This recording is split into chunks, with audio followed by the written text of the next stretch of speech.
You're listening to the Golden Griffin Press channel. Everything here is created by real authors, narrators, and voice actors. Show your love and support to them by interacting with the video. Don't forget to subscribe so you never miss out on future stories. We hope you enjoy this production. Stone and Sky. Written by Z.S. Diamanti. Narrated by Peter Leppard. Copyright 2023 by Z.S. Diamanti. To Brittany. To our future hope.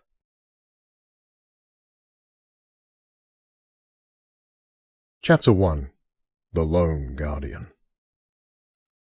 The smell of smoke hung in the air, and a bitter iron taste lingered in Orin's mouth. He opened his eyes to darkness and saw nothing at first.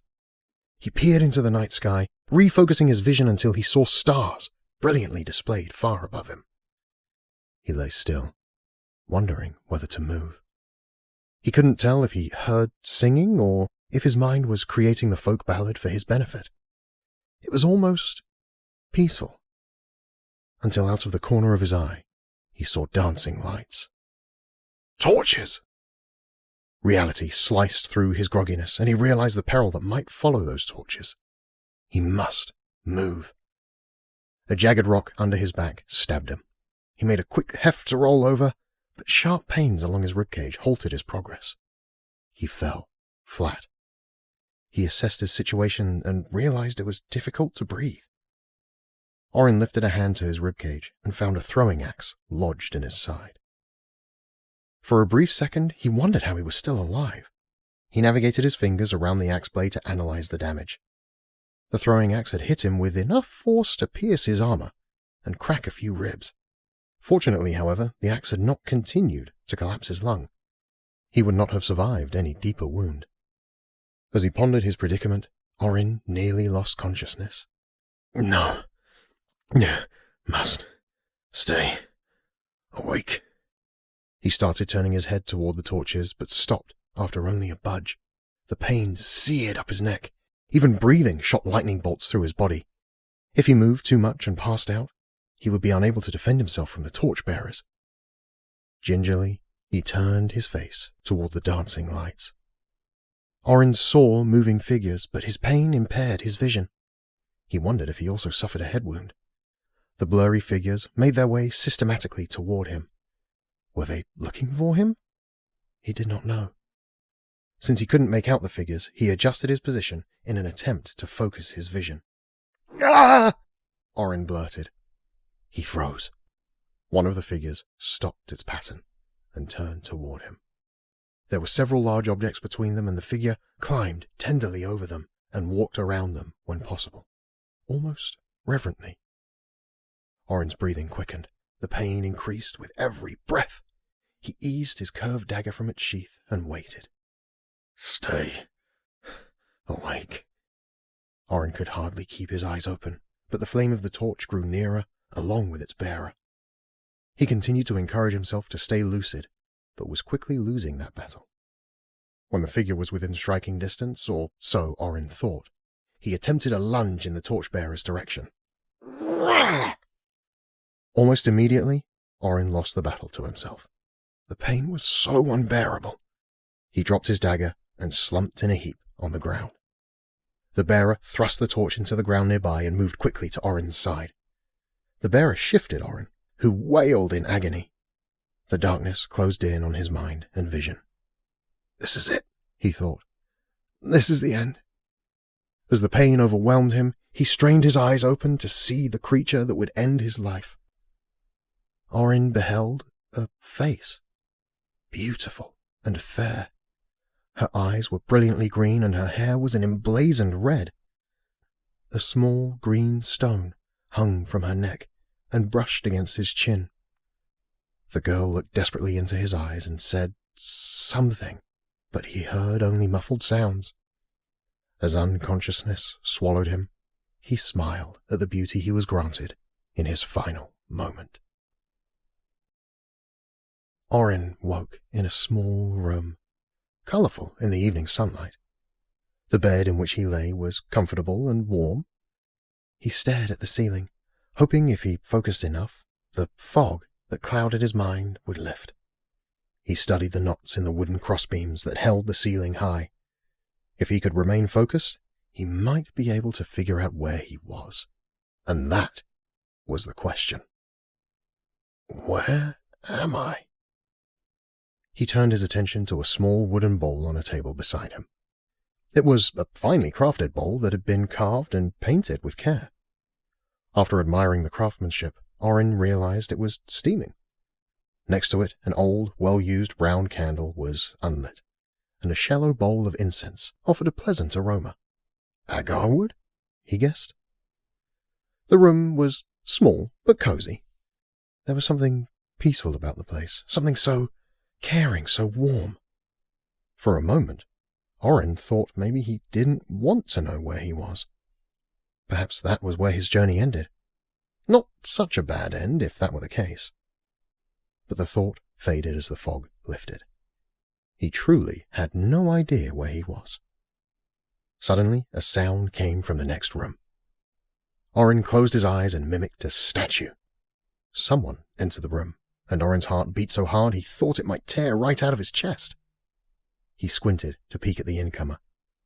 When his mind put together the image of the person, his mouth gaped. The young woman with red hair turned toward him and paused. He knew her face. She moved toward the bedside and lowered herself into a wooden chair. Her emerald eyes beamed at him, and a smile eased across her face. "Hello, you," she said quietly. "Have you decided to wake up today?" Her accent was slightly different from his, and he knew he was a long way from home. He stared at her as she stared back with her enchanting smile. Orin's mouth moved, but his voice only croaked. The girl laughed. She turned to the table beside the bed and lifted the steaming bowl. "Are you going to sit up on your own today, or am I going to have to lift that big head of yours again?" Orin was speechless. Who was this girl? As he pressed himself upright, the soreness of his ribs thrummed through his body and his head throbbed. Every second his eyes remained on her. He studied her, trying to learn anything he could about the young woman.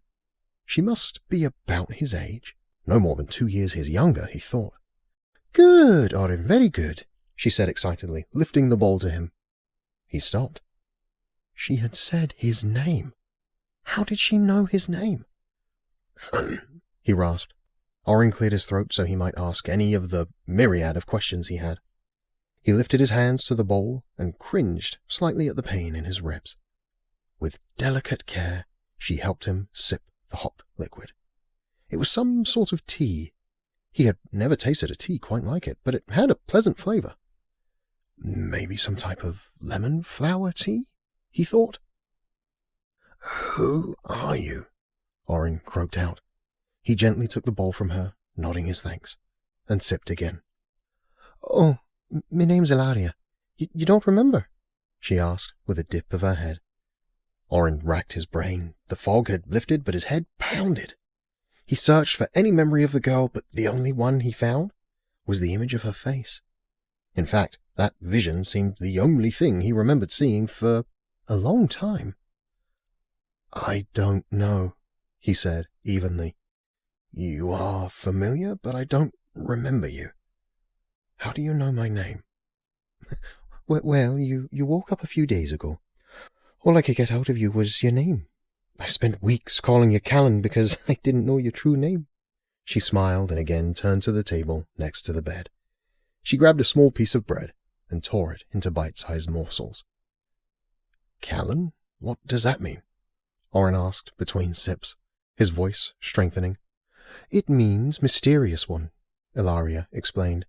She handed him a piece of the bread she had torn. "Eat this. You need to regain your strength." Orin took the food graciously, realizing how hungry he was.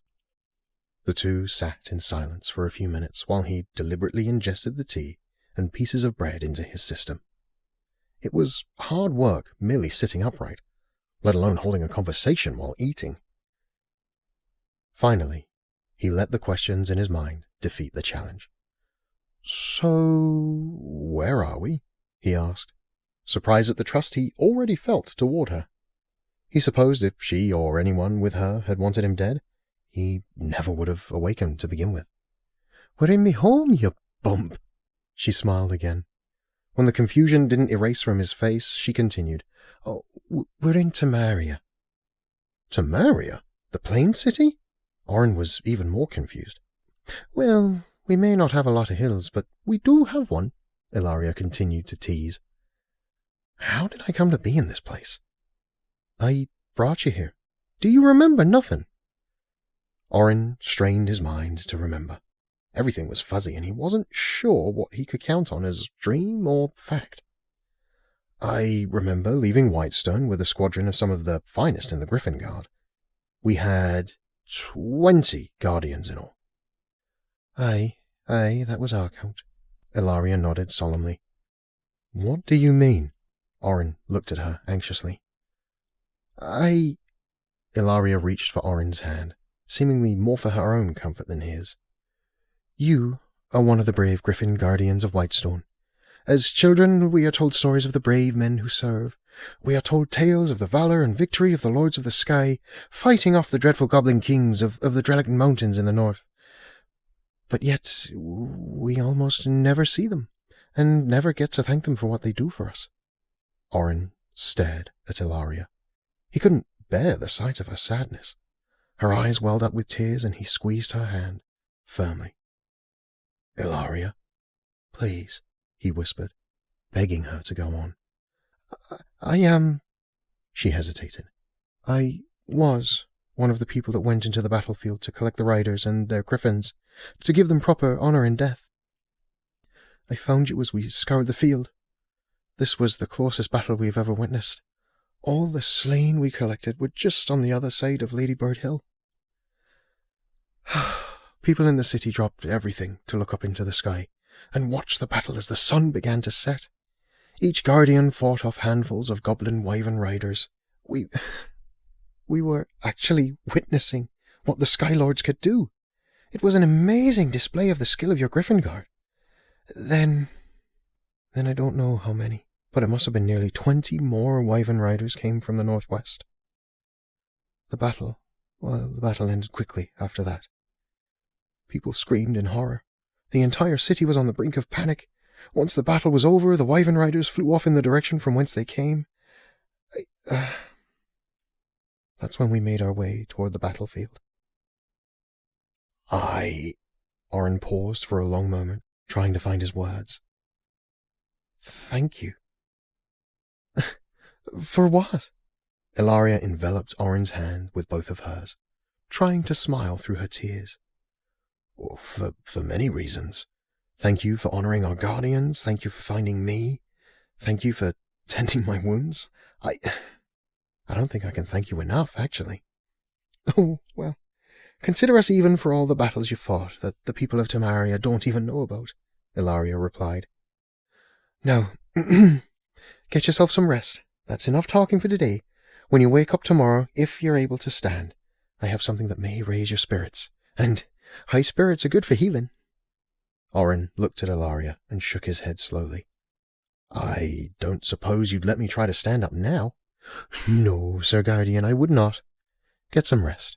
I will return in the morning."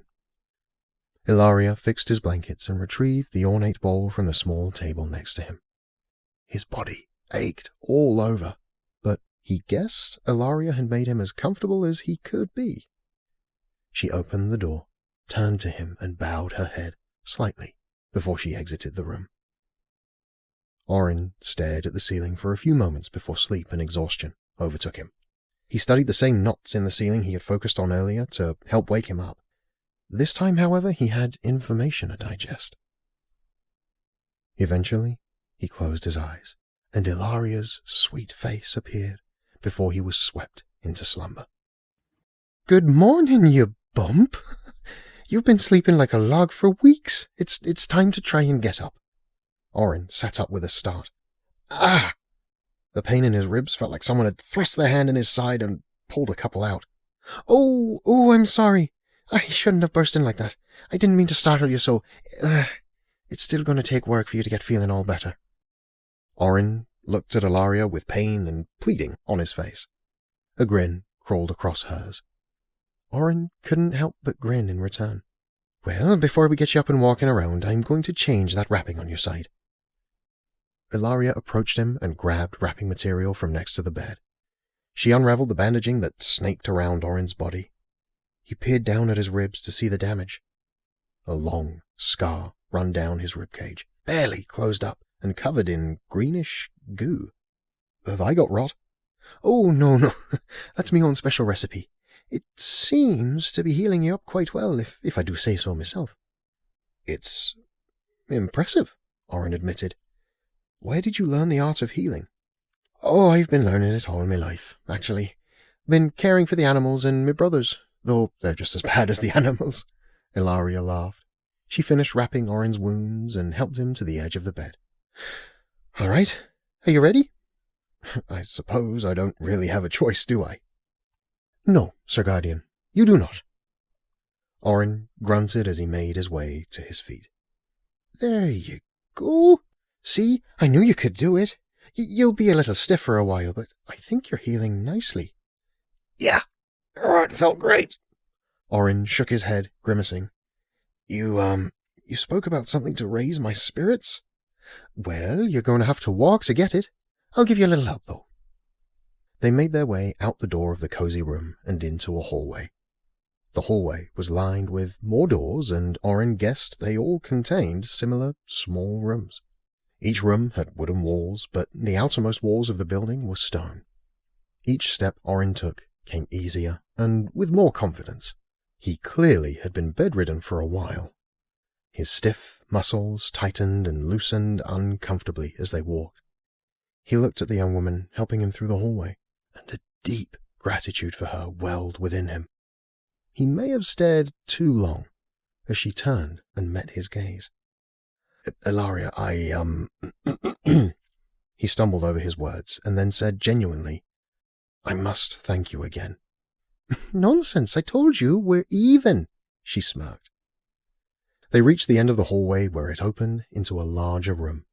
The ceiling was higher there. Several wooden support beams ran from the floor to the ceiling in 2 rows, leading to a large door on the opposite end of the room. Ornate carvings of beasts of the land, sky and sea adorned the beams. Each beam seemed to record a story. The large door at the end was similarly carved, but Orin couldn't quite make out the images from where they stood. On the left side of the room were a cooking area and an older but also fair woman. Judging by her features, Orin guessed she was Ilaria's mother. Good morning, he nodded his greeting and thanks to her.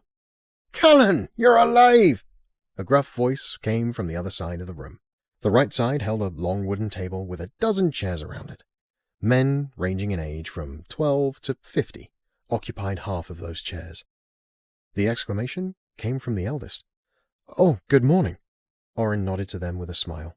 Ella said you'd woken up a few days ago, but we weren't convinced that you were ever going to join the land of the living again. Come, join us for breakfast, Callan. The older man was broad-shouldered with red and silver hair. His beard cascaded thickly over his chest. His name is Orin. I told you that. Ilaria corrected him. I'm sorry, my dear. Orin, please join us for breakfast, he replied, scolded. I'd be honoured, Orin said as Ilaria helped him to the table. Marie, my dearest, would you please bring Callan a plate? Ilaria's father turned to Orin.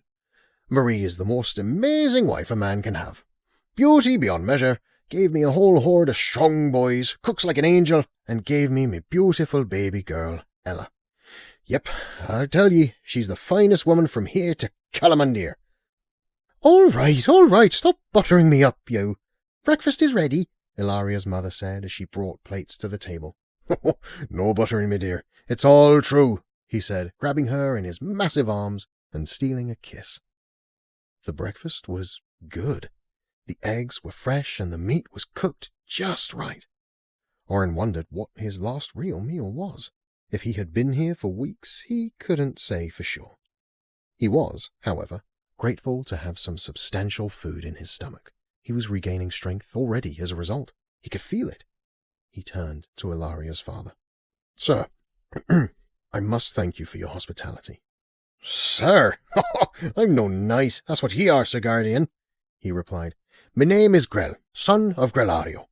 I'm merely a hunter. Oh, please, call me Orin, or I suppose Callan will do as well. I'm at your mercy. Sincerely, you have shown me great kindness. I will see to it that you are repaid for your goodness. Well, my boy, you need not thank me. That baby girl of mine, well, she's not such a baby girl anymore. He trailed off momentarily, furrowing his brow. The truth is, we didn't think you were ever going to wake up, but Ilaria wouldn't let us give up on you. I am glad to see ye well. Grell placed a giant hand on Orin's shoulder, showing his approval at the young guardian's recovery. I see. Orin nodded again to Ilaria, with an even deeper gratitude in his eyes. She has taken great care of me. She's a skilled healer. Aye, she is at that, Grell noted. Ella, did you show him his armour? No, I haven't yet. Shall I? Fetch it for him, darling. Grell grinned and raised an eyebrow toward Orin. Ilaria gracefully stepped away from the table and headed down the hallway with the many doors.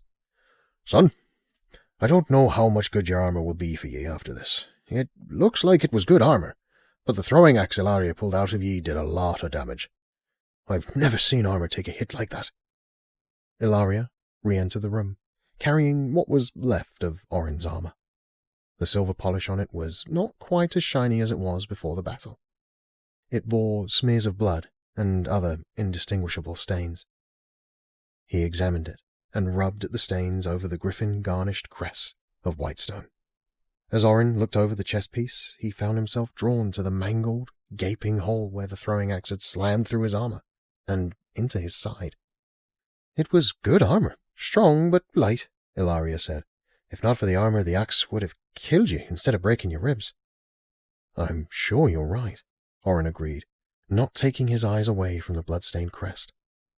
The crest was small and located on the chest of the armour, just over the heart, as it was on every guardian's armour.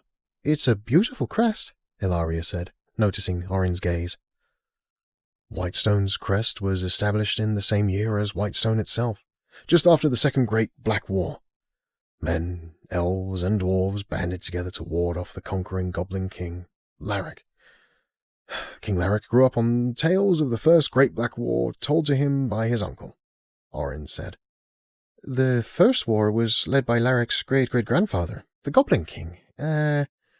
Torak the Terrible, if my memory serves, Ilaria recalled. That's right, Orin replied. Torak the Terrible. Believed goblins, orcs, and trolls were the dominant species of the world and therefore should rule it entirely. It was at that time the orcs and trolls first joined forces with the Goblin King and took up arms against all those who lived in the lands south of the Great Northern Forests, Elderwood Forest and Whitestone Forest. That first war ended poorly for Torak and his forces. He was a gifted motivator and was able to gather mass forces for his disposal, but he was a weak strategist. After sustaining heavy losses for nearly 20 years, Torak the Terrible was assassinated by one of his own generals. His son, Jaernok, took his place on the throne. Whoa, one of Ilaria's little brothers said, leaning on the table as he listened in awe. Many years later, King Larrick renewed the spirit of conquest in the goblins, orcs, and trolls. He, however, was a much better tactician. The Second Great Black War saw the rise of aerial warfare. The goblins and orcs had trained the wyverns of their native lands in the Drellic Mountains of the north. But more importantly, they had domesticated dragons. Or at least they domesticated them as well as one can such savage monsters. Small towns and villages south of the Great Northern Forests were annihilated, and no trace remained of many of those towns and villages. They had had no chance to defend themselves from the new aerial threat of the goblins. Except the Griffin Guard, the boy piped. Well, not quite yet, Orin corrected him. Larrick and his forces were so powerful they felled the great elven city of Palori, leaving ruins in their wake. It was only when the elves, men, and dwarves banded together that they were able to thwart the tide of King Larrick's army. The elves had already been domesticating the Pegasi for various tasks, but never had they been used for war. The dwarves had domesticated griffins to defend their homelands in the hills of Garome, so close to the Drellic Mountains that they were always vigilant. The dwarves partnered with men to teach them how to raise griffins themselves, and even gifted 100 adult griffins to men for the war effort. After that, the battles waged high in the sky for another 13 years, until Larrick and his army were finally defeated. The power of Larrick's dragons was difficult to overcome. The dragons were the largest and most powerful of all the flying beasts, and proved to be such in battle after battle. However, they were also the hardest to breed. Eventually, the combined forces of the south killed enough of the dragons that the Goblin King could no longer breed them, and without their might, the Second Great Black War came to an end. "And then the Griffin Guard became the heroes of the North," the boy exclaimed. "That's right. After the success of the united army, the leaders of the individual groups met to establish 2 cities of the North, one in Elderwood Forest and the other in Whitestone Forest. These 2 cities would become the first lines of defense against any future threats from the forces of the Drellic Mountains. The Elves built their city in the middle of Elderwood Forest, and it came to be known as, what was it? Lorelith, yes, the Green City. The Kingdom of Men built their city at the edge of Whitestone Forest, in the hills between the forest and the mountains. The picturesque land was covered in great white stones that jutted out of the green landscape. Enormous white stones were interspersed throughout the great forest as well. The monoliths inspired such awe. The men adopted their name for the city, and thus it was called Whitestone. All those present at the dedication for the city celebrated with a festival and a feast. Those who died in the Second Great Black War were honored, and the new crest of Whitestone was established. The grand leader of the Griffin Guard, Coral the Wise, became the first king of Whitestone and the first to bear its crest. The blue shield, flanked by white wings and a silver griffin in the center.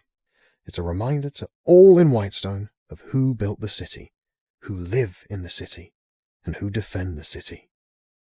The Lords of the Sky. When he'd finished the tale, Orin gazed at the crest and the blood splatter that dirtied it. He was staring at the crest so intently that he was startled when Grell spoke. "So, Callan, Orin," Grell corrected himself, glancing sheepishly at his only daughter.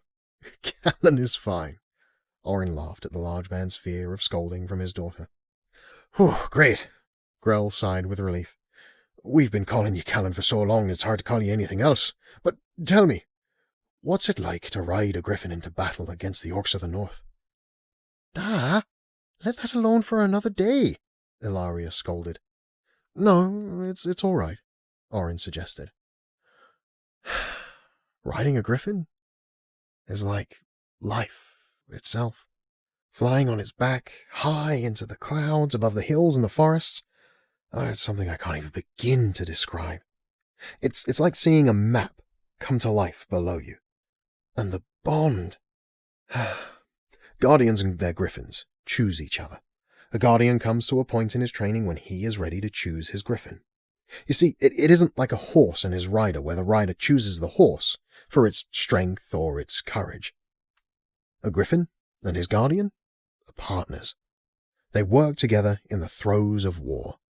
We have griffin raisers who care for the griffins and train them as they grow, but when both are ready, the guardian and the griffin become partners and train together from then on. You see, we fight with swords, bows, and axes. They fight alongside us with their beaks and dagger-like talons. They're extremely strong and do a fair share of the fighting themselves. "Aye, I can see how they would be worthy allies," Grell nodded, stroking his beard thoughtfully. "What about the wyverns those dirty rotten orcs ride?" "Oh, they're dangerous in their own right," Orin reasoned. "Wyverns are often looked at as weaker dragons. Even without front arms, they can still be dangerous. While they can't grab you as well mid-flight, they're called weaker dragons because they retain the scaly armor and powerful jaws, like their ancestral cousins. You can imagine how dangerous that would be. Their riders are skilled warriors as well." "Aye, we know many stories about their boldness, but the Guardians always win," another of Ilaria's brothers exclaimed. Huh. I wish that was so. Orin looked down. For a moment they all sat quietly, giving Orin a second to process whatever heavy burden spread through his mind. Ilaria? Was I the only survivor? Ilaria glanced down at the table and then to her father. Grell nodded for her to go ahead. She turned to Orin. I'm sorry, Orin, she said, her eyes glossing with tears. You were the only guardian we found alive. Orin's jaws clenched tightly, and he rose a fist in front of his chin. The only one. Ilaria placed a comforting hand on the guardian's shoulder. Orin shook his head, attempting to shake the grief away. There was a mournful silence in the room. None spoke. What could they say? Orin looked around to the others, sitting at the table. All of their eyes bored into the table, not making eye contact with the guardian, except Ilaria. I don't know what to say, he whispered. That's all right, she said comfortingly. You don't have to say anything at all. My brothers and sisters. Orin trailed off. For a long time, everyone remained in silent remembrance. Though the House of Grell knew none of the Guardians, they held a deep respect for the fallen who had sacrificed themselves to keep their town safe. When Orin finally started picking at the scraps of breakfast left before him, everyone else took it as permission to stand and attend to their daily chores. Ilaria grabbed Orin by the arm and squeezed. I think some sunshine would do you some good, Ilaria said with a half-smile. And I have something to show you. Orin lifted himself from his chair, and Ilaria helped him toward the door at the end of the large room. He wasn't sure he needed her help anymore, but he accepted it graciously. She reached for the door ring and hefted it open. Sunlight poured into the large room, bathing Orin's face with rejuvenating warmth. He guessed he hadn't experienced the sun on his face since the last battle, and that's why he welcomed it like an old friend. Or maybe feeling the sun on his face reminded him he was alive. Chapter 2. A Final Rite. Whitestone Castle shimmered in the morning sun as the dew rolled down the great white stone walls. Prince Garin stood at a north window of the castle, staring across the rolling hills at the mountain range. If not for its convenient location and obviously man-made angles, the castle would have appeared as part of the landscape. It sat atop an imposing cliff on the northern edge of Whitestone Forest, and offered spectacular views from any of its precipices. To the south, sights included the ancient forest and great white stones standing tall and sprawled among the trees, gigantic monoliths breaking the deep green shadows. To the east and the west, views shifted to emerald rolling hills, peppered with more stone monuments of nature. To the north, where the prince gazed, the grand Drellic Mountains would invoke awe were they not tainted by the knowledge of what lingered beyond. The Griffin Guard had been highly active due to increased activity of the goblins and orcs, whose homes lay beyond the range. Regular patrols were increased and new routes were planned, but their missions came with a cost. More guardians and griffins were being lost than many of the previous years combined. The increased boldness and volume of goblin activity was unsettling. It was as if someone had laid logs on the long dwindling coals of their desire to fight. King Farron, the prince's father, whose health was already failing, had taken a deeper plunge toward death with the overwhelming news that he had lost 2 of his sons. Both of Garen's younger brothers had been lost in a skirmish with goblin wyvern riders a few weeks earlier. The Griffin Guard of Whitestone tried to keep themselves apprised of goblin and orc politics, but goblin politics were confusing, to say the least, and their informants were of questionable integrity at best. Goblins are goblins, after all. Skirmishes with the goblins had been more and more frequent of late, and more bloody. Even the elders of Whitestone couldn't remember a time in all of their lives in which the goblins had been so aggressive and bloodthirsty. The cold stone of the window ledge made Garin shudder. He was the only one of his brothers left, both of his brothers had been lost in skirmishes only weeks prior. Garin himself had narrowly survived a battle near the Drellic Mountains. He had been the only survivor of his 20-man troop. It had taken him weeks to make his way home. Most thought he had perished because he had been gone so long. But one morning, he walked up to the castle gates, looking as though death had spit him out, and he crawled through mire to return home. King Farron had been overjoyed and wanted to have a feast for his son's return, but his health would not cooperate. And with his health waning, he and Garin had had important matters to discuss. After days of long discussions behind closed doors, just father and son, king and prince, Garin had emerged from the king's chamber looking no less wary than when he'd returned to Whitestone. Garin's gaze shifted from the grandeur of the mountains, the weight of his memories heavy on his shoulders. He rubbed his stiff neck as he looked to the floor. The white stone from which the castle had been built hosted beautiful ribbons of peppered black stone that flitted to and fro within. He smiled in recognition of a specific spot on the floor. He had found it many years ago as a child, when he sat in that very hallway outside his father's chambers, waiting to receive discipline. His father had forgotten his son was waiting, and by the time he emerged for supper, he couldn't remember why Garin was in trouble. Garin recalled thinking the spot looked like an eagle, and concocting all sorts of stories in his head while waiting for his father. Again, he waited to enter his father's chamber, but not for discipline. As reality crept back into his mind, the simple joy in his memory faded. The door to King Farron's chamber opened slowly, and a small man came out silently. The man's shoulders stooped low, bearing the weight of years of battle and the waning fire that blazed so furiously in younger men. Melkis was an elder of Whitestone, and had seen more seasons than most. Garin held an immense respect for the man. Not only had he been a guardian for many years, but he had also been King Farron's closest advisor and friend.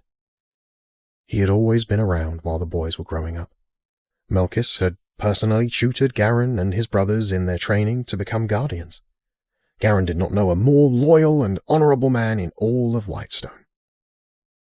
Garin waited respectfully for the old man's weary eyes to turn toward him. Melkis's familiar eyes penetrated the prince's own, and Garin feared his face might betray him.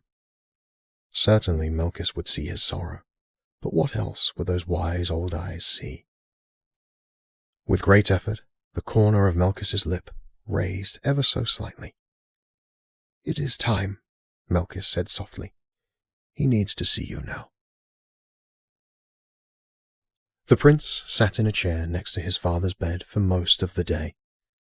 The sun had shifted from its throne high above to begin its plodding westward march, and Garin could smell the feast preparations. "Thank you, Melkis," he thought, bowing his head in gratitude. Garin was sure Melkis had taken care of preparing the castle staff to accomplish their various tasks for the evening. Garin, on the other hand, had been sitting in the same spot all day, waiting for anything to happen. When he had finally entered his father's chambers, he found the king in a deep sleep. His breathing was strained, but still there. So, Garin had decided to sit next to him until he woke. Throughout the day, King Farron made different noises and short movements, but never once did he open his eyes. Sometimes he would appear to stop breathing, and Garin feared it was over. A moment later, however, he would resume his strenuous rasping, and the wait would begin anew. The taxing cycle would have shattered a weaker man, but how can a broken man be broken again? Ever since his return, Garin seemed broken already. He no longer took pleasure in the activities he had before, and he often spent noticeable time in isolation. He felt especially alone in his father's chambers. He hated the questions that filled his mind. The more time he spent with himself, the more he hated himself. Garin tried to distract himself by taking inventory inside the chamber.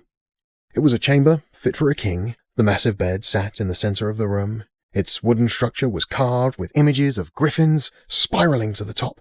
The furs were well worn and smelled of the sickly king. Banners and weapons adorned the stone walls. their vibrancy accentuated by the bold white stone. To one side of the room was a large bathing basin, and not far from that, a knotty old table with 8 chairs highlighted by the rose sunset beams that peeked in through the windows. The other side of the chamber opened to a balcony facing west. It was well chronicled that the kings of old would say their morning prayers on the balcony, keeping a vigilant watch for would-be invaders. "Father," Garin broke the silence, "please, let this end. Either talk to me or let it be finished." He stared at his father's near motionless form, waiting, praying for a response to his plea. None came. Garin threw his head back, his arms up, and yelled at the top of his lungs. After a long moment, he looked back to his father and quietly asked, "Why?" King Farron made a soft, grunted noise and warily opened his eyes. "Father, I'm here. It's Garin." The king slowly focused on the prince and took a long look at his only remaining son. His eyes welled with tears, but his face betrayed a smile. "Garin, my son, I have been waiting for you." "Well, I am here, father," Garin replied with a chuckle, shaking his head. "I'm here. What can I do for you, father?" "When you were young," the king started. He took a hard swallow and tried again. "When you were young, you were a very happy child. You used to say that every day was the best day of your life. Every father wishes their children will have such a life. If every day is the new best day of your life, I think it would be a very good life indeed." Garin squeezed his father's hand in his own as tears ran into his thick, golden-brown beard. He stared hard into his father's face, attempting to capture his every word and stow them away in his memory. The wrinkles on the king's face drove deep, shadowy crevices into his pale skin. The sickness had taken all of his color. His eyes were bloodshot, and involuntary tears escaped their control. "I have seen many things," the king continued, "but the saddest thing I have seen is my son's loss of joy in life. You are to be the king of Whitestone. You will bear this crest as your own name. You will be the one to lead Whitestone in these trying times. A heavy burden, no doubt, but a king without joy has a hard heart, and a hard heart leads to a cruel hand. You must find that joy once more. You must find your joy for them." The earnestness in the king's voice was too much to bear. "How can I find joy in a world that has taken so much, father? How? I am drowning in loss." Garin sounded more desperate than he had intended, but the time was desperate. "My boy," Farron said, furrowing his brow. He pulled Garin close in an embrace shared only between father and son. He whispered, "There is joy all around you. You just have to see it." The king held his prince against his chest for a long while. Soon the king fell asleep again, and Garin lay as still as possible in his father's arms. He listened to the faint pounding of his father's heart and the slow winds that filled his lungs. It sounded like the march of an army headed to war, fading over a distant hill. It was not long before the king gave one last exhale, and both noises ceased. And so was the death of Farron the Just, King of Whitestone. The evening sky's pinks, reds, and yellows poked through the windows in the hallway when Garin finally exited the king's chamber. Melkis was sitting on a stool outside the chamber doors. He was prepared to help in any way, but his eyes were far away. His gaze cast through the windows toward the north, but seemed to travel further, to some distant realm. Garin placed his hand on the old man's shoulder. "Melkis," he said softly, "it is over. He has joined into the halls of Karathane." Melkis looked up and nodded, a silent storm welling in his grey eyes. Garin extended his arm and helped the old man to his feet. With his fist, Melkis covered the crest on his chest and bowed low, saying, "The loss of your father is painful, but the hope of our future with you brings me great joy, my king." Garin winced at the words. There it was. He was king. "I have taken the liberty of preparing the castle's staff for their various tasks for the funeral feast. The feast itself is nearly prepared, and I have seen to it that the Rite stand is ready. I will have the hands retrieve King Farron's body, and they will deliver him to the Rite stand. The murmurs have been loud today, and I believe all of Whitestone is waiting for the bells to toll. You give the word, my king, and I will ring the bells myself." Garin squeezed the shoulder of his mentor and looked at him with thankful eyes. "You have done enough, Melkis. I could not have asked for more. But if I might extend you further, might I ask that you stand by my side while I address the people?" "King Garin." Melkis paused. Looking down, he searched for the right words to say. When he had found them, he looked resolutely toward the new king. "As I have stood by your father's side all my life, I shall be glad to finish it, standing by yours." Soon thereafter, the bells in the high tower of Whitestone Castle rang out across the kingdom. As Melkis had predicted, many of the people had been waiting for the resounding tolls. The people piled in through the gates and made their way into the square that lay at the base of the keep. The square, however, was surprisingly quiet, painfully quiet. There had been too many funerals in Whitestone of late, but this one seemed to hurt more. King Farron was loved by his people. He was a just man, and larger than life in many ways.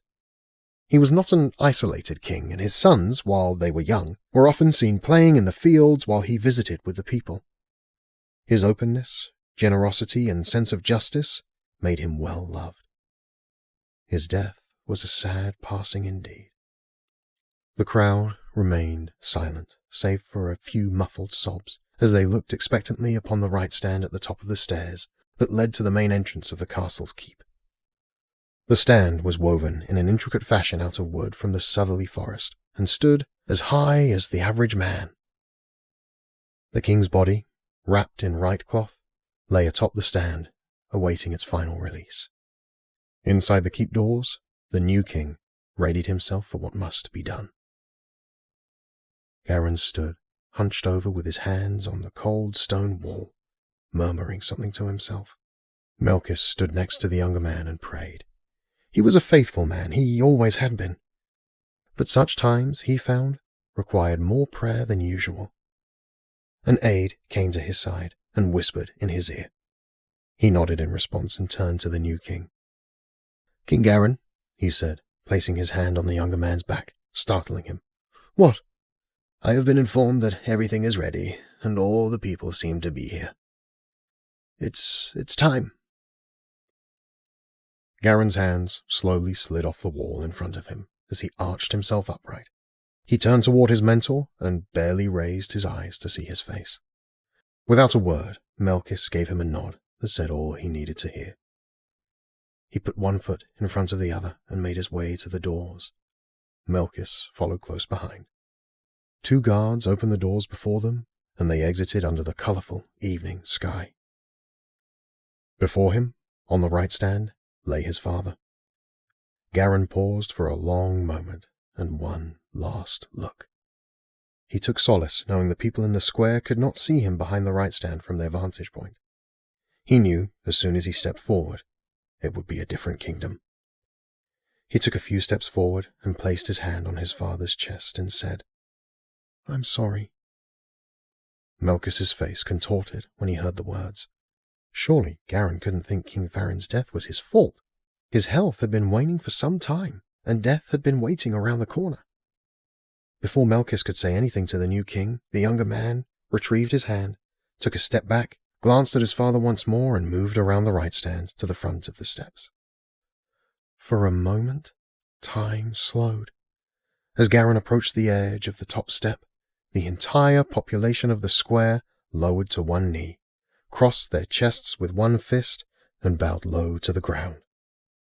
The people were as one rolling wave of the sea. The reverence and care with which they did so surprised him.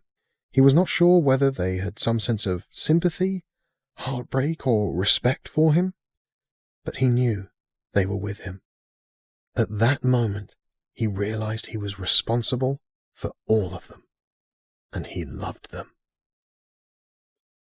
He stood silently, seeking the words to start. He had been deeply moved, but a dark reality loomed in his mind.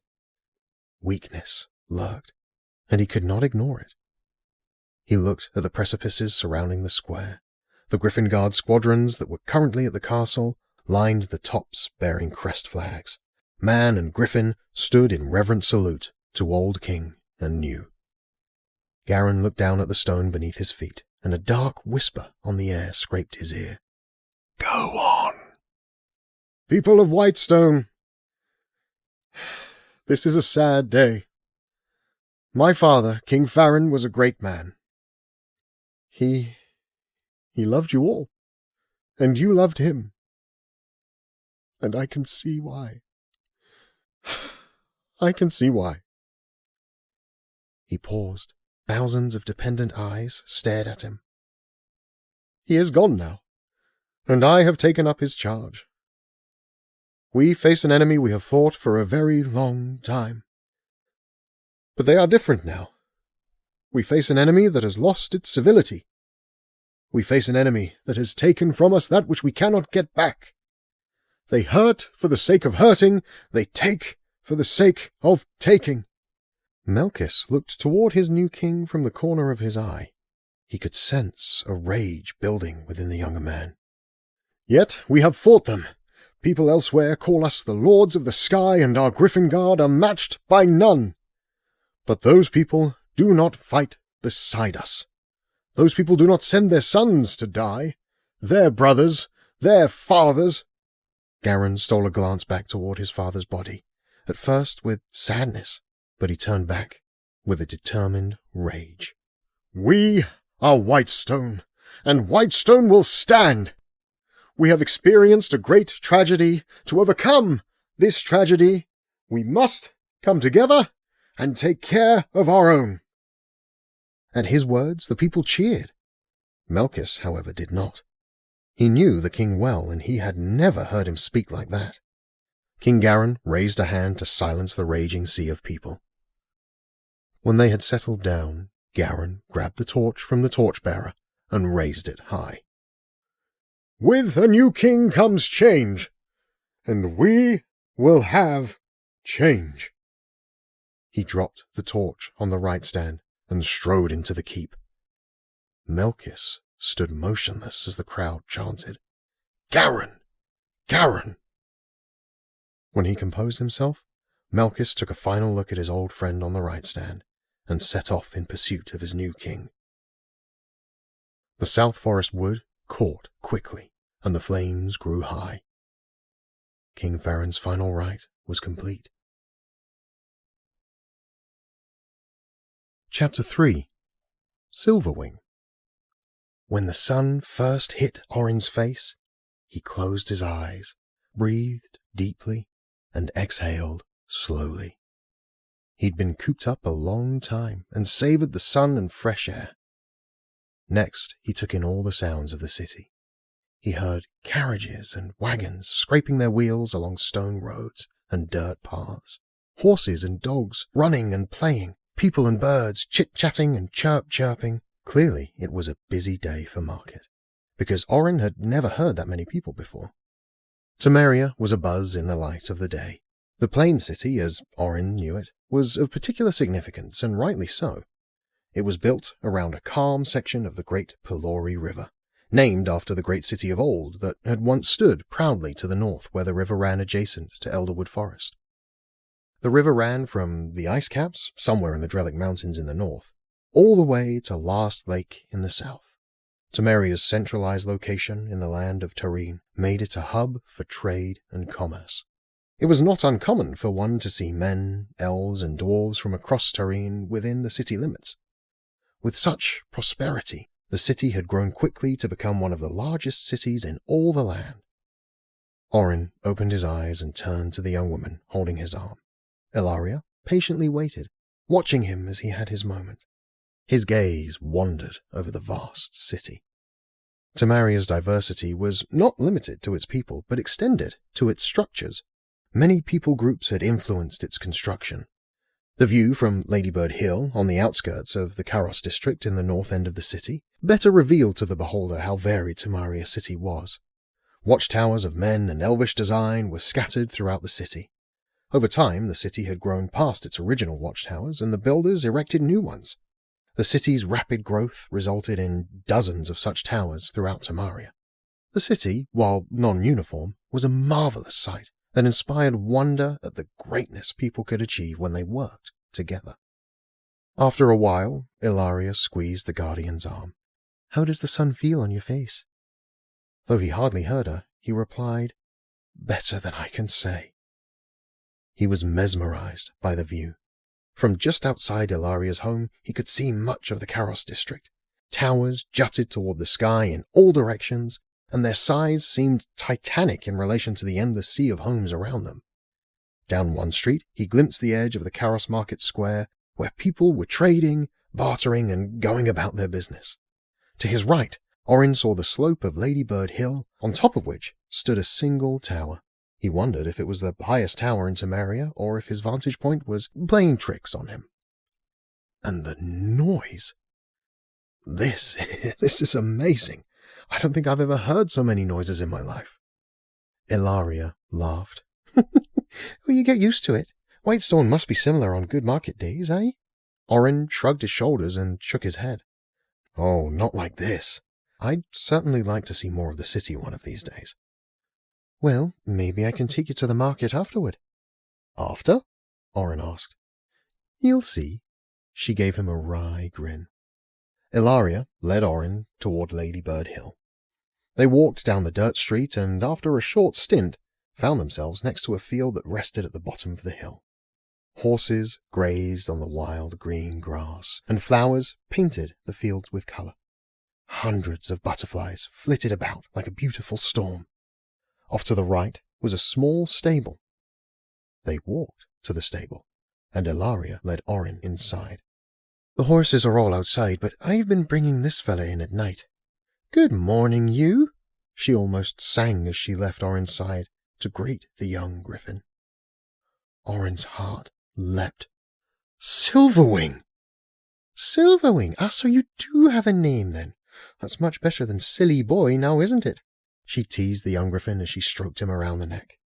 Silverwing nudged her red hair affectionately with his beak and head. Orin stood to the side in awe. He had never seen a griffin get along with anyone who was not its guardian. He understood that after the last battle Ilaria must have become the griffin's only caretaker. The notion made him uneasy, and his head swirled.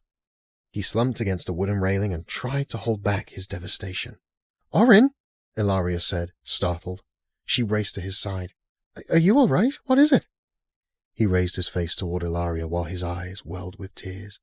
He was my brother's. Ilaria's heart broke for him. She didn't know what to say. Words cannot bring back a man's brother. She held him. For a long time they stood in a silent embrace.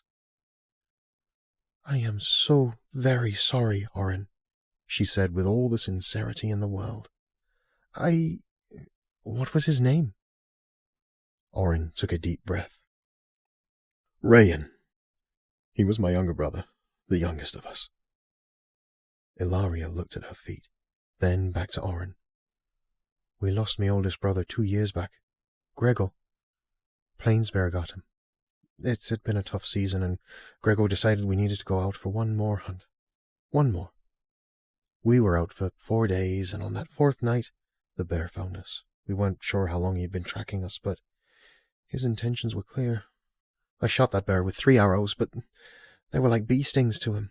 Grego grabbed a large log from the fire and yelled over his shoulder at us. "Run! Run!" he said. Me other brother Merrick grabbed me hand, and we fled. The last time I saw my brother, Grego, he was standing his ground with flame in his hand as he stared that beast down. The next day, when Merrick and I returned to the campsite, Grego and the bear were both gone. My brother died a hero, Orin. He died to save Merrick and me. I've often wondered if my aim had been better. Would I have been able to save him? I don't know. But what I do know is that my brother joined the heroes in the gardens of Carathane. A hero's death granted him that. There is no love greater than that of one willing to lay down his life for his brothers, or in this case his sister. I believe your brother and my brother are there together, toasting and feasting right now. As Ilaria told her tale, she twiddled a necklace in her hand. What's that? Orin asked. Oh, Grego gave it to me after he found it in one of his hunts. Said it was caught on a rock, wagging in the current of Bronze Creek, she said, holding it up for the Guardian to see. At the end of the leather necklace was tied a small green stone. The stone was smooth, and when it caught the light just right, it glimmered like an emerald.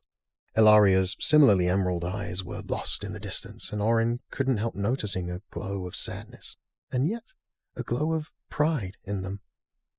He knew she really believed their brothers were together in Carathane. Thank you, Ilaria, Orin said softly. I believe you may be right. She wiped the tears from her face and helped him upright again. Well, let's get Silverwing some fresh air. She smiled broadly and produced some reins from a hook around the corner, and prepared Silverwing to go outside. The griffin's feathers bristled, and the beast began an excited dance. Apparently he knew what was happening. As they exited the stable, Ilaria picked up a small saddle. Orin was still in awe at the respect Silverwing showed her. Griffins were notoriously honorary creatures with anyone other than their guardians. Yet he watched as Ilaria meticulously saddled the young griffin. His wing was damaged in the battle, but I've been mending him for as long as I've been mending you. He was very honorary at first, that's why I called him Silly Boy. Eventually he came around to liking me. She paused, looked over her shoulder at Orin and shrugged. I think. She laughed and rubbed the top of Silverwing's head. The griffin riled with joy and cooed. I can see that, Orin laughed. Well, he's ready. Would you like to take him for a flight? Orin looked at Ilaria as though she had lost her mind. What? I can't. Oh, you'll be fine. He hasn't gone very fast or high while on the mend. I would like to push him a little harder to see what he can really do. Your injury should be fine as well. Orin stared at her dumbfounded. He walked closer to the pair and looked hard at Silverwing. He was a young griffin, lean and strong. He had always been one of the faster griffins in the guard. Many griffins had white feathers peppering their heads and chest, but most griffins had predominantly brown feathers on their wings and down their backs to where the fur took over. Silverwing, however, had beautiful white and grey wings that shone like silver in the moonlight. As Orin approached, the griffin's back paws stamped the wild grass, and he raised one of his front talons uneasily. Whoa, easy there, silly boy, Ilaria said, trying to settle him down. Have you been able to ride him? Orin asked as he backed away to give the griffin space. I have, but I'm sure a guardian like you could show me how it's really done. And again, we haven't flown much at all, as we have been repairing that wing of his. But surely you'd be able to get him really going. No, really I can't. What? Ilaria studied the guardian for a moment. She didn't understand. What is it? It's just... He paused, trying to figure out where to begin. Griffins are loyal creatures, but they are only loyal to certain people. That's why in the Griffin Guard we are carefully matched. I don't know what it is about you, but you seem to have some sort of connection with Silverwing. One that he and I could never share because I'm not Rayan. Oh, I never meant to... No, really. It's all right. I've never seen this before. My brother was kind. Rayan really cared deeply for people. You I suppose, must have that same spirit in you." Ilaria's green eyes never left his as the Guardian shook his head, trying to process all the morning's news. I am truly grateful, you know. You have done more for me than I can ever repay. You honor my brother's memory with Silverwing. I know he will be well cared for. Thank you." With some prompting and a few tips, Orin convinced Ilaria to show him what she had learned with Silverwing. He watched the two of them fly in spurts around the tower atop Ladybird Hill. Silverwing did not have the speed he did before his injury, but it looked as though his recovery was going well. Ilaria explained that most of the damage Silverwing took was to his left wing, and even with all her experience at healing, she wasn't sure he would ever be back to full strength. All the same, her brilliant red hair blew wildly in the wind as Ilaria and Silverwing worked in tandem. All Orin could do was smile. After many hours at the field beneath Ladybird Hill, Ilaria prepared Silverwing for an afternoon of shade in the stable, while she took Orin to the Karos Market Square. The square itself was impressive, but not wholly unlike that of Whitestone. The difference between there and Whitestone, however, was Karos Market Square was one of many in Temeria. Orin also noticed many more colours in the market. Common colours in Whitestone's Market Square were greens, blues, and, of course, white. Lots of white. But here, the array of blues and oranges, reds and purples, greens and yellows made it hard to focus on any single thing. Pitched tent stands were strewn across the square. Vendors of cloth, breads, meats, grains, toys, tools, and everything else were set up in crooked rows. People from all over filled the walking paths, bartering and trading with vendors, looking to get the best deals on what they needed. "Oh, Ella!" an elderly woman cried from a small stand under a bright yellow raincloth. "Hi, dearie. Have you come to get some bread?" "Aye, that I have, Gabby," she replied, a giant grin on her face. "I'll have the usual." "Of course, dearie." The old woman began to separate some loaves into a new pile. She had half a dozen baskets filled with a dozen types of bread. She was clearly a skilled baker. Orin smelled all the breads in front of him and realized he was hungry again. He watched the old woman doing what she did best and studied the breads she had. Some were familiar, but others looked completely foreign. The baker's eye noticed Orin, and a wry smile crept across her wrinkled and sun-spotted face. She turned to look at Ilaria, brought a hand up to her face as if to block Orin from hearing, and said, "Ella, dearie, who's the handsome fella?"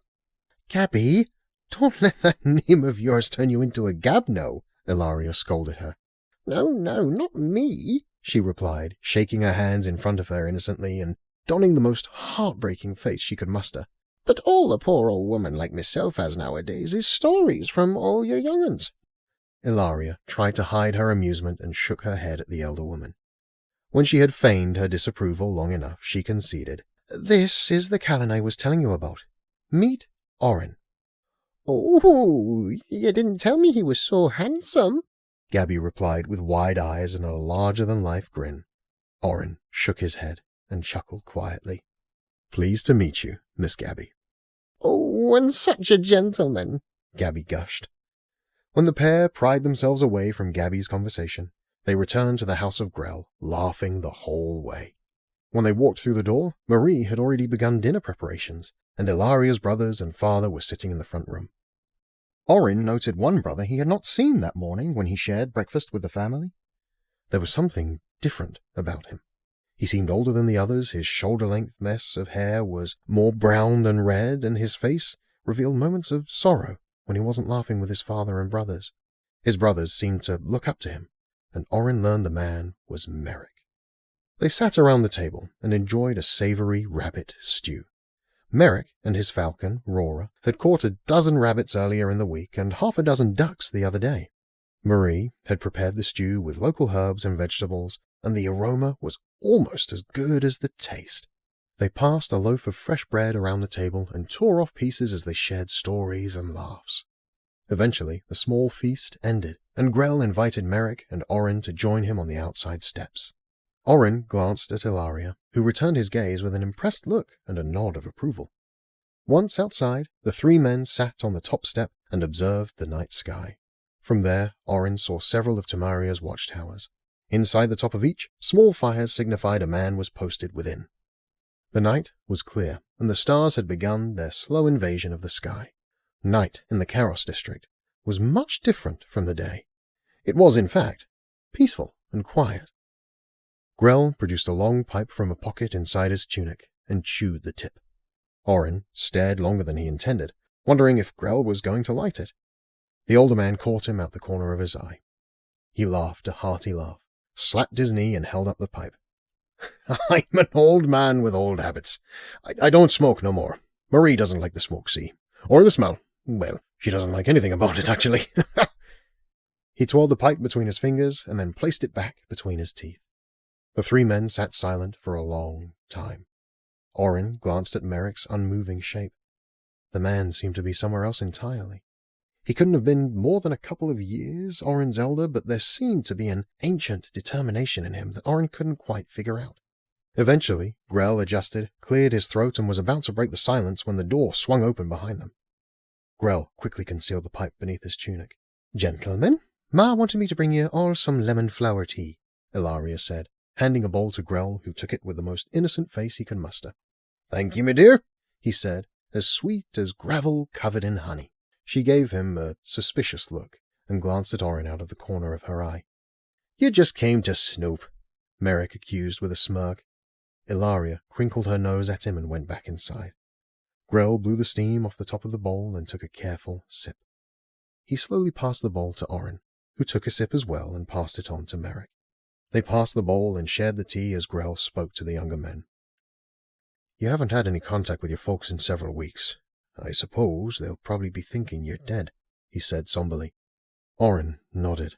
"For a while, I wasn't sure myself." "I imagine you'll be heading back to Whitestone now that you're up and about?" "I will. Your hospitality has been more than I can repay, and I can't stay longer. I've imposed long enough." "It's been no imposition, Sir Guardian." Grell waved one of his big hands dismissively. "I am grateful, but if I have been gone so long, no doubt my brother would think himself all that's left of our family.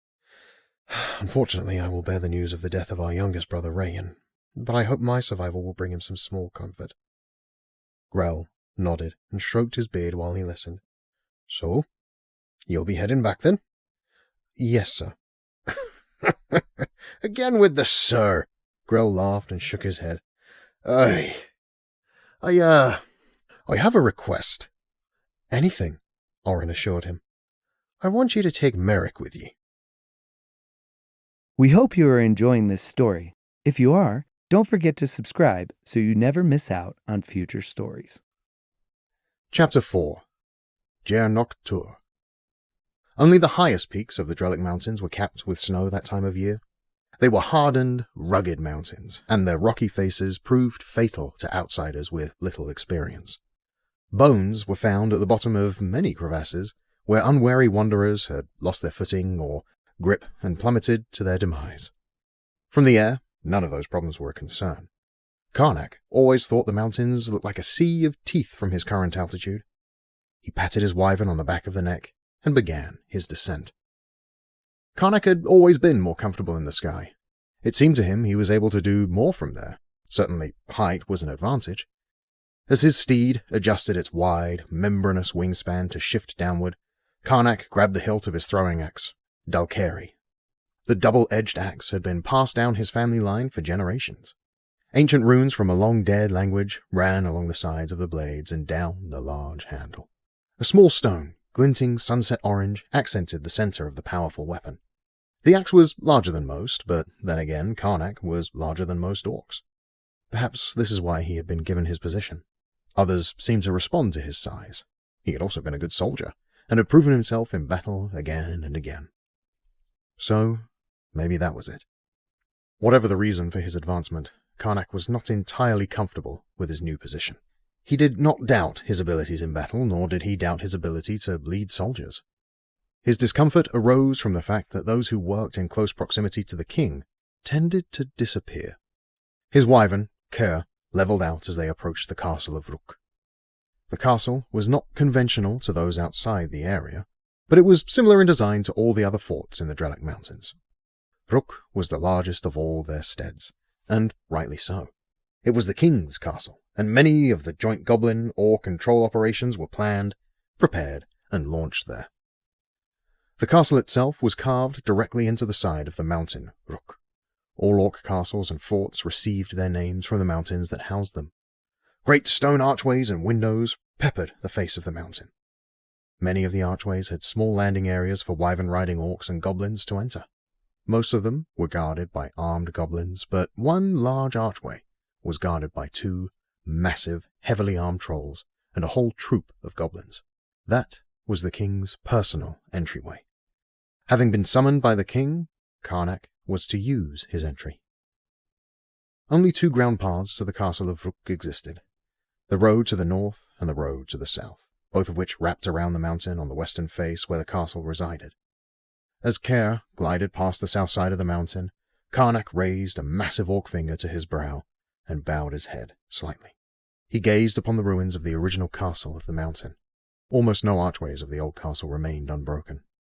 Charred stone and rubble covered the mountain face, results of the Second Great Black War. Many goblins and orcs had been lost in the castle as a result of cave-ins, having been buried in their eternal tombs in mere moments within the mountain. Many of the archways on the western face got their beginnings from goblins and orcs who dug themselves out through walls at the ends of tunnels during that time. The goblins and orcs had learned, however, and reinforced many secret tunnels out of the castle in case of emergencies or attacks. In fact, they had implemented similar tunnel systems in all their forts and castles throughout the Drellic Mountains. Goblins were crafty engineers and made quick work of the maze-like tunnels. Jaernok grunted and shook his head in amusement. Goblins. He didn't care much for them. Not many goblins traveled to his home fort. Goblins preferred the dark, but Jaernok's home, Calrok, was on the eastern edge of the Drellic Mountains, on the coast.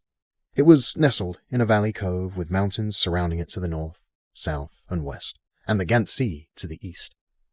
Occasionally, a goblin troop would visit the orc fort and city for various business purposes, most often for the fish supply. The sun shone often there, and his people, a predominantly fishing community, lived heartily in the light of day. The journey to Calrok was not a particularly easy one. There was only one mountain road by which to get there, the road that followed the Urk River through the mountains to the Ghun Sea Narrows. Calrok had developed a somewhat peculiar culture of its own because of its isolation from the rest of the kingdom. Growing up on the sea made the women tough, and the men strong and dependable soldiers. Not to mention they were orcs who had a certain affinity for the sun and the sea. The Scar Cliffs to the north of the port city made great flight training grounds for wyverns and their riders. As a result, Calrok wyvern warriors were among the best in the kingdom. Caer methodically lifted her wings to slow their approach and gently brought them to a landing on the stone pad of the king's archway. Jaernok hoisted himself out of his saddle and brushed his hand along her elongated and scaly neck as he made his way toward the large corridor. "Good girl," he thanked her as he reached her head and patted her snout, easily avoiding the myriad of small horns on her head. After a moment, he turned to his greeters. The trolls towered above him, each about twice his height. Their armor was light, as trolls had extremely tough hides, and any armor they did wear lay awkwardly limp on their shoulders. One of the trolls was the obvious elder. His skin was more wrinkled and grey, and he had creases on his face, so thick his eyes were barely visible. The long, crazy white hairs of his brow and his beard blew sideways in the wind. He took one giant step forward and addressed Jaernok. "Who be going there?" His bushy brows wrinkled and crawled curiously like a giant white caterpillar. His large nose, scrunched and his mouth, twitched as he inspected the orc. "Greetings," Jaernok started, trying to be cordial. "Gretins?" The old troll barked back, astonished. His eyebrows raised just high enough for Jaernok to see his old silver eyes. "The king ain't expecting no gretins this day. What be you? Liar? Thief? Assassin?" The old troll raised a shaky spear to Jaernok, suspicion dripping from his overly hairy, pointed ears. At that, Caer made an audible warning, riling up to protect her master. Jaernok took a step backward, placed one hand on the throwing axe on his belt, and extended the other to quiet Caer. "My name is Jaernok, Gar of Calrok. I'm no liar, thief, nor assassin. I'm here at the beckon of King Sar." "Jaernok!" The old troll spat back. He chewed the words, mumbling to himself.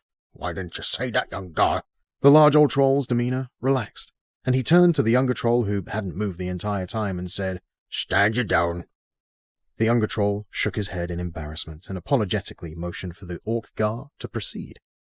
Karnak reached over and patted his trusty wyvern on the head one more time, and moved past the two trolls into the corridor. As he did, he heard the old troll mumbling to the younger, who listened indifferently. "Ain't never heard nobody's called Grattan before." Karnak surveyed the scene as he advanced. At least 4 dozen goblins lined the corridor, running its length to the large door at the end. They stood 2 deep, and each was heavily armored, and bore a long spear and sheathed straight swords. Karnak didn't like swords. He preferred his axe, Valkyrie.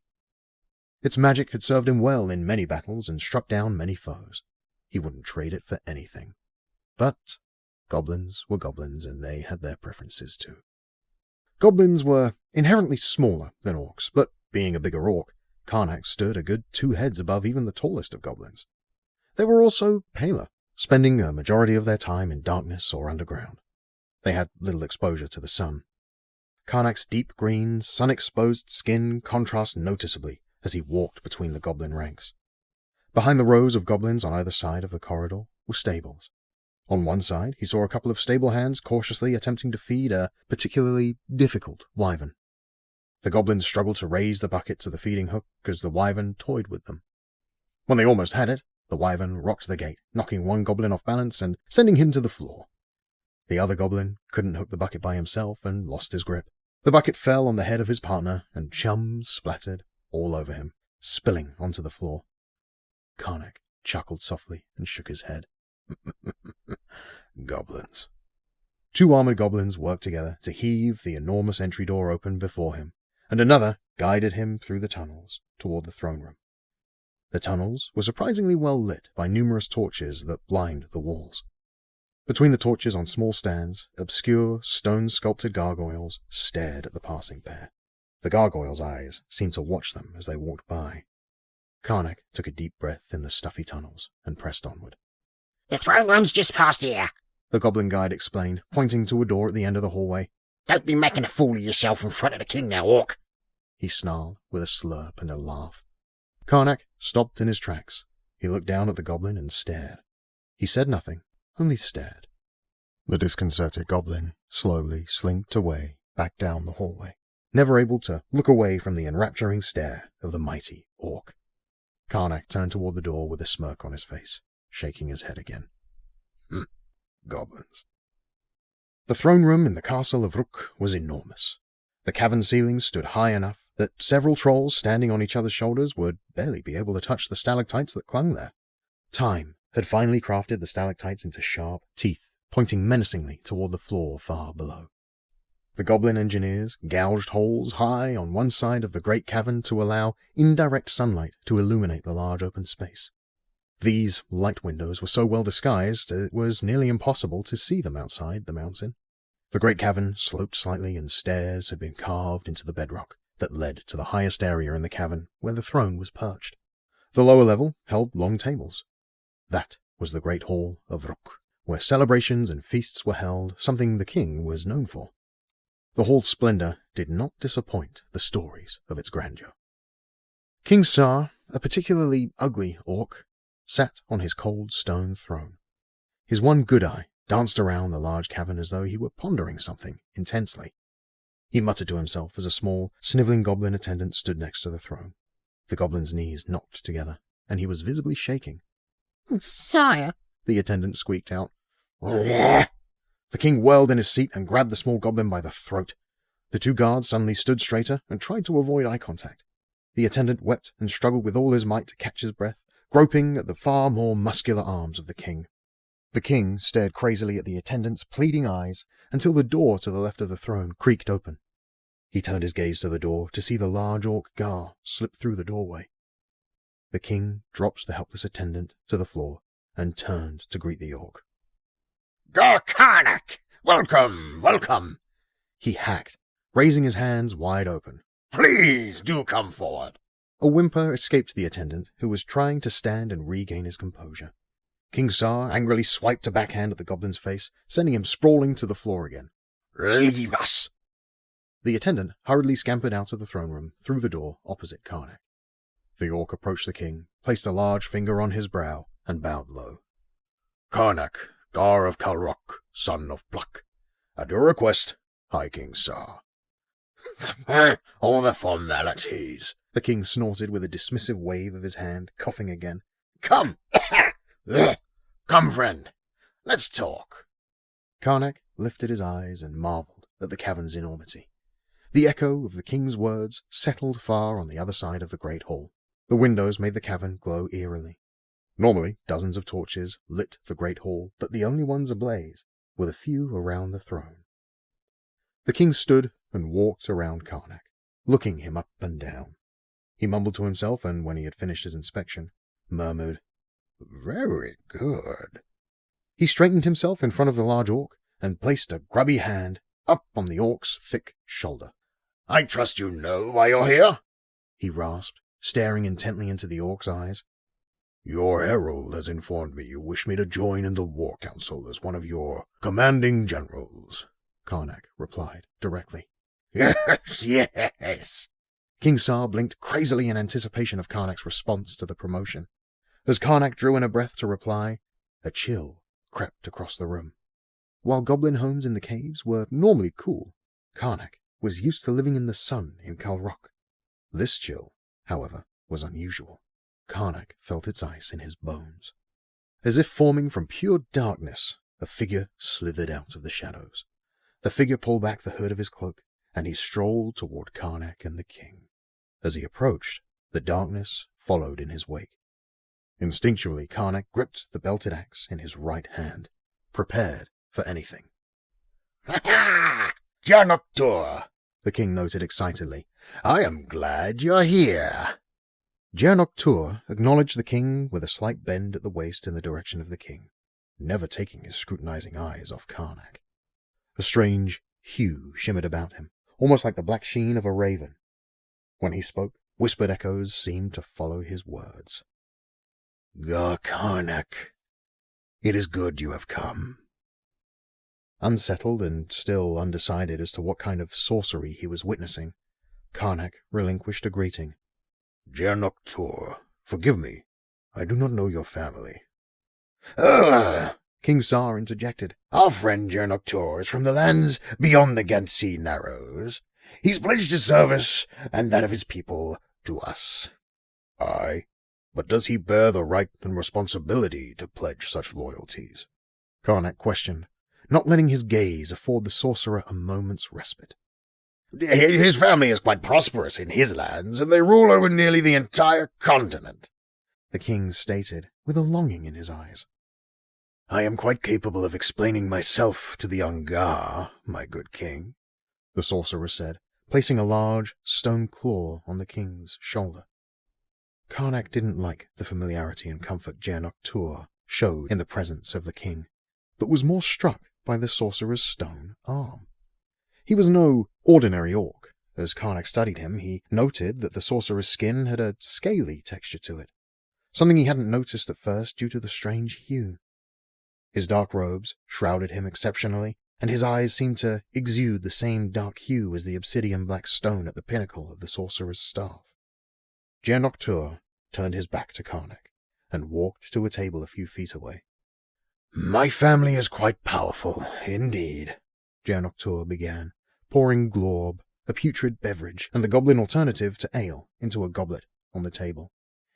"In fact, our influence spans the entire continent of Kelvur, the lands beyond the Ghun-Ra Narrows, as the good king called it." He handed the king a goblet, who took it and continued to stare into space, seemingly entranced by the story he already knew. Jaernok Tur approached Karnak and motioned with his stone hand toward a clear area on the floor.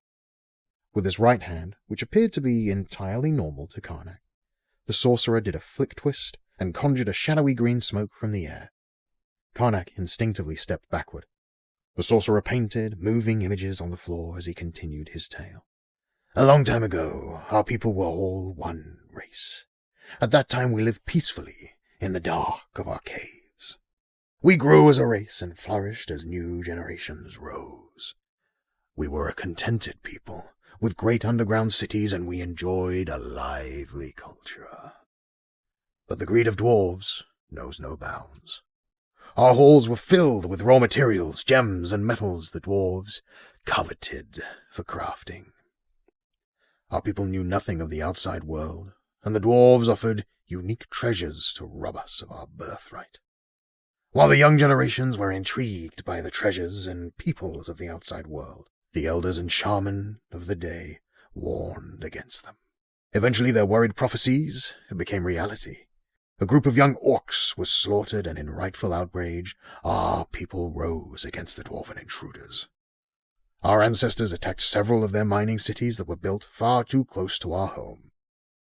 But the alliances of the dwarves extended farther than we knew. More surface dwellers came to the aid of the dwarves, and within weeks many of our underground cities were overrun. Our race was on the verge of extinction. But then, as if remembering something long forgotten, the elders and shaman reached out to the magics within the stone that surrounded them, and called upon the ancient high dragon Calrok the Red. He answered their cries and rose from the fiery pits of Malkra to rescue his people. He led our people to victory over the surface dwellers, and drove them back out into the light. The safety of the darkness was ours once more. But Calrok warned our elders that it was not over. The surface dwellers would not soon forget their defeat, and they would return for vengeance. So he sent troops comprised of the three races, goblins, orcs, and trolls, to build upon and conquer the lands across the seas. Thus, your direct lineages began here, on this continent. Karnak was kneeling, watching the smoke show. He sat quietly digesting the information. Nothing about the mode of the revelations sat well with him, but he had not witnessed a magic such as it. As the images faded, he slowly stood and turned toward Jaernok Tur. The sorcerer stared at him with a wicked grin, scrawled across his face. Over the last centuries, our people have made a complete recovery, and our might has grown to all the reaches of Kelvor. We eliminated all who opposed us, and the time has come for us to aid our brothers beyond the reaches of Kelvor. Tarin is next, and then perhaps all Finlestia, Jaernok Tur said jovially. And you, Karnak, Gar of Calrok, son of Pluck, will have the honor of helping us lead this inquisition.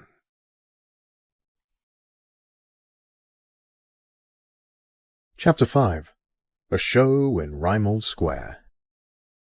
After much debate under the moonlight, Orin was forced to concede that Grell made several valid points. Grell insisted, because of Orin's injuries, he would not only need aid in defending himself on the long journey back to Whitestone, but also he would need continued care. For this purpose, Ilaria would accompany Orin and Merrick as well. A party of 3 is stronger than a pair, Grell had rationalized. You will be able to take care of each other, and Merrick's bird will be able to provide y'all with food on the road. Or maybe you forgot the road to Whitestone is longer when you can't fly through the air. Your family has done so much for me already, Orin argued. I couldn't impose further by taking away a daughter and a son. Ha! You'd be doing me a favour, Grell joked. But really, where do you think Ella learned her healing? Marie is quite skilled herself, and I have buckets of other sons who will help with the hunting and field work. They go with ye. That's how you can repay me. With that definitive statement, Orin could hardly argue. However, he realized Merrick had been completely silent during the debate and hadn't even moved in reaction to anything that was said. He'd sat, listening intently, stroking Rora's feathered head, and treating her with scraps of some sort from a pouch on his belt. The spotted falcon gobbled up the treats without complaint, well-trained and loyal to Merrick. Orin looked over at him, not sure what thoughts might be running through his head. So, I suppose you'll be joining me on my journey home, then? Aye, that I will, Merrick responded, not taking his eyes off the vastness of the stars. Orin turned back to Grell, who extended a hand with a great grin. Orin returned the gesture and embraced the large man's arm in agreement. I will tell Marie, and she will prepare for your departure. Tomorrow eve we shall discuss plans for the journey, and ye all can begin the trek the following morn. Now that I'm up and about again, I'd be glad to help with preparations, Orin replied. No, your day tomorrow is already planned. You'll be going to Reimald Square at the keep. The king has requested an audience with you before you leave. At the puzzled look on Orin's face, Grell continued. Well, it's not every day we have a knight of the Griffin Guard in Temeria. I'm sure the good King Hugin wouldn't want to miss an opportunity to make himself, look good. Orin did not miss the large man's dripping sarcasm. Merrick released an unintentional laugh. Rora's feathers ruffled at the sudden start. Merrick stood, turned to the other two men, and said, "Good evening," laughing to himself as he left them. The other two followed suit and made their way inside to rest for the next day's events. The following morning, the birds sang their pleasure with the day's beauty from every precipice in the city.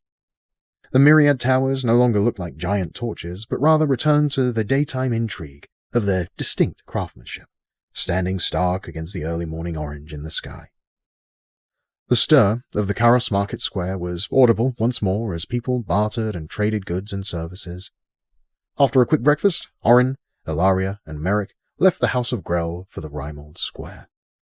The square, located outside the keep in the center of Temeria, was the largest in the city and was used for market like all the other squares. It was also used for special events of the king's choosing. The companions strolled through the city and Orin tried to take in all the sights. The buildings and towers seemed to get bigger the closer they got to the city center.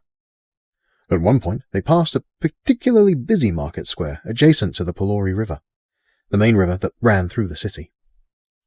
Merrick took his leave of them. He told Orin and Ilaria to go ahead, that he needed to stop in that particular market for something.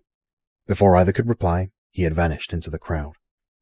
As the pair continued, Ilaria noticed the concerned look on Orin's face. She took a deep breath and put a hand on his shoulder. Merrick blames himself. What? Orin asked, surprised out of his thoughts. He blames himself for what happened to Gregor, she specified. Oh, I see. He has wondered ever since that day what he could have done different. I told him that he saved me, but the loss of Gregor was especially hard on him. He and Gregor had been hunting together long before I was old enough to go with them. His hunts are longer now. Sometimes he's gone for 2 weeks at a time. She paused. He always makes sure there's enough food at home for his extended hunts, but I think he's out there looking for that bear. He goes out alone now. Won't take me anymore. I'm just thankful for that falcon of his. Rora has given him a small sense of companionship on his hunts, and since having her, he's laughed again. I pray that bird lives forever, or at least until he finds himself a good wife, Ilaria teased with a wink. Orin dipped his chin with a half-smile. And what about you? How are you? It's been 2 years. I've come to believe all of life is precious. I don't want to live it in sorrow, that's why I love to heal. It gives someone the chance to overcome adversity and live again. And what an adept healer you are, Orin proclaimed. I know one man who's very grateful. They continued winding their way through the city for some time before the noise of Reimald Square was too loud to ignore. As they passed between two buildings, they came upon the enormous square. Orin's mouth gaped at the immense keep on the other end. Innumerable flags waved in the wind from the tops of the buildings on all sides of the square. The keep itself was covered in them, and many of them were attached at odd angles as more flags were added with no discernible organization. Reimald Square, made with an abundance of ancient stone, buzzed with activity.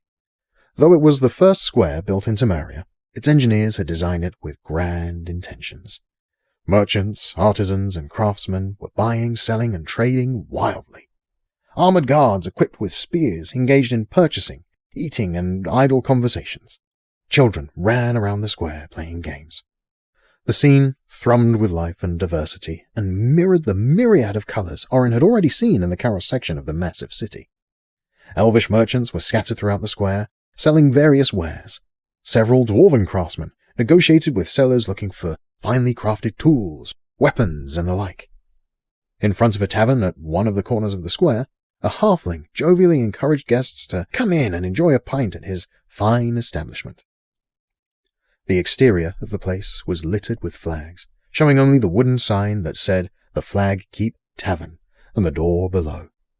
The smell of roasted meat hit Orin's nose, and he couldn't tell if it was coming from the tavern.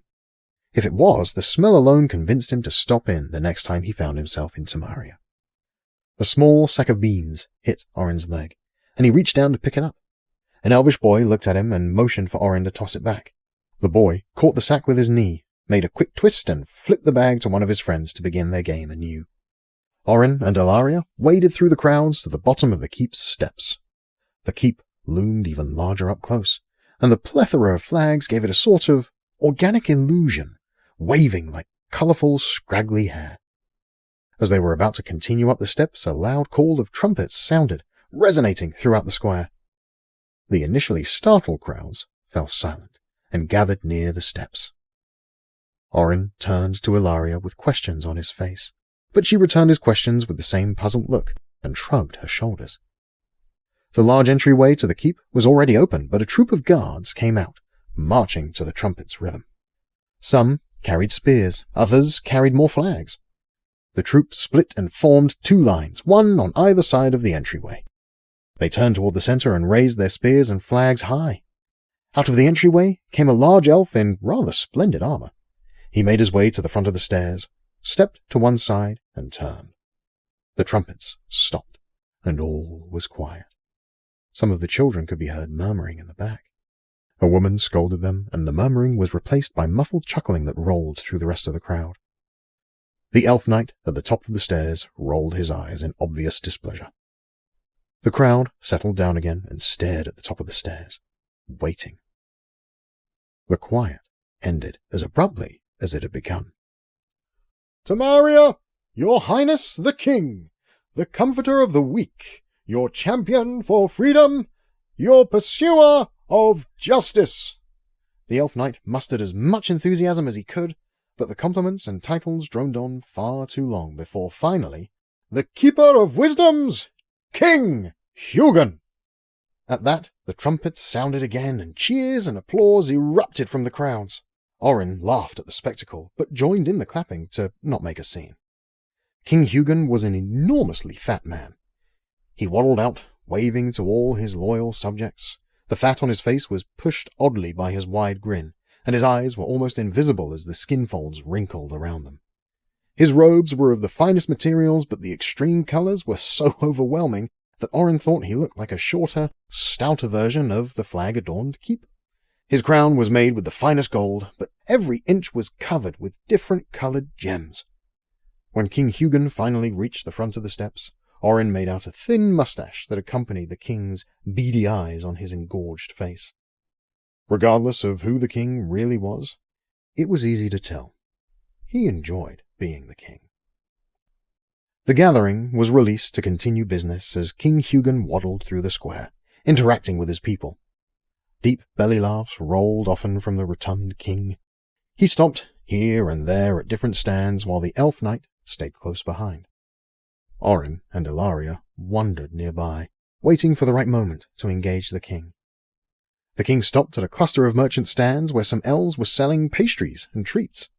The sweet aroma was enticing, to say the least.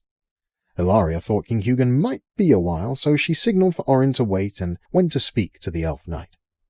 Orin couldn't hear what the two were saying, but as she spoke with him, the elf knight looked over at him in recognition. Orin continued to take it all in, the colors, the smells, the noises. It was overwhelming. So much so, he started feeling cramped. He stepped to the side, trying to focus on anything in order to ground himself. His eyes fell upon a man, his clothing brown with dirt, his hair matted. The man's eyes, the only part of him that wasn't brown, were piercingly blue. Streaks in the dirt on his face betrayed his tears as he walked, his blue eyes determined. Orin felt the man's sorrow, even from where he stood. Something didn't feel right. The whole world slowed down. Orin's experience in battles had taught him to follow his instincts. They often meant the difference between life and death. The man's face was grim with death. As Orin watched, the man pulled a jagged dagger from underneath his cloak, his hands shaking with uncontrollable rage. The tears on his face streaked the dirt even more. Orin followed the man's gaze. He was going for the king. No longer thinking but letting his muscle memory take over, Orin bolted from his position near a stand, startling the surrounding crowd.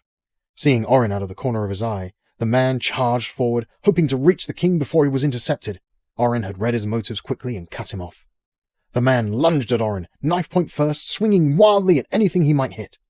Orin dodged the blade as each swipe came. He twisted around the assailant, grabbed his arm, and hit the man's elbow until the dagger clanged to the ground. With one swift move, Orin wrapped around the man's back, throwing him into a chokehold. The man savagely fought to get free, to no avail, as the Elf Knight came to assist Orin. The Elf Knight slammed the man to the ground and pinned him for apprehension. "Why did you have to find yourself a dagger? Did you mean to stick the king?" the Elf Knight asked, sounding disappointed by the whole thing as he held the man down. The farmer spit and screamed. All the people around the king watched in horror. "You fat, ugly king! You done nothing for us! Nothing!" His rage burst out with all sincerity. He coughed under the weight of the Elf Knight. "We've been telling you there's something going on up there, and you did nothing!" The farmer sobbed violent, heaving tears. The crowd was stunned by the spectacle. Orin stood, unable to move, wondering what the farmer meant. King Hugin looked around at the appalled witnesses, not knowing whether they were disgusted with him or the wretched farmer. He took a step forward to address the farmer. "I have—" Ah! the farmer wailed wildly, interrupting the king. You what? You what? You didn't listen, you didn't? He tried to compose himself, but the despair had boiled over and would not be contained easily. "And then I brought my crop to market, and then I go home. They killed her! They killed her!" His sobs were low, deep, and fitful. King Hugin looked around at his people, recognizing the pity they took on the farmer. For a moment he was at a loss, until he looked at Orin, and a glint of recognition appeared on his face. He found his victory. "My friend," the king said, showing as much feigned compassion as he could muster. "I have done something. I heard your cry." He stood taller, extended his arm fully toward Orin, and raised his voice for all to hear. "For here, before us, in your very midst, one of the valiant Griffin Guard, a true guardian of Whitestone." Excited whispers rippled through the crowd. The king, seeing his plan was working, continued. "Temeria, your king loves you. It breaks my heart that any should feel unheard. Why, this very day I had planned to meet with our young guardian to discuss this very matter. Surely we have heard the disconcerting rumblings of the peculiar Strangeties in our northern farmlands." Ilaria rolled her eyes at the king's wordplay, not deluded by his game.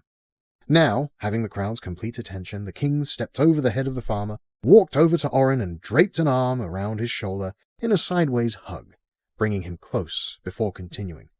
"And look, our guardian's first act in Temeria is to save your beloved king. The heart of a true guardian, this one.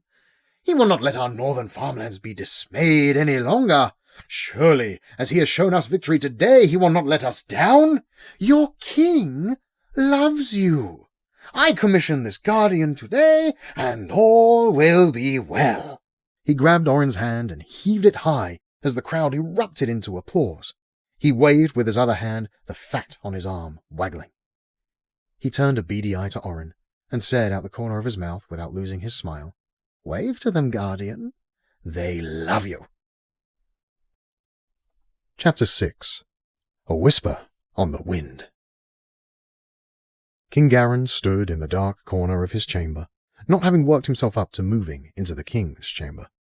It had been a couple of days since his father passed, and no one had seen him since the final rite ceremony. Daily operations around the kingdom continued unimpeded, save for the increasing lot of items that required the king's overview. Garin had been mumbling to himself for hours without realizing. A sudden, resounding knock banged at his chamber door. "Your Highness, it is Melkis. Please let me in." Melkis's loud knocks and pleas snapped Garin from his daze. He hesitated, and then strolled to the door to open it. "Melkis, what is it?" Garin asked, looking as though he hadn't slept for a month. "Sire," Melkis started, but at the sight of his forlorn young king, the duty in his voice turned to concern. "Have you not slept at all?" No, Garin trailed off. He wasn't sure if he had slept or not. Certainly he was exhausted, but he couldn't remember much of the past few days. His bloodshot eyes turned to his old teacher and friend as Melkis grabbed his arm. let's get you some food, my king." The old guardian led his young king through the castle to the kitchen, where he gathered some bread, a hunk of cured meat, and wine. He led the younger man through an anterior hallway that opened to a balcony which overlooked the rolling hills, peppered with monumental stones to the west. He sat the plate of meat and bread on the wide balcony railing and poured wine for each of them. Garren broke the bread and ripped the meat, a half for each of them. He stared over the hills. One large white stone in the distance caught his eye. He had camped under that very stone on his return journey home. Melkis had seen that distant look in others' eyes. He was an old veteran and had seen much in his years in the Griffin Guard, but King Garren's look was different, somehow. He was a new, but broken king. Melkis released a heavy sigh, but it was covered by the wind. He stood beside his king, pulling apart pieces of meat and drinking wine. After a long while, he spoke. "I remember when your father became king." The remark startled Garren back to the present. He took a swig of wine and turned to listen to the old guardian. "He was so afraid. He had just lost his father, your grandfather, and thought he would never be able to live up to his father's standard." He laughed at the notion. He always saw the best in others, but sometimes it's hard to see anything good in yourself. Your father was like a brother to me. I can't count how many times we fought side by side during our time together in the Griffin Guard. He saved my life, I saved his. We were unstoppable. I saw him accomplish amazing things. He led us to victory in battles we thought we'd lost. He gave his all for those around him. I had no doubts he would make an excellent king. And when he became king, he proved me right. Melkis took a bite of bread and looked at the silent king, considering the younger man's needs. "Though, as many times as your father surprised me with his goodness." A lump grew in the old guardian's throat. "All of his best he saved for you and your brothers." Garren flinched. He was the only one left. His two brothers had died in a recent incident against an orc wyvern troop a few weeks prior. How much loss can one heart bear? Garren wondered. Melkis turned toward the king and spoke with certainty. "I have watched you grow your entire life. You are strong. You have a heart for others. I've seen it. You've sacrificed yourself for your brothers 100 times. The guardian laughed as he sipped his wine. I remember one morning getting an unexpected shower coming to retrieve you and your brothers for training. The bucket fell right off the chamber door and hit me in the head. I was a little less patient in my younger years, and even though you weren't the sole culprit, you took the punishment on yourself to save your brothers. Your sacrifice moved me, and I took it easy on your punishment." "Ha!" Garren laughed. Relief spread across the old man's face, and his grin widened as Garren continued. "As I recall, Danella's wooden bread paddle did not spare me any punishment." "Oh, you were little. You don't remember right." Melkis winked at him. He took a long last swig of his wine and said, "Come, let's finish this and go visit the training field." The two men finished their meal, reminiscing about fond memories and enjoying the westward view. There was work to do, but they could finish lunch first. The residents of Whitestone milled about busily, accomplishing their business as usual. Their just king had died only a few days prior, but life went on within the white-stoned city. A woman rolled her cart down the street toward the market square. A gust of wind caught up the fine linen on the top of the cart and unfurled it onto the ground. She cursed her luck and began rolling it back up, when suddenly she stopped to witness what everyone else had paused to see. The new king, Garren. The people were glad to see him out and about. Though there were many things to take care of, Melkis thought it would be good for Garren to get his blood pumping on the training field with the Griffin Guard.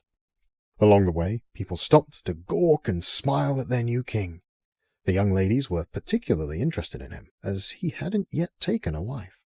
Melkis laughed at their enamored interactions.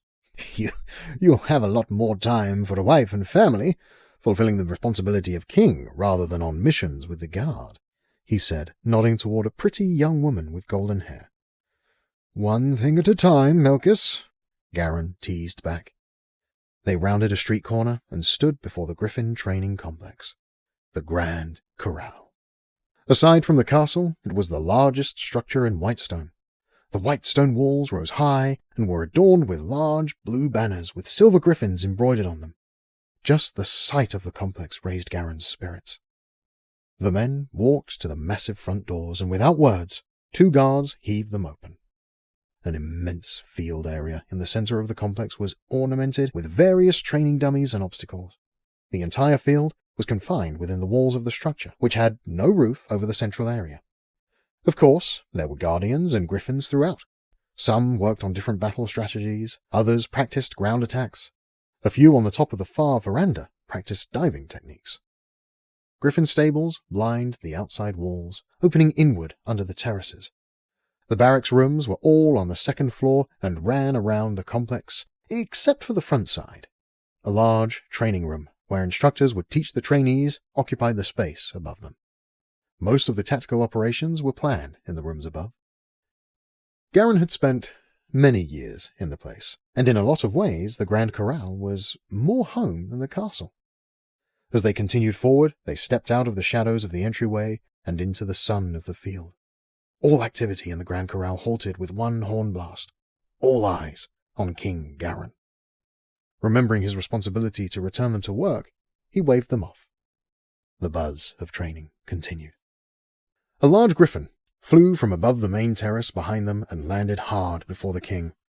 The guardian, riding it, swung his legs over and hopped off in one fluid motion. The large griffin stood statuesque, well-trained. Its muscles were taut, ready for any command.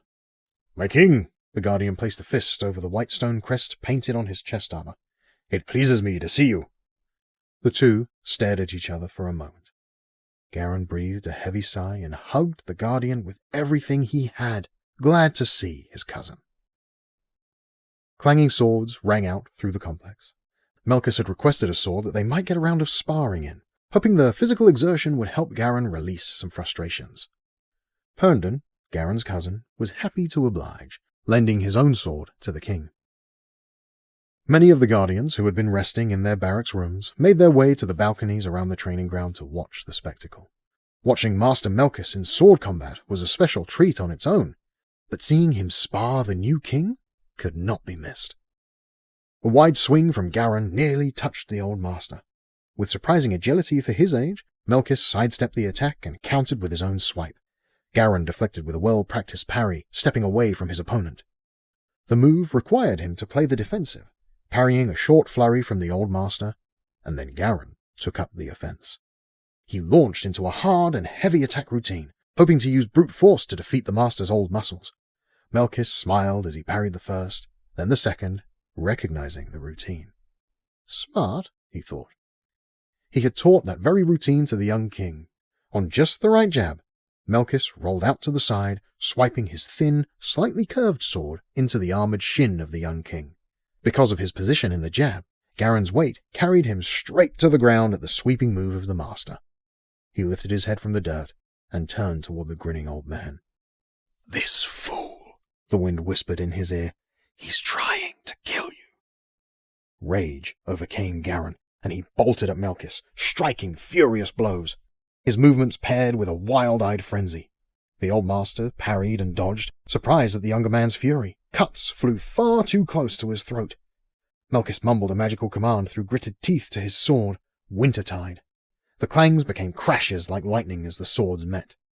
The white crystalline stone in the hilt of his sword glowed, and chips of ice flew with each parry. Finally, Melkis saw an opportunity in Garin's tiring rampage and took it. He dove past the throttling king, sending him wildly off balance to the side. Melkis rolled, popped and spun, swiping Wintertide through the air. A blade of chilled air blasted the young king. Garin pressed forward in slow motion, barely able to move as the freeze covered him. Icicles formed on his sword, cloak, and hair. He stopped a few feet from his old master, the point of the magical sword inches from the king's throat. "Well, do it then!" Garin screamed. "If you mean to kill me, get it over with!" The stunned master wavered with his sword. "Garin, what?" It would be better this way! Silence! Not yet. Tears streamed down Garen's face as if he had snapped back to the present from some distant plane. Melkis stared, as did many of the guardians who had been watching the sparring session. Herndon stepped forward toward the old master, laying his hand on Melkis's arm to lower Wintertide's deadly stance. He looked to his cousin with empathetic eyes. Garen, I'm going to take my sword back now. He cautiously reached for his sword and grabbed his cousin's hand. I'm sorry, Garen whimpered. I'm so sorry. After they had sent all the spectators back to training, they brought Garen inside the officers' dining hall. There they grabbed some tea and retreated into an adjacent sitting room. The room was nicely furnished with large chairs for comfort and a fireplace that was already burning. Herndon sat the king in one of the comfortable chairs next to the hearth. Melkis grabbed a large fur blanket made from the pelt of a plains bear. He wrapped it around Garen and rubbed the younger man's shoulders as Herndon pressed the hot tea into Garen's hands. Thank you, Garen shivered, but smiled at his friends' concerned faces. You just warm up here, my king, Melkis said, trying to hide his worries. Herndon and I will get some food from the kitchen, and we will all have something to eat. They left the anteroom and headed through the dining hall toward the kitchen, easily navigating the tables. The concern on Herndon's contorted face was not lost on the old master. I'm not sure, Melkis said, guessing at the guardian's question. That did not seem like my cousin, Herndon replied. I have rarely seen him with that kind of rage, even in the midst of battle. What was that? Melkis shook his head and stroked his white beard thoughtfully. I cannot say, but it is not the first strange outburst of late. I have seen men come back from battle as changed, but his extended exile after the battle he survived may have done more damage than I thought. He was out there for a long time. I haven't had much time to talk to him about it. Come to think of it, he's hardly spoken to me since his return, Herndon realized aloud. He's been rather distant, even at the castle, Melkis agreed. I thought it more about King Farron's death, but now I'm not so sure. By the time they had eaten and Garen had warmed up, the hour was late. They stayed in the guest rooms at the Grand Corral, thinking it better to rest and return to the castle in the morning.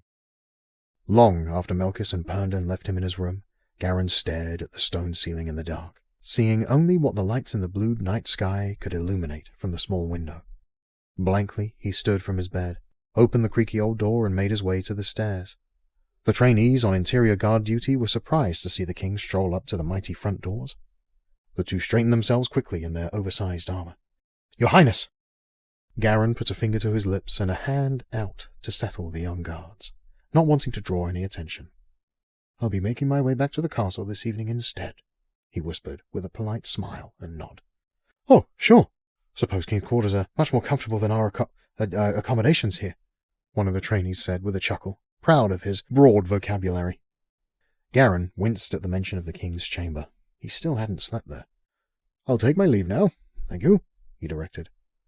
They opened the large front doors of the Grand Corral and Garen stepped through into the night of the city.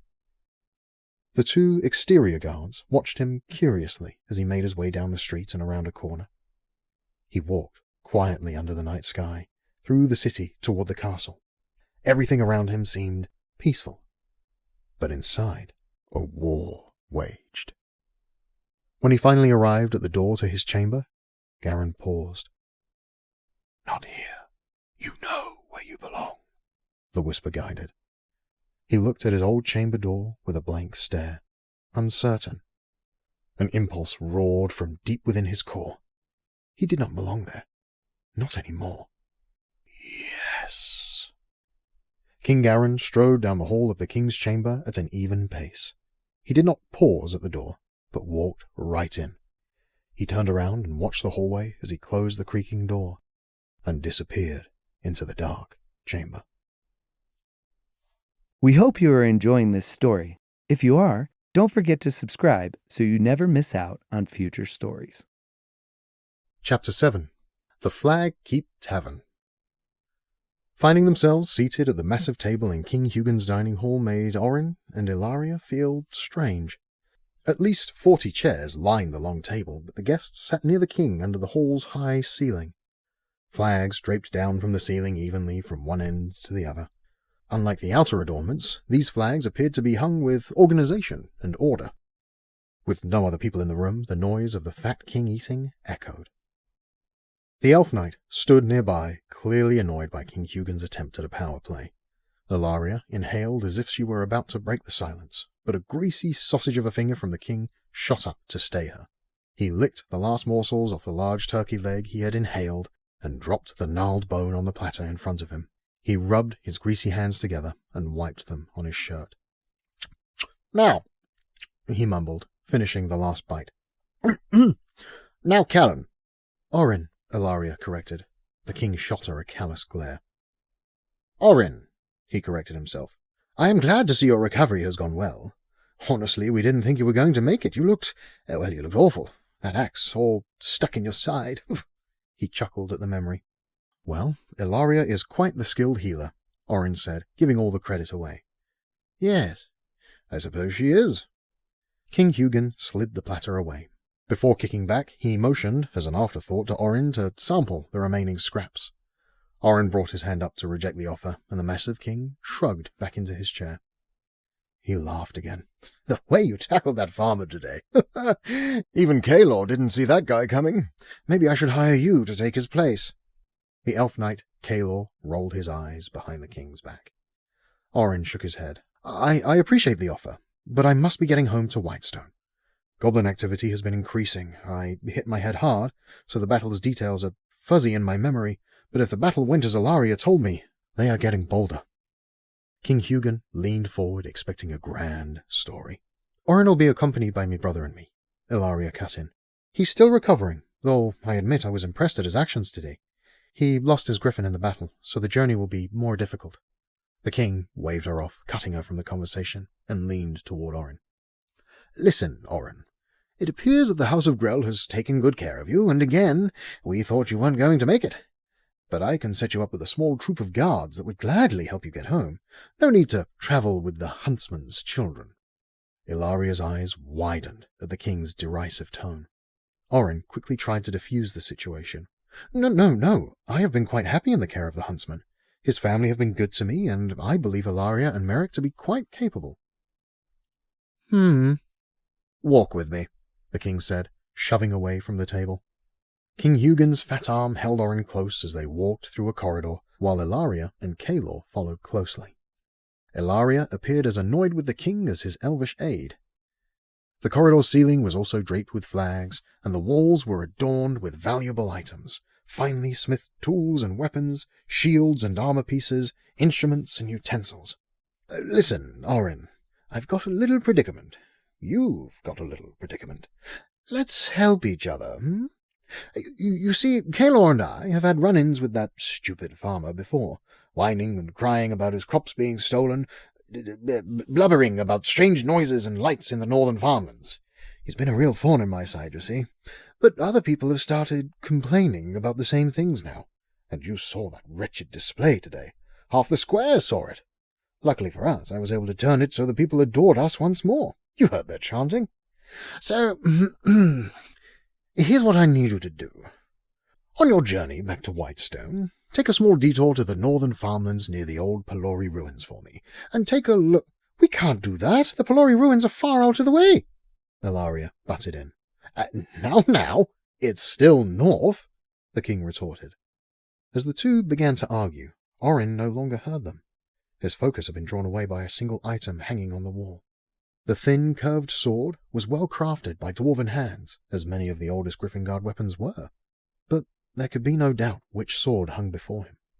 Orin knew the runic symbols on it well, for it had been his brother's. Clearly, King Hugin had recovered many fine items from that battle. We'll do it. Ilaria and King Hugin went silent, Ilaria's face scrunched in confusion. King Hugin smirked smugly. We'll look into your Strangeties in the northern farmlands on our way to Whitestone, but I'll be needing this sword. The king had readily agreed to let Orin take the Griffin Guard's sword. He had found several swords that seemed very much the same to his untrained eyes. At Calor's insistence, the king offered to send them with supplies for their journey. A generous offer from such a generous king, of course. Orin agreed to accept, despite Ilaria's disapproval. The two were shown to the exit, and the doors were promptly shut behind them. Orin gripped the hilt of his brother's sword, belted to him with satisfaction. Ilaria was less than pleased. Now what did you go and do that for? She scolded him. I know this sword. He patted it. It was Rayan's. Ilaria's mouth softened, and she didn't reply. If she had been in his place, she would have made a deal for the sword as well. Her scolding on the matter ended. She touched his shoulder with understanding, and the two started back through Reimald Square. They stopped at a nearby merchant tent run by a strange elf in regal attire. He had all the wares they needed and included a few extras he suggested would be good to have on the journey. Each time he added a supply, he mentioned his sacrifice for profit for them, and aimed a coy wink and self-righteous laugh at Orin, an attempt to solicit favour with the Guardian. Orin guessed the elf's charisma had gained the king's recommendation, and the merchant hadn't hesitated when the king's letter for supplies had been presented to him. Once their supplies were loaded on a cart, the elvish merchant snapped his fingers and called a young human boy. He gave him specific instructions to deliver the cart to Grell's house in the Karos district in the north end of Temeria. Before Orin could protest, as he was more than capable of rolling the supplies himself, the stout young man hopped to the cart and took off through the sea of people in the market square. They thanked the elvish merchant, who insisted it was actually his pleasure and honour, and headed to the square exit. Before they reached the exit, they saw Merrick shaking hands and laughing with the halfling owner of the Flagkeep Tavern. He caught up to Orin and Ilaria and fell in step with them. His sister's discontented look made it apparent to him that their time with the king had been as fun as he had expected it would be. So, how was King Hugin? Merrick asked, a tinge of teasing in his voice. Well, we'll be taking a rather long detour on our journey, Ilaria sighed. Orin has agreed to help the good king by looking into the stirrings in the northern farmlands. Oh, up by the Palori ruins? Aye, that'd be the way. That is a detour. Quickest way to get there is the Palori River route. Merrick chuckled and looked back at the Flagkeep Tavern. I suppose we'll be needing a boat then. The Flagkeep Tavern bustled with patrons from the Reimald Square market. All kinds of folk filled the place, and the music of the tavern bard was drowned out by boisterous laughter and general merriment. A jovial elf spun around Orin, Ilaria, and Merrick, using some light magic to carry 8 tankards of ale to his companions at a nearby table. Cheers rang out at the elf's feet. Orin noticed the tavern was larger than it appeared from the outside. He counted 4 hearths within sight and wouldn't have been surprised to see another 1 or 2 farther in. Merrick led the way, weaving between excited patrons. One of the tavern maids caught Merrick by the arm and whispered something in his ear. He let out a slight chuckle and joked back with her. He signaled to Orin and Ilaria that he'd be back in a moment and hastened away with the tavern maid.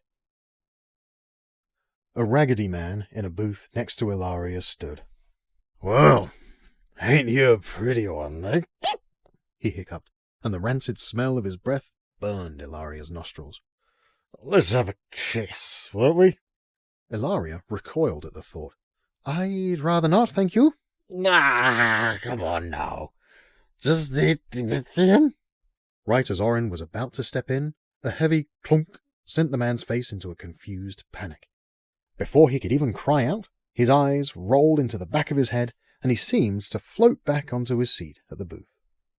Revealed behind him was a skinny gnome, holding out his hands in the midst of some magical conjuration. His eyes glowed with an eerie blue fire, as did one of the tattooed runes on his hands. Once the raggedy man was back in his booth, the hairless little gnome's lights went out. He shrugged at them with a cheeky grin. A sturdy dwarf with slate-black hair and a long beard, braided in the middle, lifted the culprit of the loud clunk.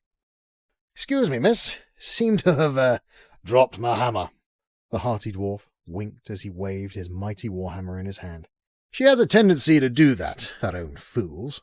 He glanced over to the raggedy man who was snoring, drool running down his cheek. "Oh, me hero," Ilaria feigned. Though her tone was clear, the dwarf puffed up, enjoying the game.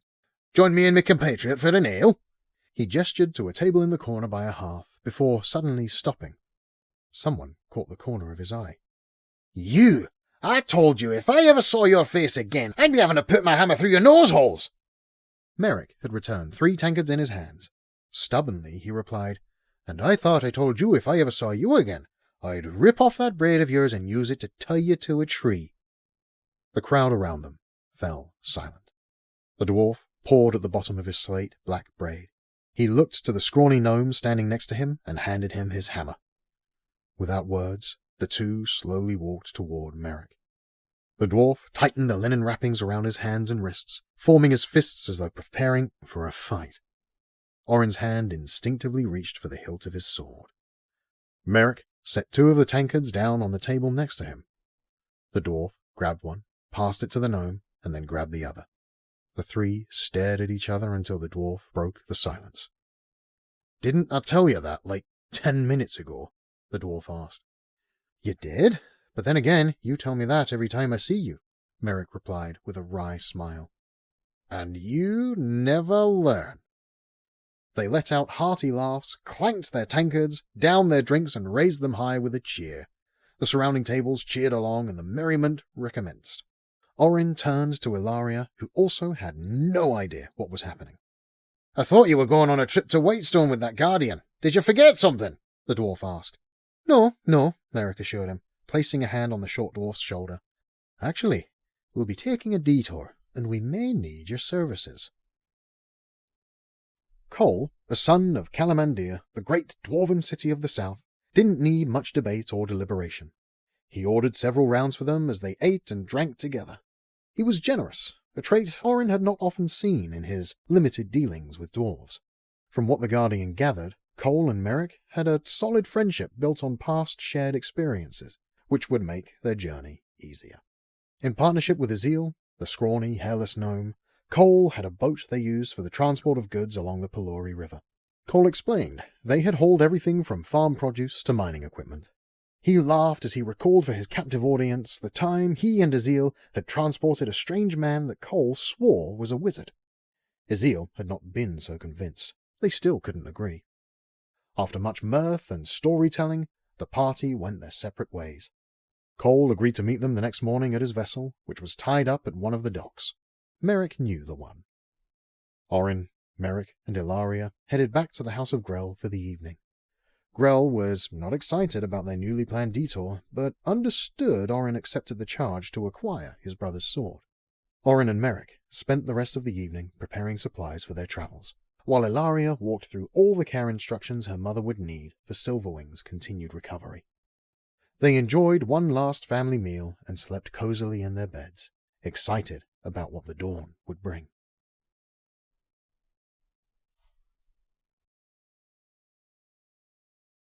Chapter 8. The Scar Squadron. Care glided easily over the Drelek mountain range. The wyvern always loved solo missions. Karnak cared for her well, and she never wanted for anything. As she stole glances back at him, she noticed a heaviness on his face. Care bent her long neck back, nuzzling Karnak's foot with her chin and clicking affectionately.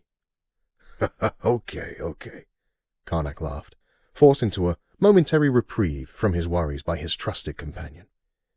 He took in a full breath and let out a long, heavy sigh that floated away on the mountain winds. The big green orc stretched his mighty shoulders, reaching his arms up and back. He gazed over the mountains and saw alpine lakes nestled high among the peaks. Below, he saw the Urk River. He knew its turns well. They were almost home to Calrok. How he had missed it. His meeting with King Sar had not gone as expected. Truly he had not known what to expect, but the appearance of Jaernok Tur unsettled him. They hadn't seen a Kelvurian in many years. Little was written about them and their lands in the tomes at the Library of Calrok. The Gant Sea, of course, was full of treacherous waters on the best of days, so the foreigner's absence was understandable. Though Jaernok Tur did not seem to Karnak as one who needed sea transport. Dark magic surrounded him. Karnak didn't care for most magic as it was. Even his own mages in Calrok used it sparingly. His best friend, Smarlo, used magic occasionally, usually to prank Karnak.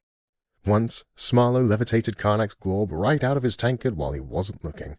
When Karnak turned back to drink, he lifted the empty tankard to his lips, tipped his head back, and witnessed the levitating liquid for a split second before it splashed into his face. A raucous laugh had risen from the orcs all around, and Smarlow, wisely, had taken his leave, though he flashed a toothy grin as he departed.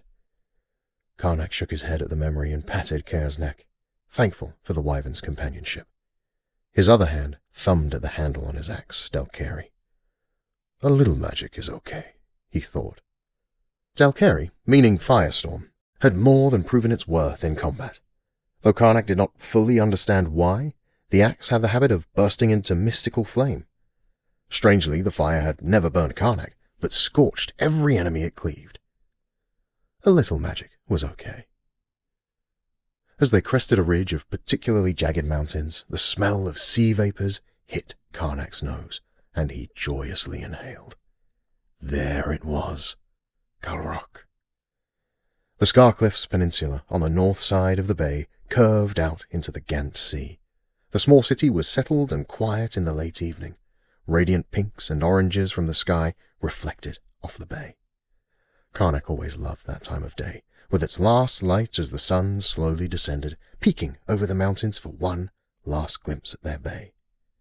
The reminder of what he must do struck Karnak again. Their task would be hard. His wyvern squadron had not deployed in some time, but his orcs had trained on the Scar Cliffs.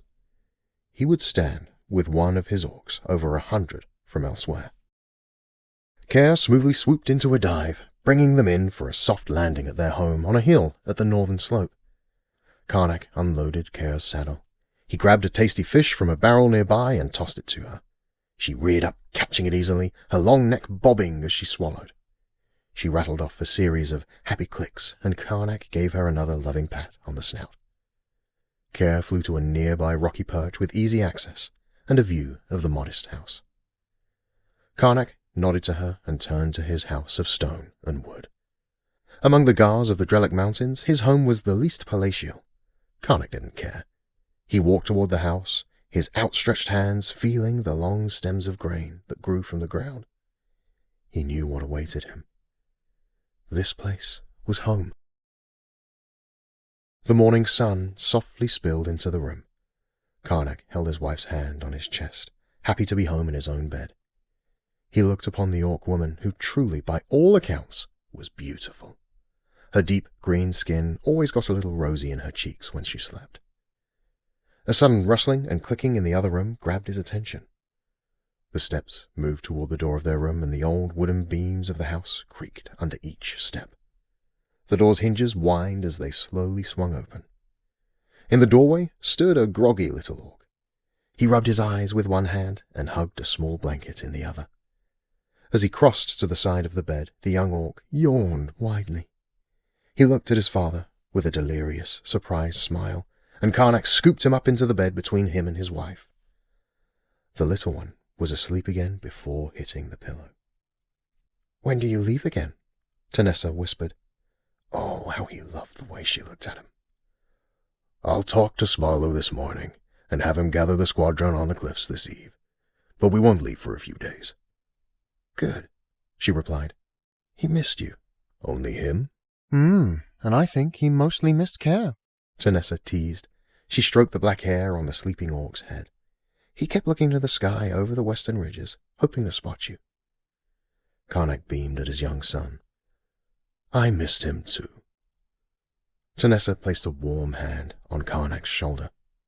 "So, husband, what is it that King Sar wanted with the mighty Gar Karnak?" He breathed a heavy sigh, saddened at the prospect of ending the tender moment with his family. The king has called Calrok to stand and fight. "Where will you go?" "I'm to bring the squadron to Ghun-Ra. From there, Smarlow and I are to meet with Gar Nago. He is apparently working on something important, but very secret for the king." Concern etched his face.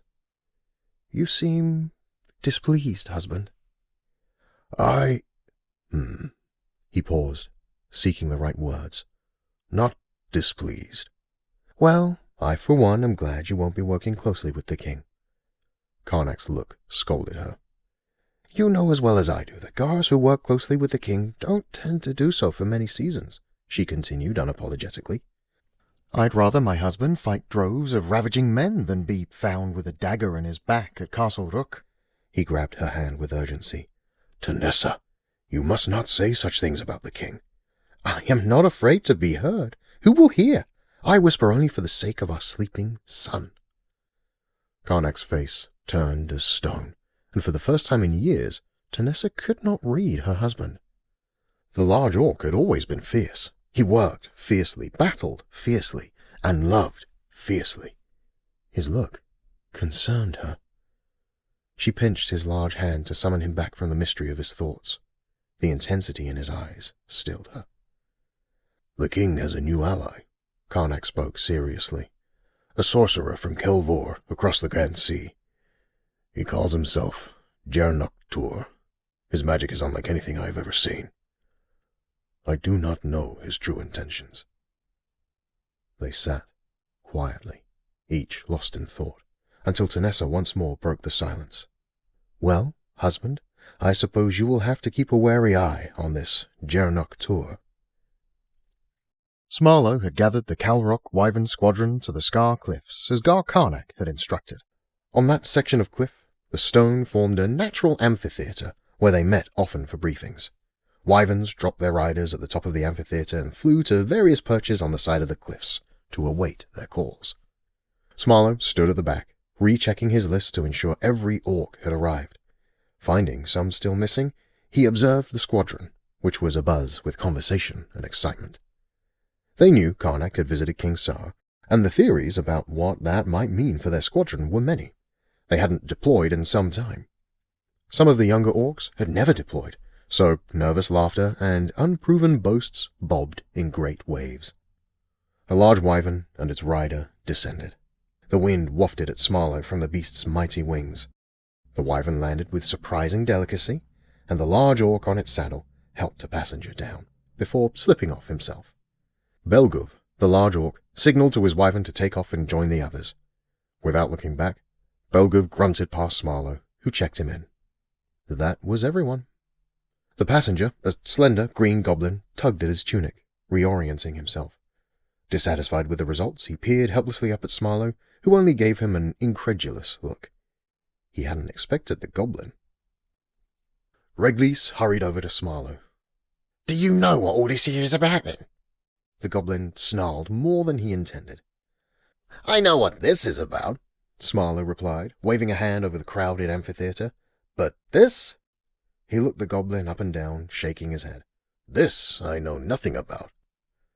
Confusion lined the goblin's big eyes. It was hard enough being a goblin in the eastern Drellic Mountains, but here in Calrok, he was one of very few goblins who dared live under the sun. As the local tavern owner, however, he had built a prosperous business on the back of his proprietary Glorb wine. It was a local favourite, and he dared believe it to be the best in all of Drellic. He pulled again at his tunic, readjusting his belt. Apparently his ride upon Belgov's steed was not to his liking. Just as he was about to inquire further, a hush came over the crowd. Someone had spotted the majestic wyvern high above them. The creature hurtled itself toward them in a dizzying dive. Faster and faster she barreled toward the amphitheatre.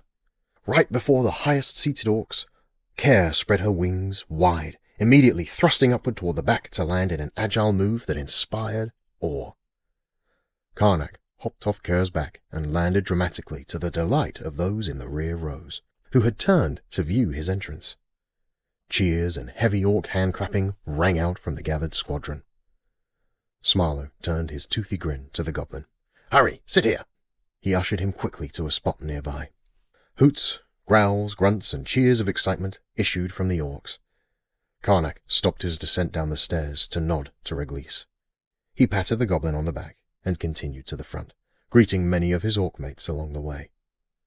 Smarlow had run ahead to wait for his gar at the front. Karnak grabbed his friend's shoulders with both giant hands and gave a hearty laugh.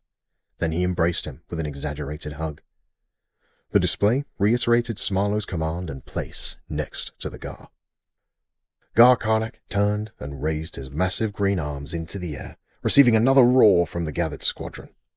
Reglis couldn't help but clap. He could not deny the spectacle before him. Orcs were a passionate people. Karnak settled them down with the wave of his hand. He did not lose his grin, however. "Brothers," He started, a swell of pride and anticipation filling the crowd. "I have sat with the king. We have been invited to be a part of the movement of our people. We have been chosen for special missions that only the best wyvern riders in Drellic can accomplish." "Yeah!" A rambunctious young orc burst out. A raucous reverb joined in. The commotion that the young orc started amused Karnak. Good. He will need that passion in battle, he thought. "And yes, you are the best," Karnak continued. "You have trained on the Scar Cliffs. Though wave after wave comes crashing against them, they do not fall. They do not waver. They are strong. Like these cliffs, you are hardened and razor sharp. We make for Ghun-Ra. There we will post for our missions. The first night, Smarlow and I will accompany Garnargo for a night flight. Belgov will be in charge of camp setup at Ghun-Ra." Excited grunts rose as orcs nudged Belgov in congratulations for the honor. Karnak paused, allowing the tension of his next words to build. "Riders of Calrok, we have been called, and the Scar Squadron will answer." The last of the squadron had left after much uproarious celebration. Reglis stood at the top of the amphitheatre, alone. Belgov had walked by him, called to his wyvern, and taken off without even looking at the goblin. Reglis looked down at the Gar and his commander, unsure of his part in the evening. The two whispered, quickly and deliberately. Smarlow glanced up at the goblin with a less than confident look on his face, and the whispering recommenced. Finally, Smarlow gave a resigned shrug, and the two ascended to the lonely goblin. As the two approached, Reglis placed a long, pointed finger to his dipped brow. "My Gar." Karnak's big hand rested heavily on the goblin's shoulder. "My friend, there is no need for the formalities." Reglis relaxed, the Gar's kindness putting him at ease. "Well then, if your Gar doesn't mind me asking, what am I doing here?" Karnak laughed at the goblin's bluntness, but Reglis saw the concern that crinkled Smarlow's countenance. Karnak got right to it. "I need you to go to Rook." "What?" The goblin was stunned. "I need someone in Rook who can be my eyes and ears, reporting anything suspicious or out of the ordinary." I was standing like a sore warted toe. I've lived in the sun for too long. My skin, it's almost as green as yours." Reglis's confusion at the request was evident. "Reglis, we need you for this." "But I have my tavern here." "And a wonderful tavern it is. Lox will manage it well in your stead. I need your help." The appeal to the goblin's sense of honor was not strong enough. Karnak had always been good to Reglis and was a loyal patron at his tavern. These had always been helpful reminders as to why Reglis had chosen to live under the sun rather than in the safety of darkness under a mountainstead. Non-warrior goblins were not known for bravery, though, and he could not understand why Karnak would choose him for such a task. I cannot. I will not. Lox would run it into the ground." "Lox is good at his job, and with your proprietary glorb wine, the tavern will practically run itself." The goblin swelled with pride. Karnak had found his in with Reglis. "You make the finest glorb wine in all of Drellic. No, in all of Turin," Karnak continued, shaking the goblin's whole body with his fervor. "Think of it as an expansion opportunity. We know the king has a taste for glorb. Certainly he has never tasted anything quite so glorious as your glorb wine. Yours would be the official glorb wine of all Drellic by year's end. The best glorb wine in all of Turin, probably all Finlestia." Reglis's eyes swam with his own imaginings. "Say what you want about goblins, but they dream big," Karnak thought. He knew his plan was in motion. "I have already arranged for the training master to assign a student to fly to Rook, and you have your first investor," Karnak said, pulling a pouch of coins from his belt. The goblin hesitated for a moment. His eyes bounced back and forth between the pouch and Karnak's friendly eyes. He reached out and grabbed the bag, but Karnak gripped it tightly and pulled him in close. His eyes narrowed as he said, "Can I count on you?" You will never have had a more trusted ally." The goblin grinned. His grin was short-lived when he noticed the scowl on Smarlow's face. He backtracked quickly, giggling nervously. Except for maybe him, that is. Chapter 9.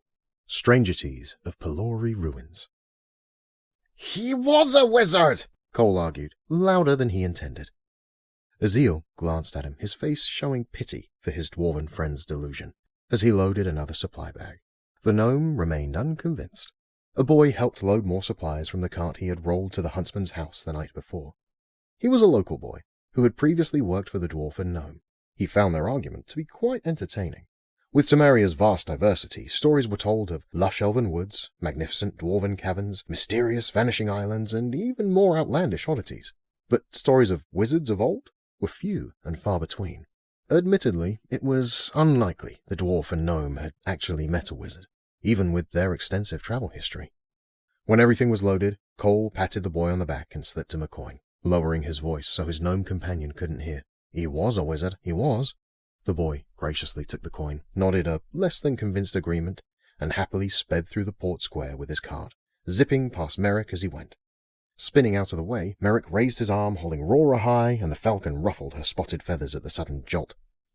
"Hey, there we are!" Cole's dwarven voice carried to them, even over the bustle of the port square. "Come on now, let's get you loaded." Azil greeted them with a warm smile and grabbed Ilaria's bag to load it into the boat. The vessel was no ship of the seas, but it was not uncomfortably small either. The Palori River was quite the waterway, but open sea ships did not venture upon its waters, with their treacherous sections where unwary boatmen could destroy ships on unseen rocks reaching from the bottom.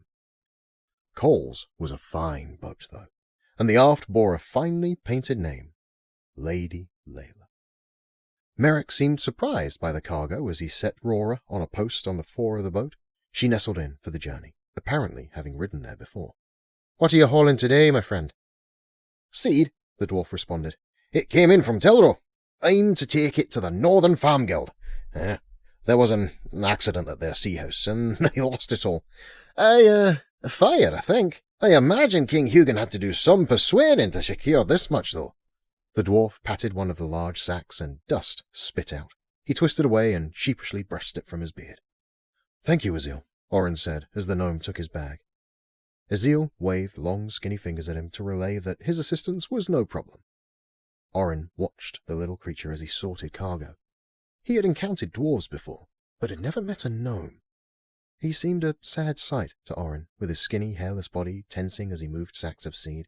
He stood half the man's height, and his stone-grey skin was spotted by a myriad of ornate runic tattoos. Orin had already seen the magical markings in action, but was curious to know what more the little gnome could do with such magic. Orin's concerns for his well-being were fleeting as Azil cheerfully went about his business. Whatever the gnome's story, Orin saw Azil was happy with his life. Azil, can I ask what your markings mean?" Orin inquired. "Ha!" Cole laughed as he stacked the last bag of seal. "Azil doesn't talk much," Merrick chimed. "He's a mute, an accident from long ago before I knew either Cole or Azil." "Aye, but if you know how to use his gnome sign, he is quite the chatterbox," the dwarf ribbed as he prepped the wooden mechanism in the aft of the boat. Azil's hands swirled and signed something to the dwarf, who laughed harder. The gnome turned to Orin and shrugged before untying the rope from the dock. And just like that, they were off.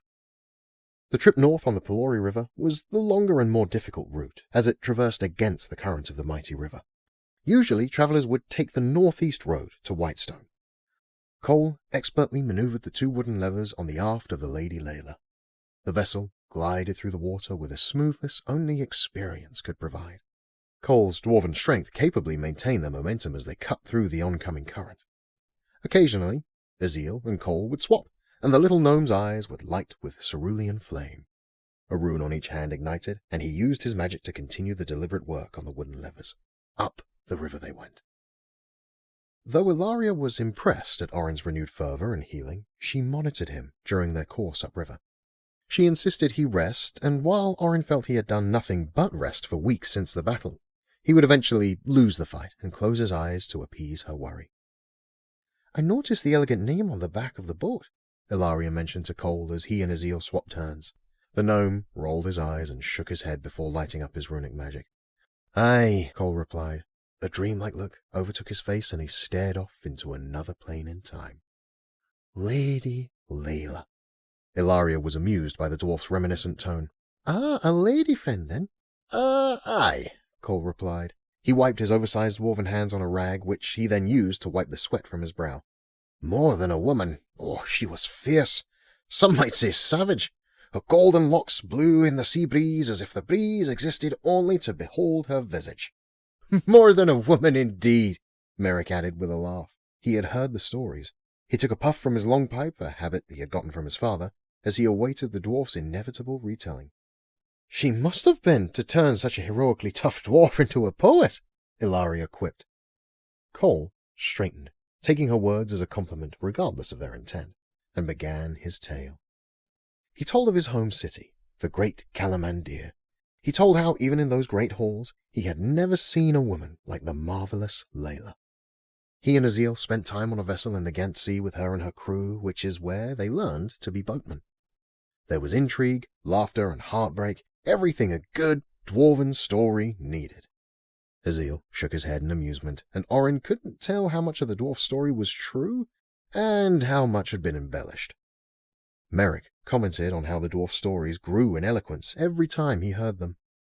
The stories put the group in a cheerful mood, and that evening, after lighting a couple of lanterns, Cole tapped a small barrel of ale and taught the group a game with dice and cards. He and Azil had learned it during their time on the Ghent Sea. At one point in the evening, Merrick took a turn at the aft. It was hard work, and though Merrick was strong, the boat was difficult to maneuver for his human frame. Eventually, Cole replaced him, to Merrick's relief, and Cole and the gnome took turns sleeping. That night was quiet for the companions on the Lady Layla, and they slept restfully for the last time in a long while. The Lady Layla docked at the Northern Farmers Guild port in the afternoon. The heat of the day was in full measure, and the portmaster met them at the end of the dock. His old, sun-cooked skin wrinkled his face, and white wisps of hair floated on his head. One moment, the portmaster called. His rough hands fumbled the crinkled pages as he produced a ledger from his patchy cloak. Oi, Marty! It's good to see you!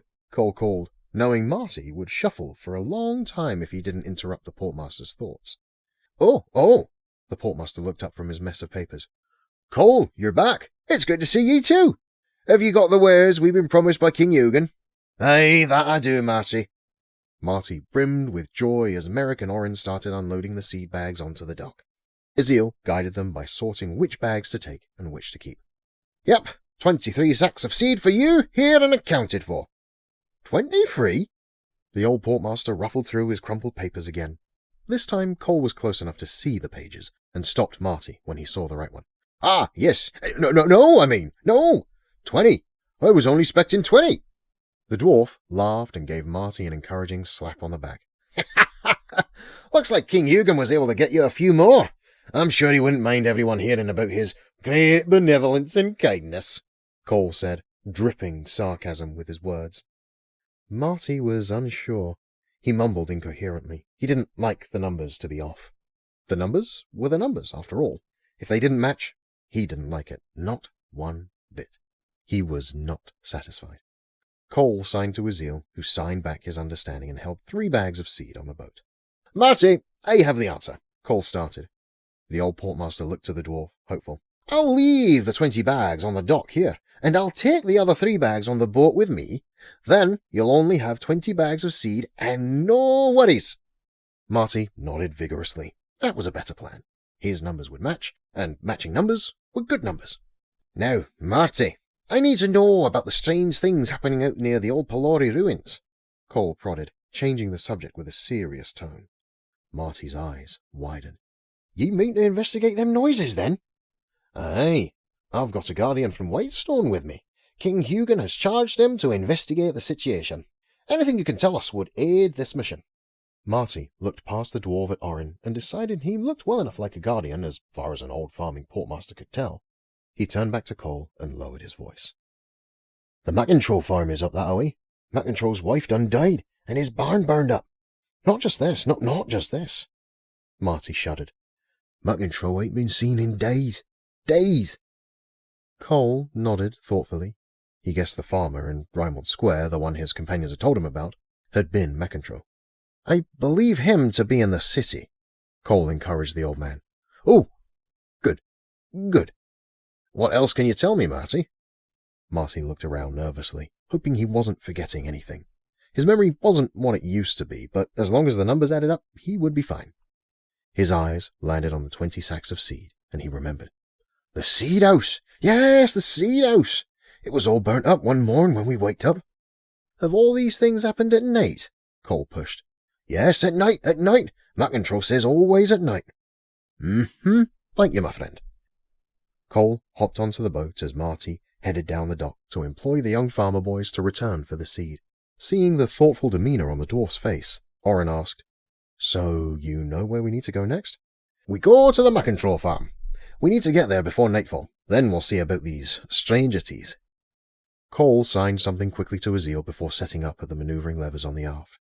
The gnome's eyes and a couple of runes burned with a blue flame as he levitated the 3 sacks of seed out of the boat and stacked them neatly on the others already on the dock.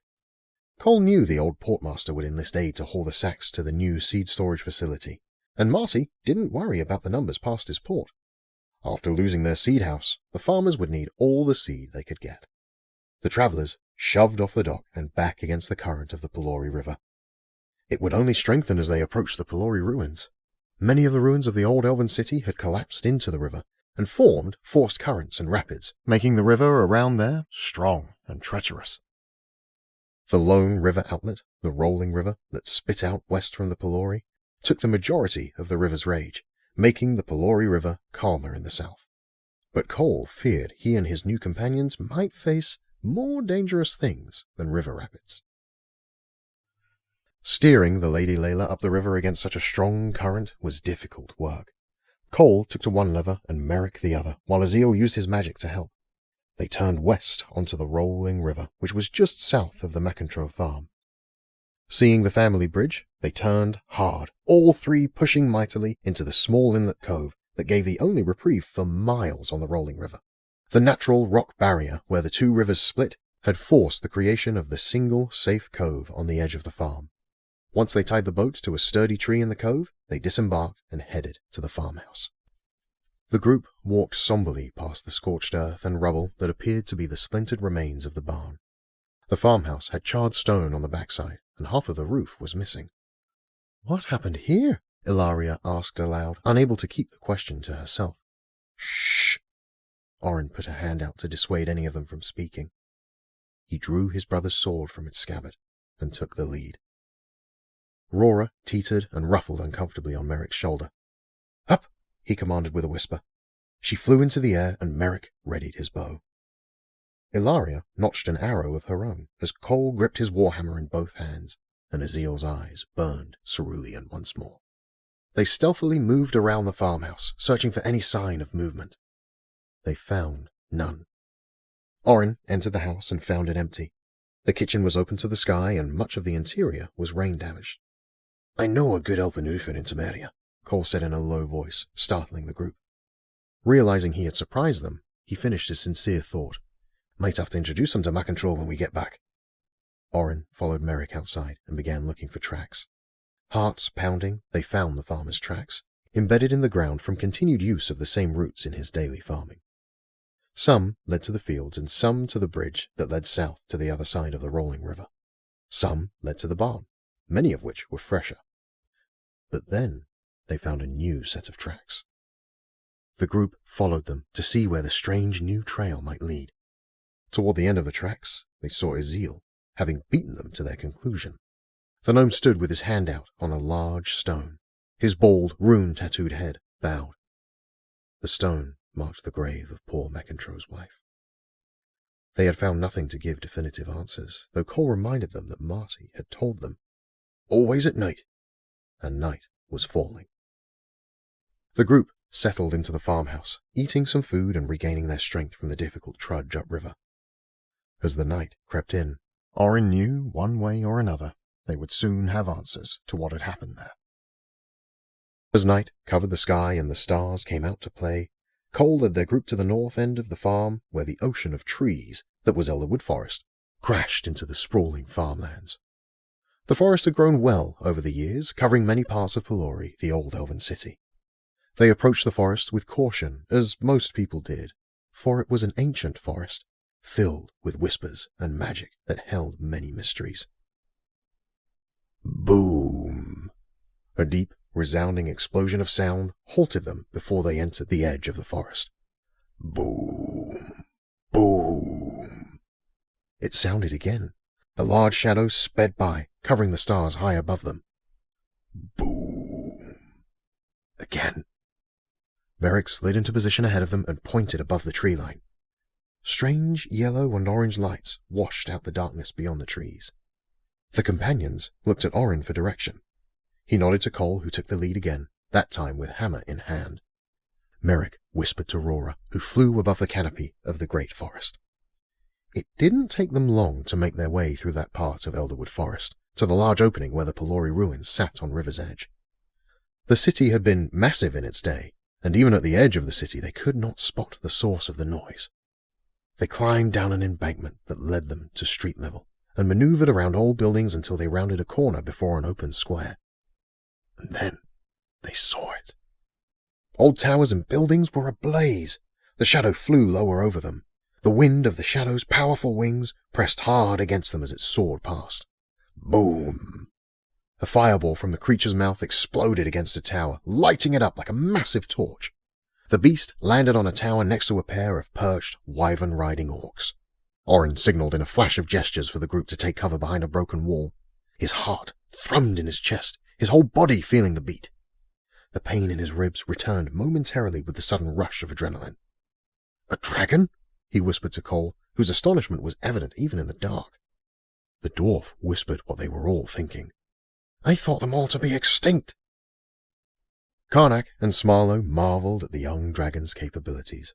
Care bristled at the dragon as it landed on a tower next to the one where she was perched. Karnak patted her neck to calm her, unsure if he was doing it for her comfort or his own. Gar-Nargo had flown a couple of drill patterns with the young dragon and demonstrated its destructive power as it spit fire from its great maw.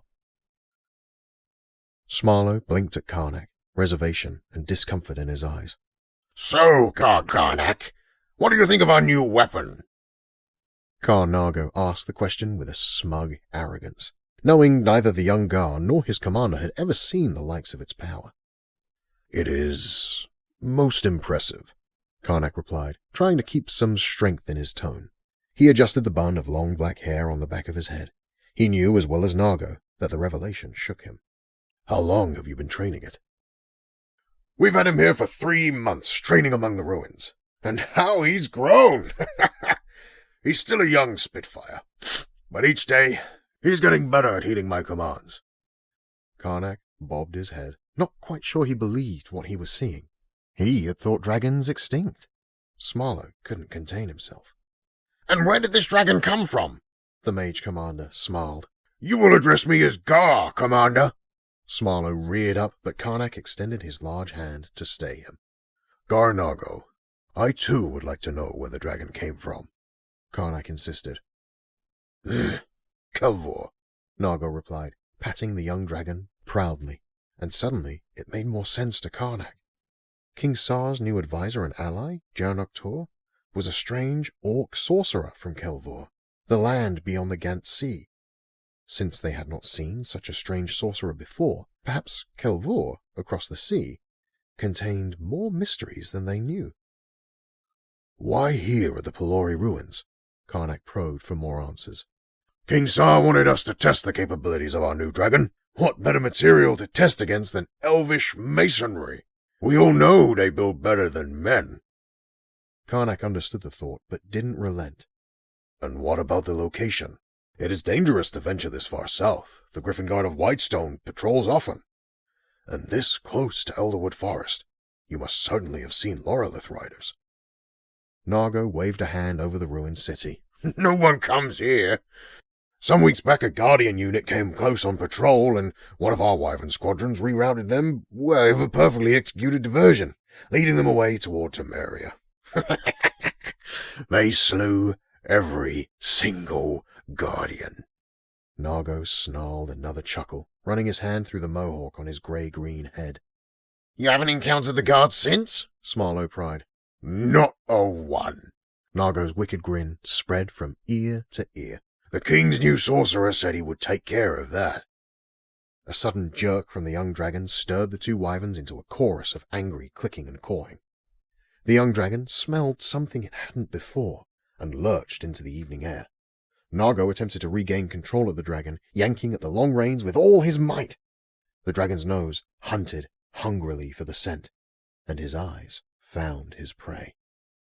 The small falcon recognized the pursuit and rapidly flew through the city, weaving and cutting in between broken buildings and leaning towers. The dragon burst through walls, hardly noticing anything else as it blindly pursued its new snack. The hunting bird raced through the ruins faster than it ever had flown, as it became the hunted. Nargo raged, kicking and beating the dragon, trying to regain some restraint over the great beast. Its frenzy continued until it lost sight of the falcon. The dragon wafted its wings, lifting it higher above the city ruins so it might spot the bird again. In that momentary reprieve, Nargo noticed a band of intruders through the billowing dust, recovering behind a wall that had fallen only moments before. Intruders! He screamed violently to the ground troop of goblins below. Get them! Kill them all! Run! Cole coughed in the flying dust as he grabbed Ilaria's arm and dragged her to her feet. Orin hustled Merrick along while the hunter's eyes darted wildly, searching for his beloved falcon. The group turned a corner down an abandoned alley they had used coming into the ruined city, but found the way blocked by rubble from a recently collapsed tower. Ezeal's eyes flashed into blue fire, and runes blazed on his hands. He hastily levitated chunks of debris away from the pile, attempting to make a hole for their exit. Goblins barreled into the alleyway. Here they come! Cole yelled over his shoulder. He gripped his mighty battle hammer and charged the goblin warriors. His first swing met the unlucky front goblin in the face, smashing his jaw and felling him instantly. His next swing obliterated the knee of another goblin who was rearing up with his jagged sword. The goblin screamed as the heavy hammer splintered the bones in its leg before the dwarf lifted the weapon high and slammed it down to finish the job.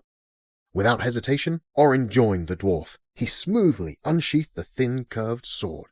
The first goblin he reached jabbed forward, attempting to stick the guardian in the gut, but Orin deftly parried the lackluster thrust, spun, and sliced his sword diagonally across the goblin's chest. The goblin's face contorted in confusion before he hit the ground. As the pair fought the goblins, hacking and slashing away, Merrick and Ilaria provided cover fire, hurtling arrow after arrow into the goblin gang. Orin sliced down another goblin, but another came roaring behind him, ready to strike. At that moment, the world stopped for Ilaria. Her scream was deafeningly silent in her own ears as she yelled a warning to Orin, her notched arrow pulled taut.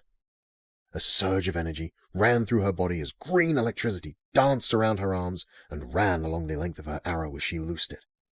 The arrow zipped in a flash of glowing green fury, blasting into the goblin running up behind Orin.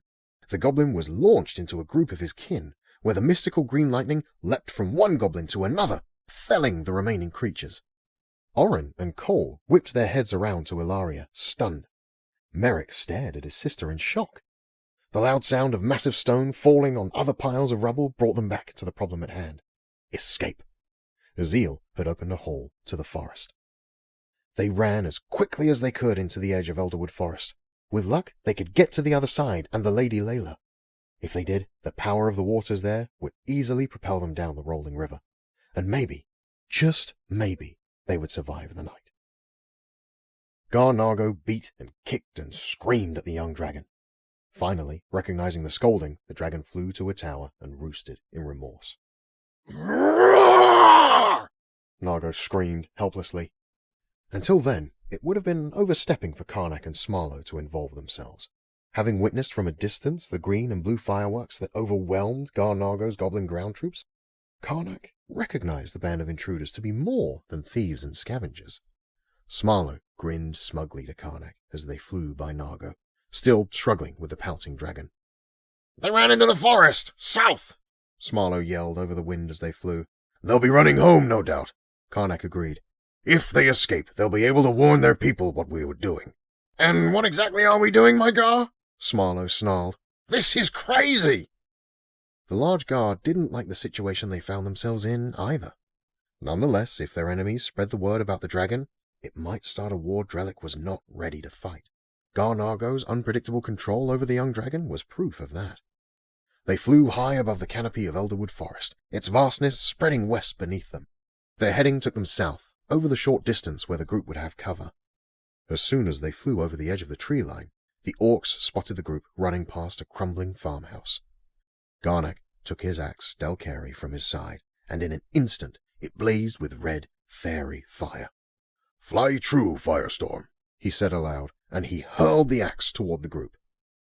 Boom! The axe exploded into the remnants of the Macintro farmhouse, sending the group sprawling. Cole hoisted himself quickly and turned to see the blazing axe attempting to shake itself loose from a flaming beam. Orlin's beard, he mumbled. To his friends he called, "We need to be going! Now!" "You think?" Ilaria snapped as Azil helped her to her feet, and they continued running as fast as they could toward the boat. Orin and Merrick stood to face their pursuers. Cole ran to them, keeping a wary eye on the blazing magic axe vibrating violently. "This is a battle we can't win, boys! We need to go!" Merrick turned to the other two with an entirely different fire in his eyes. "Cole, you have to get Orin to Whitestone." Before the dwarf could retort, Merrick continued his plan. "I will hold them off so you can get the boat going down the rolling river. It's quick and will get you to the cover of Blackmar Forest soon enough. You have to get them out of here." Orin protested. "You'll be killed, and this is my bat—" "I'll draw them to Elderwood Forest and escape into the cover of the canopy. You must get to Whitestone. If the guard doesn't know about the dragon, it could be the ruin of Alkhoren. Our whole world could end up in flames."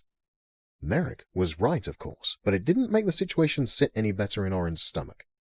He was impressed by the hunter's willingness to sacrifice himself for the mission.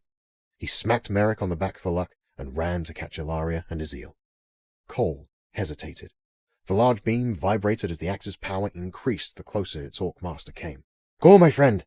Merrick's eyes softened. "They need your help." Cole banged his hammer on a stone in frustration. The rock cracked, and the fissure spread deep below the surface, all the way to the bottom of the massive stone, splitting it forever in two. The dwarf punched the hunter on the arm as he conceded and raced after the others. Merrick stepped around the other side of the farmhouse as Firestorm exploded into the air, free from the massive beam. The axe flew the entire distance back to its orc master. In any other circumstance, Merrick thought it might be a beautiful sight.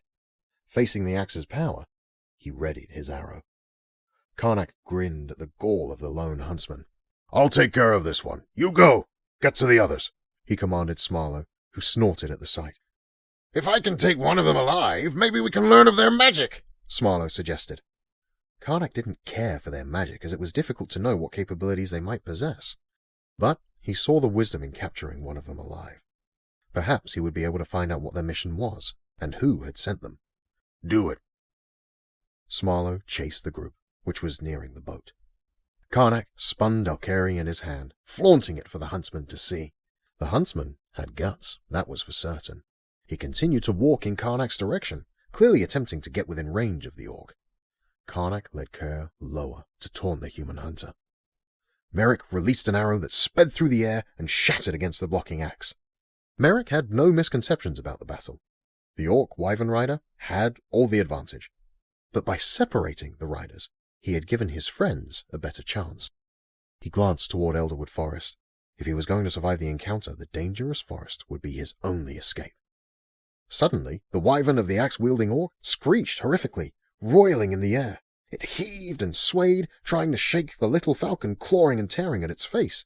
Merrick's heart soared at the sight, but the orc slung his magical axe, and it hurtled toward him. Merrick dove just in time. The axe crashed into the ground, sending displaced earth flying. Merrick didn't linger. He rolled to his feet and dashed for the forest. Smarlo hit the dwarf with a concussive potion jar that smashed into the ground next to him. Before the dwarf hit the ground, his body floated through the air the last 20 feet to the boat. Orin and Ilaria shoved the Lady Layla away from the shore as soon as Azil got Cole safely aboard. Azil pushed out both hands, sending a wave of air against the shore and launching the boat into the rapid current. Smarlo grunted and rushed after them. "This little gnome is starting to annoy me." Azil turned his attention to their attacker as Orin and Ilaria manned the control levers to maneuver the boat in the raging waters of the rolling river. His eyes blazed blue, and one of the runic tattoos on his forehead lit up as his hands swirled to create a mystical orb. Smarlow reached into his satchel to grab another concussive potion jar. He needed at least one of them alive, so he couldn't blast the boat with a fireball. He lobbed the jar at the same time the little grey gnome released his magical blue orb. Dalkari had nicked the pesky bird on its flight back to Karnak, living up to the meaning of its name, spitting spurts of fire and forcing the falcon to retreat. Karnak roared when he saw the human hunter running into the cover of the forest. Merrick stood just inside the forest, yelling for Rora to hurry to him. The falcon had taken some hits and was banged up. She fluttered inconsistently, frantically trying to reach Merrick in the forest. He watched helplessly as the blazing axe flew and crashed against the falcon, severing one of her spotted wings and sending the bird reeling through the forest and crashing into a massive tree. Merrick darted to the bird, scooped her up into his arms and raced deeper into the forest. The crumpled bird was limp in his grasp, and tears of regret streamed down the hunter's face. The tears didn't cease for a long time, and neither did his running. The blue orb smashed into Smarlow and his wyvern, blinding them. Smarlow held on tightly as his wyvern tumbled toward Earth, trying to stabilize. They slammed hard into the ground, with the wyvern guessing its trajectory incorrectly. Unfortunately for the occupants of the Lady Layla, however, Smarlow's aim had been true as well. The concussive potion shattered in the center of the vessel, knocking the friends into the sides of the boat and flipping empty crates and supplies into the rolling river. By the time Karnak reached Smarlow, the Lady Layla had floated down the rolling river, far removed from sight. Karnak landed next to the recovering wyvern and commander.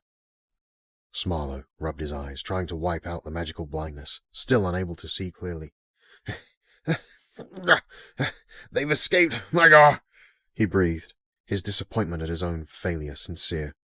As has the hunter, Karnak replied, not pleased with either result. I think our Nargo has some explaining to do.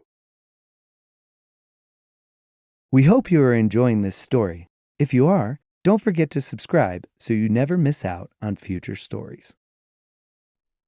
Chapter 10. The King's Secret Mission.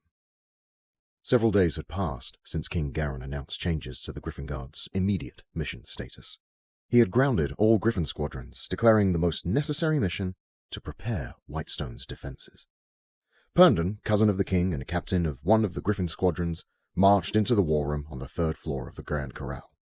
All the other captains were there, seated around the large table, and all but one of the commanders sat in their designated places between their respective captains. High Commander Dana Kane had called the meeting. He was a rigid man with close-cut grey hair and a neatly trimmed beard. He walked tall, and when he entered the room fell silent, save for the old master, arguing with him as they entered. Melkis, Commander Kane placed a thin hand on the old master's shoulder. my old friend, we are following the king's decree to the letter. Until the time he deems necessary to give us new orders, we shall continue to do so. And what about my squadron? One of the commanders piped in, overhearing the High Commander's words. They've been barricading walls around the city, day and night, working like miners and masons. A wave of grumbling complaints resonated throughout the room, as many of the commanders agreed. One of my squadrons has been pulling guard duty for weeks. They were supposed to be leaving on mission 2 days ago. One of mine has been on corral training for weeks. Arguing broke out around the table. Commander Kane turned to Melkis with a sigh. Hey! Herndon slammed his fist on the table. The dissident lot quieted, and all eyes turned toward the young captain. Commander Hammond, can a Guardian ever train too much? How much more prepared will that squadron be when the time comes to fight? Sweat in the corral saves blood in the skies. Isn't that what we have always said? I imagine all the extra training will fine-tune them into an exemplary squadron.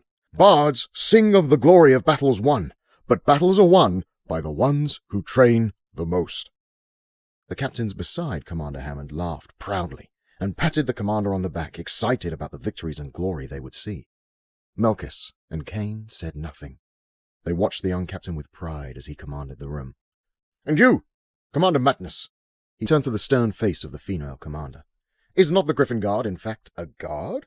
Whether in the skies, fighting wretched wyvern riders from Drellic to ensure they never reach the good people of Tareen, or guarding the people of Whitestone, is not the charge the same? We are protectors. We are called guardians, and on that we shall stand unwavering. All those gathered nodded and grunted with their enthusiastic agreement with the bold captain. "Yes, but what about Tareen? As far as I can tell, the king is only worried about Whitestone now." Another younger captain blurted what many thought. "As it should be." The words issued as a growl. All eyes fell on Commander Jalan. The grizzled commander was a mountain of a man. When he stood to continue his sentiment, he loomed over the captains flanking him. "The king is to whom we are loyal. We fight for Whitestone. Look at the crest on your armor. How many years have we fought the battles of others? He sees now as well as any of us do that Drellick is mounting. The wyvern squadrons have been more frequent. The goblin sightings on the front range of the mountains have increased. Drellick prepares for something. Where do you think they'll strike first?" Commander Jalan didn't retake his seat. He stood with grim visage, letting the weight of his words linger. A long moment passed as they soaked in the grave reality that hung in the air. The truth was they had all seen the increased Drellick activity in recent months, and every commander in the place had felt in their bones something bigger approached. Herndon leaned into his stance, both hands on the table and deadlocked eyes with Commander Jalan. "You are not the only one to have lost someone recently, Commander." His words cracked the austere commander's stoicism, and a hatred glinted in the elder's eyes. The young captain was right. Not a single commander or captain in the room had been spared from loss, because far too many guardians had been lost in recent skirmishes with the enemy. "He was my son, you little—" Jalan's words released as a growl. "You don't know what it is to lose a son." No, I don't." Herndon's compassion was evident in his gentle response. "But I know what it is to lose brothers." "How can we defend Tareen if we can't even defend ourselves?" Jalan asked, wiping the lone tear from his stubbled chin. The silence around the room was response enough. Every one of them had thought that same thought. But what does one do with such a thought? "The Griffin Guard has always protected all the peoples of Tareen." Malchus's voice broke the quiet. It carried disappointment in the commanders he had led for many years. "Since the inception of Whitestone's fabled Griffin Guard, when Corral the Wise was king, the Griffin Guard has protected all the people of Tareen. If a war is coming, it will be fought for all of Tareen, not Whitestone alone." Commander Jalan snickered, shaking his head as he intentionally looked to each of the other commanders, save for High Commander Kane. "And what will happen to all of Tareen should Whitestone fall?" Malchus reared up, ready to retort, but was halted by Commander Kane's gentle hand. "Whitestone will stand," Kane said with authority. "It must. If a war is to come, then a war we will prepare for. We will protect Whitestone, and we will protect the other good peoples of Tareen. I hold that charge to be true from inception to this very day, and if that charge were to be laid aside under my command, then I should be the shame of all high commanders who have served before me." The High Commander closed his fist and beat it against the Whitestone crest on his armor. Herndon and Malchus mimicked the motion, and soon all in the room joined them. Slower than the others, Jalan reciprocated. Whether he was happy about the current state of affairs or not, he was still a guardian, and guardians upheld their duty. "I will meet with King Garin today at the keep. I will discuss strategy and mission orders for all the guard. We will be operational again soon. I promise. Until then, prepare. If our enemy prepares, so must we. As our young Captain Herndon reminded us." Commander Kane proudly nodded toward the younger man. "Bards sing of the glory of battles won, but battles are won by the ones who train the most. We will train hard, and we will give the bards something to sing about for generations to come." Unease grew in Whitestone as the people continued about their daily lives. The sight of so many of the guard around the city, rather than on mission somewhere, was unusual. Buzzing guardians, consumed with preparations around the city, tied tense knots in people's stomachs. Though, admittedly, many of the guardian spouses were happy to have them home at night. Herndon walked step for step with the older men, his mentors and, to his estimation, men worthy of the highest honors. He had not seen his cousin since Malchus had brought Garin to visit the Grand Corral. Commander Kane had requested the young captain accompany him for his meeting. Perndon had served under Commander Kane as the captain of the Guard's Talon Squadron for only a year, but had more than proven his mettle in his role. Only the best of the Griffin Guard were assigned to the Talon Squadron, and Perndon was certainly one of the best. All other commanders were in charge of 2 squadrons apiece, but the High Commander was responsible for the Guard as a whole. The Talon Squadron was considered the High Commander's Special Operations Troop, and was often tasked with the most dangerous and important missions. The 3 walked swiftly through the castle, no hesitation in their steps. "How has he been?" Perndon spoke over their echoing footsteps in the long stone hallway. Malchus wasn't certain how to answer the captain's question. "Something disturbs him. He barely eats. I'm not sure he's sleeping. More often than not, he won't even take the time to see me." "Losing men is a hard thing to swallow," Kane stated, "and then to lose his father so soon after." The High Commander stroked his neat beard thoughtfully. "It is," Malchus agreed, understanding the truth in the High Commander's thought, but unsure the king's difficulties rested solely in those tragic events. When they arrived at the council room, they found it empty. The large table in the middle of the room was covered with maps and records of troop movements and activity throughout the region. Kane and Perndon looked to Malchus for some explanation, but the old master had no answer for the king's absence. Malchus slipped from the room and hustled down the hallway to the king's chamber. An adolescent kitchen boy spun around, surprised by the old master's determined approach. Malchus noticed the boy had set a plate of food down outside the door and was returning a plate of day-old food to the kitchen. The master eyed the boy, irritated. "Has he not eaten?" "No, sir," the kitchen boy stammered, slinking away from the old master's gaze. Malchus lifted the plate in one hand and banged on the chamber door with the other. The kitchen boy disappeared down the hallway and around a corner. "Garin, you must open this door! Garin, my king?" Malchus listened, waiting for a reply. He breathed heavily, his fury overwhelming him. He sucked the air in and raised his fist to beat the door again, but was halted by a low response. "Malchus." The weakness in the response broke the old master's heart. His fury melted to sympathy. What was his young king going through? What could render him so weak? "Yes, it's me, my king." Malchus choked on the words. They sat like a heavy lump in the back of his throat. "You must open the door." His tone had softened. The large chamber door creaked open, and the young king's face appeared. His eyes were darkened, heavy bags swelled underneath them. His hair was ragged, and his tunic disheveled. "What a pitiful-looking king," Malchus thought to himself. "Garin." The old master reached out and grabbed the younger man on the shoulder. "We must get you spruced up. High Commander Kane and Perndon are waiting to meet with you in the council chamber." Garin's faraway eyes returned with the recognition of the Guardians' names. "Yes, yes." He snapped away from Malchus and ran to a table near one of the windows in the king's chamber. The old master followed him, and his heart fell at the disaster of the place. He hadn't been in the room since he personally oversaw its preparation for Garin's move into it after King Farron's death. Papers littered every surface, even the floor. Letters, historical texts, arcane parchments, and other various documents. Garin frantically grabbed papers and maps on his table. I have it right here. It's right here, Malchus." The distraught king scooped up an armful of materials and shuffled quickly for the door. Malchus stopped him. "Please, my king, change your tunic. Throw some water on your face. Run wet hands through your hair. And please." He placed the plate on top of the pile in Garin's arms, then promptly took the load from the young king, nodding to indicate he should keep the plate. "Please, eat something.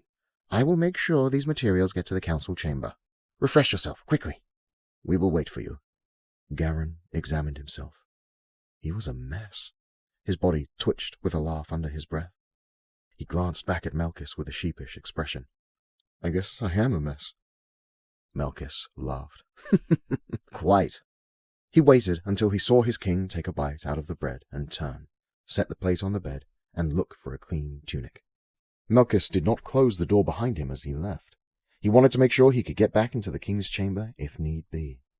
He hugged the mess of papers in his arms as he walked down the hallway toward the council chamber, confused, frustrated, and heartbroken.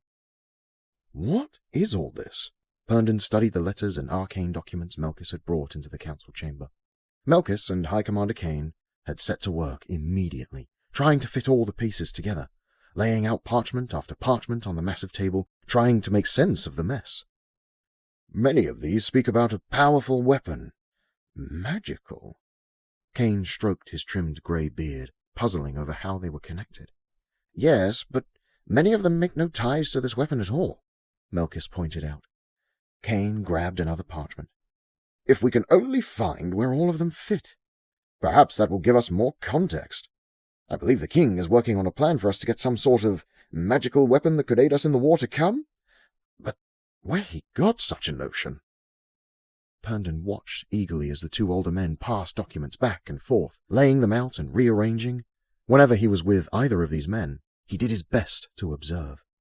Melkis had always been like a father to him, as he had been for many. Melkis had overseen his training, and it was the old master who first taught Herndon to believe in himself, to have courage, to overcome challenges, and to treat others with kindness and humility. Melkis was more than a teacher to him. And then, of course, since Herndon had graduated from training into the regular guard, he had looked up to High Commander Dana Kane. The man was straight as an arrow. He commanded with authority, and yet he was approachable, though few knew that fact. All captains spent 2 active years under another before they became captain of their own squadron, and Herndon had spent 2 years in the 7th Squadron before Commander Kane tasked him to the Talon Squadron. The timing worked well, for the previous Talon lead, Dan Barrow, was retiring. More so, Kane recognized Herndon's exceptional ability to rally those around him. No small gift. As Herndon became the captain of the Talon Squadron, the singular squadron under the direct supervision of the High Commander, Kane took special care to spend more time with the young captain. He mentored him regularly, including Herndon in meetings that didn't require the young captain's presence. He wanted him to learn everything, and Herndon hungrily absorbed all he could. A sheet slid from the table and swooped past Herndon's leg toward the door. As he stepped to retrieve it, a foot halted the rogue paper in the doorway. King Garin stood there, his foot pinning the paper, his hands carrying a load of other parchments. His face was clean, his hair slicked back, and he looked refreshed. He smiled to his cousin. Herndon. He nodded at the paper with a helpless smile and shrug. Perhaps you can grab this one? Herndon returned the smile, surprised at his cousin's sunny welcome. Of course. He grabbed the wayward sheet, and the two joined the older men still working by the massive table. Melkis looked wearily at the documents the king held in his arms. Garin shook his head in amusement, guessing they had been frustrated in their attempt to piece it all together. Missing a few pieces to your puzzle, sirs? I suppose you can help us put this all together? Melkis asked. I can. Garin made efficient work of sorting out all the pieces. He placed specific ones into their rightful spots on the table and threw others, which had not been related in any way, to the floor. Kane breathed quiet chuckles at the discarded documents. That made more sense. Once he seemed to have everything in order, Garin retreated from the table, marveling at it as if it were some masterpiece of the great painter Jaernok Tur. And then he explained. There is a magical item we must secure, an item of great power and importance. It will change all of Tureen as we know it. The other 3 men drew closer to the table, intrigued by their king's statement. We need to procure this item to ensure the future of Whitestone. Too curious to remain silent, Herndon interrupted.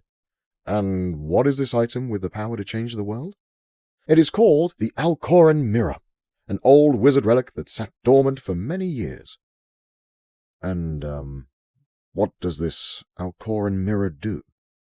That I do not have time to explain, for its intricacies are many. But Garin paused as he grabbed one of the arcane historical parchments and one of the letters and shifted to a large map. I have learned the location of the mirror. If we hurry, we can acquire it to aid our war efforts. If this mirror is as powerful as you suggest, others will know of its existence, or even have it in their possession, and they may not lend it willingly, Kane inserted, astutely recognizing it could be a dangerous task to retrieve such an artifact. The mirror has been forgotten by most, but I have been made aware others do in fact know of its existence, and will be trying to retrieve it for their own gain. So we get there first, Herndon said eagerly. We must. The weight of Garin's words hung in the air while he searched the map. Here, he pointed. The Ghant Sea Narrows? Kane asked, tugging at his beard. Yes, an island there. It houses an ancient and decrepit wizard's tower. The waters around it are too treacherous for ships, so sailors never go there. Flying in on Griffinback is the only way to reach the place. He took a marker and set it on one of the rocky islands in the Ghant Sea Narrows. And how have you come to know about this mirror and this wizard's tower? Melkis asked, a tone of fatherly concern. Garen's feet shifted and his body tensed at the question. He stared intently at the map as his full weight leaned on the table. A mage, the whisper planted in his ear. A mage, he started, on my journey home. While I was away, after the battle, I met a mage. He was the one who healed me of my wounds before I was able to journey home. And why would a mage give us this kind of information? Garen shook his head, his eyes never leaving the map of Tareen. Because he knows our fate. He knows the fate of all the world. Before Melkis could question the young man further, loud horns erupted, resonating throughout the city and into the castle. Herndon ran to the western-facing window and strained to see what he could in the distance as the horns bellowed again. Commander Kane grabbed a looking-glass from a small side table and handed it to the young captain. "What do you see?" "A troop of wyvern riders in the distance. If we signal for the guard to mount, the 3rd and 4th squadrons could get to them quickly enough and take them down." "Which direction are they headed?" North," Herndon replied, puzzled. "North?" Just then an aide ran in with the report. "Sirs, Drellic riders to the west, some distance away, flying north." Commander Kane swiftly moved to the aide. "Signal for mounting. The guard needs to catch up to this wyvern troop to figure out where they were and what they were doing. To so boldly fly within view of Whitestone?" He followed his thought trail for only a second before continuing his orders. "Signal for the 3rd and 4th to ride west and meet them." "Come now, King. Be the king. They don't respect your words." "Silence!" Garen yelled, halting Commander Kane's instructions to the aide mid-sentence. "My king, I highly Silence!" he yelled again, whirling to face the commander and the aide. He pointed an accusing finger at the aide. "You will not signal anything unless I command it. Leave us!" The aide hesitated, torn between the tension of listening to his king and the instructions the High Commander had not finished. "Leave us!" Garen hollered, and the aide quickly removed himself from the room. Melkis and Kane looked to each other with concern. Their unspoken dialogue communicated the same thing. Something about the king's behavior was very wrong. Garen leaned on the table with both hands again, breathing heavily. "We must get the Alkhoren mirror. It is our foremost concern. We must secure the future of Whitestone." He slammed the table and briskly exited the room, leaving the other 3 stunned. Herndon looked to his mentors. Neither of them spoke. They merely strode to the table and its documents to glean any and all information they could about that magical mirror. Herndon turned for one last glance at the Drellic riders as they were nearly out of view from his vantage. He set aside the spyglass and joined the other 2 at the enormous planning table. He did not understand, but trusted his elders and followed their lead.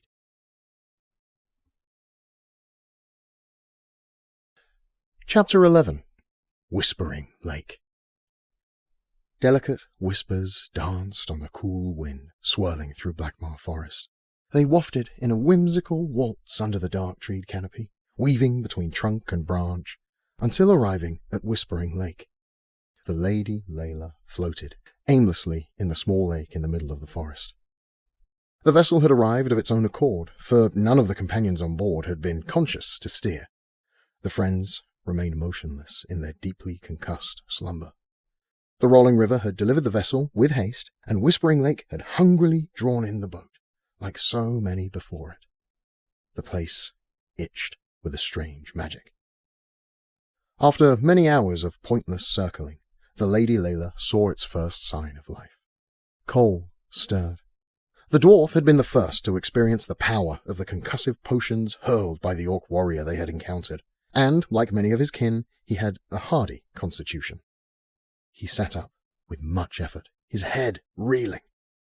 His normally well-braided beard was a ratty mess, and his clothes rumpled in odd places. He tried to focus his eyes to see if his companions were all right, but his head hung heavy and rolled from side to side as he moved. He found Orin crumpled against the side of the boat. Cole fought to maintain focus. Though he was unable to clearly see the young man, he placed a hand on the Guardian's chest and felt his breath. He fumbled over to Ilaria, and relief flooded him as he found her breathing as well. Then to Azil. His little, gnomish friend's body heaved up and down.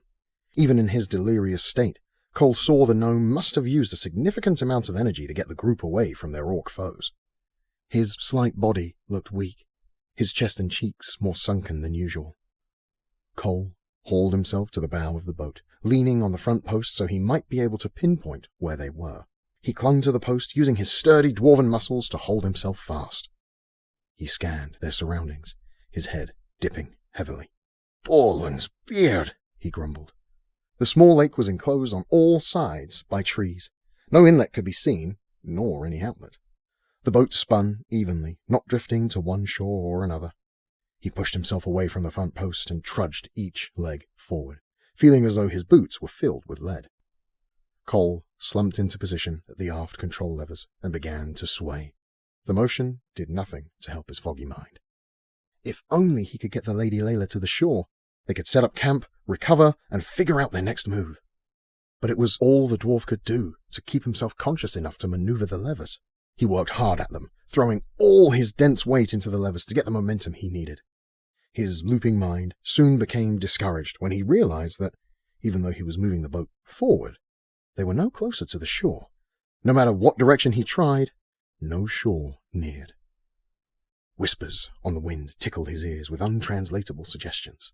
His mind rolled backward and then forward. His eyes strained to capture a singular tree on the shore, something to ground him, to steady him.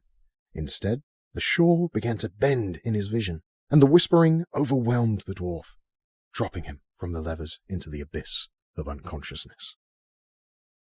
Some time later, Azil jolted awake from an unseen dream.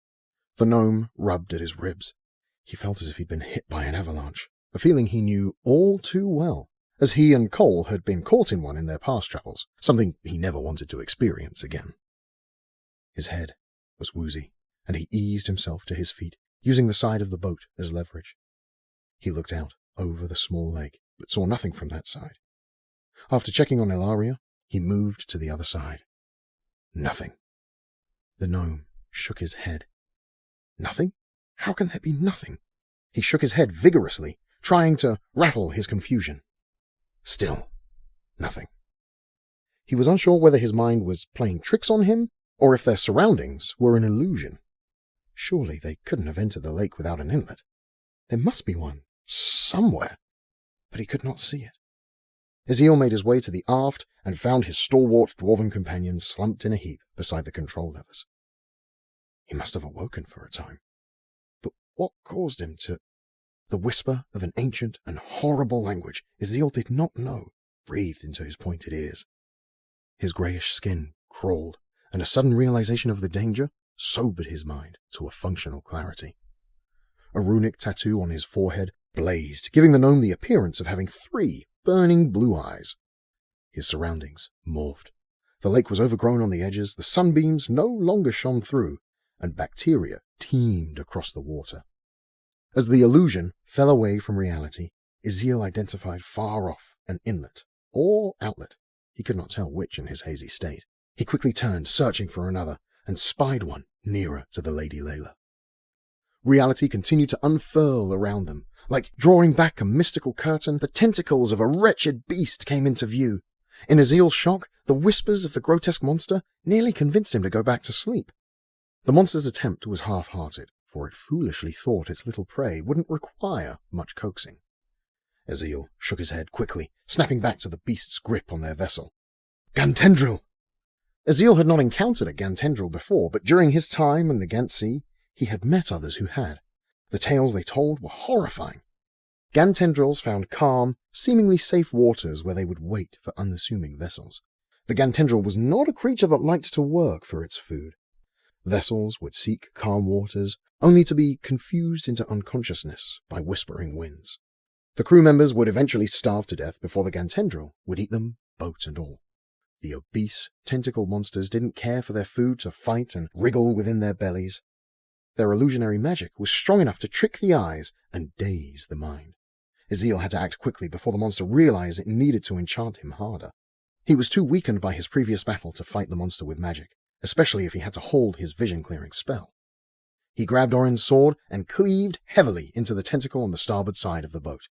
A hideous screech resounded as putrid ichor sprayed from the writhing tentacle and coated the boat. Ezeel's head lolled as the Gantendril attempted to invade his mind once more, pressing in with more force. Ezeel hurled himself to the port side, slashing another tentacle as he did. The next pain-filled shriek from the monster broke his mental lock on the gnome.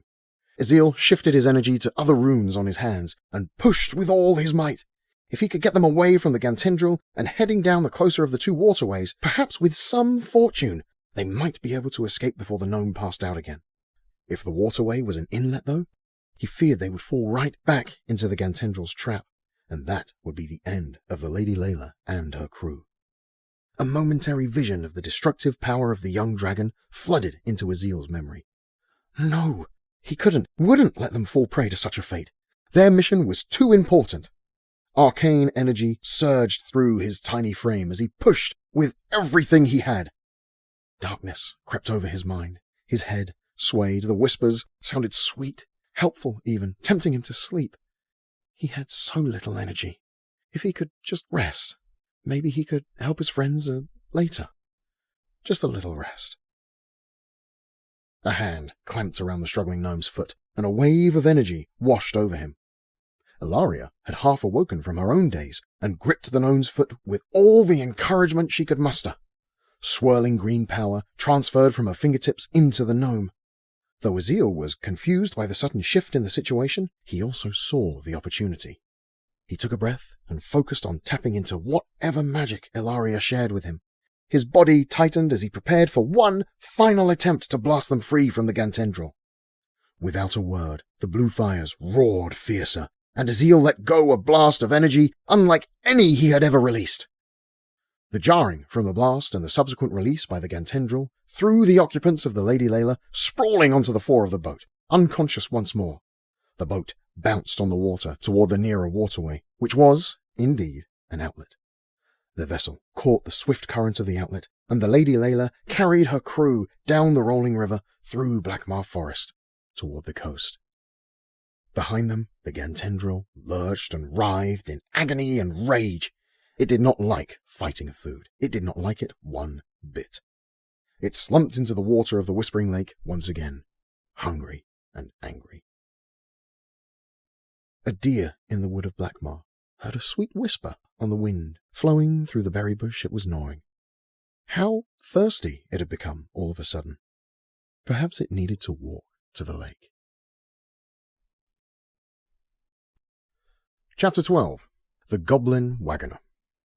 The mountain road between Cragmock House and Rook was a tiresome one. The road skirted sheer cliffs regularly, and in places the wagon Reglise had procured at Cragmock House was barely narrow enough to keep the wheels from slipping into vast crevasses. The wyvern trainee had been instructed to drop Reglise off near Cragmock House, a large supply depot en route between Calrok and Rook, so the goblin entrepreneur could round the bend without anyone suspecting he had received special transport. When Reglise arrived, the hosts at Cragmock, 2 elderly orcs with an adult son, welcomed him and bade him to have a sit after his weary journey. Their usual customers were wagon transporters that brought goods from various places. A fish transporter from Calrok had been there the day before. On the day Reglise appeared, travellers were few. Reglise noticed a single goblin at a corner table. His greyish-green skin seemed sickly to Reglise compared to his own vibrantly sun-baked green skin. It had taken him a long time to adjust to living under the sun in Calrok, something he had deemed unnatural for goblins at one point in his life. He wondered if he were the better for it instead. When Reglise inquired about a wagon to Rook, the host suggested that their boy might see Reglise to the capital. Just before the boy accepted the task, the goblin in the corner offered his services. "I'ma take him." The hesitation and apologetic tics on the hosts' faces gave Reglise pause, but the other goblin doubled down on his bid. "I'ma take him for less than you lot." Reglise, in a strange place outside his comfort zone, clung to the one thing he understood: saving coin.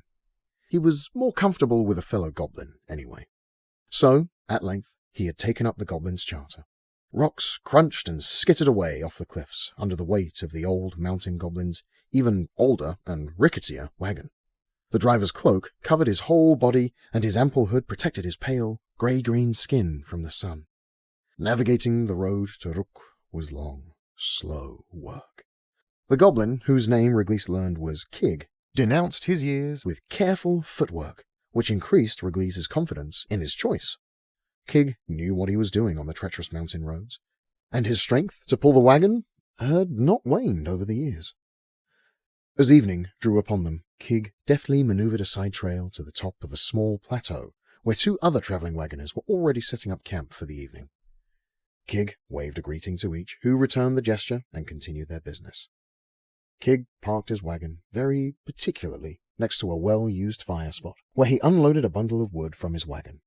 He snatched a handful of kindling from a small wooden box, of which there were many in the back of his rickety wagon, and quickly lit a fire. He grabbed 2 woolen blankets as well, laying them down with care near the growing fire, and returned to the tiny wooden boxes. He retrieved a pot, a couple pieces of meat, some water, a few vegetables, and some seasoning.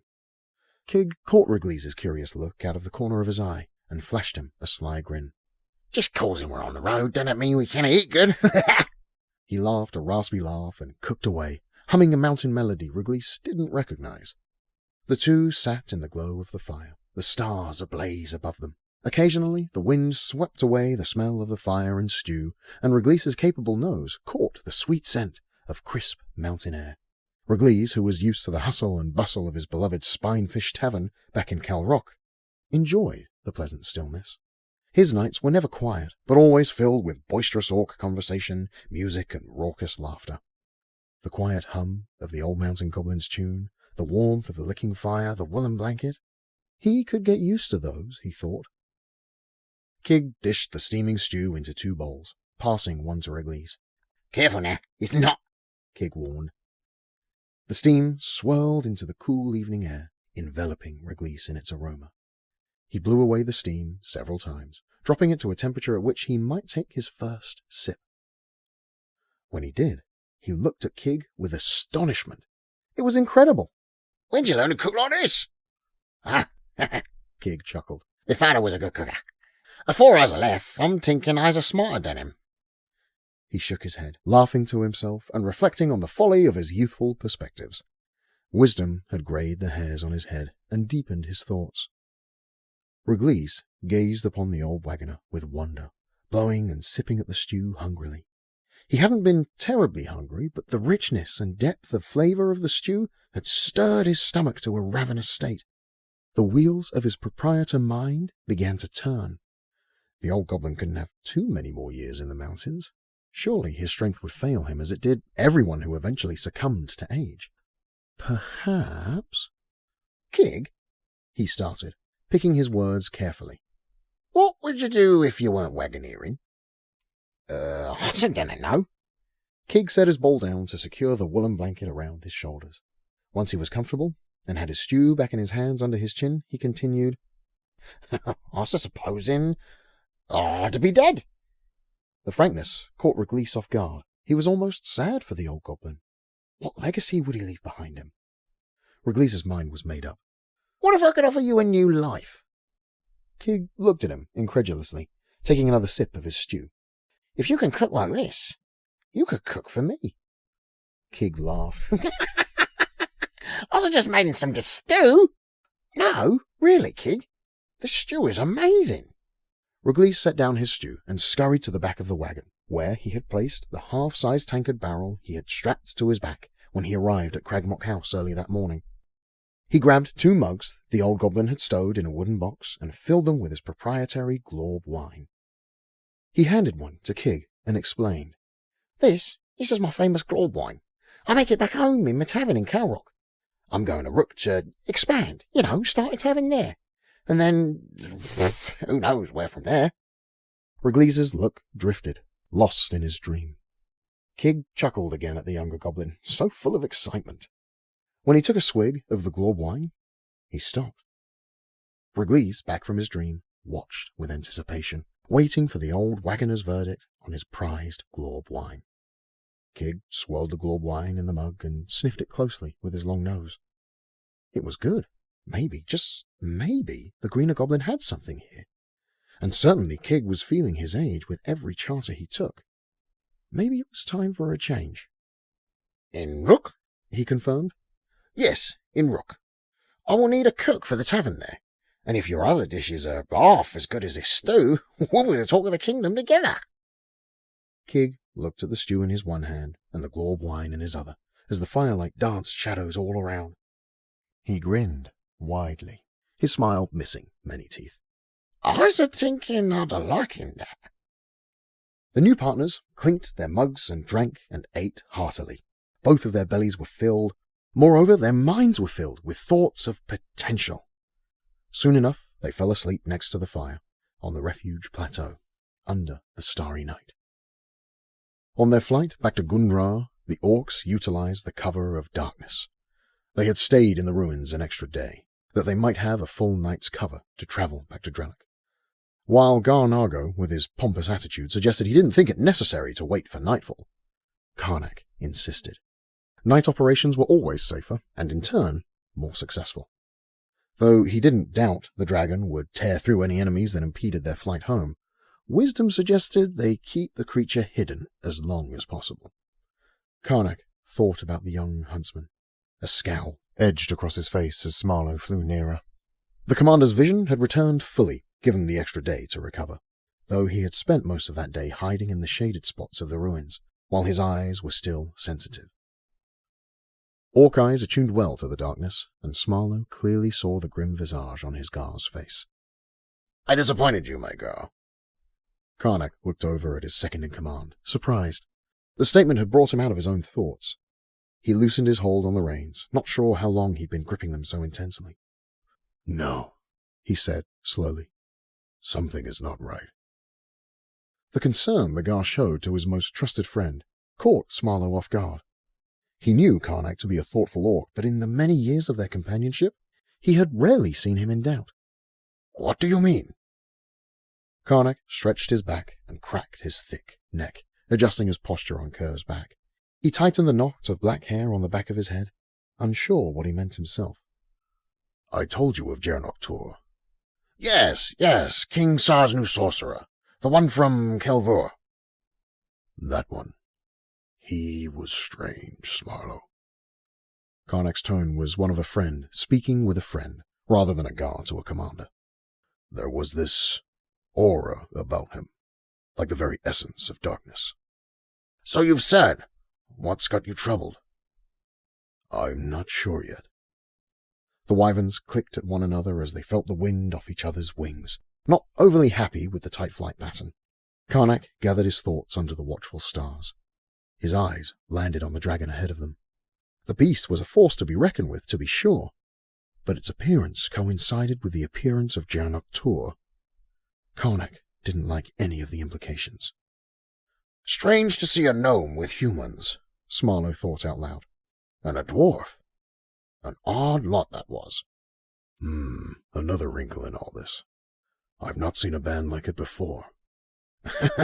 Likely won't again, Smarlo chuckled. I know my aim was true with the blast potion.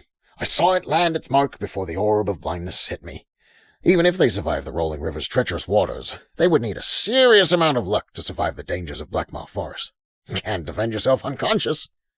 Karnak nodded his agreement. Blackmaw Forest was infamous, even in tales among their own people. Even if they survived the forest, they would wash out to the Tandal Sea, and their vessel would be drowned soon enough. That boat was no seafarer. Karnak warmed to Smarlo's reasoning, deciding his friend was right. The huntsman would face his own deadly trials in Elderwood Forest, host to its own ancient magics and savage creatures. The group's survival chances were slim, but a solo huntsman lost in Elderwood Forest had little chance at all. Then again, huntsmen made their living in the wilds. It is not impossible, Karnak thought. The curious makeup of the group nagged at the back of his mind. Even as Smarlo soared a little distance away to the relief of both wyverns, Karnak stewed on the unusual band. They were clearly not of the Griffin Guard, nor of the Lorelith Riders. Perhaps they were of the dwarf city of Gallium. But there was only one dwarf. If by chance they were some sort of joint task force and managed to survive, the peoples of Tyreen might band together, and King Sar's war would be over before it really began. A peculiar bunch, indeed. Karnak looked up at the stars, wishing he was home with Tanessa.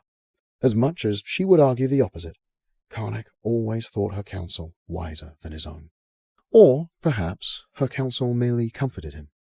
Surely she would have thoughts on the matter. I can't help but feel there are bigger forces at work here, he said to her, though only the stars and Care heard him. Care clicked warmly, glad to have a little distance from the rest of the group. Karnak patted her smooth, scaly neck in reply. The methodical motion of Care's deliberate wings comforted the large orc as they flew north through the night. We hope you are enjoying this story. If you are, don't forget to subscribe so you never miss out on future stories. Chapter 13. Elderwood Forest. The tops of the trees swayed in the early morning wind, allowing sunlight to peek through the thickly shaded wood and cast shadows on the refugees inside Elderwood Forest. Sweat rolled and flicked off the ends of his hair as Merrick sat on a stone, rocking his falcon Rora. He clutched her against his chest. She laid limply in his hands. He couldn't feel her breathing anymore, and tried to remember when he'd last felt her small figure move. Merrick had run through the night. He did not know how well a wyvern could track through the great canopy of Elderwood Forest, but he felt his best chance to evade their detection was to run and not look back. Forcing himself to do so, Merrick slowly lifted the bird to look at her. She didn't breathe. She didn't stir. Rora was gone. Tears streamed down the huntsman's face, mixing with his sweat and dripping off his chin. "Rora, I'm sorry," he whispered to her. Though truly he knew he could have done nothing to save her. Her loyalty to him was unyielding, and she had sacrificed herself to save him. And save him she had. He cut a piece of cloth from his cloak with his dagger, and wrapped her broken body with delicate purpose. He sat, catching his breath for a long while. He didn't move. So still was he that a deer walked beside him, startling him back to his present predicament, which in turn startled the deer that scampered off through the thick wood. Merrick realized then he had no idea where he was. He did not know in which direction he had run the night before, and did not want to stay in Elderwood Forest longer than he had to. It was a dangerous place, filled with vicious beasts and unknown magics. He reasoned that if the wyvern riders hadn't found him at that point, they likely had stopped searching. He tried to see the sun through the thick canopy, but only got glimpses when the wind moved the treetops just right. He was an experienced huntsman, however, and found his bearing. South would be his best bet.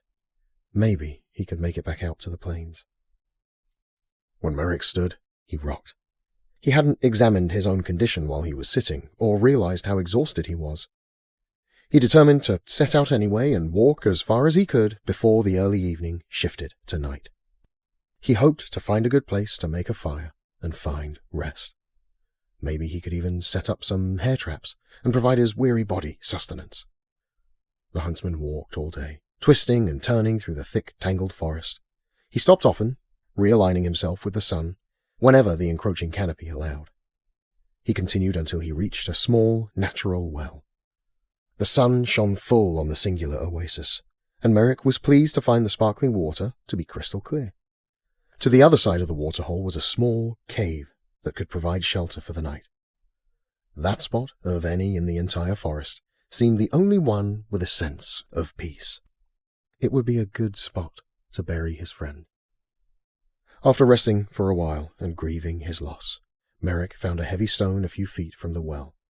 He dug a hole large enough for Rora and placed her wrapped body into it with care. He buried her, glad he had found one spot in that crooked wood that would grant her a peaceful rest. He knelt for a long time, saying goodbye to his companion. Afterward, Merrick set up a small camp for himself. He gathered wood and placed it near the mouth of the cave. He pulled his extra bowstring from a pouch and set it as a trap on what appeared to be a small game trail. As he made his way back to the cave with kindling, he noticed how thirsty he was. He had been so busy preparing for the night, he had forgotten to drink. Merrick knelt beside the pristine waterhole. The water sparkled in the late evening sun that shot through the biggest window in the canopy he had seen all day. He cupped his hands and scooped water to his mouth, splashing some down the front of his tunic in the process. He took some more and poured it on his hair. The water was crisp, refreshing, and sweet. He drank more. The water replenished more than the physical. It did wonders for his mental state too. He felt revitalized. He retrieved the kindling and stood, swaying right and almost falling to the ground. Merrick tried to shake the exhaustion from his head. He needed a good night's rest. He took a few steps and swayed again. All of a sudden, he felt top-heavy, as if his legs could no longer carry his body's weight. He turned a contorted face to the natural well. What was in that water? He thought. Recognizing he may soon black out, Merrick lurched toward the cave, praying he might get far enough to cover himself for the night. He sprawled on the ground just inside the mouth of the cave. The world spun, and just then he noticed a large opening in the back of the cave. He cursed himself for not checking it further before landing himself in this predicament. The dark of the opening grew in his delirious vision, until he was swallowed by the void of unconsciousness. When Merrick awoke, he wasn't quite sure he had. In his groggy state, he opened his eyes and saw only the obsidian of darkness. He raised a hand to his head, which throbbed. He could not even see his hand when he waved it before his face. He groped around, plying his fingers across the stony floor. He blindly navigated his way to a wall of the cave, stepping in a puddle of water. At least, he hoped it was water. He wet the front side of his hand and raised it ahead of him, hoping to pick up a sign of wind or fresh air in the darkness. He held as still as possible for as long as possible, until he thought he had caught the slightest of breezes. That way, he thought to himself. Gingerly he felt his way down a corridor. One hand slid along the wall to keep him grounded, and the other he held high in front of his face, hoping to detect any low-hanging stalactite that might threaten a concussive blow. His feet made short, deliberate sweeping motions to test his walking path before every step. Falling into an abyssal crevasse was a legitimate concern. Despite his care, Merrick banged his feet and hands often, and occasionally his head, as he continued through the corridor, until his eyes began to work again. He shook his head a few times to make sure he wasn't hallucinating, but, sure enough, he saw an eerie blue glow ahead. As he approached, the corridor curved into a wider section filled with 1,000,000 glowing fungi. The scene was breathtaking. Merrick stopped in awe, taking it all in. The fungi grew from floor to ceiling, dangling from stalactites and clinging to the walls. Even more beautiful, Merrick felt a light breeze brush past him, a sign that he was, in fact, going the right way. The cave floor was devoid of fungi, revealing to the huntsman it was a well-traveled path. Taking a moment to inspect himself and his situation, he noticed his cloak was mangled and torn, and reasoned he must have been dragged into the cave by some unknown monster. The thought did nothing to relax him, and a sudden noise stiffened him. Clacking echoed through the corridors, bouncing off the walls. Merrick instinctively sought somewhere to hide. He was in no shape for a fight with an unknown assailant. He saw a particularly thick grove of fungi nearby and dove into it. Glowing blue spores transferred to his clothing like they were magnetically drawn. Realizing he might be a dark spot among the fungi, he rolled a few times, covering himself from head to toe with the glowing spores. The noises continued to click, clack, and the resonating sounds indicated the creature was nearing. A loud, pitiful screech rang out. There was a flurry of clacking, like some sort of scuffle, followed by a loud crack, and the struggle was over. Merrick lay there, silently controlling his breathing. He waited for a long time before the clacking began again, and the creature skittered into the fungal corridor. Merrick couldn't get a glimpse of it. He laid perfectly still, hoping he'd blend in with the fungi. As the mystery beast approached, Merrick smelled and heard its rancid, belabored breath. Finally, it came into view. It was a Reinald. Reinalds were hideous, heavily armored insectoid monsters. They had 6 legs that ran down their bodies like razor-sharp swords. Their massive heads were long-snouted and covered with horns. Thick, naturally developed armor plates ran along their hides. Merrick had never encountered one before. He had only heard tales of Reinalds in the caves of the dwarves. The massive Reinald dragged its latest victim, clamped in its horned maw. Like Merrick, the deer must not have suspected the dangers of the waterhole and taken a drink. Quite the efficient system for the Reinald, though, Merrick thought. The creature halted near Merrick. It wheezed as it sniffed the air, confused by the scent. Merrick gripped his dagger, relieved at the small victory that it was, indeed, still attached to his belt. The Reinald slowly turned in Merrick's direction. For a split second, the two stared hard at each other, neither making a move. He was caught. The Reinald rushed straight at Merrick and slammed into the wall next to him with a bang that echoed through the fungal corridor. Spores flew in every direction, coating the Reinald and everything else in its glowing powder. The creature flailed its legs wildly, attempting to stick Merrick with one of them. The huntsman drove his dagger into the underbelly of the Reinald, its weakest point. The monster screeched with horrific rage as it stumbled backward, its horrifying legs clacking feverishly. It charged again at Merrick, trying to catch him in its terrible toothy maw, but it had forgotten the deer stuck in its mouth. The beast shook savagely, trying to free itself from its victim, so it could finish the huntsman as well. Merrick, however, saw his opportunity. He bolted down the corridor, following the weaving of the caves until he had run so far he no longer had light from the fungi. He threw out his hand to ground himself on the wall and ran on. He stumbled and banged along until he tripped on a low stalagmite that sent him sprawling to the cool stone floor, shaking much of the glowing spores from his clothes. The clacking behind him closed in. Merrick jumped to his feet and continued running. Finally, a glimmer of faint light up ahead, the shine of the moon in the singular clearing he had found. Yes! He burst from the front of the cave, not stopping to look around. He raced to the other side of the clearing and hid behind an ancient tree where he could catch his breath and watch the cave and his pursuer.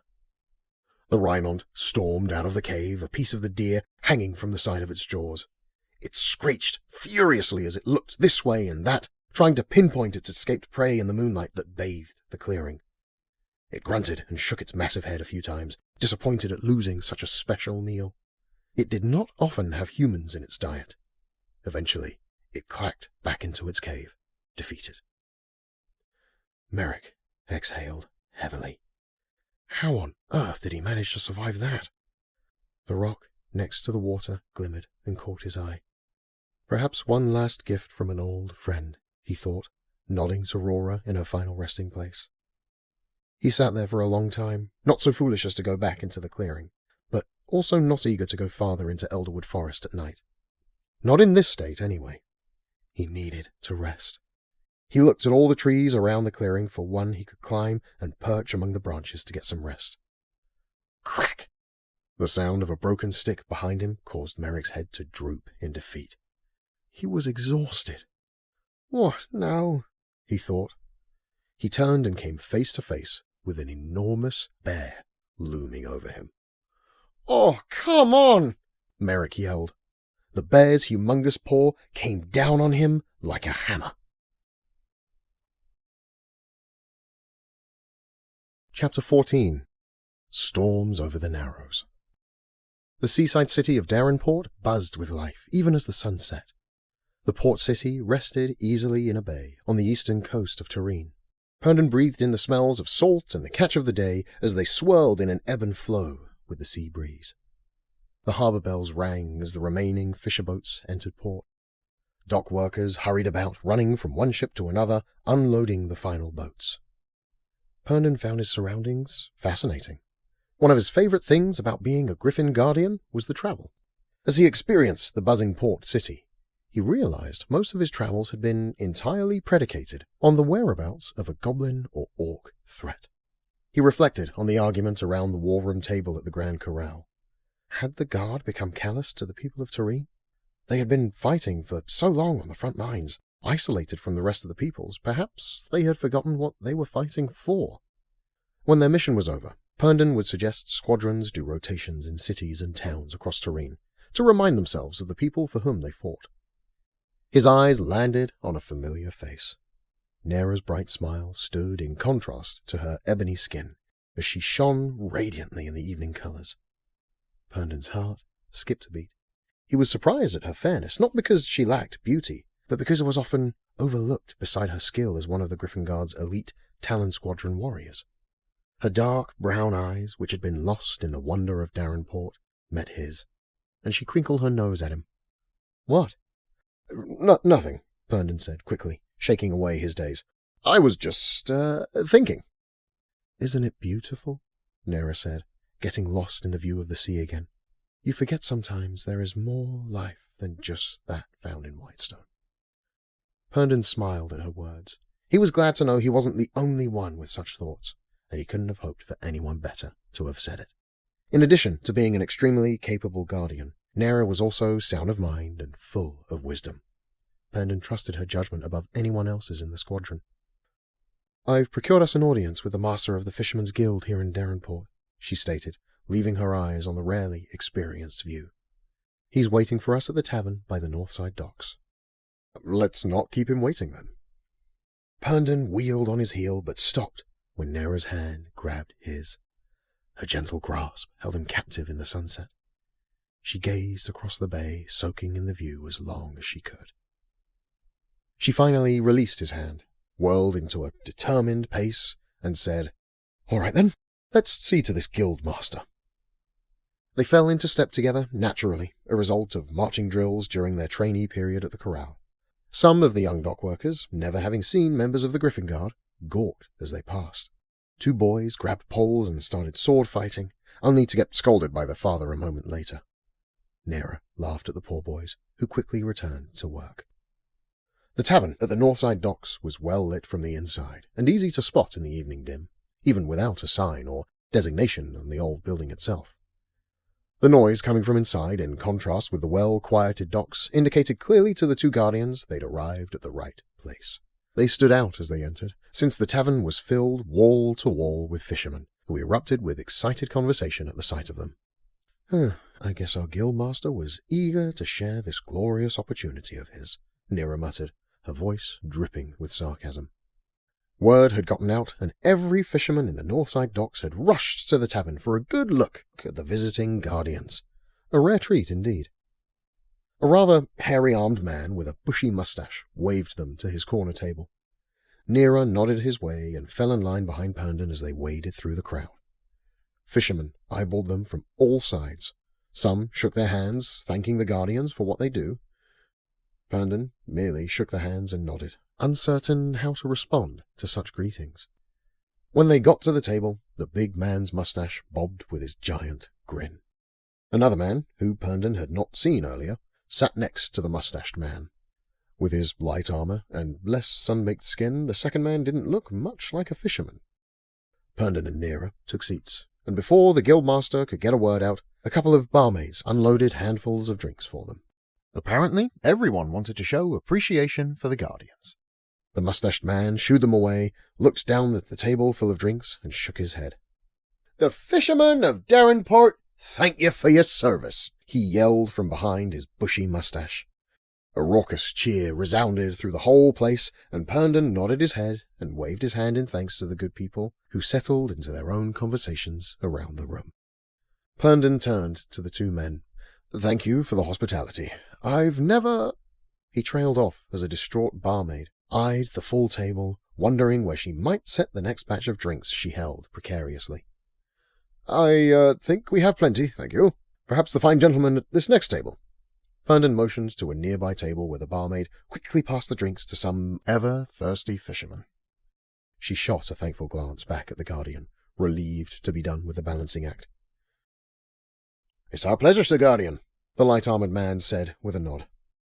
Yes, I met the beautiful Miss Nera," the mustached man remembered. "But I haven't met yourself, Captain. I'm Trent Goffer, master of the Darrenport Fishermen's Guild. His proud words wobbled his moustache. "Oh, and this be Marlin Kirk, dock guard." "Mr. Goffer, Mr. Guard." Oh, Trent be fine," he cut in.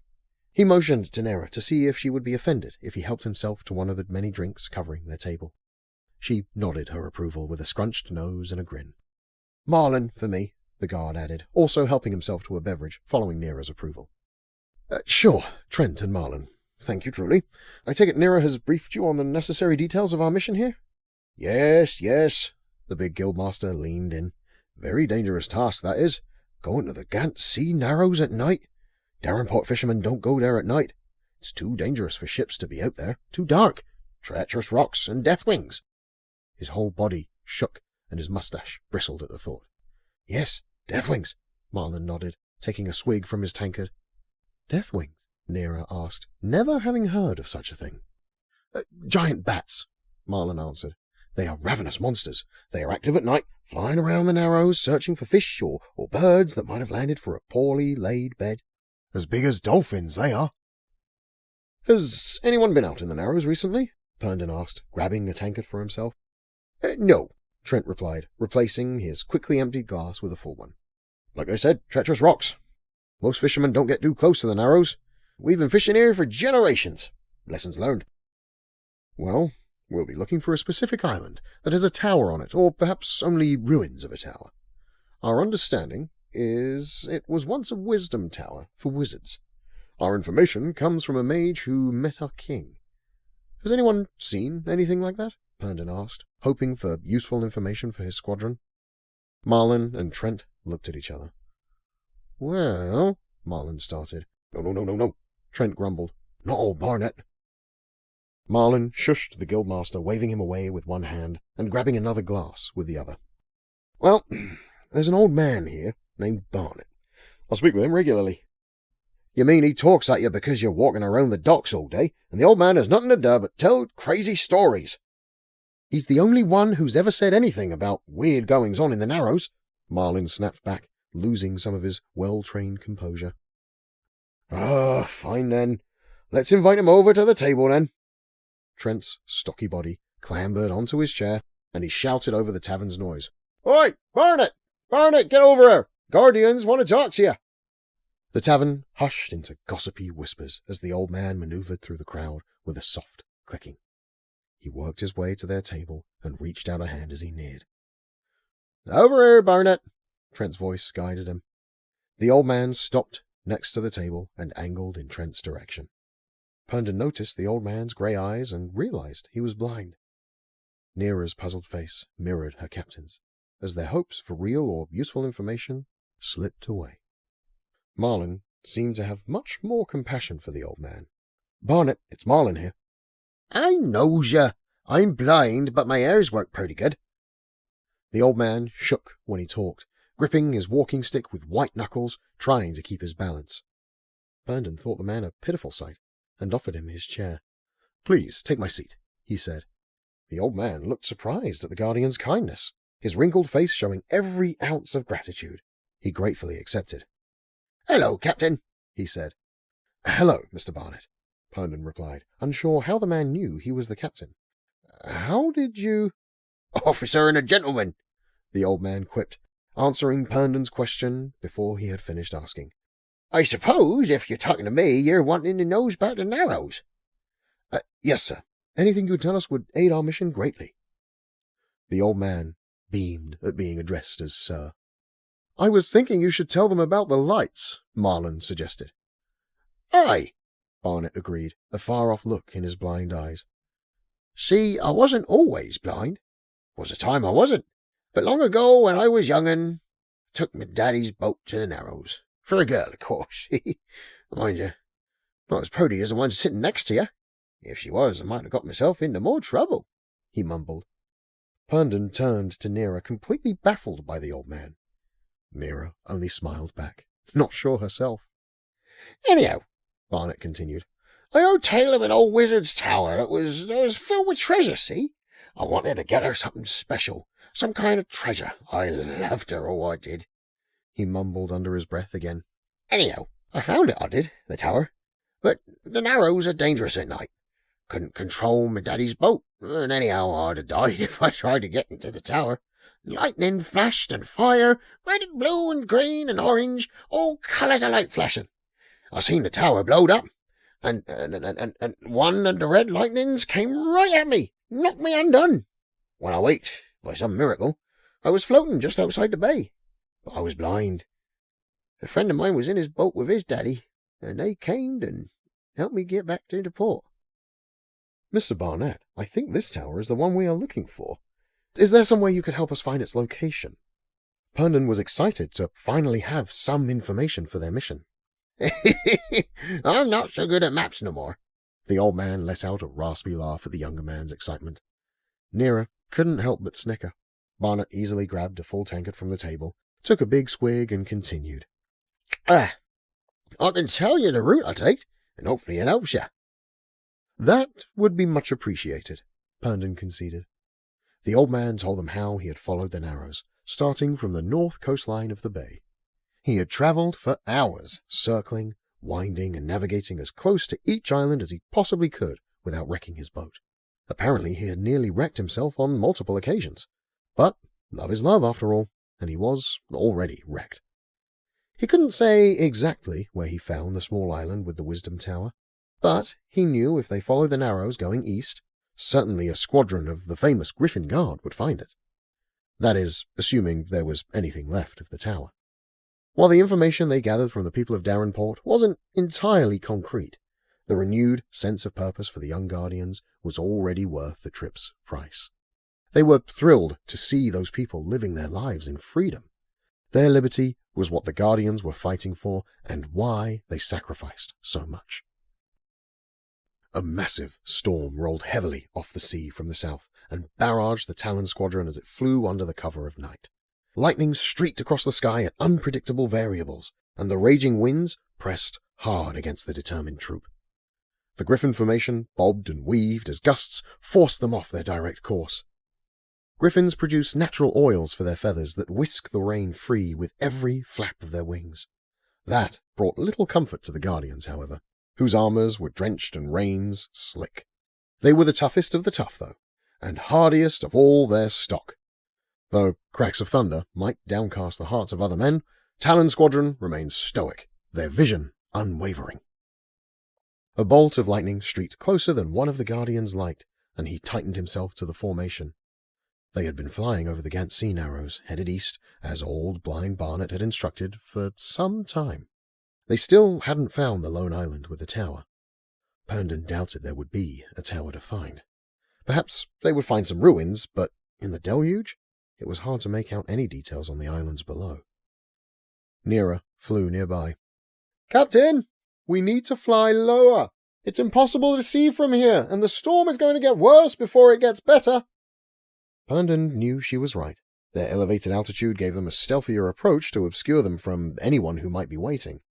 But it was a difficult task to see the islands below. Though battle-hardened and tough as they came, the Griffins could not hold up forever under such conditions either. He patted the neck of his Griffin thoughtfully.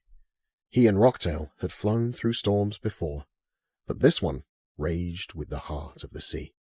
"All right," Herndon yelled out right after another bang of thunder. He signaled to the Talon squadron to lower their formation. The maneuver would have been a sight to behold had it not been for the raging storm, as the skilled squadron smoothly dove into a pattern they had performed countless times. They leveled out at a lower altitude, able to see more clearly, even as the storm continued, unrelenting. Their formation spread again as each looked for remnants that might have been a tower. Rocktail roiled uncomfortably, sensing something Herndon did not. A streak of grey-black flesh blasted in from out of nowhere, nearly knocking Herndon out of his saddle. Rocktail screeched a violent warning. As Herndon regained his seat and looked out over his squadron, he realized they had made a mistake. "Death Wings!" Nera yelled.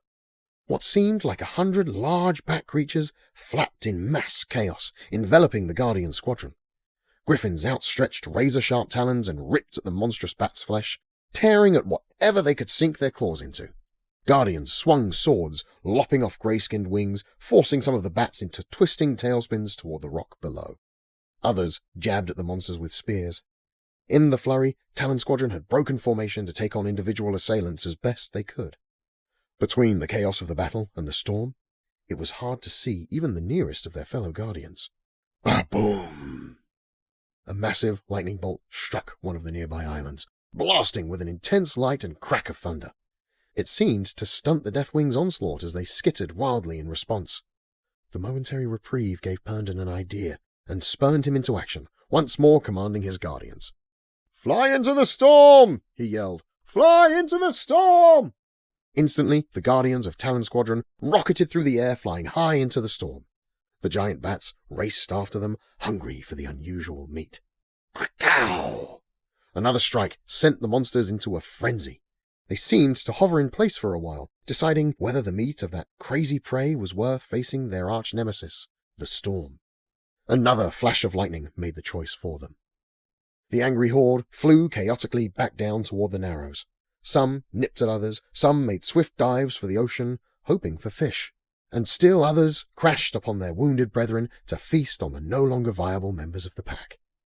Once sure the monsters had relinquished their chase, Herndon looked around to his fellow guardians. No one had been lost in the vicious attack, but some nursed bloody slices. Meanwhile, some of the griffins nuzzled at savage scratches and bites the monsters had gotten in. This could have been a lot worse, Herndon thought to himself.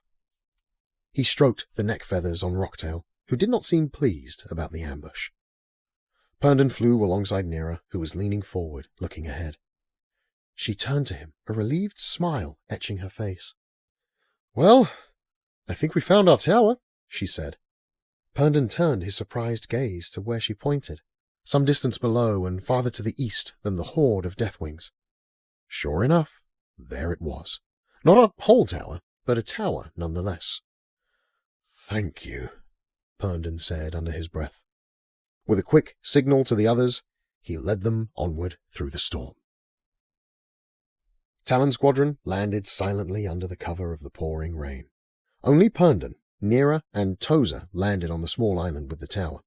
The others put down softly on nearby islands, alert and ready to fly at a moment's notice should anything go awry. Tozer took point and led the younger guardians toward the old Wisdom Tower. He was the eldest member of Talon Squadron. In fact, few had ever made it to his age and still been part of the elite group. Herndon appreciated the man's wealth of knowledge and experience, and often looked to him for counsel on missions.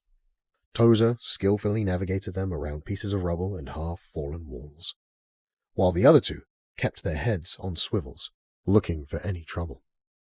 What was left of the tower stood at an awkward angle, and looked as though it were at home in the terrible storm.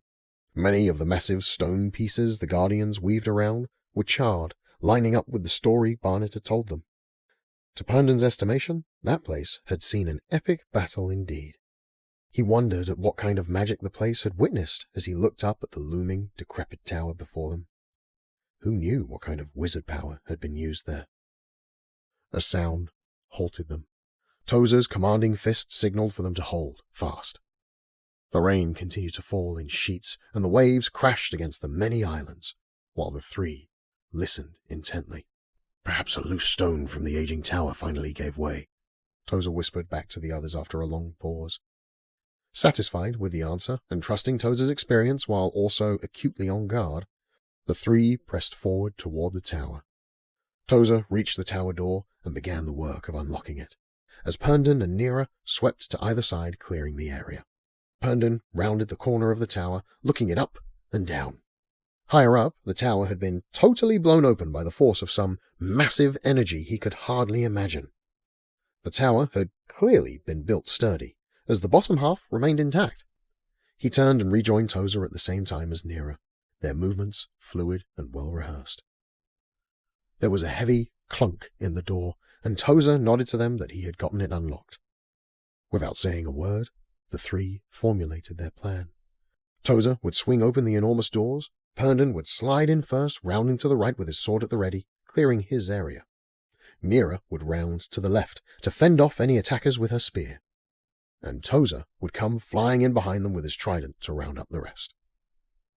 The three-man squad executed the maneuver to perfection. To their relief, they found the foyer of the great tower empty. A great streak of lightning illuminated the foyer briefly, and Nira noticed a candelabra with a flint spark lighter next to it. Tozer grabbed a torch from the wall, and the two ignited them to light the interior.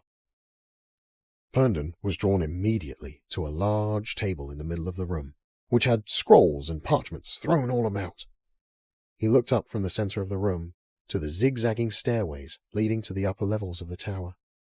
Rooms and nooks were nestled all around the exterior walls, and from his vantage point, it was hard to guess how many there might be. As the glow of the candles and multiple torches began to illuminate the tower, Herndon was struck by the disheveled tomes, scrolls, and parchments that were strewn about. The place had been ransacked, to say the least. Judging by the vast number of shelves around them, it was clear the place had been a wisdom tower. Herndon had heard tales of such places, where mages came and brought together their collective wisdom of the magical arts. He had even heard wizards were the ones who originally established these places long ago. He knew of the locations of only a few active wisdom towers, actively inhabited by mages anyway. He had never actually seen one in person. Tozer snapped his young captain back to the present as he handed him a blazing torch. Right, Herndon nodded. We're looking for a mirror. The writings that King Garin procured called it the Alkhoren mirror. To this point, we don't know its magics, so be careful. The king believes it's vital to our efforts against the rising threat of Drellic. We must find it. Tozer studied the ancient stairways while his captain spoke. I should start on the 3rd level, he offered. Good, Herndon permitted. Nira, you take this level, and I'll take the 2nd level. If we can't manage to find it, we'll climb higher. I'd prefer we didn't have to, though. The tower has far more damage higher up. Without another word, the three split up to search the tower. The stairs creaked under the weight of their footsteps. Tozer continued to climb as Herndon began his search of the 2nd level. He followed the shelf-lined walls to the first alcove, only to find a mess of parchments that whoever had ransacked the place hadn't cared about. He moved on to the first of many rooms with its door splayed open. Nothing here either, he thought. The process continued as he found rooms for all sorts of magecraft. There were rooms for quiet study, rooms for what seemed like the practice of magical arts, rooms for potion making, and of course, he found rooms for sleeping. The old wisdom tower must have been quite the sight in its prime. Herndon could only imagine.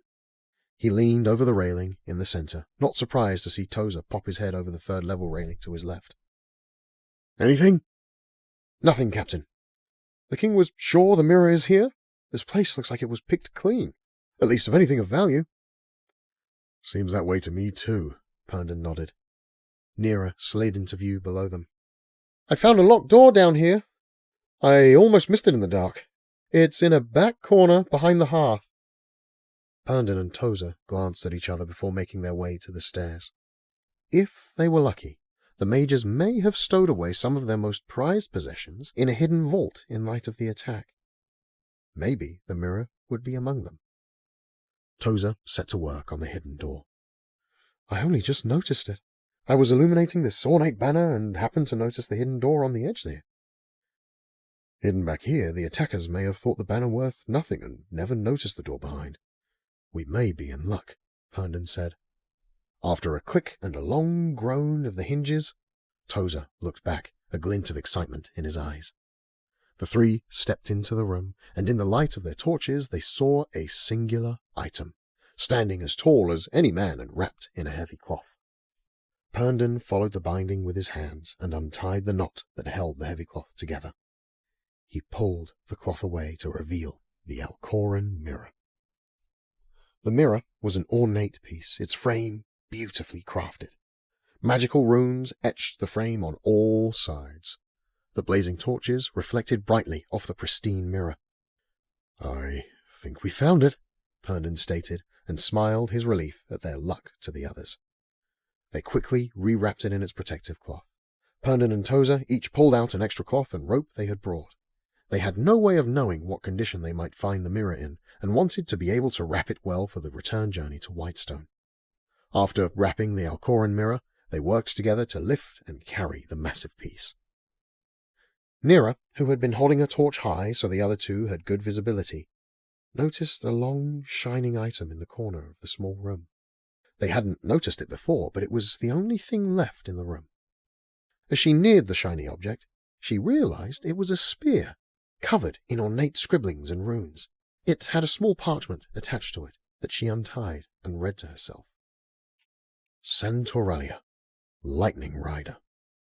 The mages had marked the artifact and clearly thought it the only other piece worthy of being hidden with the mirror in their haste. She looked the spear up and down once more. It was a fine weapon, and as it did not appear to have a master at present, it seemed quite the waste for it to remain in such a dank room. She slid her fingers along the ornate scribblings, and a small yellow stone centered on the spear. She could feel a light energy flowing through the whole thing. A fine weapon indeed. She grabbed the spear, Centoralia, and sauntered out to join her friends. Though they had found the mirror, the raging storm was a stark reminder their mission was not over.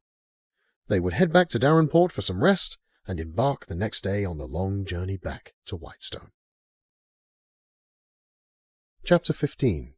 A Deadly Game. Waves lapped harmlessly against the Lady Layla, securely beached in the morning fog. Orin groaned. Everything hurt. His ribs ached as he rolled over on the hard planks of the wooden boat and pulled himself upright. With a groan, he remembered he had not fully healed before embarking on the journey home. Not only was he not in Whitestone, but he had important information to bring to his commanding officers in the Griffin Guard. At this point, though, he had no idea where he was. The fog rolled off the sea in thick blots, but not so thick he couldn't see his friends' silhouettes where they conversed on the beach nearby. "Orin!" Ilaria started. She dashed to him. She helped him stand and get out of the boat. "Hey, you! How's your head?" "My head's a little fuzzy, but my whole body hurts." "Can't imagine why," Ilaria said, dripping with sarcasm. Her face was covered in drying tear streaks. They had discussed Merrick and how he'd helped them escape the orcs at McIntroe's farm. For all she knew, he was dead, having sacrificed himself for them. Though she knew she must bury her feelings and get on task. Their new mission was vital and required her to focus. She would have time to grieve later. And, if she was honest with herself, Ilaria still held hope that Merrick had also escaped. "Come here. We're trying to figure out where we've landed." They joined Cole and Azil a few paces away. The mighty, black-bearded dwarf and the scrawny, hairless gnome were signing feverishly in their usual manner. Orin could only watch helplessly until Cole said, "Bah!" waving a dismissive hand at the little gnome. "He says we ran into a Gantendril in Blackmar Forests at the Whispering Lake, which, come to think of it, makes a lot of sense." Cole tugged at the braid in his long beard as he trailed off. "But now he thinks we're on an island somewhere in the Tandal Sea, which, of course, is a long way from the Whispering Lake. I'm not saying he's wrong, I'm just wondering how he's supposed to be knowing this with all the fog."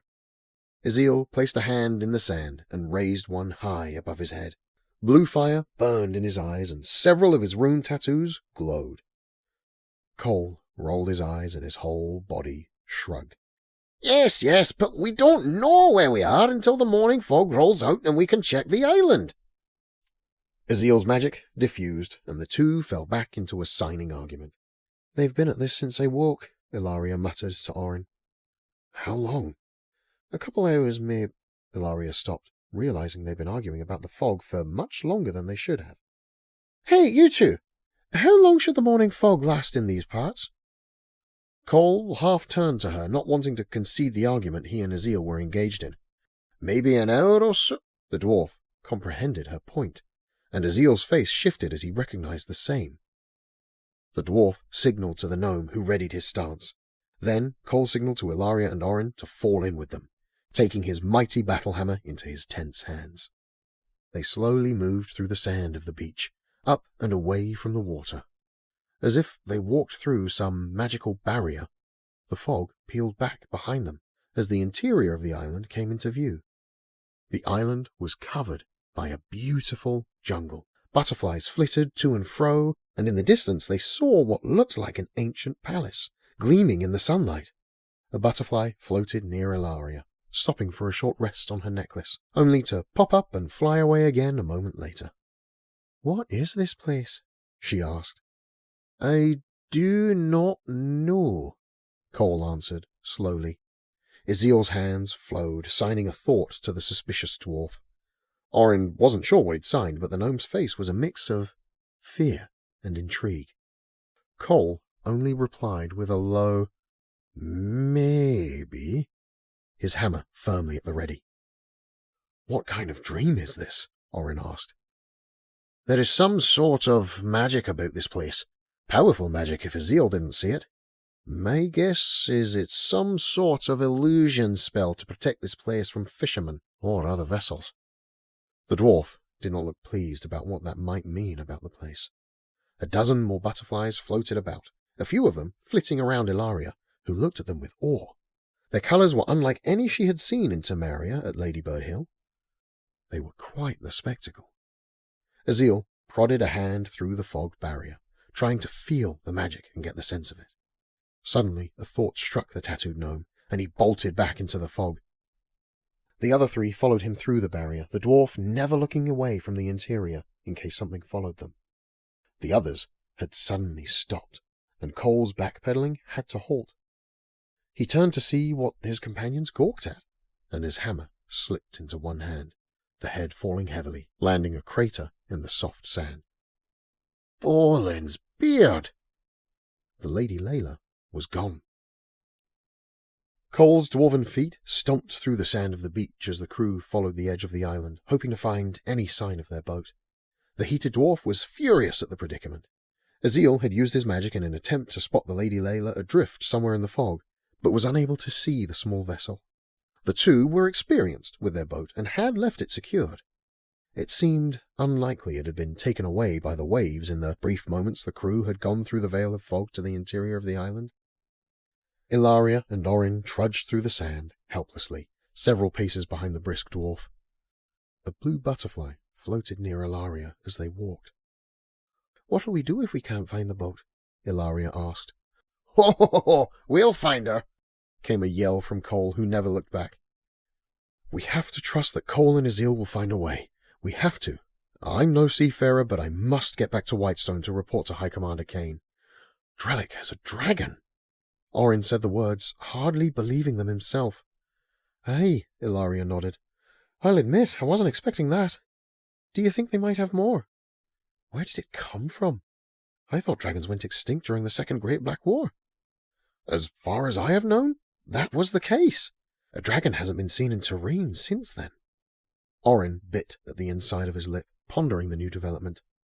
Finlestia was bigger than just Tavern, he knew. But little was known about the other places beyond the seas.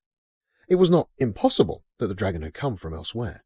He'd never seen a dragon in real life, only in the annals of the Grand Corral. How could Drellic have gotten a hold of such a creature? Ilaria's question about them possibly having more of the beasts fueled his desire to get back to Whitestone. The surprising boldness of the wyvern squadrons of recent months made more sense. As far as Orin knew, he was the only guardian who knew about the dragon they had run into at the Palori ruins. As the guardian walked beside the young woman, her red hair waving in the sea breeze, another question sparked in his mind.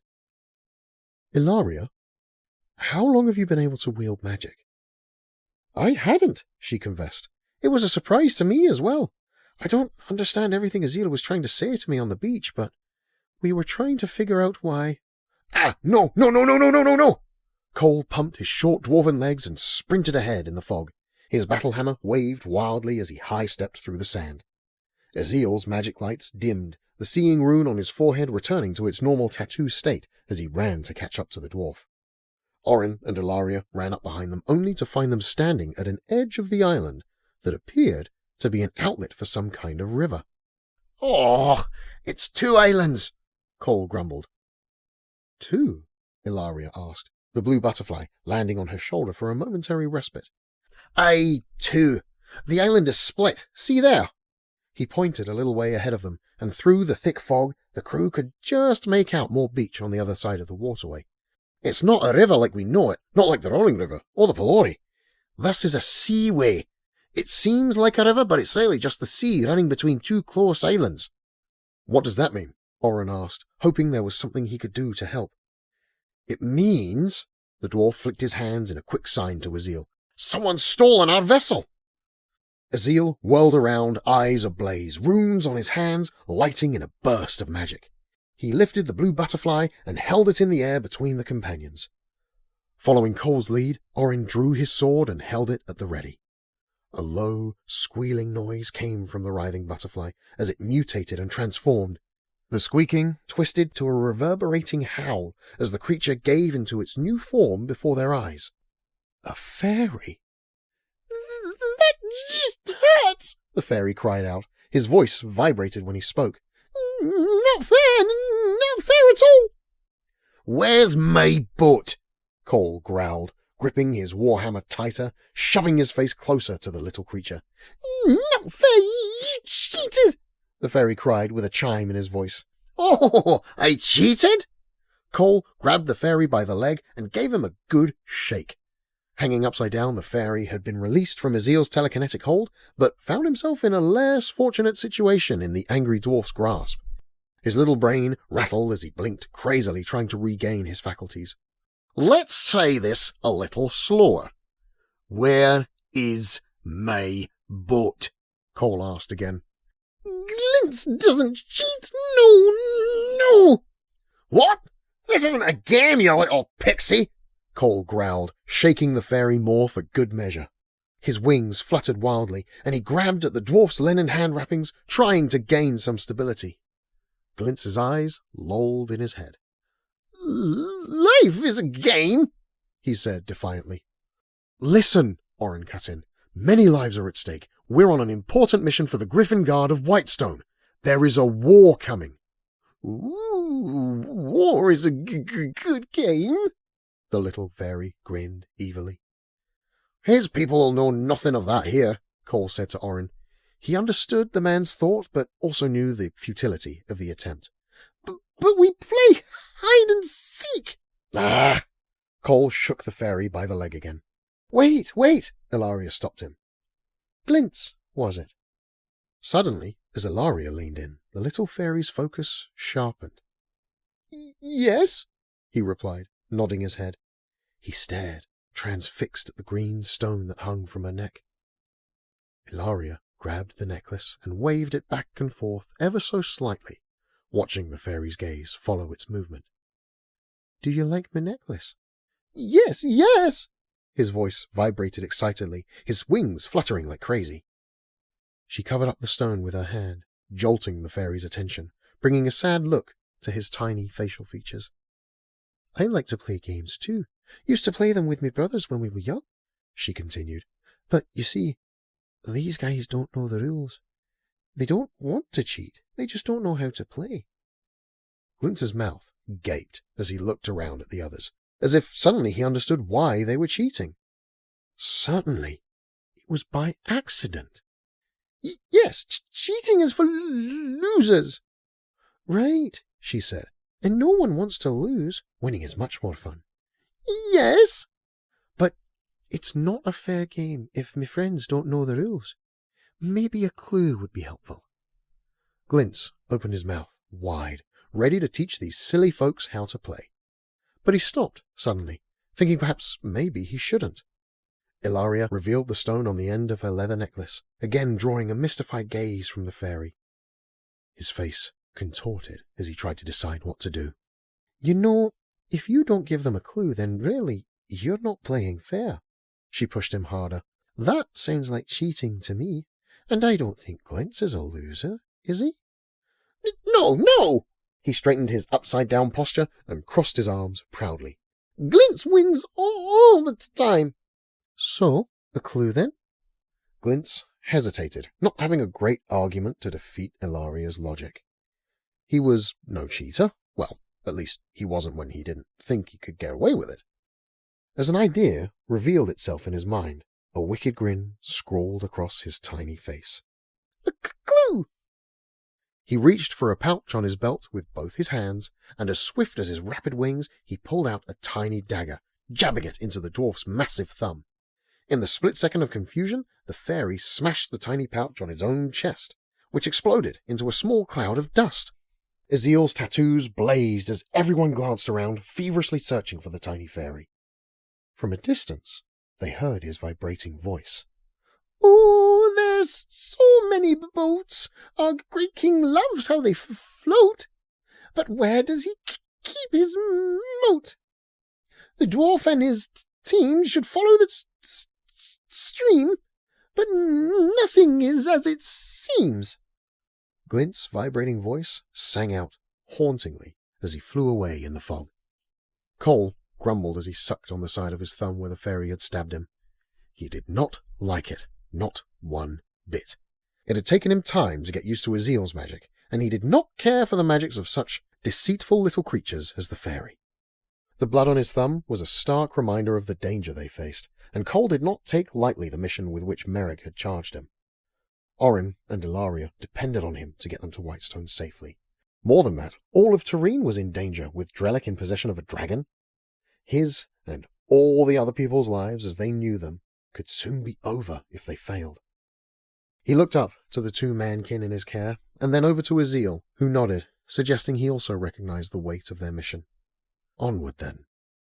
Cole's heavy boots trudged through the sand as the crew fell in behind him. They headed upstream through the fog toward the interior of the island. Toward what, exactly? They could not guess. Along the way, the illusion fog had dissolved to reveal the reality within. The vibrant colors of the jungle-covered islands mixed with the array of brilliant butterflies was almost too much for their senses to take in. This time they were not fooled by its beauty. Ilaria did not marvel at the variety of butterflies. Instead, she felt the weight of thousands of eyes watching her every movement. As some floated near, she waved them away. Ezeal's head turned right and left, eyes dancing around, trying to be prepared for anything.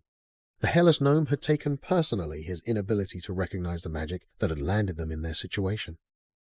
He desired to protect his friends at all costs and felt he had failed them. He looked ahead to the dwarf, stomping onward, following the waterway, face set like flint. He and Cole had travelled together for a long time, and the gnome had seen this side of the dwarf before. Cole's singular focus on getting the Lady Layla back was a strength that could certainly help the team find the boat. But such bullheadedness also posed the risk he might miss a trap or an ambush. Ezeal tried to keep a cool head, knowing his constant vigilance, coupled with the dwarf's heat, may lead them right. Orin took note of the sky while they were inside the fictitious barrier. The sun was already on its descent, and he realized they had lost nearly a full day to the fairy island already. Anger rose within him as he saw dozens more butterflies floating on pace with them across the waterway, observing their progress. But their progress was suddenly halted by a curve of the waterway and an outstretched signal from Cole. The dwarf slid his grip to the end of the long handle on his hammer and poked the weapon out ahead of him. He sniffed the air, trying to smell something the others could not identify. His hands flicked a quick comment to Ezeal, and a couple of the grey gnome's tattoos roared to blue flame. As if it were coming alive, the waterway snaked itself into a new position that ran in the opposite direction. Apparently, the crew had lost the waterway a while back and had been walking far from it since. A resounding chorus of vibrating snickers rolled through the jungle around them. "Ugh, I'm tired of these games," Cole growled, his eyes seeming to blaze like those of his gnome companion. But the dwarf smouldered with the fires of rage instead of magic. "The waterway is over there, Ezeal. Have you figured out how to keep these tricks at bay?" Ezeal signed to his friend that he was working on it. That time, when he revealed the truth of their surroundings, he had used a combination of his rune tattoos he had not attempted to use before. Fairy magic was quite different from his own. The bald gnome was still experimenting to figure it out. "I don't much care for these fairy tricks myself," Cole grumbled aloud. He led them back to the waterway. Ezeal revealed what he could, so they were able to pick through the jungle and get back on course. They managed to follow it only a short way before Ezeal stopped the crew in their tracks. Cole poked around with his hammer again, while Orin peered through the trees and brush, trying to see anything that might pose them a threat. Ezeal's hands flashed to Cole that he wasn't sure what the danger was, but he could sense it. He felt the tingling in his small frame, but couldn't figure out how to reveal it. Enough with the games! Cole yelled through the jungle. He lifted his hammer into a ready position with both hands clenched tightly around the handle. Come out and show yourselves! I've got a game for you! Several butterflies had begun to hover a little too closely for Ilaria's liking. She wafted her hands to shoo them away, but the swarm only grew. An idea struck the little gnome as he remembered Whispering Lake. With Orin swatting at the butterflies too, Ezeal ran up to Ilaria, reached up high to grab her hand, and shot the other hand out wide. A combination of runes sparked to life. Realizing what the gnome was doing, Ilaria closed her eyes and set her will with his. Emerald wisps of magic rolled off the woman, her red hair flowing with the winding force. Her magic twisted and turned, seeming to intertwine with and energize the gnome's magic.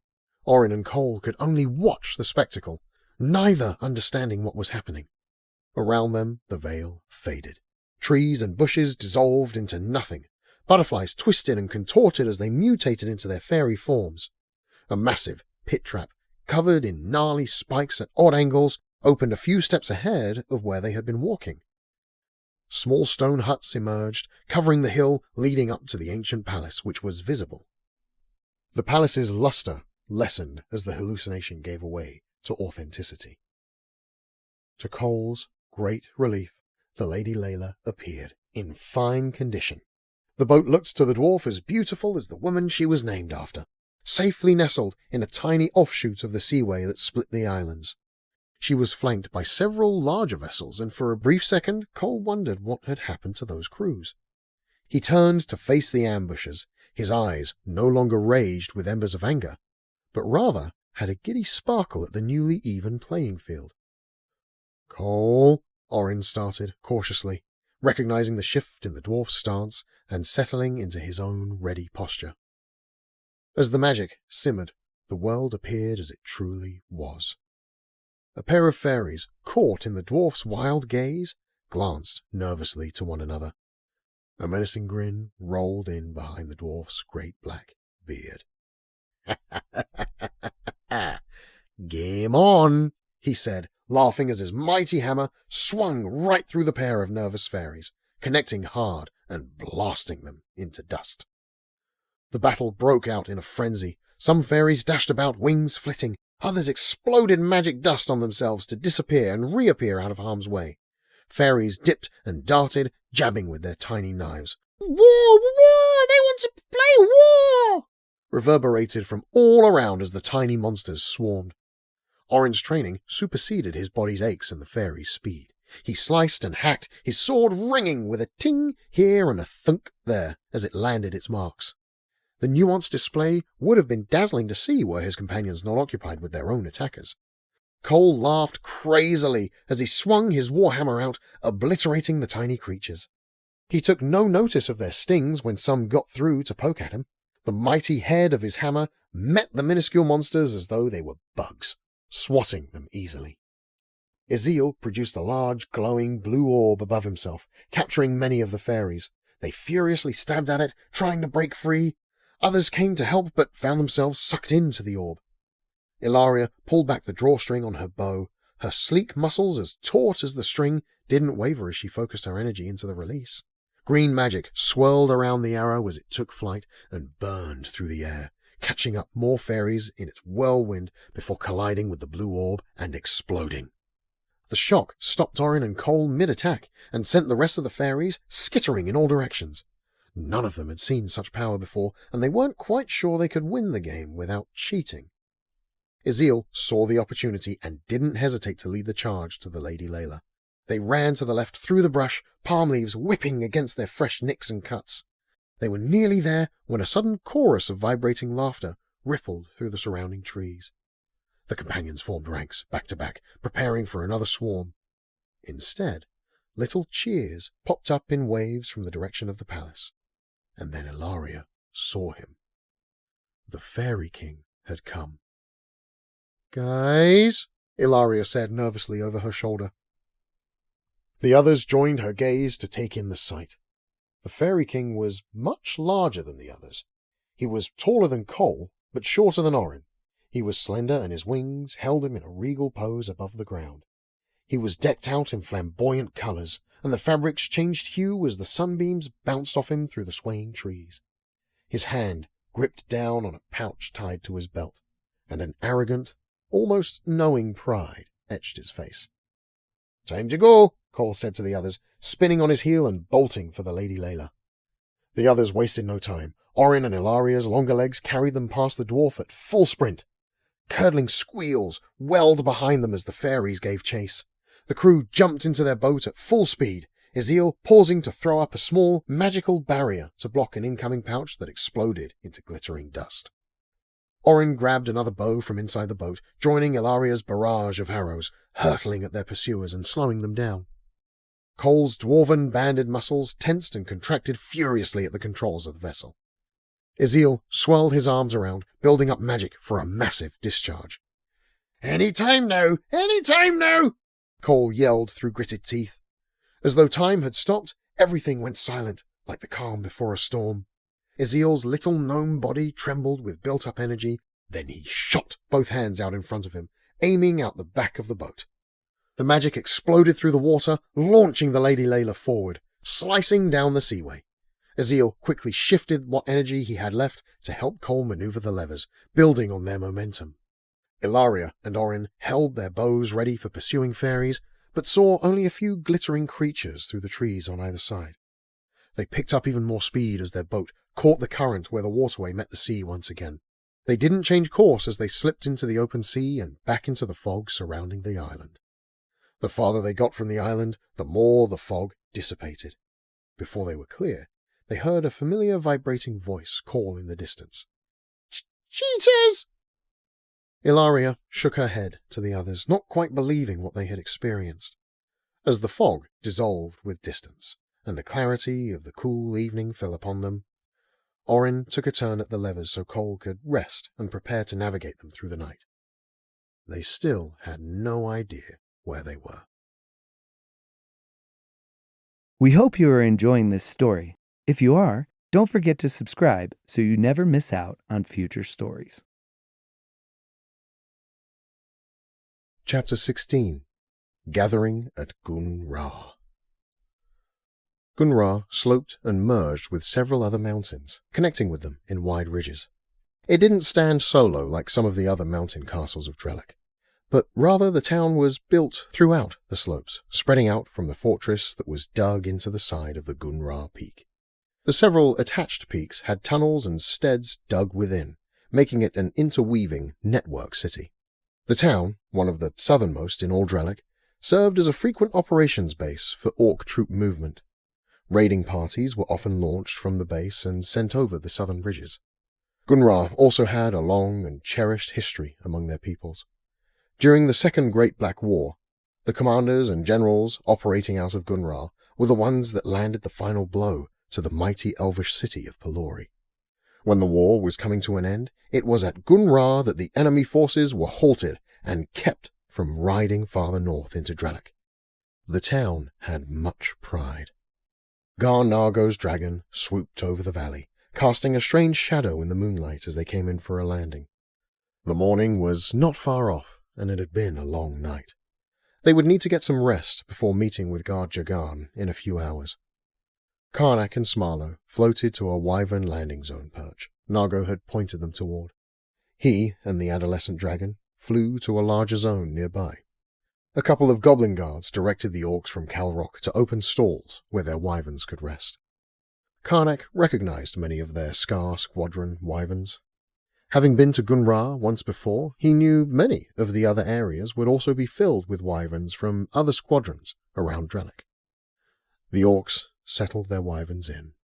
Karnak grabbed an extra hair from a barrel nearby and flipped it to Kerr before bidding her good night. She had earned it.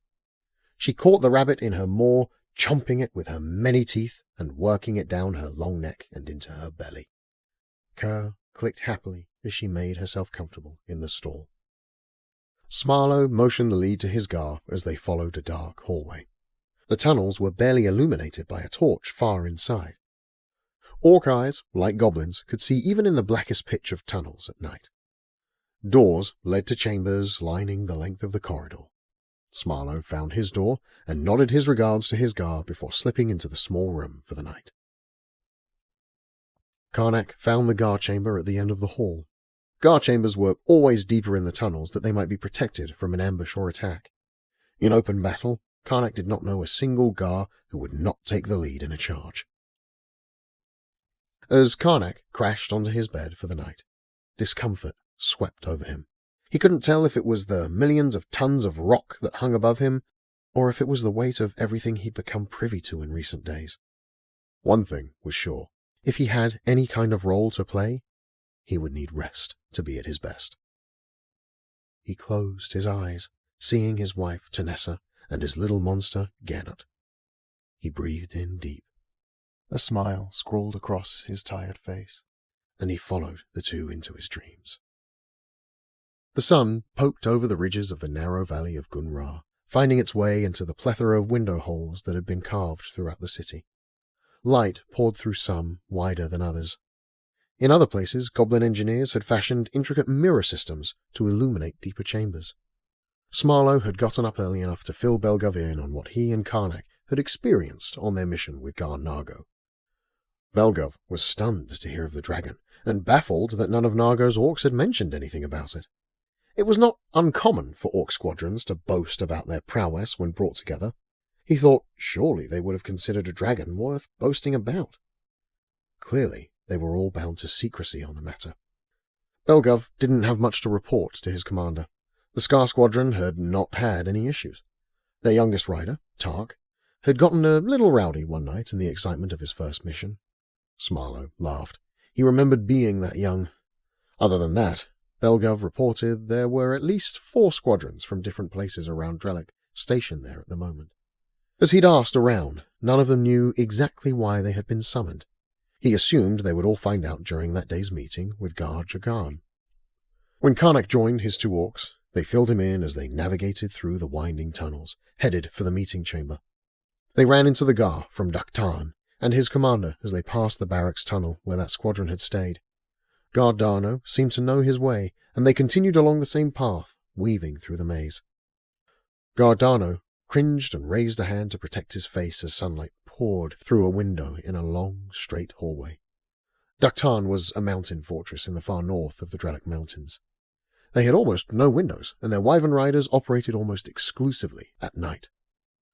While Karnak and the orcs from Calrok lived mostly in the sun, Gar Darno and the orcs from Daktan lived almost entirely in darkness. As the tunnel widened, they came upon a set of large, double doors guarded by 2 goblins. They stood rather straight for goblins, seemingly very proud of their positions, and rightfully so. The rich military history of Ghun-Ra was not only for orcs, but for all the members of Drellic. Goblins and trolls had integral roles in the Second Great Black War, and there didn't seem to be any division among the races. They were all on a mission, all the time. "Good morning, Gars," one of the goblins said, placing a finger to his brow and giving a slight bow. The other swiftly opened one of the large doors and ushered them into the meeting cavern.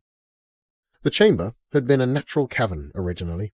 The floor had been ground down to a flat surface, but the ceiling was covered in patches of stalactites. Light filled the chamber from several different holes in the ceiling, obviously paired with mirror contraptions to bring the sunbeams into the deep room. Gar-Nargo chatted with Gar Jagan near a table in the chamber's center as Karnak and the others entered the cavern.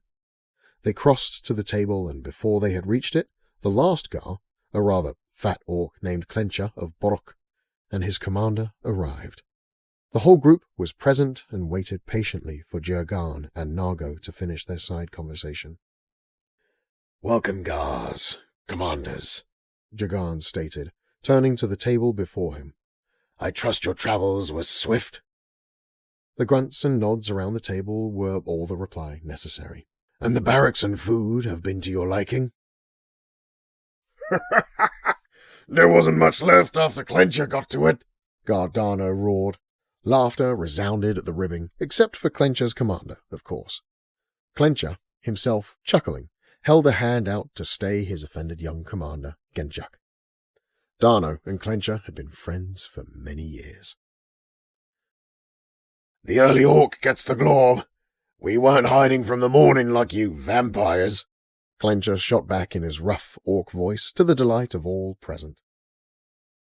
And at least we know how to navigate tunnels to make it to a meeting on time, Renjak added with a pop of his eyebrows. The others rolled with laughter at the young commander's bold jab. I only wanted to make sure the Calrok sun lovers would be able to find it in the dark tunnels, Darno chimed. Yes, how we love the sun's scary light and horrible warmth. Is that why you hide away in that frostbitten hole up north near the frozen lake? Karnak threw in. Several of the orcs held their aching ribs as they tried to control their mirth.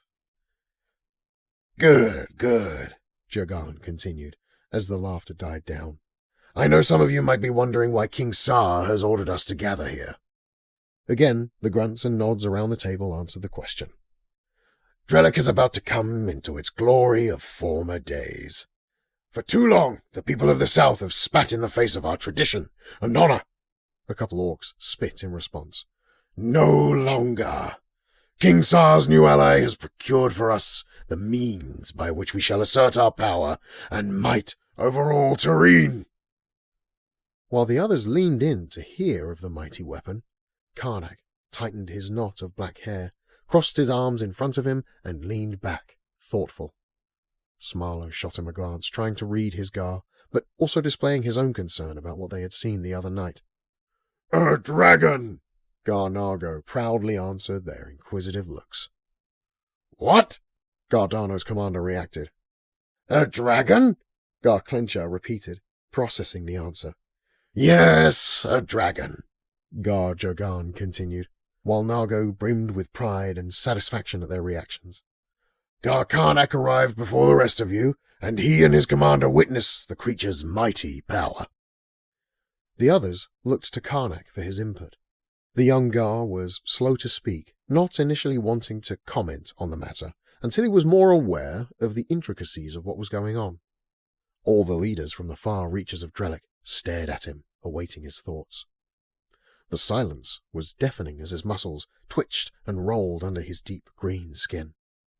Karnak adjusted uncomfortably in his seat. I've seen the beast, Karnak finally gave them. The answer did not satisfy the onlookers. And? What of the beast, young Gar? Gar Darno prodded, not liking the unresolved reply. It is young, and still has wild horns, Karnak continued, thinking aloud. It would not be wise to rush into open war while the creature is still so untrained.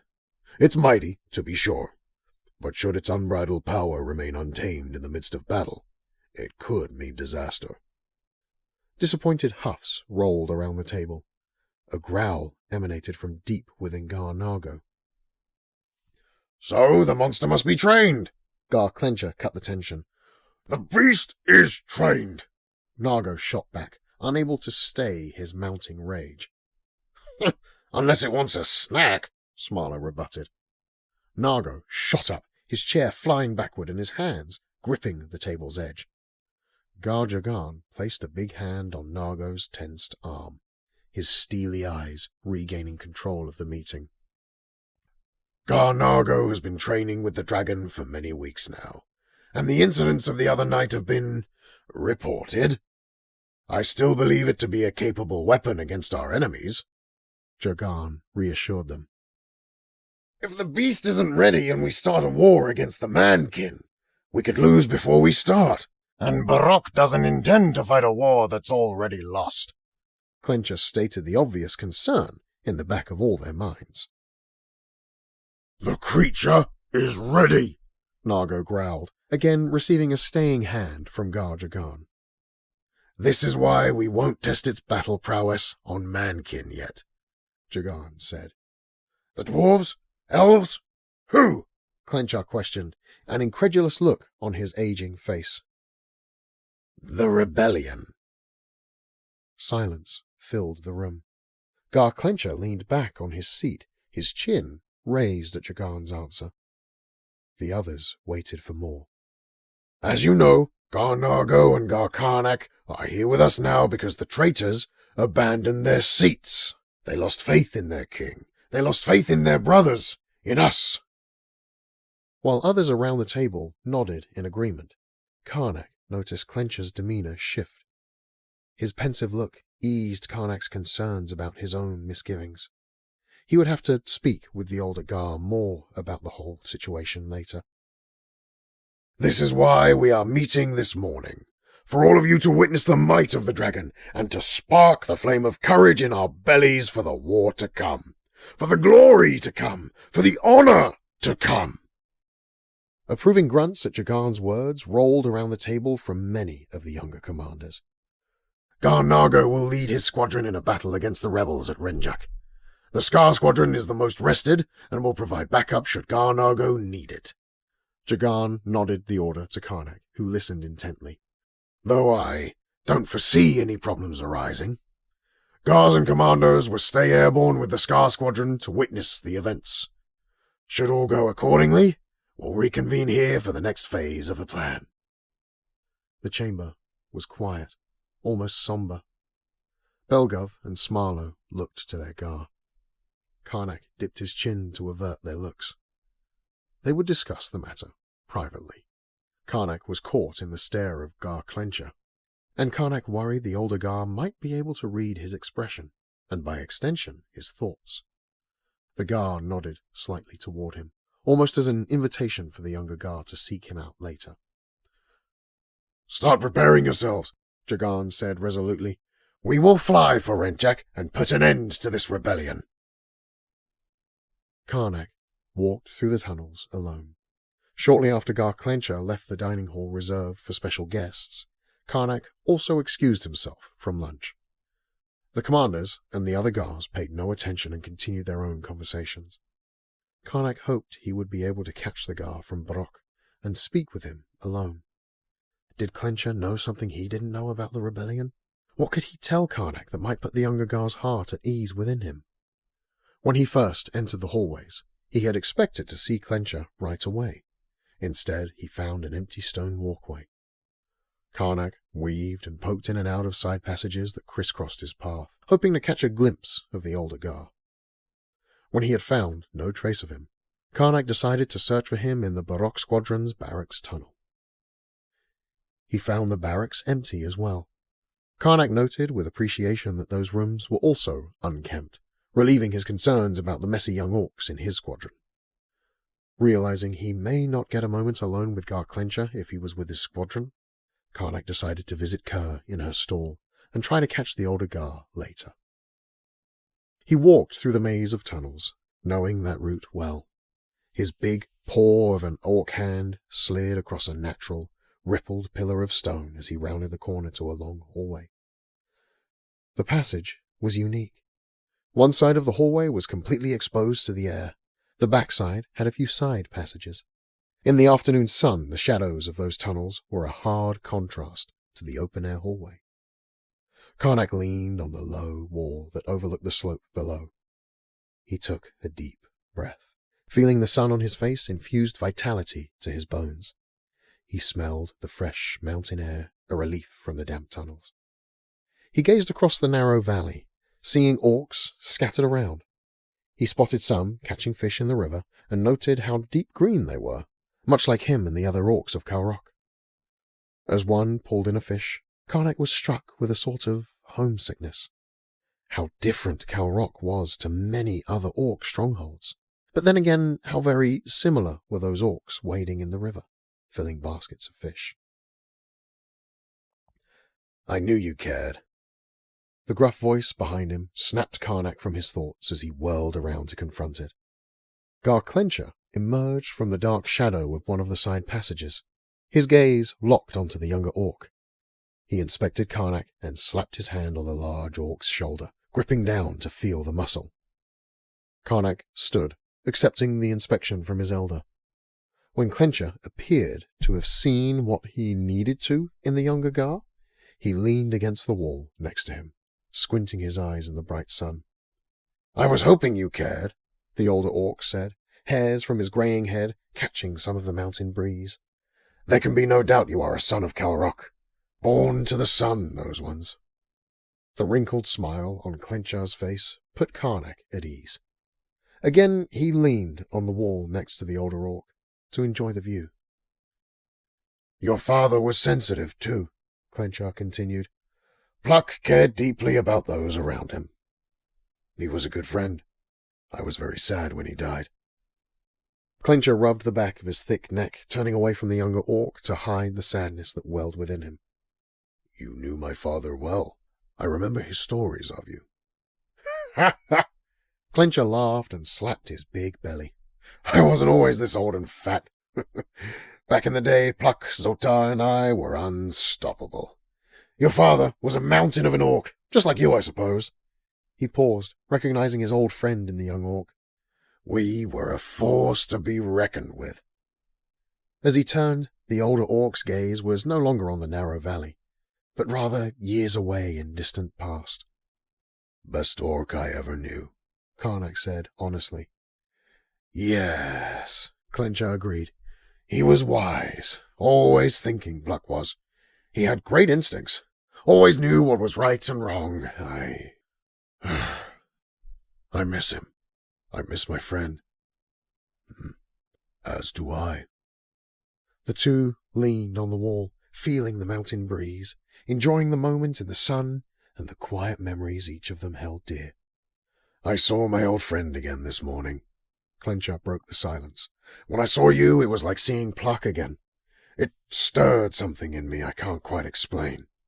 I could see his same thoughtfulness. You chose your words deliberately and spoke what you thought right, whether Gars, Jagan, and Naga wanted you to or not. You get that honestly. Clenchar's shoulders and belly rolled as a chuckle worked its way through his body. Jaernok decided he could ask some questions, the older Gar having opened the door. Zotar is one of the rebel Gars? The question stung Clenchar, and he winced. Zotar and Muktum, yes. But why? What happened? What could make them rebel against King Sar and the rest of Drellic? Gar Clenchar inhaled a long draw of mountain air, his lungs emitting a low wheeze under the strain. I cannot say for sure. Before Zotar left, he told me of King Sar's new sorcerer advisor, an orc by the name of Jaernok Tur. Jaernok's heart stopped, a million thoughts flooding his mind. He had met Jaernok Tur as well, and worried more about the sorcerer from Kelvor than any potential enemy they might face. Jaernok wasn't sure Jaernok Tur had the best interests of Drellic in mind. Further, he feared the sorcerer was leading their king down a path of destruction. Where the head goes, the body follows. He did not want to see Drellic led into destruction, especially not Calrok. The older Gar stared at Jaernok, studying his face. Jaernok straightened and worry flooded his thoughts. Does he see my reservations? Would Clenchar recognize the young Gar's worries? Would he share them? Or would he see them as traitorous thoughts about Drellic? Too many things were at stake. You've met this Jaernok Tur? Clenchar asked in recognition. I've met the sorcerer, Jaernok replied, choosing his words carefully. And what are your thoughts, son of Pluck? The older orc pressed. His eyes narrowed as he tried to read the younger Gar. Smarlo and Belgav rounded the corner, laughing about something they had been discussing. Clenchar straightened and turned to face the two Scar Squadron leaders coming down the hall. You found the best son in this fortress, my Gar! Belgav roared excitedly. Gar Clenchar? Smarlo acknowledged him with respect, placing a long finger to his brow and dipping slightly. Commander? Clenchar returned the greeting. I'll be taking my leave now. It was a pleasure to reminisce with you, Gar Jaernok. I look forward to more times like this. Clenchar's even stare told Jaernok nothing of what the older orc was thinking as he left them. Jaernok knew in his bones something wasn't right with the whole situation, but Jaernok was no traitor to his people. How could Zotar, one of his father's best friends, have betrayed Drellic? Jaernok had heard many stories about their exploits while he was young. It was hard to imagine how their situations had all gotten so messy. An image of a raven pecked at the edge of his mind. It crept in like some mutating monster and took the shape of the sorcerer, Jaernok Tur. Karnak shuddered at the image, shaking it from his thoughts. Belgov. Yes, Gar, he responded promptly, pulled out of his side conversation with Smarlow. I need you to fly to Rook. Yes, Gar. What shall I do once there? I need you to find out everything you can about the rebellion. Something doesn't feel right about all this. We need to know why. Yes, Gar. The wind blew through the open wall and whistled along one of the side passages, reminding Karnak that anyone could walk up on their conversation from many routes. He pressed closer to the other two, intentionally placing the low wall at his back so he could keep a wary eye on the side passages. Our squadron could use a refreshed supply of glorb wine, Karnak continued, using his eyes to express the ruse. The best glorb winemaker we know is in Rook, and I think we should procure some. Belgov nodded, recognizing the shift in his Gar's countenance. And since our supplier is so good to us, perhaps you make it known to everyone you run into while you are there why it is that we would send you on such a trek to get us that glorb wine. The best in all Drellic, after all. Belgov nodded again, and then added, Maybe I should stay a day to ensure the supply will continue to flow. We'll need as much as possible. Yes, Smarlow joined in. Once it flows out, it's out. Leaders at Rook will suddenly enjoy the glorb wine and gather for it. But new friends don't know that glorb wine loosens lips, Karnak finished, his gaze turning back to the narrow valley that sprawled below them. I hope our supplier is able to get us what we need. His genuine concern hung on the wind with his words. Reglis and Kig had gotten to work straight away once they arrived in Rook. The capital stronghold was large and bustling with life, but had a tendency to chew up and spit out those that weren't as skilled at their craft as they had believed themselves to be. That created a transient culture around the place, especially in the market areas. Orcs and goblins and even the occasional extra-spirited troll would come in, set up shop, and move on to another place if it didn't work out.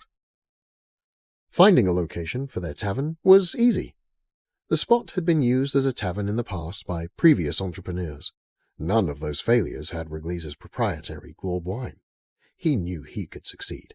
After all, his Spinefish Tavern back in Calrok had done quite well. He knew what he was doing. Once they garnered the location, the goblins began preparations.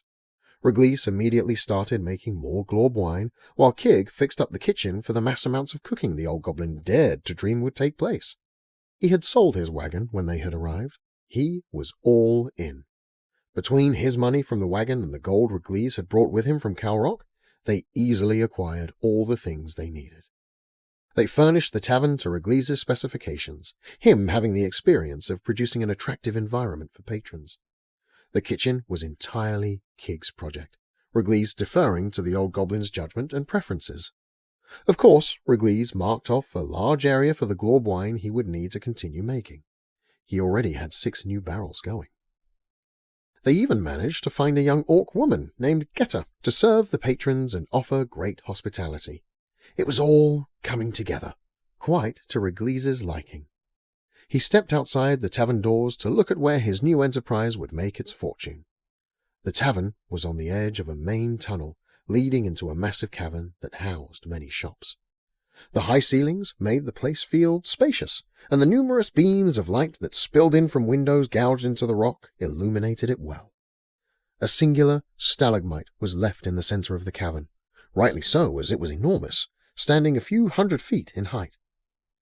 A heavy clanging of a hammer grabbed Reglis' attention from the awe-inspiring cavern. He looked across to the other corner space, an open-faced shop. A large troll, a blacksmith by trade, methodically hammered molten metal. He stopped when he noticed Reglis observing him and returned the stare, a dumbfounded look on his large troll face. Reglis flashed a toothy grin to his new neighbor and gave a short wave. The troll didn't immediately return the gesture, confused at the random goblin making faces at him. When he decided that perhaps the goblin was just trying to be nice, he returned a hideous smile, his face scrunching up in odd places, and waved his hammer. Reglis was taken aback by the troll's inability to smile, but nodded kindly to him nonetheless.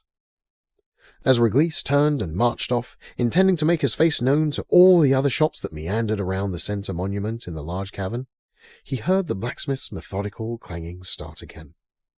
There was a lot of activity here, a rather busy market cavern in Rook, and as Reglis strolled along, greeting others as he went, he felt good about his position. His Glorboyne was going to do well here. He couldn't help but think about all the coin he would make.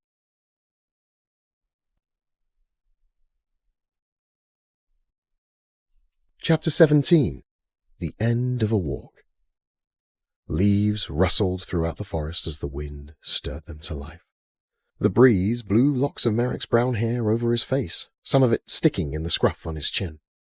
The tickling hair woke him. He did not open his eyes at first. Rather, he listened to some woman he did not yet know, humming over the crackling of a fire in the early morning cold. He smelled the smoke, but something else as well. Meat? Though he had cooked many types of game on a fire in the wild, he couldn't quite place the scent of the one currently cooking. He listened more carefully, seeing if he could pick up any of the words in the woman's song. The lyrics seemed jumbled and made no sense, like another language. He wondered how hard he had been hit by the bear, that he could no longer understand words. And then it dawned on him. The bear! How was he still alive? What happened? Without a flinch, he took a quick mental inventory of his body. He was bruised in many places, his legs were filled with the fire of fatigue, his head had taken some lumps, and the dull ache that still rang around inside his brain wouldn't let him forget it. Hot breath rolled over his face as the bear grunted. Merrick's entire body tensed as he realized the danger might not be over. The bear was still here, but for whatever reason the beast had not finished him. "Did you think to get the jump on me if I thought you to still be asleep? You are not much of a trickster, mankin," the woman's voice said matter-of-factly. "Lucky, yes. Brave or stupid? Still to be determined." Merrick relented and opened his eyes. The bear's nose was inches from his own, but the creature merely stared curiously at him.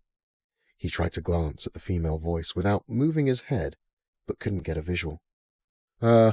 Perhaps a bit of both," he admitted, still lying prone, and still as possible, under the watchful lavender eyes of the bear. "Ha!" the woman laughed. "Maybe honest as well." Merrick exhaled a short burst of amusement himself, startling the bear, whose confusion was evident in its contorted face. The purple in its eyes flickered. "Is this, your bear?" Merrick asked, utilizing their shared moment as a building block to get himself out of whatever situation he had woke to. "She is no one's bear. She is her own, though she has been very helpful." The bear took a few heavy steps backward, giving Merrick breathing room, but never taking her lavender-laced glare off the man. Merrick lifted himself to a sitting position with great struggle. He was sorer than he had realized. His body had taken a beating the last few days. He noted the distance the bear was granting him, and that the beast was still within striking distance if Merrick's stupidity decided to rear its ugly head. Sadness washed over him as he examined the strange bear. As if the woman sensed his emotions, she reacted. And then he noticed her. Her slender, elvish form gracefully maneuvered about the small fire. Her pale skin glowed like the moon. Her thin silver hair floated in the breeze. She tried to wrangle it with one hand, tucking it back behind one of her pointed ears, and revealed a rosy blush on her cheek. She was quite stunning as she tended to whatever she was making, seemingly paying no mind to the huntsman, who stared with his mouth agape. "I am making breakfast for us. You don't have to catch flies," she teased him, not even looking in his direction. Merrick sheepishly snapped his mouth closed, not realizing it had slipped open. "How—" he stopped, rethinking his question. "Who are you?"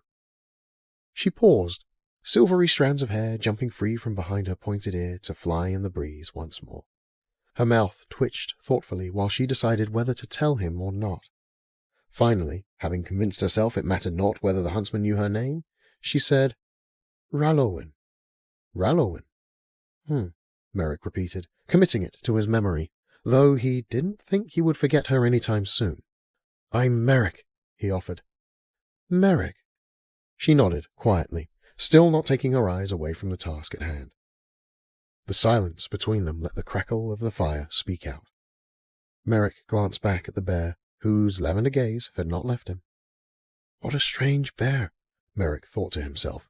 He had a lot of questions, but before he could ask any, Rallowin paused again. Do you mean me any harm, mankin? Merrick was surprised by the question, not totally sure where it had come from. By all accounts, she had him at her whim. The bear had dealt him a heavy blow to the head.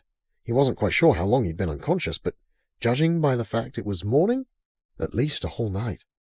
Certainly she could have done many things to harm him in that span. It was at that moment he realized he didn't have his bow, quiver, or knife. Panic swept over him, but faded quickly as he watched the young elf woman, totally still, save for the floating silvery strands. He did not mean her any harm, and at that point, it seemed she did not mean any toward him either. No, I do not. A thankful smile spread across her face. She grabbed a piece of meat next to the fire. The piece was too large for the breakfast she was preparing. She moved slowly toward the bear, still not looking Merrick's way, and greeted the large creature with the chunk of meat. She stroked the bear's head, scratched behind its ear, and whispered, Thank you, my friend. She stepped back, and the purple glint in the bear's eyes flashed and disappeared. It blinked in confusion, looking to Merrick and then to Rallowin. The elf nodded approval to the furry creature, who decided to take that as its sign to leave. Merrick watched the scene in awe. The bear happily took its tasty treat and rambled off through the wood. Rallowin watched the bear disappear into the overgrowth of Elderwood forest, clearly satisfied with the outcome of their encounter. Are you hungry? She said finally, grinning from ear to pointed ear. For the first time, she looked at Merrick. He was struck by the young elf woman's beautiful lavender eyes. They had eaten breakfast in relative silence. Merrick had graciously accepted the cooked meat, still not sure what animal it had come from. Rallowin had seasoned and cooked it well, and he had no complaints. By the time they were finishing, he had gotten a good long time to inspect his captor? Savior? She was a slight elf woman.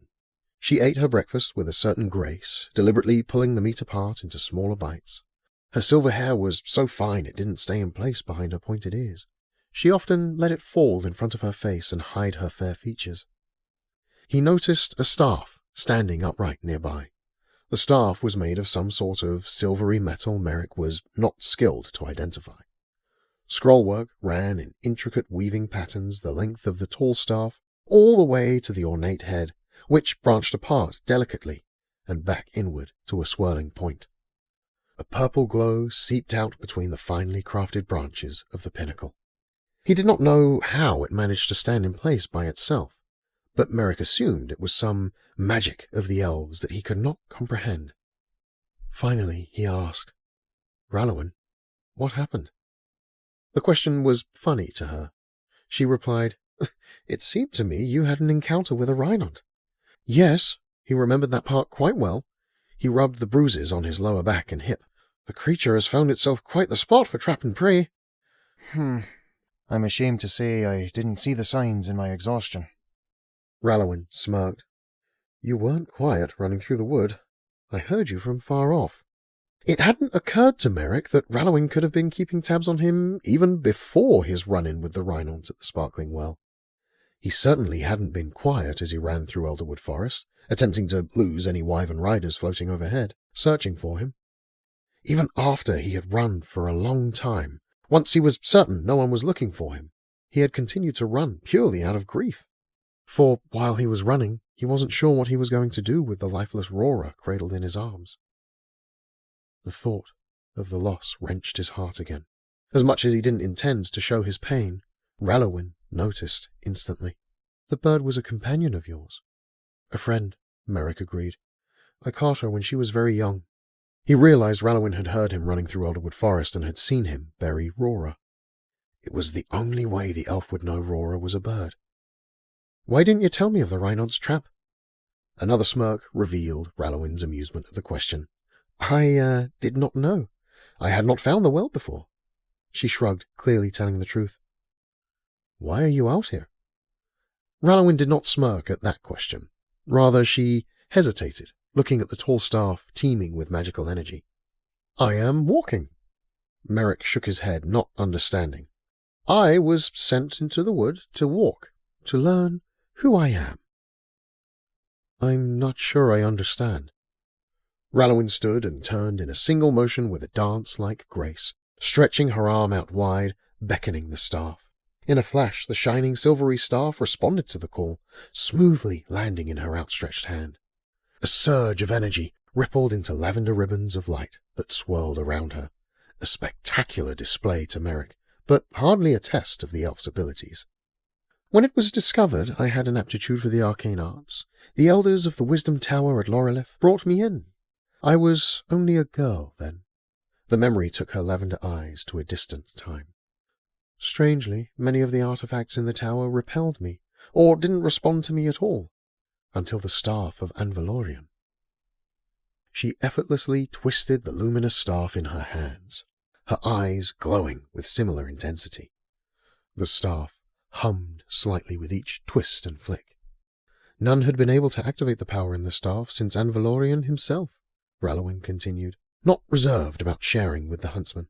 The staff had hung over a mantle as a relic for many years while I studied at the tower, learning everything I could. When I took hold of the artifact and it burst to life, the elders didn't know what it meant and were fearful of the power. Moreover, they were afraid of the power in the hands of someone who had not yet been tested. I was coming into the age of testing anyway, and it was time for me to take up an artifact and go on my walk to learn who I am. So, you came out into Elderwood Forest to train? Merrick asked, not well versed in the cultural norms of the Elves of Lorelith. To train, she dipped her head to the side, not convinced the phrase accurately reflected what the walk meant, but also to find out what I would become. Who would I be? Should I master the magic of the staff of Anvalorian? She paused and eyed the intricate lines running the length of the unique artifact. Or would the thing master me? How long have you been out here? The question made her ponder.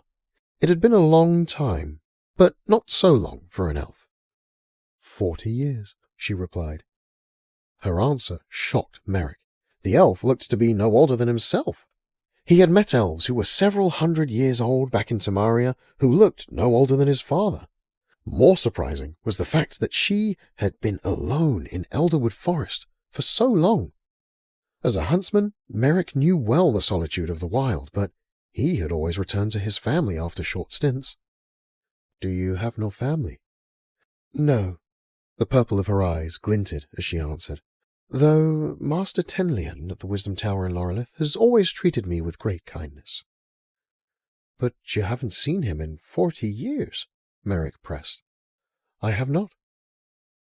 Merrick didn't know how to respond as Rallowin swished the staff in an arc over the campfire. Again, lavender light rippled in choreographed swirls, putting out the campfire and rustling the remains, erasing all signs it was ever there. She clanged the bottom of the staff against the ground and faced the huntsman directly. The real question is, the smirk returned, what are you doing in Elderwood Forest, mankin? They hurtled through Elderwood Forest at a blistering pace, the huntsman keeping up well with his new elf companion, though he was sure she was holding back so she wouldn't lose him in the thick overgrowth. He marveled that her footfalls made no noise and that she somehow avoided every swiping branch, bush, and limb.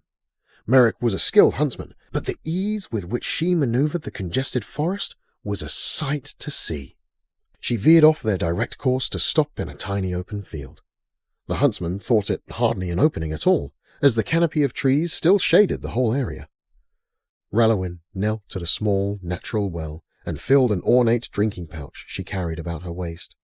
Merrick hesitated, remembering the last time he drank from a natural well, or rather an unnatural one, in the mysterious forest.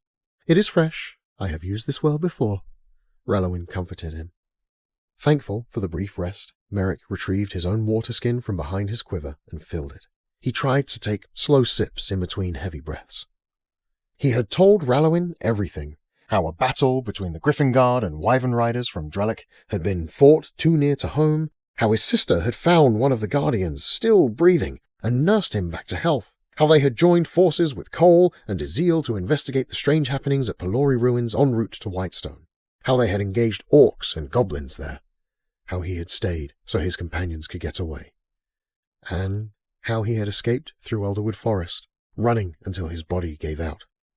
And of course, he told her of the dragon.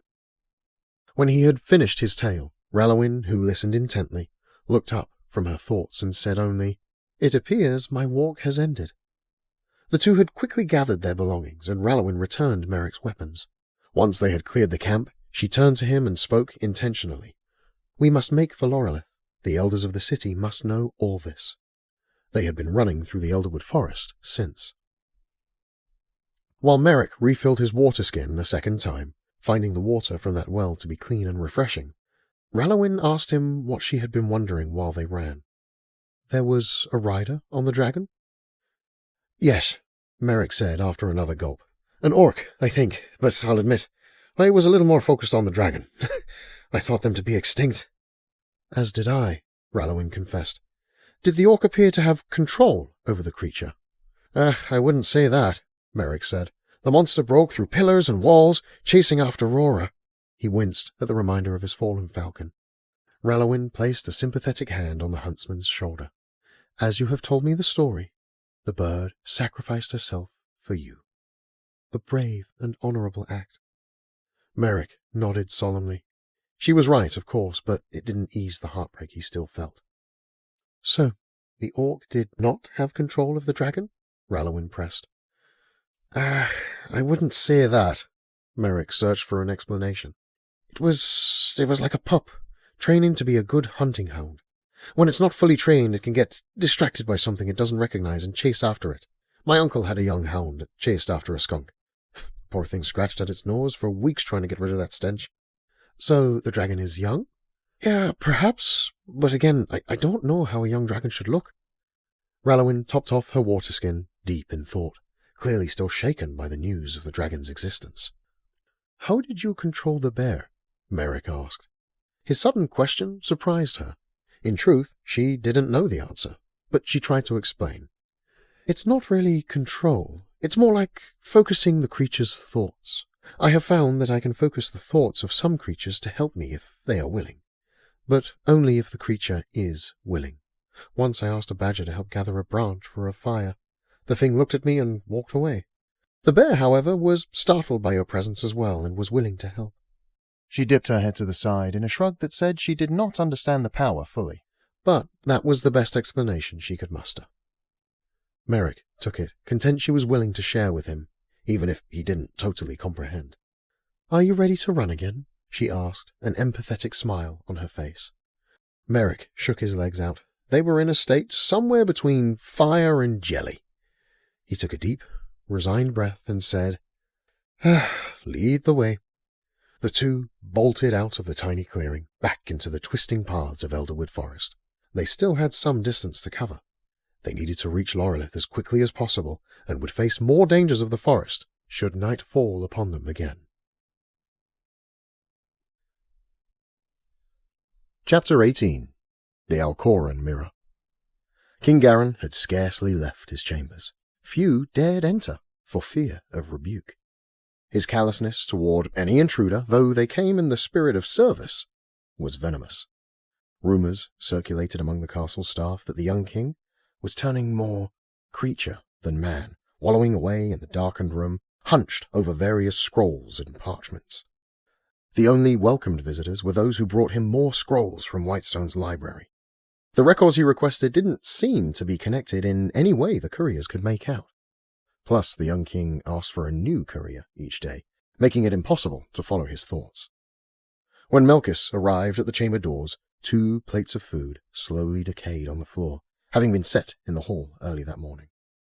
Melkis banged on the door with his bony hand. 2 aides, concern etching their faces, shifted carefully to adjust the considerable weight of the wrapped mirror they had hauled from the Grand Corral. Melkis rapped on the door again. After no response, the old man tried to open the chamber doors, which of course were locked. Melkis sighed. He smoothly removed Wintertide, his curved sword, from its scabbard. The metal rang with a twinge of energy as it came loose. The old guardian motioned for the aides to step back while he worked on the door. He whispered something to the beautiful silver sword and thrust the tip of the long blade into the keyhole on the door. Ice crystallized around the mechanism, weakening the door's internal integrity. Melkis leaned into the action, spurring the sword onward. Eventually, a click-clunk sounded inside the door, and it swung open. The two aides hoisted the massive mirror they had set down, not expecting the old guardian to have managed the door so quickly. Melkis relished proving them wrong. He may be old, but he wasn't dead. He could still surprise some people, sometimes even himself. He led the way into the chamber, kicking parchments on the floor as he went. This place was a disaster. The stench was pungent. Wax candles burned all over the chamber. Many more had finished their wicks and been hastily pushed aside to make space for new ones, the wax spilling in wild angles and hardening to form eerie statuettes. Melkis kicked more scrolls aside as he waded to the window and cast open the curtains, allowing light to pour into the room. King Garin recoiled as though the light burned him, but continued reading the scroll in front of him. "Start cleaning this place up," Melkis said to the aides, who promptly began to collect random items from the floor. "No!" Garin yelled hoarsely. He jumped to his feet to halt them, but tripped over the rather large pile of articles surrounding his seat. Melkis stepped forward to help his king up, signaling the aides to keep cleaning. "My king, please." "What has you so distressed? You've been in here for days." The disheveled king breathed heavily and said, "My house is fallen, Melkis." Garin cried, finding his way to a kneeling position. Melkis also knelt, leveling his wise eyes with those of the king. The old man saw that tears had streaked the king's face, driving hard lines. "Perhaps it has tripped, but it has not fallen. You've been lost in the wildlands." Melkis glanced around at the mess. "When you trip, you get back up. Stand with me, as I stand with you." Garin weakly took the outstretched arm, and by no strength of his own, returned to his feet. Melkis guided him to another set of curtains that he threw aside, revealing a balcony beyond. They stopped at the railing. The breeze breathed new life into Garin as he took in the fresh air. "I'll be right back," the old master assured. Melkis slipped back through the portal into the chamber. One of the aides was gathering scrolls into one place so he might organize them. The other had gathered some of the strange wax forms and was attempting to remove hardened wax from one of the furs that had fallen on the floor. Melkis paid them no mind on his way to the door. The lock mechanism inside the door had completely cracked by the expansion of the ice, which was melting and dripping into a small puddle on the chamber floor. The old man crouched and prodded at the food on the plates, determining which was fresher. He picked one of them up, sniffed it, squeezed the bread, and decided it was still edible. As he stood, High Commander Danakane and Commander Jalan rounded the corner and stopped, each glancing between Melkis and the disheveled chamber beyond him. Melkis answered their unasked questions with a heavy sigh, a raised brow, and an unknowing shrug before he whirled back into the chamber and toward the waiting king. The two commanders paused, baffled. Commander Jalan didn't hesitate long. The mountain of a man walked to the table and hunched over it to see what he could glean from the parchments. Danakane chose the pile on the king's bed. "Eat," Melkis said, forcing the bread into Garin's hand. Garin took it slowly. When its scent caught his nose, he realized how famished he was. He took a bigger bite than intended and chewed awkwardly, while the breeze cooled his streaked face. "You look unwell." "He mocks you," the whisper on the wind said. "What do you know of it?" Garin growled in the old man's face, bits of bread spraying from his mouth. Melkis was shocked by the sudden shift in the young king's demeanor. In his rage, the king looked more rabid than pitiful. And it was in that moment Melkis realized his hand had instinctively latched onto the hilt of Wintertide. He did not want to use the sword on his king, of course, but his instincts had rarely been wrong all these years. One of the reasons he had lived so long. "Beware an old man in a profession when men die young," he'd say to the young guardians who sparred with him. Instinct and training are a deadly combination. "Garin?" His voice was gentle. "What do I not know?" "My house is fallen!" Garin threw the remainder of the bread off the balcony, and tears streamed down his face once again. "But it hasn't," Melkis assured him. "You still stand. I know the loss of your brothers was hard, and your father and mother, but Garin, you are not alone. I have always thought of you and your brothers and your cousins as the sons I never had." "Lies. You have seen the fall for yourself. I have shown you." "No, no! I am the only one left. I must save my house and Whitestone. Nothing else matters." Melkis didn't know what to say as he watched the king mumble to himself, caught in some sort of unseen calculations. The sight reverted to pitiful, and Melkis's heart had a hard time bearing the king's pain. Movement in the room behind them reminded Melkis of the reason they had come to the king's chamber in the first place. The mirror. Garin had been adamant about retrieving the mirror for its magical powers, which supposedly would be a positive agent for the coming war. Whitestone has not fallen yet, and to my last breath I will defend it. If you believe the mirror to be the key to our future... The mirror is here. The mirror? Where is it? Garin's eyes widened hungrily. Herndon and the Talon Squadron retrieved it from the Ghun-Ra Narrows. We have brought it here to your... Garin didn't wait for Melkis to finish. He spun on one foot and darted through the opening into the chamber. It was the hunger in the young king's eyes that gave Melkis pause. He had always known Garin to be determined and strong, but he also understood how much the young king had lost, and how loss could change a man. He wondered, however, who was the mage who had given him the location of the mirror. How long had the king been exposed to the mage, and with what, exactly, had he filled the young king's mind? Clawstone was a well-kept secret of the Talon Squadron, a place of the elite group's own from which to run covert missions that required utmost secrecy. The place was aptly named for the 4 jutting white stones that broke the tree canopy in a strange formation, rather like talons. It had been used as a secret training space and occasional base of operations for the elite members of the Talon Squadron since its inception. Its location was kept sacred by the indomitable loyalty the elite guardians had to their brotherhood. Generations of Talon members held it close to their hearts. It had become a place of tradition, honor, celebration, and remembrance. To some, it even felt more like home than Whitestone. Griffins perched in ancient pines surrounding the area. Whitestone Forest had grown at odd angles around the area as the massive, jagged stones broke earth and sky. No one ever came near. The northern road between Laurelith and Whitestone swung around the edge of the peppered forest. The southern route veered farther east of the location, having been trampled on an easier path long ago. Clawstone was quite isolated, and, to many of the Talon Squadron, it was one of the few places they found solace. Nera swept her loose hairs back into the singular braid that sloped off the back of her head, rather like the mane of a beautiful mare. With a flick of her foot, she launched the leaning spear into the air, spun, and caught it, so smoothly it appeared as though she had done it thousands of times, which, in fact, she had. Not with that spear, of course, but with many others before. Santoralia, Lightning Rider, as the sorcerers had labelled it, was a spear set apart. As she twirled it in a well-rehearsed routine, Nera marvelled at how it appeared lighter and lighter in her hands. With each swing, the weapon hummed in delight, as though it had been waiting for such a skilled warrior to use it again. The golden metal was hardened by magic that imbued the spear with powers yet unknown to the Guardian. Nera's movements were swift and calculated, every action setting up the next. She swirled and twirled, appearing to others in some sort of war dance.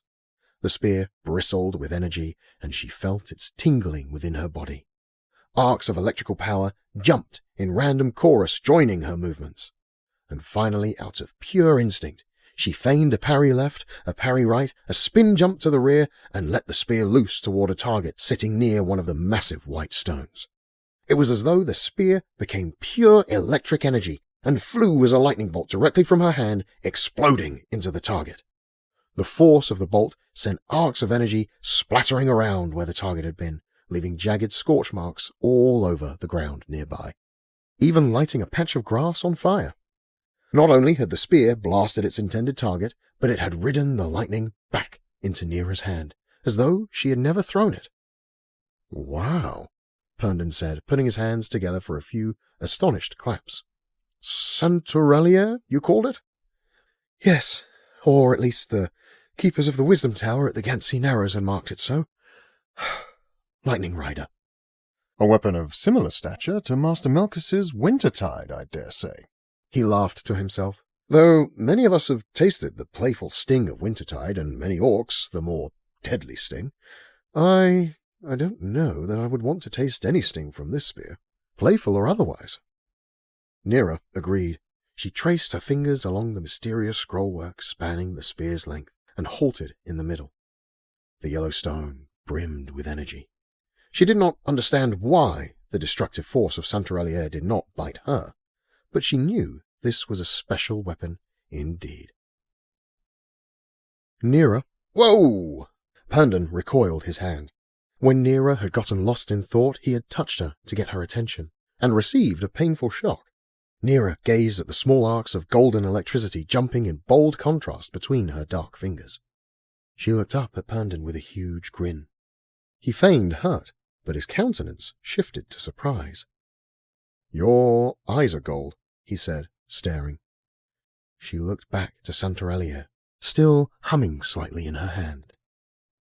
A special weapon, indeed. Garin kicked at scrolls and parchments that impeded his progress toward the table.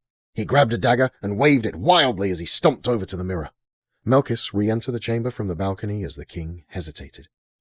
"Do it. It's time. With this power, you'll be able to save your legacy." Suddenly, Garin raised the dagger high and slashed it down at the coverings. Fabric ripped under the heavy-handed blade as everyone in the room watched with anticipation. Even the aides stopped what they were doing to watch curiously. As the shreds of fabric fell or were ripped free by the king, the Alkhoren mirror shone in the early evening sun. Garin stumbled back in awe, the large mirror framing him from Commander Jalan's perspective. "What is this mirror?" Jalan's words sounded far away. The mirror emitted a low hum as ribbons of light bounced off the runes marking its edges. The magical energy swirled, forming a singular stream that ran around the frame. Melkus moved past the mountain of a guardian, for Jalan was stunned, and grabbed Garin by the shoulder, trying to move him back. "Don't let him interfere." "No!" Garin barked at Melkus, sloughing off the old man's protective hand. "Garin, please, you must back away. Do you even know what this mirror can do?" The hum of the mirror reverberated around the chamber, and the corners of the room bent in weird directions. Danakane grabbed the two aides and shoved them toward the door and safety. "Go!" he shouted to them over the thrumming. He ran to join Jalan and squared up defensively, not knowing what to expect, but ready to fight the only way he knew how. Jalan watched, mesmerized. "Garin, please!" Melkus yelled again. "You don't know what magics this mirror might contain!"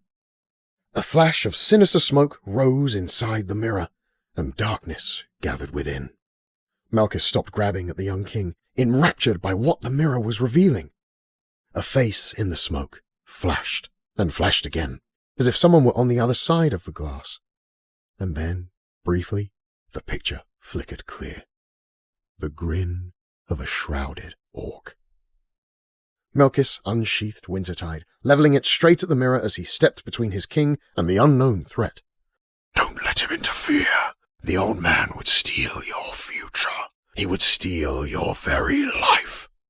Garin cried out and lunged at Melkus with the dagger in his hand, bringing it down hard into the old man's back. Melkus hollered in pain, lowering his sword to his side, out of shock. Garin pulled the knife back savagely and stabbed again as the old man turned to the young king with a confused look on his face.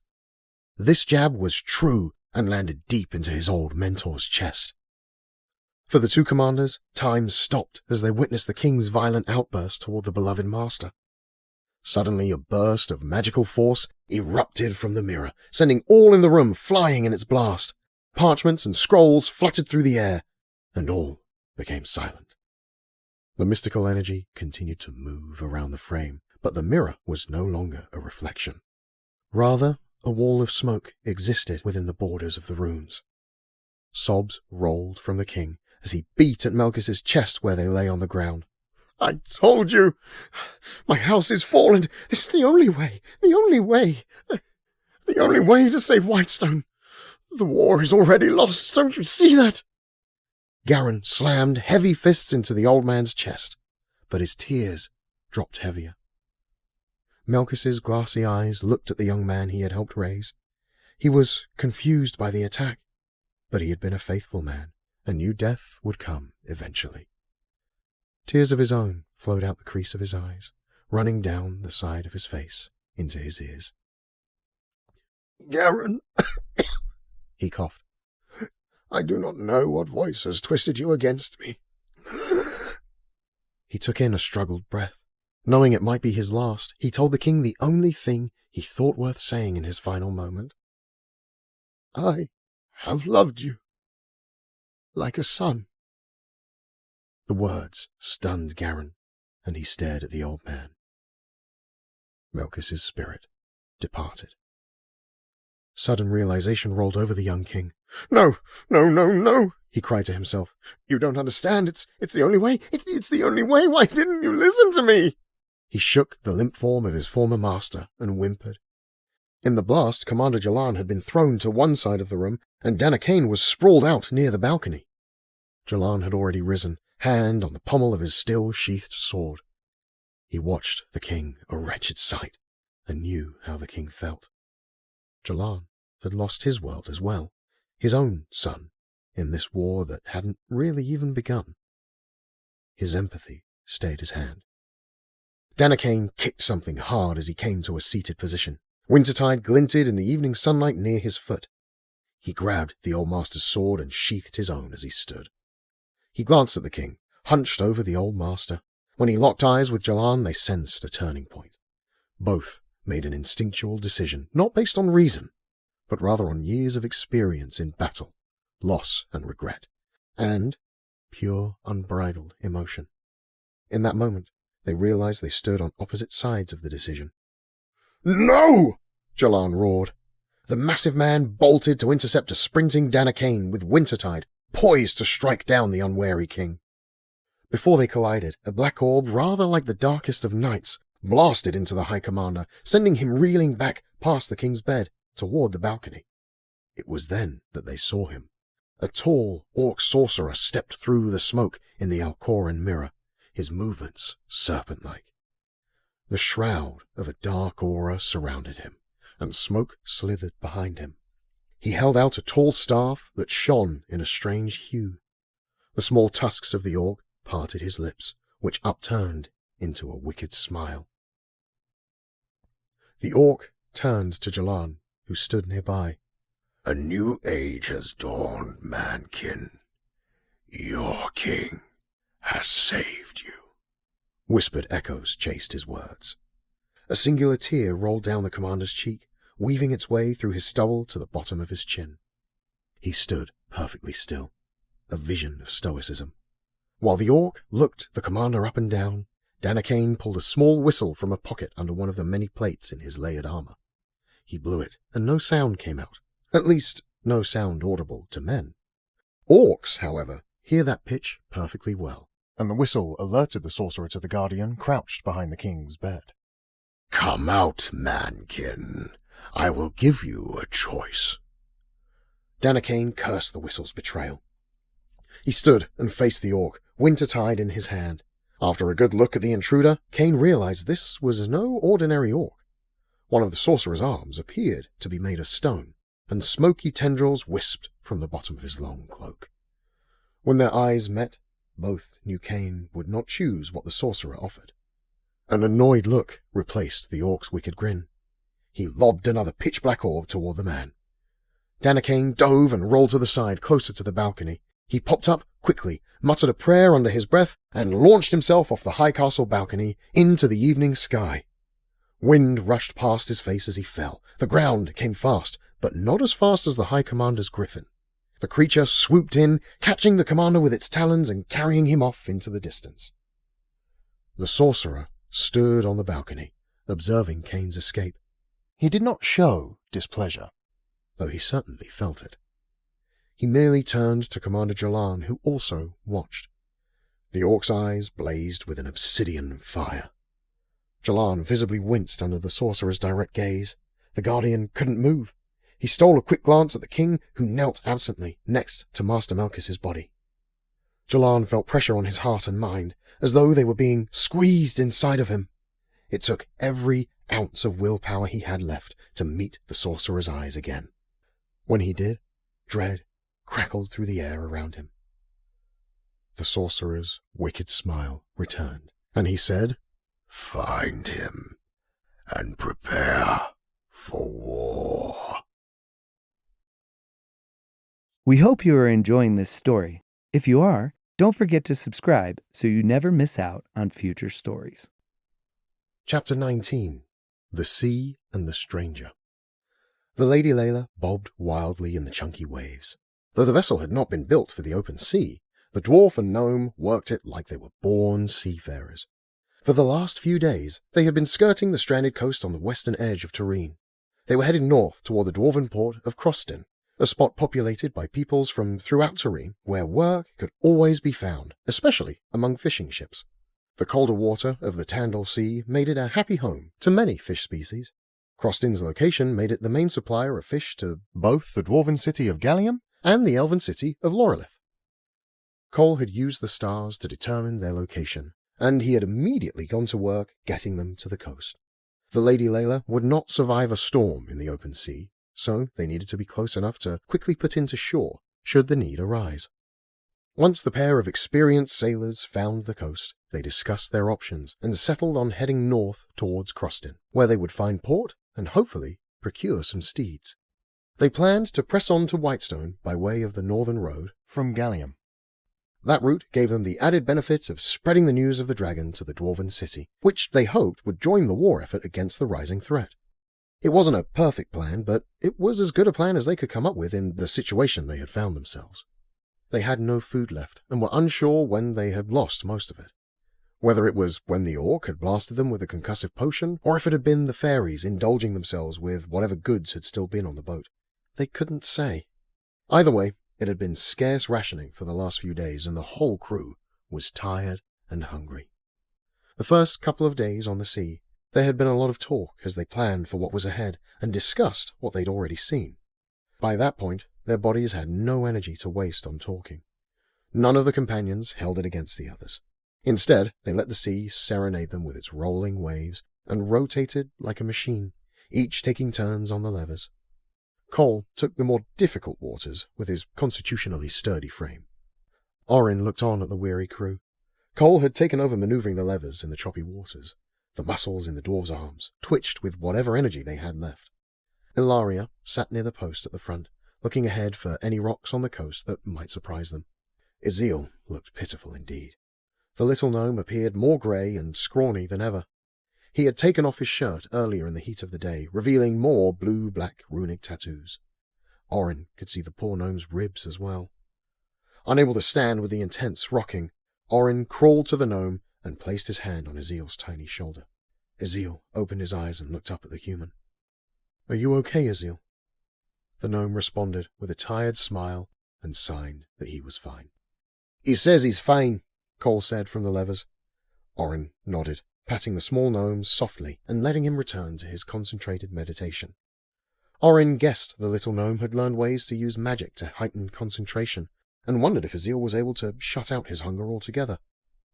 "We're going to have to put into shore soon and hunt or gather some food.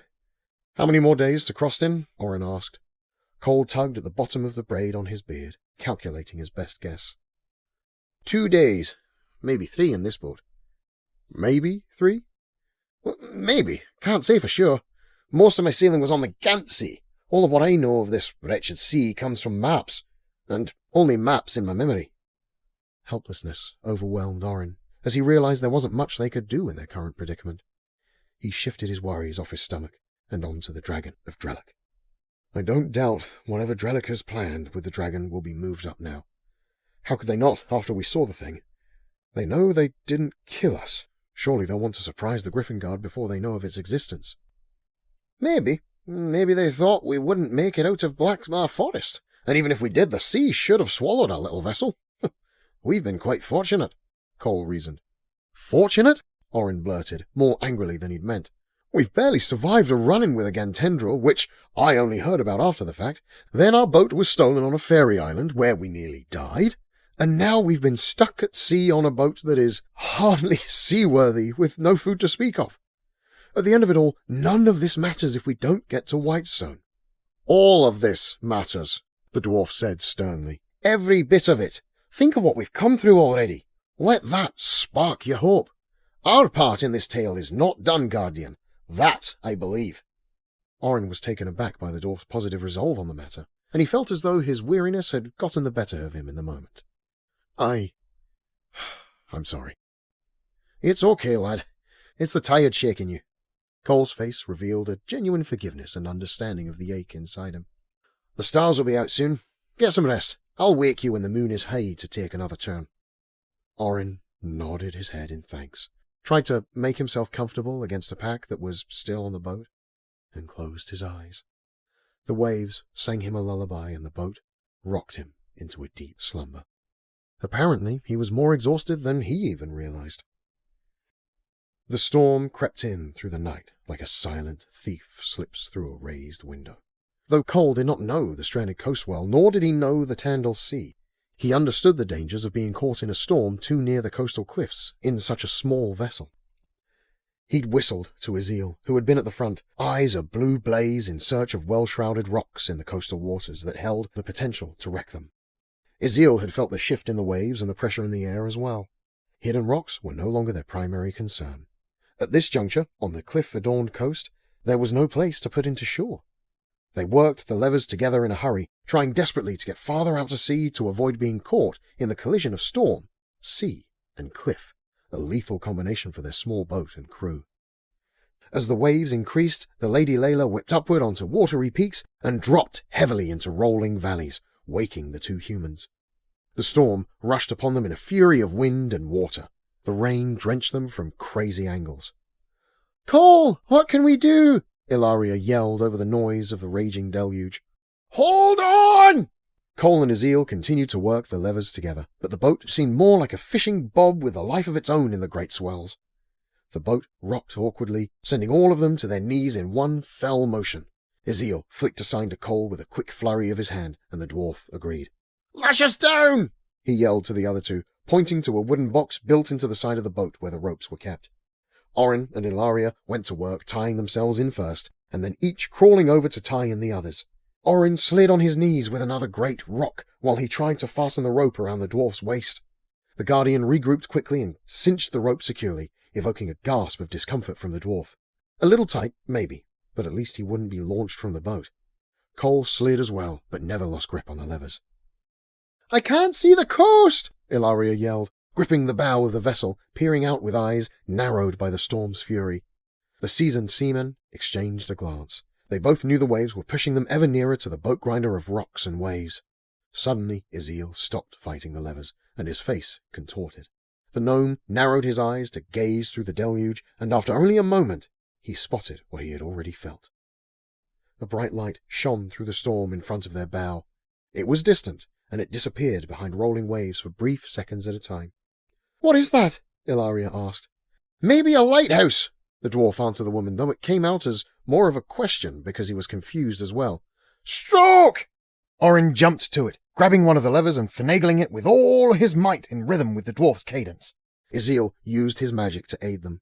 They maneuvered the levers at an exhausting rate, but even when their muscles were spent, they dug deep, finding reserves from somewhere within. They couldn't stop. To do so meant certain death, and their mission was too important.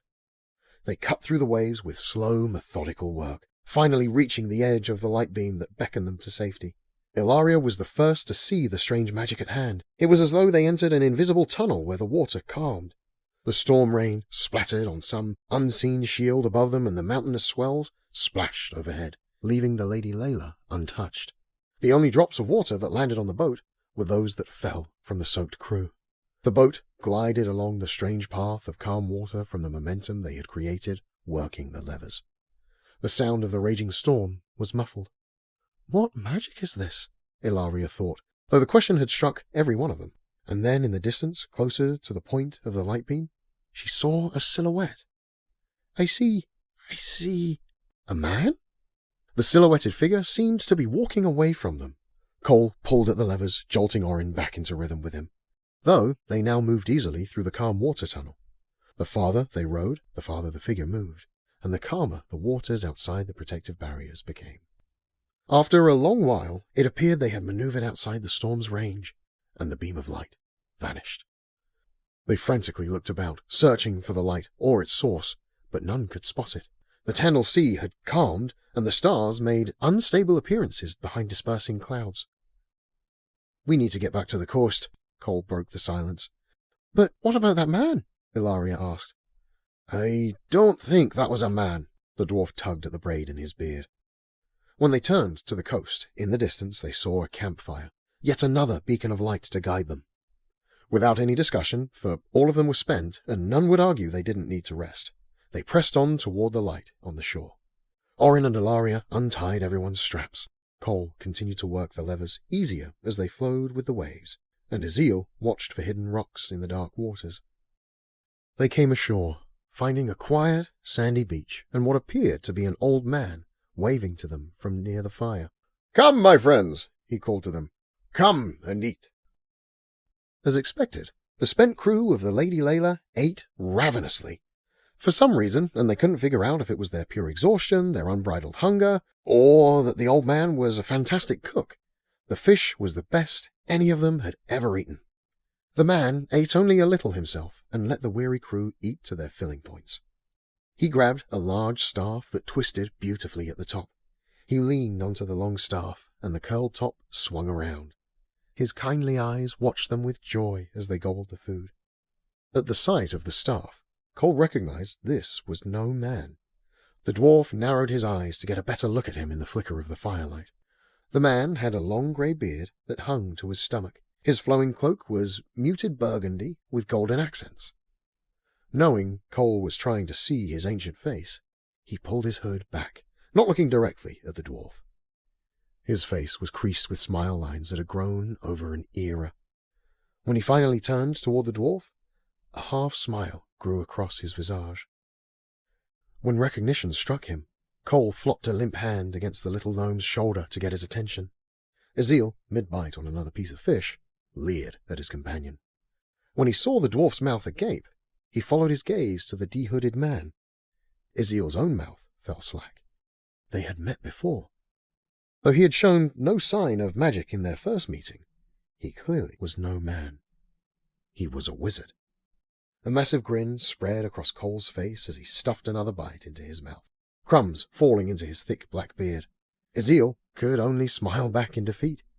The dwarf had been right all this time. The wizard glanced at the little gnome and gave him a sideways wink.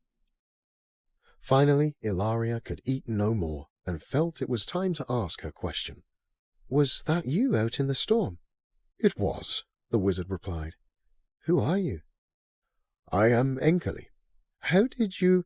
He's a wizard! Cole butted in, happy to gloat. I am. Why did you help us? Orin asked, not understanding. The wizard smiled at the question. It appeared to me that you were being tossed by the wind and waves, and that perhaps you needed some... direction. More than that, we were going to be drowned, Ilaria piped. Ah, but see, the wizard took a few steps away from his staff, which stood on its own like a flagpole. Your part in this tale is not finished. What do you mean? She pressed. You have been given a very special gift. Each of you has. He waved his arm over the whole group, but continued to address her. Ilaria grabbed at the green stone hanging around her neck, thinking he meant the powers within it. The necklace had proven to be quite the surprise on this journey. She had never noticed anything strange about it before, but since it had roared to life at the Palori ruins, she had been able to sense its magics and tune into them. Enkeli knelt before her and placed a warm hand over hers, shaking his head. Each gift is different, and all are necessary. In the end, it isn't what your gift is, but rather how you use it that matters. Will you give of yourself and serve others with it? Or will it lead you to your own downfall? A surprised tear rolled down her cheek. The thought of Merrick's sacrifice stirred up heartbreak within her again. When Cole had first told her Merrick had stayed behind, she had assumed he'd been lost in the battle. Though she knew her brother to be a capable huntsman and man in general, he was no guardian of Whitestone. What chance did he stand against orc warriors of Drellic?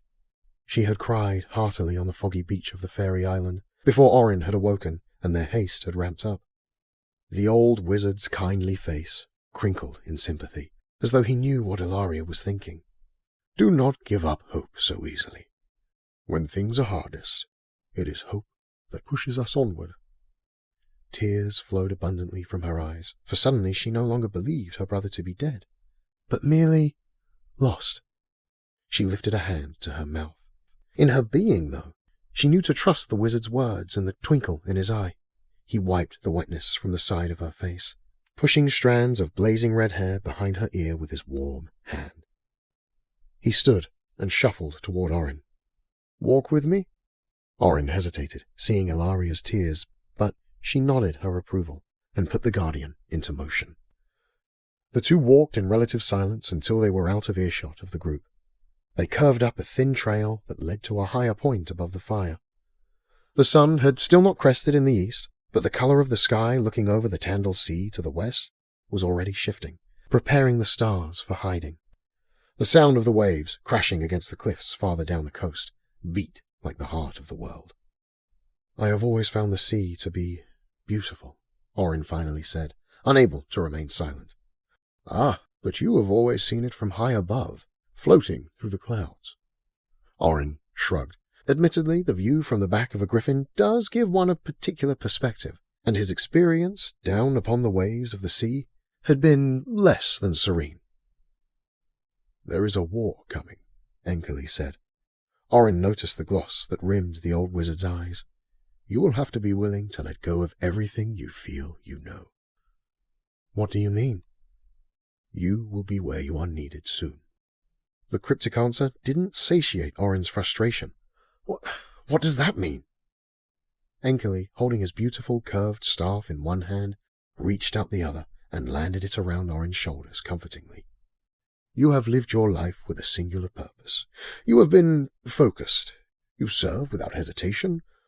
While your purpose does not change, the way you play your part will.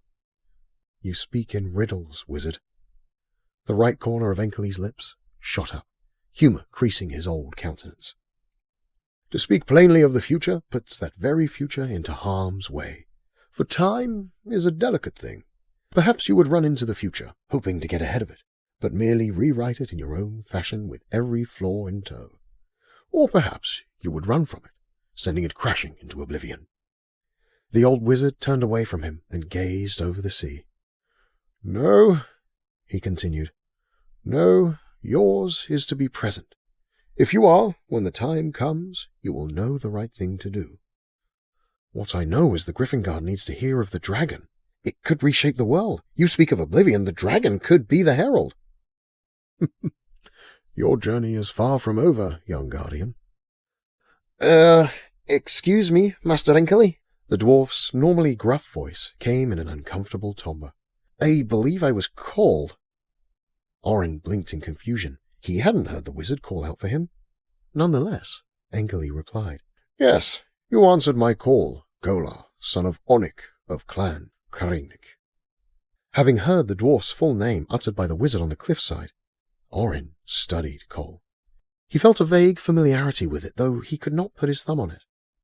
Cole bowed slightly and responded, I am at your service. Come close, my friend. Orin returns to the fire presently. Enkeli gave him a sideways wink, and Orin assumed the old wizard thought himself rather clever with his wordplay. Though Orin was conflicted inside, he did not linger to ruin his companion's time with the wizard. Cole gripped the guardian's hand, quickly as he passed. The two exchanged determined glances, and Orin went his way. When Orin sat down near the fire between the woman and the gnome, Ilaria's tears had ceased, and both regarded the sea beyond the flickering flames. Ilaria took Orin's closest hand, squeezing it softly. His eyes slipped from their clasped hands to the woman, and then to the gnome on his other side. He reached out and enveloped Azil's small hand in his large one. The three sat for a long time, watching the changing colors of the sky as their world began to rise, and were content in their circumstances. For his part, Orin was mindful of being present. On the trail above them, Enkeli the wizard addressed their dwarven companion. "You have a much bigger role in this tale than you realize, Clan Prince."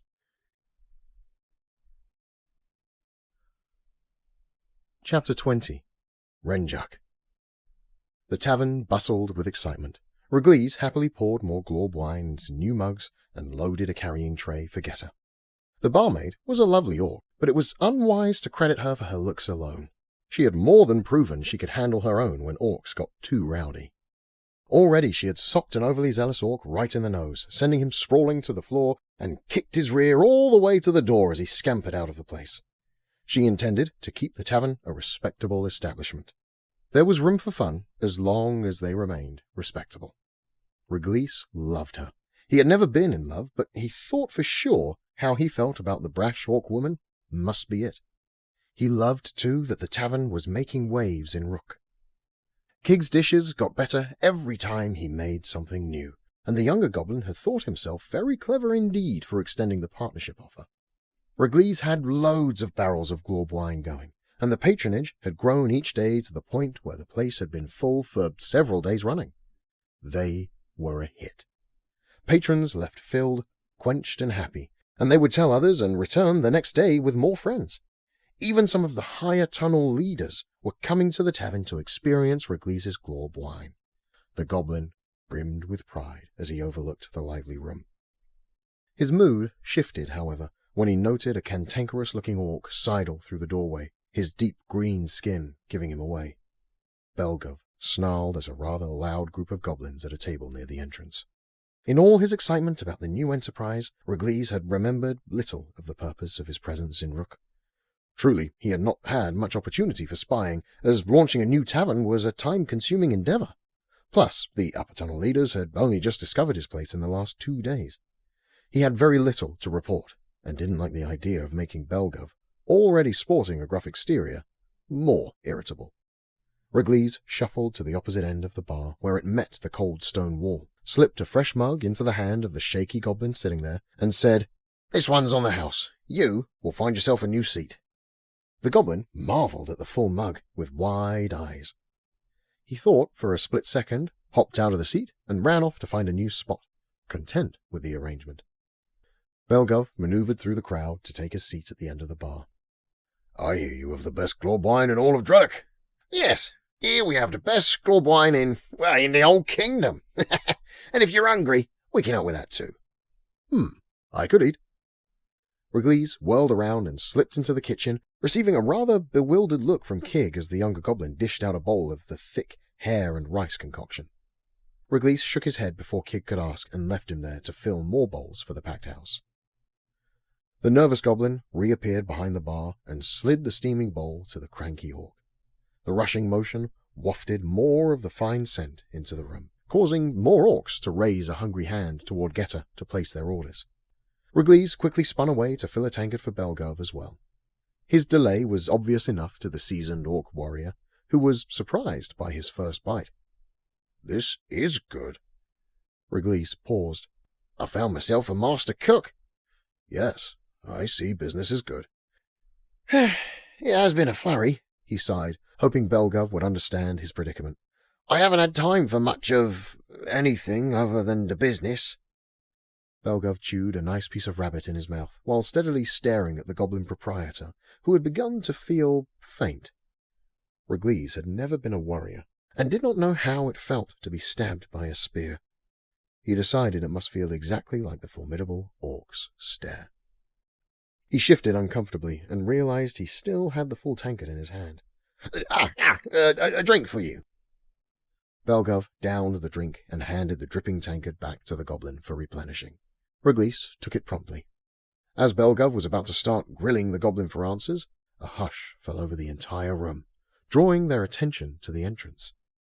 There, lo and behold, was King Sar, with his pipsqueak of an assistant standing in his wake. It has landed on my ear that there's a new globe wine here that shall be the rave of old relic. The king hacked a disgusting cough. Where is the owner? In unison, the entire room shifted in their seats and looked to Raglis on the raised level behind the bar. Though he was not short for a goblin by any means, he seemed to shrink in that moment. Right here, my king, his voice wavered. Well, is your globe wine the best in old relic, as it's been said? King Sar yelled back to him across the room. Raglis' mind raced. If he answered in the affirmative and then the king didn't like it, he'd be a dead goblin. And even worse, his business would be ruined. But if he answered no, he could be called a liar, for he had boasted to all who had entered the place. He was stuck. Belgov grabbed the tankard out of Raglis' quivering hands and, making a big show of it, Stood, drank it dry in one go, and slammed the tankard back onto the bar. Everyone stared at the deep green-skinned orc in shock. It's the best! Belgov roared. All hail the king! This round's on me! A cacophony of cheers rang out and bounced off the stone of the tavern's walls and ceiling as patrons around the room signaled to Getter for their free drinks. Belgov stepped to a nearby table, growled at the goblins sitting there, who promptly made their exit, and invited King Sar to join him at the empty spot. King Sar's drooling grin did not fade as he waddled over to join the Calrokian orc.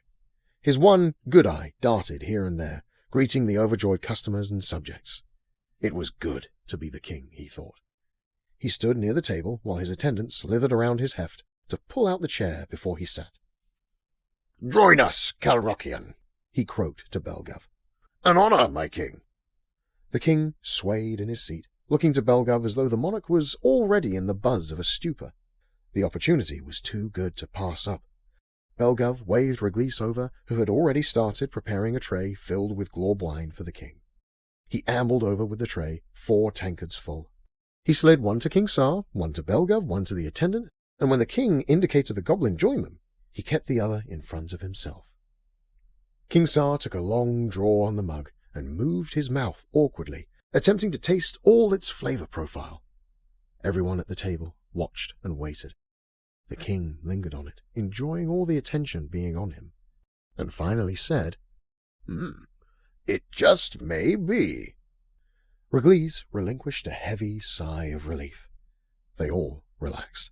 Before the aide could lift his mug, the king swiped it out from in front of him, sliding his empty one in its place before the sniveling goblin. Getter craftily swung by with a couple of extra mugs that she placed in the center of the small table, and whirled about, bringing more drinks to the clambering customers. Raglis was glad for her indeed. Calrokian, I'd wager, King Sar started. I saw another orc from Calrok a while back. Karnak. Yes, my Gar, Belgov confirmed, even though the king had called him Calrokian earlier. The king was obviously not at his best. Brute like you. I'd have thought you to be a warrior, but the Scarcliff Squadron is out in Ghun-Ra? He shot a questioning glance at the aide, who affirmed him. We are, at the service of the king, Belgov responded. Raglis here has quite the eye for business. His first tavern is in our home of Calrok. Our orcs know his glob wine well, and I am on an errand to retrieve some for our forces there in Ghun-Ra. Splendid idea! King Sar spurted some out of the side of his mouth as he spoke. They will certainly need it. The king grabbed another tankard without a second thought. His stupor continued to grow, and Belgov was happy to let the king have first take of the filled mugs. Occasionally, Raglis would excuse himself and beg the king's pardon, but he always brought back more glob wine to Sar's great delight. Even the attendant was able to get a tankard with the king's cognizance lowered. They went around and around on the same topics for a long while, but then the conversation came back to Ghun-Ra. Belgov took the opportunity to press for the information he patiently aimed to receive. The dragon should easily destroy the rebels, Belgov commented casually. Oh, rebels, rebels. King Sar's one good eye rolled erratically. They don't understand what one has to do as a king. They hold on to some archaic notion of orc honor that makes them cling to old ways. There's no progress in that. What legacy do they leave their children? Nothing. They will be smashed and burned, their children included. We will end their bloodlines. Belgov and Reglis had an unspoken moment, taken aback by how readily the king spat such venom at his own people. And they are just the start. King Sar wobbled in his chair, his head heavy with drink. They are just the tests. Then the battle for Turin really begins. Good, Belgov feigned agreement, though the very idea of wiping out orc bloodlines sat like a spike in his gut. Where to, after the rebel dogs are burned out? The king cackled. Then it's off to Gallium. We'll smash the dwarfs' pests that have for so long lived on the edge of our mountain range. Our mountains! King Sar waved a sloshing mug high, and Belgov clinked his own against it. He would do what he was sent to do. He would gather as much information as he could, by whatever means necessary. He would leave first thing in the morning and return to his Gar's side. The early morning air had a crisp bite to it. Clouds rested lazily upon the peaks of the Drellic Mountains. Perfect conditions for a stealthy flight. They'd been flying toward Renjak since well before dawn. Gar-Nargo's dragon setting a brisk pace for the wyverns to follow. His squadron followed closely, the accompanying Gars behind them, and finally the Scar squadron fell in at the rear. Cair's long neck shook at a splash of early morning sun that peeked through the clouds and landed its beam of warmth on her. As the sun came up, the clouds would dissipate, and the cutting wind would be less bitter. There was a strategic advantage to travelling at such a time when enemies could not see them coming, of course. Karnak, however, would welcome the sun. The big orc's uneasiness about their mission chilled him. Their plan was sound, of course, and he could not deny the logic of it. Giving the dragon every opportunity to train was important if it was to become a viable weapon for the kingdom. Revealing the dragon too early to Drellic's foes would certainly spur action against them, for which the creature would be utterly unprepared, and could cost them everything before a campaign really got started. To test its mettle in real battle against a rebel orc faction made perfect strategic sense. Killing 2 griffins with 1 spear, as it were. The Scar Squadron was in tow for the sheer purpose of support, should anything go awry. They were to hold back, high above, awaiting a signal from Gar Karnak should Gar-Nargo's squadron run into trouble. The 4 Gars, Karnak, Clencha, Darno, and Jagan, would fly lower where they could observe the action and witness the power of the mighty beast as it worked alongside Nargo's group. Karnak thought the show had already started as Kerr grunted with effort. Nargo rode the dragon at a clipping pace to display its superiority. Karnak imagined the dragon-riding Gar was enjoying proving him wrong. The younger Gar didn't see the wisdom in tiring all the wyverns before a battle, but then again, there can be no wisdom found in pride. So, the mass of riders flew onward. Kerr's membranous wings glided easily for a moment as they tilted, the whole stream of warriors banked to the north, course-correcting to follow Nargo. Karnak raised clenched fists above his shoulders, flexing his massive green muscles, breathing in a deep stretch in his chest and back. He shook it out as he settled back into the ride. They still had a good distance to go. He adjusted the way his axe, Dalkari, sat in the saddle.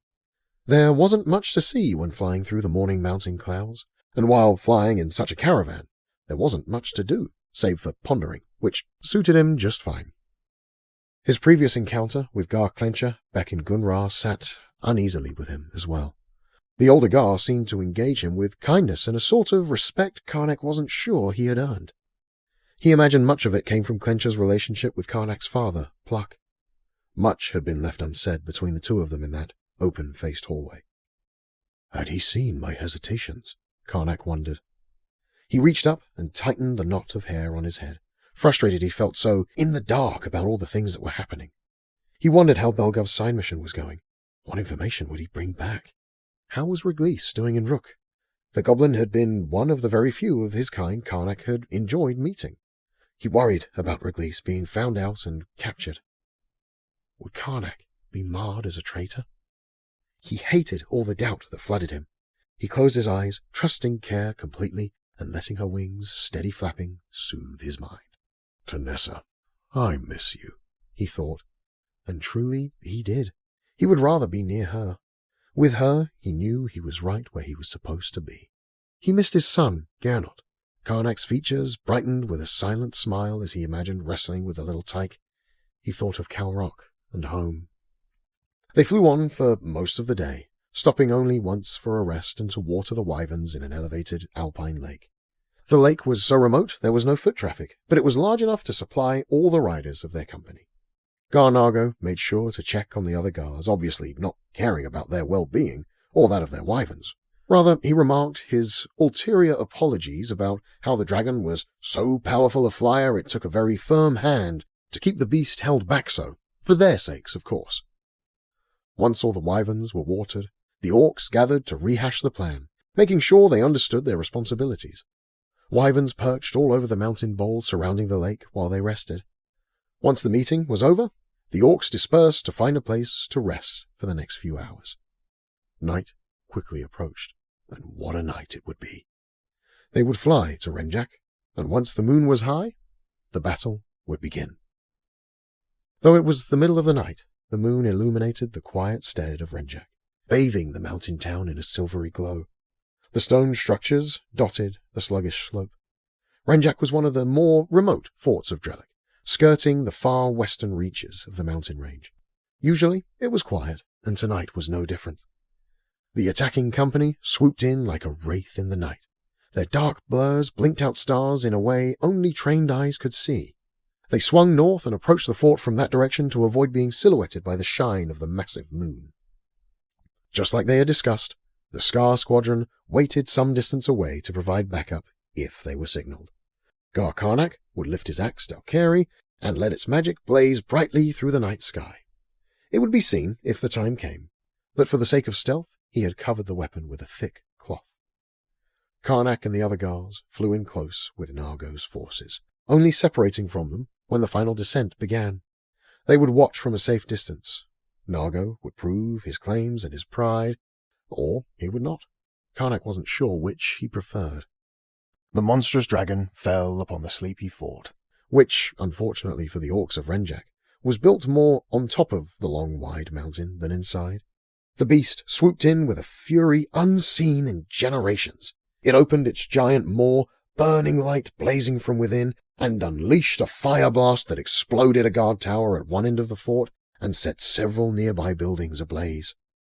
Screams erupted from the nearby buildings, and panicked shouts reverberated throughout the fort. Guards from other towers sounded alarms, sending orc warriors pouring out of their homes like ants on a hill.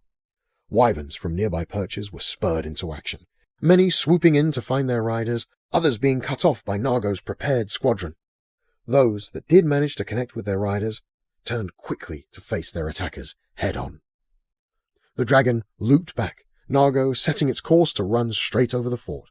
It barreled in like a gargantuan winged javelin through the sky, spewing flame over everything in its path. One unlucky wyvern went into a plummeting spiral into the valley below, its momentum only fueling the fire that engulfed its wing. The dragon crunched down hard on another riderless wyvern, crushing the life out of it. This wasn't a battle. This was a massacre. Care roiled anxiously, recognizing Karnak's shift. He hadn't realized his massive body had tensed and his legs squeezed hard against her ribs. He adjusted uncomfortably in the saddle and shot Gar Clencher a concerned glare. The rotund orc, gliding nearby, caught the look and continued to watch with grave visage. Karnak saw on one edge of the fort a fierce orc riding an older wyvern, barking directions at a rallying group of defenders. That, Karnak figured, was Maktom, the rebel general. Even in the face of such overwhelming odds, Maktom fought and led his rebels with a ferocity and zeal few orcs would be able to muster. Several of his riders swerved into the sky, headed for Gar Nargo and the dragon, who was making a wide sweep to pass back over the fort. They flew in with fury, hurtling spears, axes, or whatever they had at the giant beast, quickly grabbing its attention. But that fight turned swiftly, and the dragon gave chase to the scattering wyvern riders. Meanwhile, Mactom had set another contingent into motion to help orc families escape the burning buildings. That didn't leave many riders to fight off Nargo's squadron, and they were losing that battle in haste. Mactom was forced to recall his troops not already engaged with the dragon. It all seemed chaotic as Karnak watched from above. Half the fort blazed in bright orange flame, the silvery glow no longer radiating its greater light. Orc families frantically sought shelter in more fortunate neighbors' homes. Scattered among the inferno of ruins, he heard wails and frenzied cries. Nargo's wyvern riders cut through the rebels easily, in some cases coming up against them 4-1. Mactom barked something to his few remaining riders, and they scattered amongst the carnage, all of them swooping into crevasses and loading a passenger or two onto their wyverns. Nargo's riders were relentless, though, and didn't allow the rebel riders to leave the ground again. They dove on the rebels, tearing at them like wild beasts. The rebels of Renjak didn't stand a chance. Nargo and the dragon swept back over the fort, having killed the pesky rebels that attempted to distract the monster. The dragon unleashed a wave of flame, igniting more of the fort. Some of Nargo's own squadron skittered away, nearly caught in the dragon's frenzy. It was as though everything slowed down at that moment for Karnak. His eyes fell upon a young orc child framed in a small market square, surrounded by debris, crumbling stones and burning buildings. The child was no older than his son, Jaernok, and he stood in the middle of the square, covered in ash, tears streaking his tiny face. Karnak gripped his axe. Darkiri hummed silently in his hand, joining the welling rage flowing from the orc into the axe and back, the two melding together like hot pieces of iron. Is this the legacy of the dragon? He thought to himself. Is this the future of Drelak? Karnak started to rip at the cloth covering the razor-sharp, double-bladed head of his axe, but was stopped by a lance that landed heavily on top of it. Gar Clencher had extended the lance to stop him. Karnak blinked in rage at the old orc. How can you stand by and watch this happen to our own people? He hissed through clenched teeth.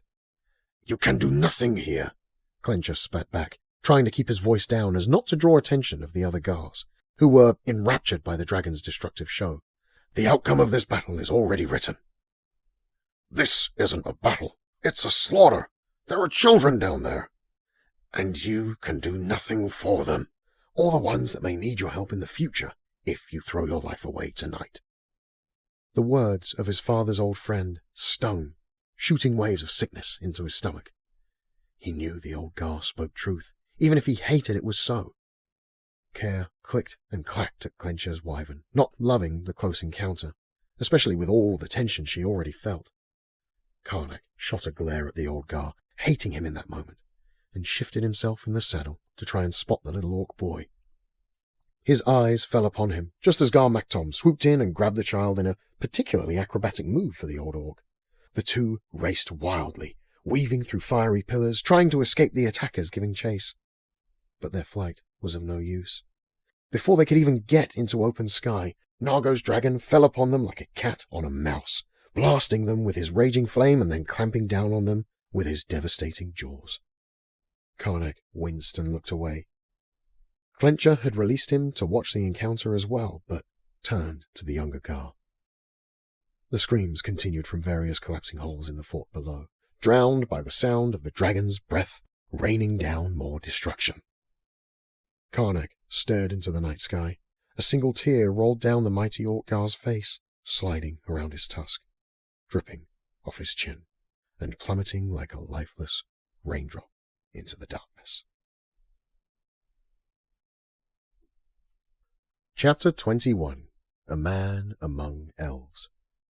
Much to their relief, Merrick and Rallowin survived another night in Elderwood Forest without any monstrous encounters. Merrick had slowed significantly as they ran, his legs depleted and body aching from his previous days in the challenging forest. Rallowin appreciated the man's determination. He would have run, even at his slow, grinding pace, all the way to Loreleth.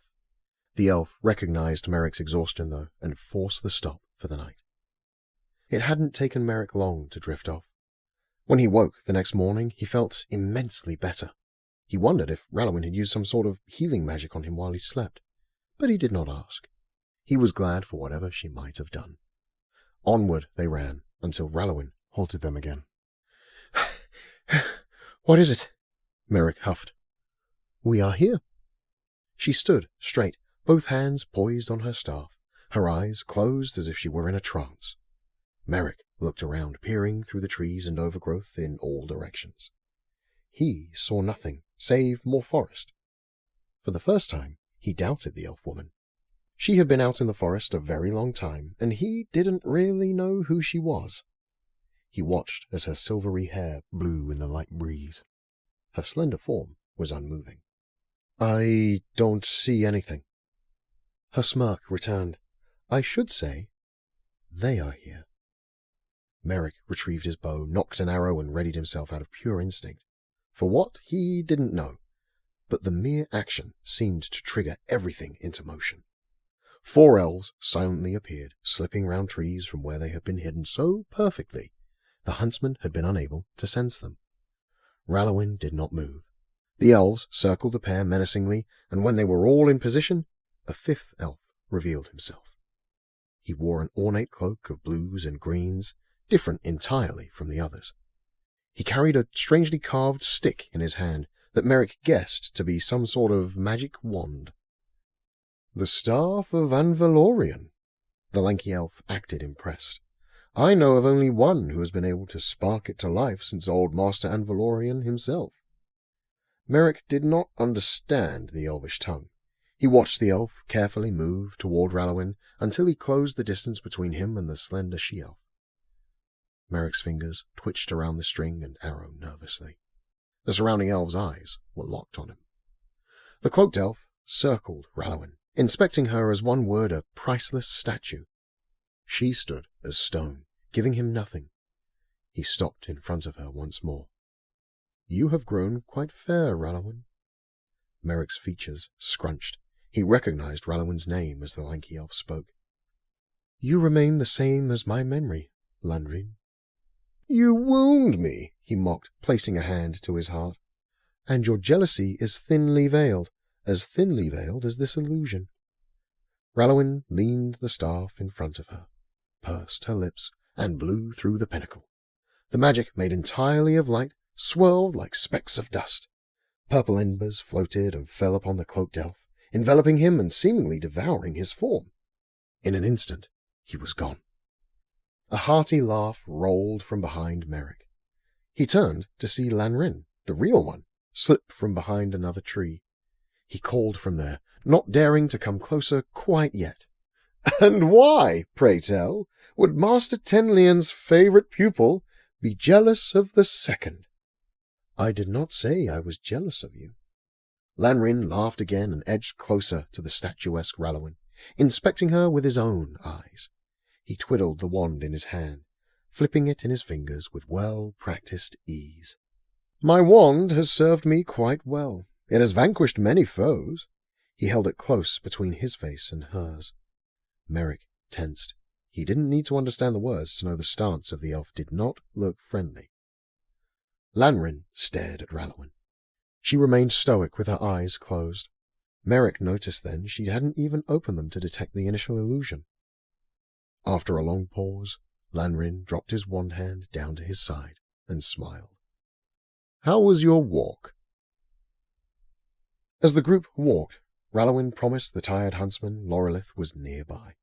After Rallowin insisted on switching to the common tongue as to not exclude Merrick, she and Lanrin spoke like old friends, though he spoke enough for the both of them. Merrick learned they had known each other since childhood. Lanrin had been brought to the School of Magic as a child a year or so after Rallowin. Orphans that proved adept at arcane arts were usually identified earlier than those living with parents. The orphanage did not have the capacity to foster such elves, so they would send them to the School of Magic as soon as possible. Both elves had studied under Master Tenlian for years before Rallowin left on her walk into Elderwood Forest. Lanrin updated his friend on the subtle shifts in the hierarchy of the highborn families of Lorelith. He described some of the promising young students studying under Master Tenlian at the Wisdom Tower. He also explained why he, a mage of such quality, was on patrol with a small band of warriors. Seer Zelor has been speaking to the High Council about a darkness edging across terrain, something from a distant land that is unknown to us. The king has put all of Lorelith on guard. I believe we may know something of this shadow, Rallowin replied, lifting a hand toward Merrick. For the first time, Lanrin regarded the human walking with them. He had been so wrapped up in speaking with his oldest friend, he'd completely forgotten about the huntsman's presence. Indeed, he said, shifting back to Rallowin. Did he disturb your walk? No, I believe I found what I needed to find. The staff of Anvalorian hummed each time it hit the ground as Rallowin swung it forward, like a walking stick. It sparked and glowed in purple spurts. I see you have more control over the staff. 40 years of practice helps. I suppose it does. Merrick watched and listened as they followed some unseen trail. Shortly, they rounded a small treed knoll, and the elven city of Lorelith sprawled before them. Towers and buildings cut upward, covered in vines blooming with a stunning array of flowers. Every building appeared to be growing, though it was an illusion. Small trees grew on top of some buildings. Others had tendrils of vines sprouting out and hanging from the roofs. Even the main castle keep was covered in flora, making it appear as one giant growth.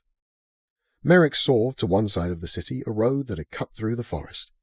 His experience in Elderwood Forest had been challenging, and he was one who willingly embraced the wilds of the land. He wondered how difficult the forest would be to traverse for merchants and traders hauling their wares. As they passed the outer walls and pressed through toward the castle, Merrick looked down street paths between buildings, noticing elf children at play and adults going about their business. The city teemed with life. They navigated the area with ease, though it was a maze to Merrick's mind, and soon arrived at the main keep. Lanrin and Rallowin spoke to the guard, who looked past them to inspect the human, and after a pause, nodded them through. The inside of the castle was the opposite of its exterior. The place was built with stone as smooth as pearls, worked into ornate curves, uncluttered by flora. They stood in a great foyer with high ceilings. 2 sets of stairs curved beautifully in front of them. A man has not set foot in this keep for many of your generations, mankin. A voice came from a landing where the stairs met before splitting again.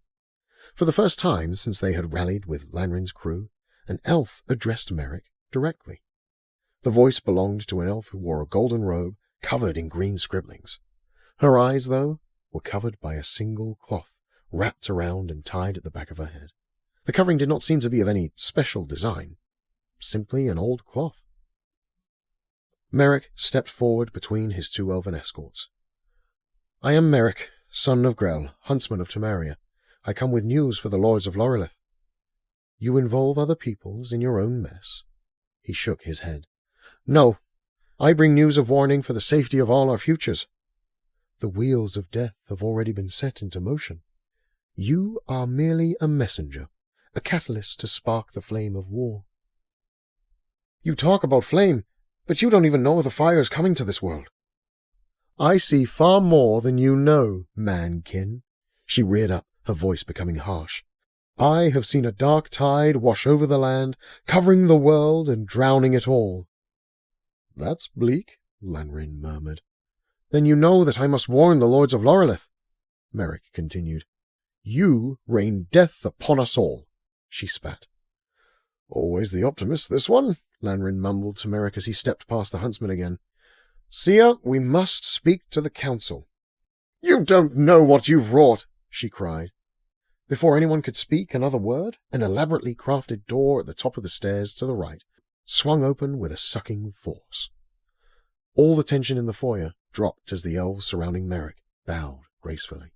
At the railing stood a beautiful elven woman. She was dressed in a decadent gown adorned with lace and ornamentation.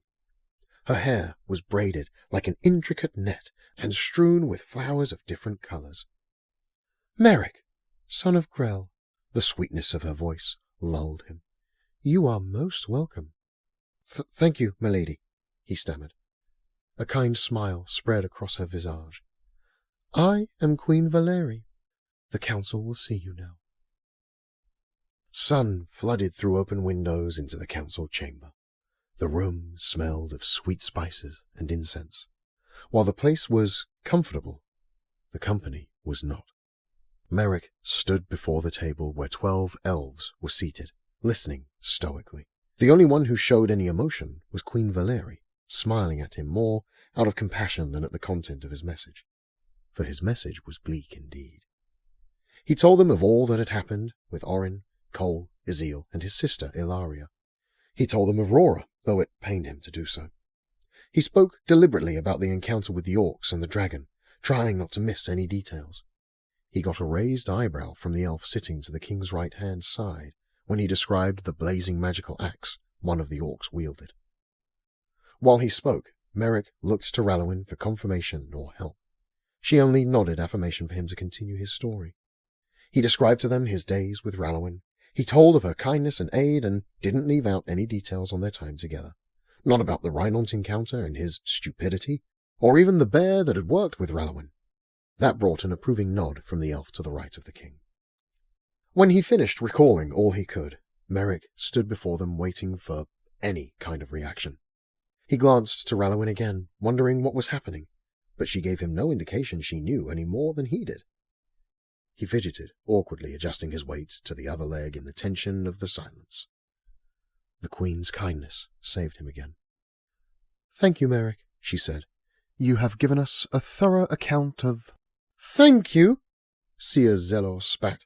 "He brings tidings of death, and you thank—" "You will remember your place, Seer!" The king slammed a fist onto the table. "Interrupt my queen again, and you will be removed from this council session." The seer scowled but shut her mouth. "Do you know what became of the dragon after your encounter?" The queen started again. "I do not. As I said, I did everything I could to give my companions a chance. I do not even know if they were able to escape. Another orc chased them." Merrick trailed off. He had thought much of his friend's well-being while he ran through the forest with Rallowin. He did not know if they made it or not. If they hadn't, the burden of delivering the message rested with him. "I must bring this news to Whitestone as well. If my friends didn't make it, then the Griffin Guard will be caught unaware." "I am sure we can aid you in that," the queen offered. "What?" Seer Zelor reacted with vitriol, but quickly softened her tone at the glare of her king. "We cannot help him. It will only bring tragedy." "Then I will help him," Rallowin piped up, drawing offended looks from several around the table. "And you should remember your place, young mage." The elf to the right of the king corrected her as softly as correction can be dealt. Rallowin bowed her apology to the elf. "If Drellic has somehow acquired a living dragon, it is imperative we act decisively," he continued to the king. "Do you intend to bring the wrath upon our own people, Tenlian?" Zelor griped with familiarity. "As I see it, all of Tareen would be in peril should Drellic have plans to attack with an army of dragons. Perhaps even all of Svinlestia. Are we not citizens of this world?" "Please listen," the seer pleaded. "This is only the beginning. This is—" The king halted her words with a raised hand. "You only saw the one dragon?" he asked Merrick. "Yes, my lord." "Then we do not know how many they have." He turned to Tenlian. "I thought them to be wiped out during the Second Great Black War." Tenlian shrugged. "As far as we were aware, that was the case. But if they have one, who is to say they don't have more? Where did they come by a dragon? Certainly one hasn't been reported in Tareen for generations. Large wyverns, but no dragons." A dark shadow rises. Seer Zelor stood upright, sending her chair skittering behind her. "A wave of destruction comes to thieve, stealing life, stealing joy, stealing peace." "Enough!" The king slammed his fist on the table again, shocking the foreteller back to the present. "I have heard enough of your laments. What do we have if we have no hope? I will not sit idly by while a very present threat arises. If there is only one dragon, then praise the Maker for our fortune. If there are more, praise him even more that he might go before us and make a way for our victory." The seer began to shrink back and grab her seat. "No," the king continued. "You are dismissed, seer." Her jaw trembled below the ragged cloth that covered her eyes. A tear rolled from behind it. She wiped the repulsive droplet from her chin and stormed out of the chamber. The room remained silent for a long time, her words of despair hanging heavily upon them all. Merrick will need to fly with haste. Queen Valari finally broke the silence. Yes, my love. Yes, you are quite right. The king turned his gaze to Merrick, still standing at the end of the table. If Tavern is in danger of Drellic's threat, Lorelith will answer the call to arms. We will remember our oath with Corral the Wise, King of Whitestone. We will stand in defense of all Tavern. By order of King Solorin, let it be decreed, Master Tenlian offered. So it is, the king proffered the customary response. All the council members faced Merrick. Though he was flanked by both Raloin and Lanrin, he felt utterly alone under their full attention once more. Master Tenlian spoke to him directly. Master Merrick, come. He motioned toward the empty seat next to himself. We must draft the course of our future together. They spent several hours devising a strategy to meet the new threat. The council members offered plenty of advice from their long, experienced lives. Merrick felt out of place when they asked him of his opinions on different parts of the planning. Master Tenlian was kind, though, and reminded Merrick it was wise for them to hear the thoughts of a man. Many of the peoples of Tavern they sought to protect were mankin, and saw life differently than the long-lived elves. Master Tenlian also invited the thoughts of the younger mages in the room. Lanrin was more than happy to share his opinions on all the matters where he was given voice. Raloin was pensive, and chose her words with methodical care. They worked over the plans long into the evening. The royal staff brought platters of food and grails of drink into the chamber. The smell of the herb-seasoned meat caused a renewed fervour from the weary huntsman. He dug into the platter set before him. Everything hit his tongue with vibrancy, the vegetables, the meat, even the elvish bread. Etchlin was a sweet bread made with honey, which added a tasty treat after the hearty meal. When all was said and done, they had devised a plan that satisfied King Solorin. Several of the Elden commanders would take their Pegasi squadrons to strategic places around Tavern and prepare those places for defense. They appointed Commander Fario to gather his squadron and lead Merrick onward to Whitestone. Master Tenlian offered to act as the huntsman's sentinel, ensuring his safety. However, the council thought it unwise for the master to leave his post in such dire circumstances, and with so much uncertainty of the future. He offered Raloin as an alternative, should she accept the honour. She nodded her acceptance, and all agreed her to be a good fit.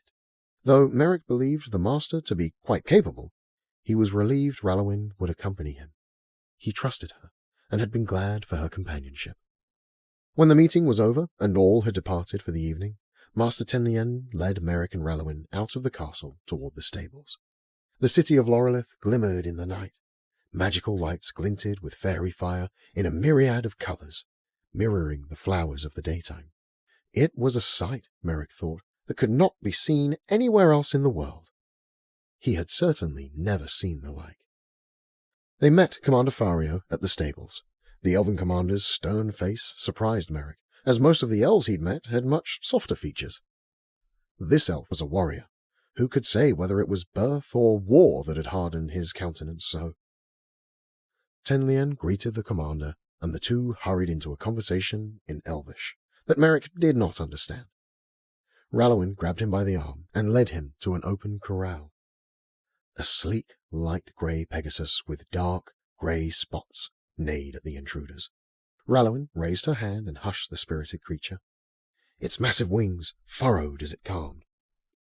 Merrick stood back and watched as Raloin drew near to the animal. They met easily, and she prompted Merrick to join them. He reached out to pet the great creature, stroking its beautifully spotted fur.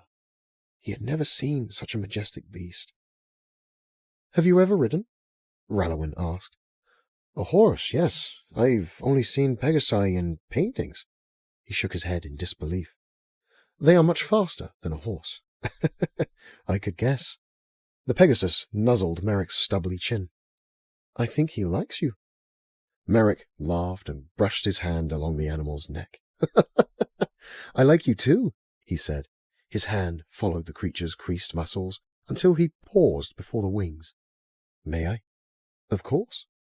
He stroked the large wing, feeling the enormous feathers against his fingers. What a magnificent creature, he thought. He stopped suddenly as he remembered petting Rora's feathers, which made him think of his sister. Rallowin did not miss his shift into worry. You are worried for your sister. I am. She was with the Guardian? She was, but Orin was not at full strength. I know Cole would do anything in his power to protect her. The dwarf ferryman? Yes, and Azil wields magic from his body. How that kind of power comes from such a small form I do not know. He shook his head at the thought. He was suddenly feeling better about their chances. They may yet have survived. Rallowin sensed his change and smiled at him. Commander Faria will have his troops prepared for tomorrow, Master Tenlien called to them as he rounded a stable building. We must get to the Wisdom Tower. I have something for you there. They walked through the city beneath the building's dancing glow of vibrant colours. The old master spoke with the fervour of a younger elf, as he asked Rallowin questions in Elvish about her walk in the wood. He asked what she had learned about the staff of Anvalorian, and what abilities she'd found within herself. He told her how excited he was that she had come out of the other side of her trial, without losing her compassion. Tenlien was like a proud father, doting on his prized daughter, though they shared no blood connection. Rallowin, for her part, was amused by his excitement, and gladly offered answers to every one of his questions. When they arrived at the Wisdom Tower, Tenlien led them through the place, winding up the stairs to the highest level. There were 2 rooms on that level. One was a training room, long and wide enough to be used for some of the more dangerous spells that younger acolytes weren't ready to learn. Tenlien led them to the other room, the Master's Chamber. Though outsiders were in his room, he did not hesitate to open a secret door on the side wall. He swirled his arms, twisted his fingers, and whispered an incantation. The wall shifted and settled into a heavy swing. Is this where you hid the staff before I was old enough? Rallowin asked, less than amused by the old master's facetious smile. Perhaps, he replied with a raised eyebrow. One moment. He slipped into the hidden closet, and Merrick and Rallowin heard him jostling items. Ah, there you are, they heard him say. Oh, yes, yes, he said, seeming surprised he hadn't thought of something before. The old master shuffled out of the secret room, knocking something over along the way, and used his foot to slide some brass artifact back into the closet. He whispered a command to the door, which seamlessly closed back as part of the wall, and turned bashfully toward them. He held in one hand a magnificently crafted elven bow, and in the other a small pouch. Here. He shuffled over, handing Merrick the small pouch. Open it. Merrick could feel some hard object within the velvet pouch. He could not determine its shape, so he untied it quickly, slipping the item from its concealment into his other hand. A crystalline stone bird, made of some material he did not know, landed in his hand. The stone was of blue and orange tint and had ribbons of black pepper and white crystal throughout. Its smooth surface was cool to the touch. The huntsman recognized it to be a falcon. Valorwind, the old master whispered, his features full of glee. Valorwind... Shh! Not yet! Tenlien stopped him. I will teach you how to call upon the great falcon. A calling crystal for an astral creature? Rallowin asked, leaning in to see it better. Yes, very good, he replied. This one summons the great falcon to whomever calls upon its name. Valorwind... Shh! Not yet! The master scolded Merrick again. Discouraged by the scolding, Merrick moved to the next item and asked, What power does the bow hold? Master Tenlien chuckled and looked down at the bow. It is not imbued with any magic other than love. Rallowin and Merrick exchanged glances, neither of them understanding his meaning. This bow is of the finest quality you will ever see in Tareen, he continued. It has no magic, but it was crafted for me by the greatest weaponsmith Lorelith has ever known. My father. I could not take it. Merrick waved it away.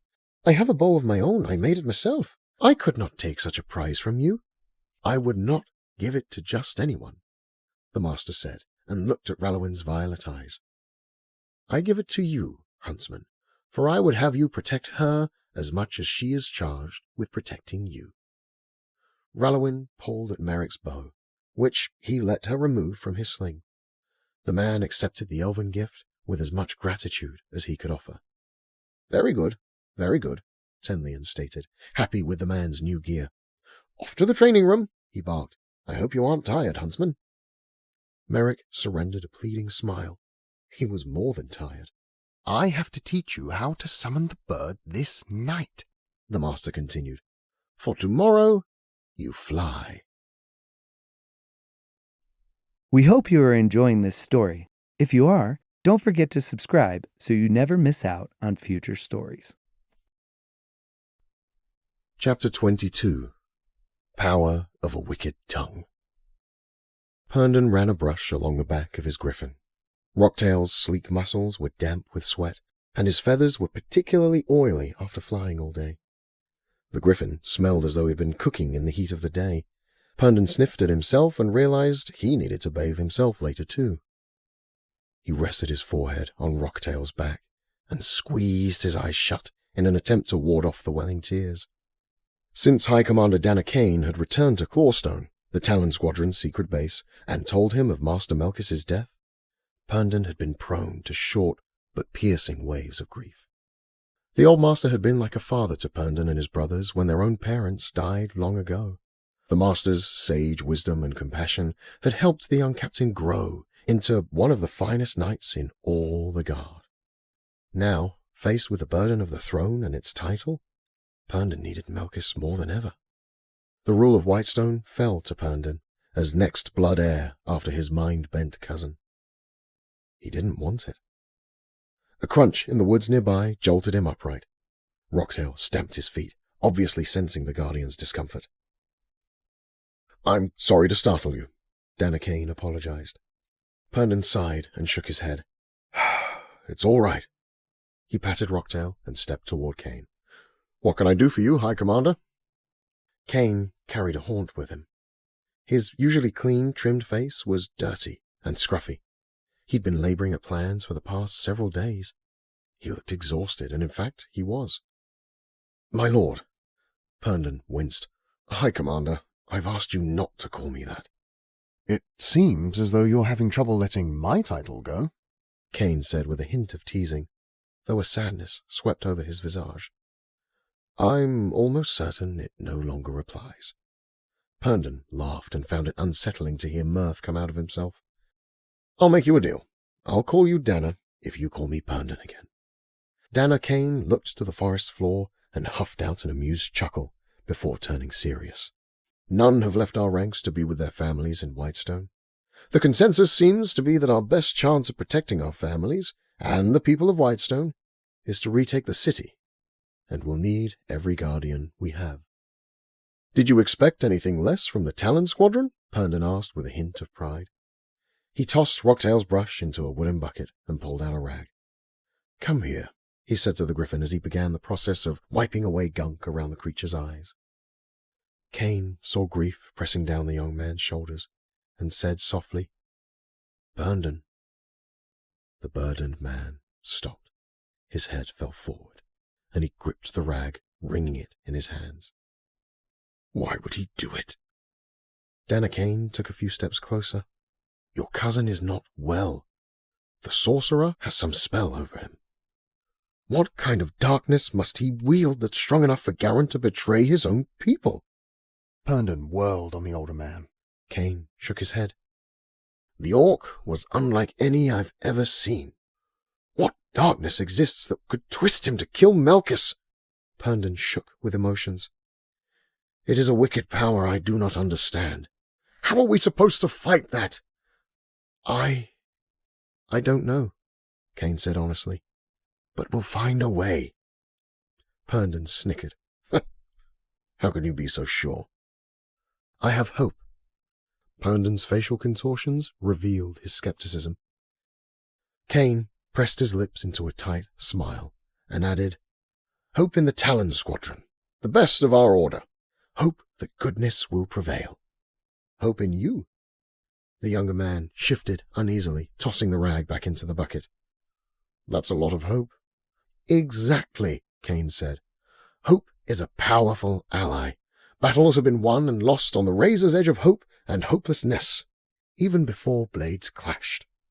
I get your meaning. Though I am sorry to see the burden fall to you.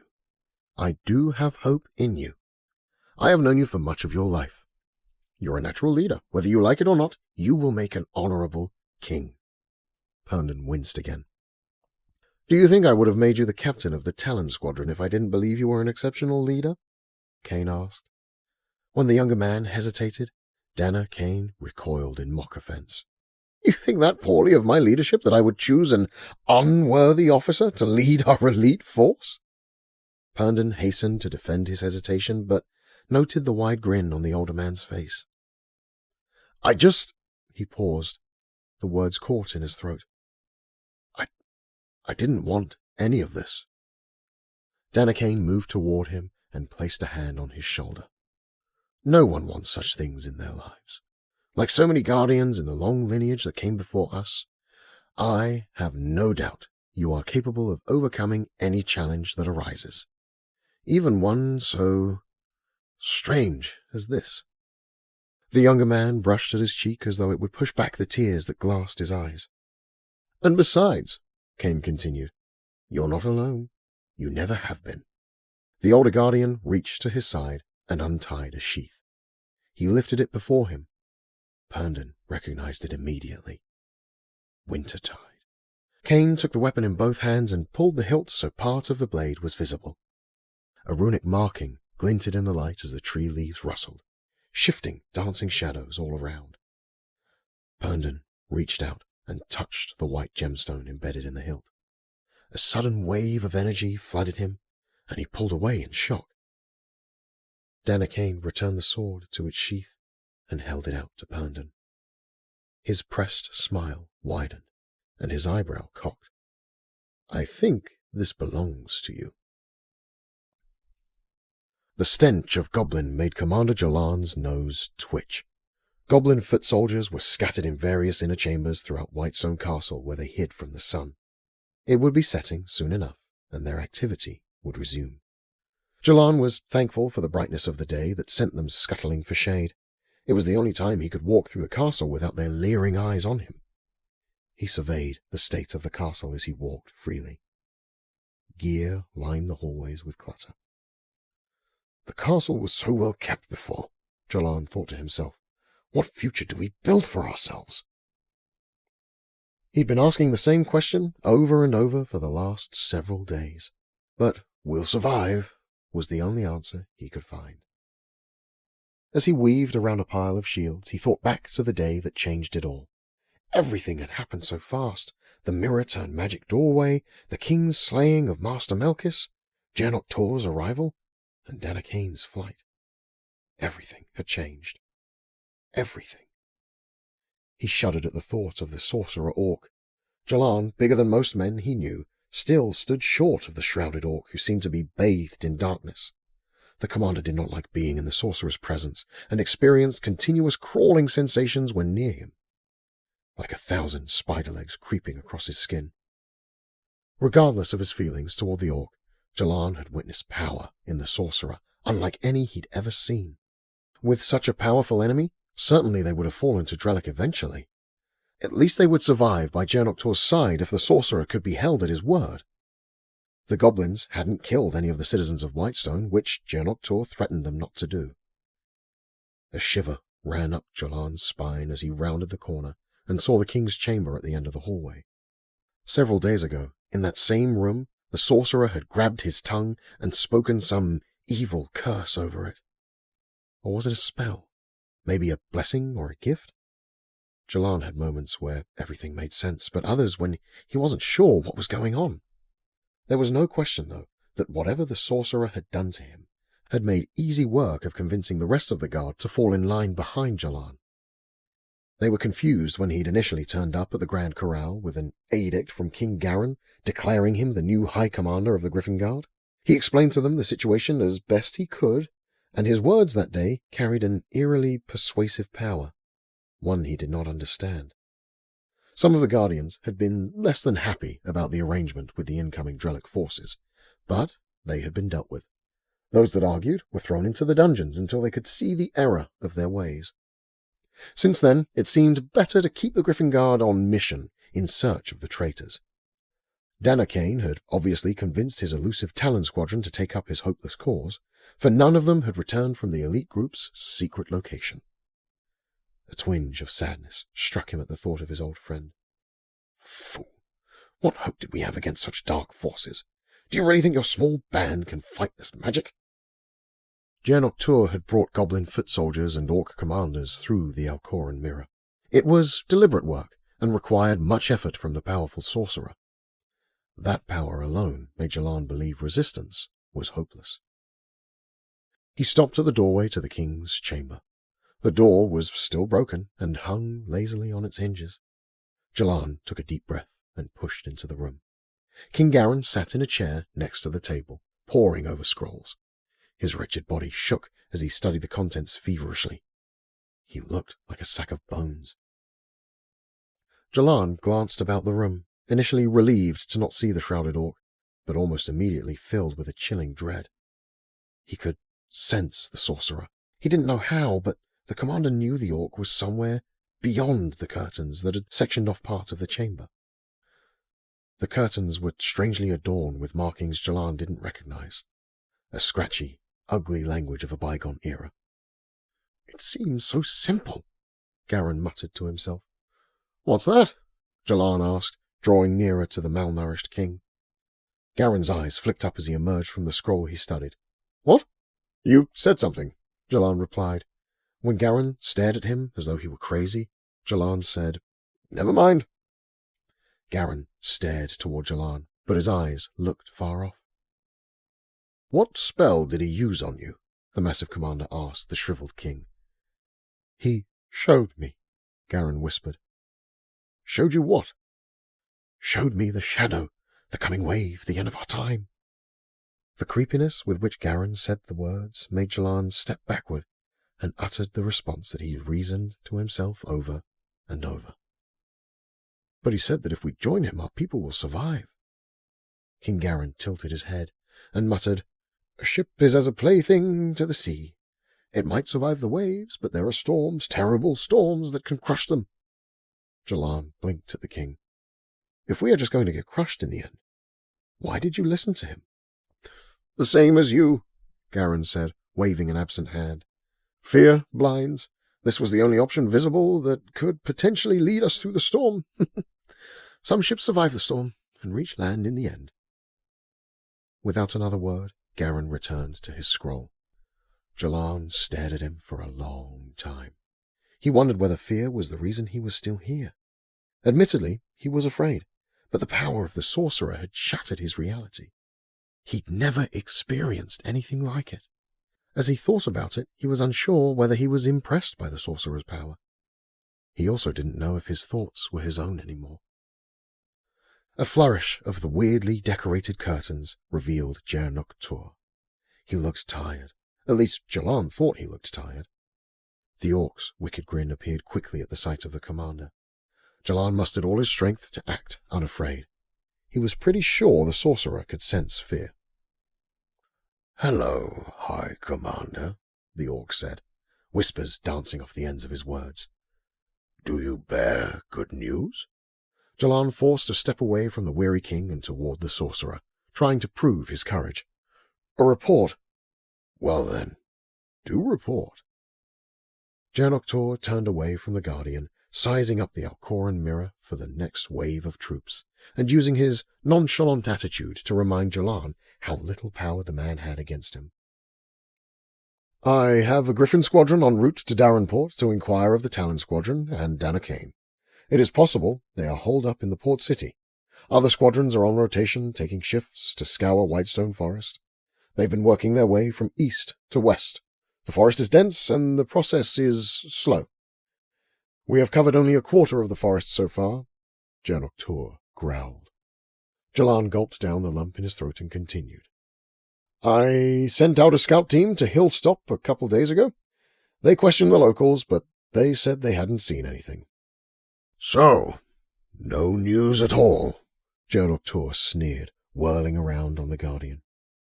Jalan took an involuntary step backward. I am preparing another squadron to fly to Lake Run, farther south, in case they fled to... Jaernok Tur slithered into the man's face and loomed above him. Have I not given you power? Have I not ensured your people's survival? Have I not given you what you want? The words echoed with whispers bouncing around the room. I have been a benevolent master.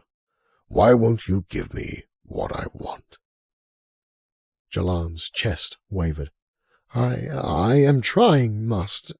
The room grew suddenly darker, and Jaernok Tur's eyes turned the color of obsidian. Pressure squeezed at Jalan's heart, and his brain felt as though someone thrust their hand into his skull to grip it tight. Jalan stammered. If I had more men, Jaernok Tur's stare froze him. As Jalan stood before the wicked sorcerer in total silence, it became apparent he wasn't staring at him, but to some distant realm. The commander waved a cautious hand in front of him, utterly confused by the eerie development. A whimper from the king behind him jolted him from his thoughts, and Jalan saw another choice they hadn't been presented with before. He reached his hand slowly to the hilt of his sword. Terror gripped the man. The metal slid against the sheath, painfully slow. He's back, King Garin whispered, giving Jalan the shivers. And just like that, Jaernok Tur snapped. He looked tired, or maybe frightened. Jalan couldn't tell which, but he had let his sword slide back into its sheath and moved his hand away just in time. Jaernok Tur took a second to realign himself. When he spoke, his attitude was different. I have more troops coming from Drelak, a wyvern squadron, but you need to accomplish the task I have given you. Jalan shook away his confusion, suddenly and inexplicably inclined to help Jaernok Tur again. I could possibly get it done faster by utilizing Whitestone citizens, to search the forest on foot as well. There is no guarantee Danakane is in the forest. He could be anywhere, really. If we could get some of the city's people out searching, I can send more Griffin squadrons to the coast to search. Do it. Jalan hesitated at the venom in the command, but he had more to offer. Jaernok Tur noticed and softened his approach. What is it, High Commander? Well, Jalan looked back at the thin form of the king, still slumped over a scroll at the table. The castle's staff that was shooed out to make way for the goblins have spoken to others in the city. Word has gotten out about what is happening. That was never in doubt. The wave of the future is not easily missed by the ones in front of it. Jaernok Tur tried to dismiss the commander's concern. The comment made Jalan pause. He felt as though he'd had a similar conversation recently. Did I? For some reason he couldn't remember. Yes, master, he agreed. However, it would do the people well to see their king. He checked himself. Well, not like this. Jaernok Tur's eyes flitted over to King Garin. The young mankin had been wasting away. Since his arrival, the orc sorcerer had been focused on setting things into motion, getting goblins into the castle through the mirror doorway, and ensuring the prior high commander of the Griffin Guard and his special squadron were found and killed before they were able to mount up any semblance of resistance. He had nearly forgotten the usefulness of the king. His father was a well-loved king. The people loved him as a prince and were pleased for him to be the new king, Jalan continued. If my master would clean him up and give him strength once more, he could be very helpful. He could lean the people's hearts to your plans. With the people behind you, we could accomplish... A stone-clawed hand rested on the large commander's shoulder. It was heavy, as though the weight of the world fell on him with its touch. The sorcerer's features were softened, though. It appears your wisdom was wasted before. Jalan only stared back at the orc. He may have been loved. Jaernok Tur glanced over the man's shoulder toward the king and back.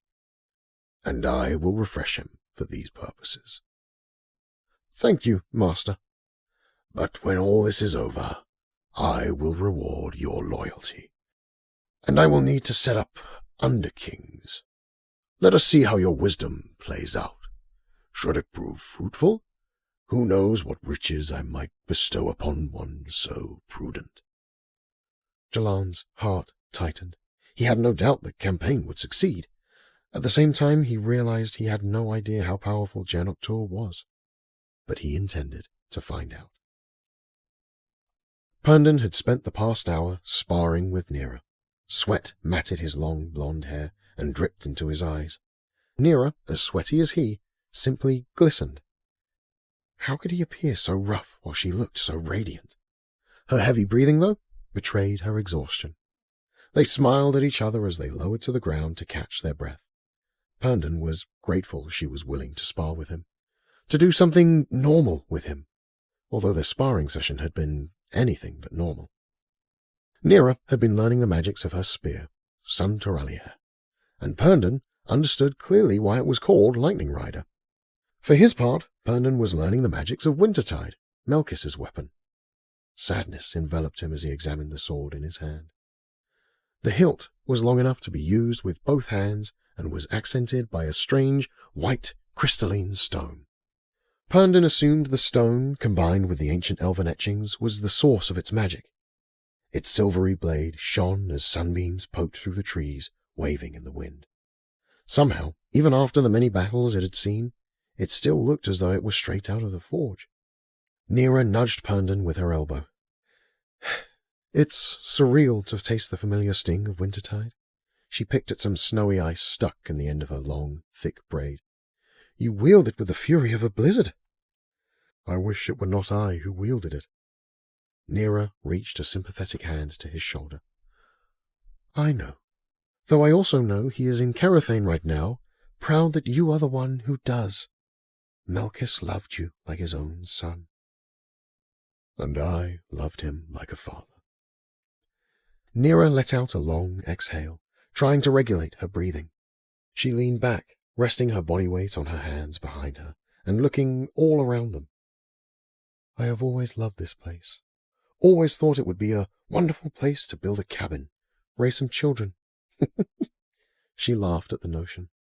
Herndon nodded his agreement. Thankfully, we have this haven. Imagine if the Talon Squadron had been somewhere else when the Drellic sorcerer broke into Whitestone. I'm not so worried about that. What? Herndon was shocked by her words. I understand there's a battle before us, she reassured him, but I have no power over that right now. When the battle comes, I'll be ready to fight. Until then, I'll fill my mind and heart with my reasons to fight and dreams of a future after victory. I'll think on hopes. It is better that than being consumed by worries. How can you fight if you are captive to worry? You're the second one to mention the power of hope to me recently. Whoever it was must be incredibly wise, she said with a smirk. Her dark skin glistened as the trees cast shadows and light waving around her. Herndon gazed into her eyes, no longer sparkling gold, since Santoralia rested beside her in the grass. Nera's smile softened, and Herndon thought he could dream for a future as well. He leaned toward her, but a stick cracked under a heavy boot nearby, halting him and breaking their intimate silence. Danakane approached them, his face teetered between the look of an approving father and an apologetic interrupter. The young captain stood to greet him. My lord, Kane started. Dana, please. Herndon begged his mentor. Please. My heart can't take the weight of the title. The commander chewed on his response for a second, and finally huffed out a laugh. You are capable of far more than you know, Herndon. I'm sorry I have not instilled in you the same confidence that I have in you. Herndon realized the situation was not only awkward for him. He had been Danakane's protege and had hung on to the older man's every word. Kane had led him through many challenges over the years. He'd taught the young man how to lead guardians well. Suddenly, Herndon had become the leader. Why? Because of some blood relation to the crown? He didn't even want to be king. He never wanted to be king. He was happy flying around on Griffinback, worrying about nothing but his duty to the guard. What can we do for you, High Commander? Nera stepped in, recognizing the two men's internal struggles. Yes. Danakane adjusted his stance. I have been reaching out to my sources, gathering as much information as I can without us being detected. We could not risk being discovered before we are ready. And are we ready? Herndon asked. Well, that's why I'm here, Kane continued. It sounds like we will have to fight sooner than I'd hoped. I still do not understand the power of the orc sorcerer. Whatever power he wields enables him to twist the minds of others toward his will. It got me thinking, since we are facing an enemy that thinks and works differently than us, we need to approach this in a different way. That's an understatement. It wasn't exactly a direct attack. The sorcerer has completely changed everything. We know Drellic's usual tactics have been shifting of late, but they still tend to lean on wyvern squadron raiding parties, Herndon added. Correct, Kane went on. However, we were infiltrated by craftier means this time, more sinister, elusive means. Get into the heart of someone, and you can turn them to your causes. Garen was clearly deceived into betraying Whitestone, Nera interrupted. That's what I believe, Kane admitted, and I was thinking about how long Garen had been gone before his return. If I remember right, it was several weeks that he was away. It is possible the enemy could have captured him and twisted his mind then, before sending him home to Whitestone. You remember when he came back? He asked to Herndon. The young captain wiped sweat from his brow. Yes, he was different. He was, Danakane nodded solemnly. So, could the sorcerer do that to others as well? Nera asked. Apparently he's already doing so. My sources still in Whitestone tell me Commander Jolan has been decreed High Commander of the Guard. The sorcerer has been using Jolan as a mouthpiece to poison the Guard. The sorcerer has been bringing Goblin soldiers into Whitestone through the Alkhoren mirror and having Jolan manage the tensions between the incoming Goblins and the Guard. That blasted mirror, Herndon seethed. Goblins in Whitestone? The Guard would never allow that, Nera protested. Again, we do not know how wide the sorcerer's web of deceit can spread. It sounds like Commander Jolan's words have been persuasive. Any guardians that don't fall in line are locked up in the dungeons. Lock up any who would fight against them. Herndon visibly shook with rage. Yes, but also the Guard has been kept away from the castle. Jolan has them running missions all over looking for us. Keeping the squadrons separated in smaller groups may make it easier to control the Guardians. Also, we don't know how deep his claws dig into people the longer he hexes them.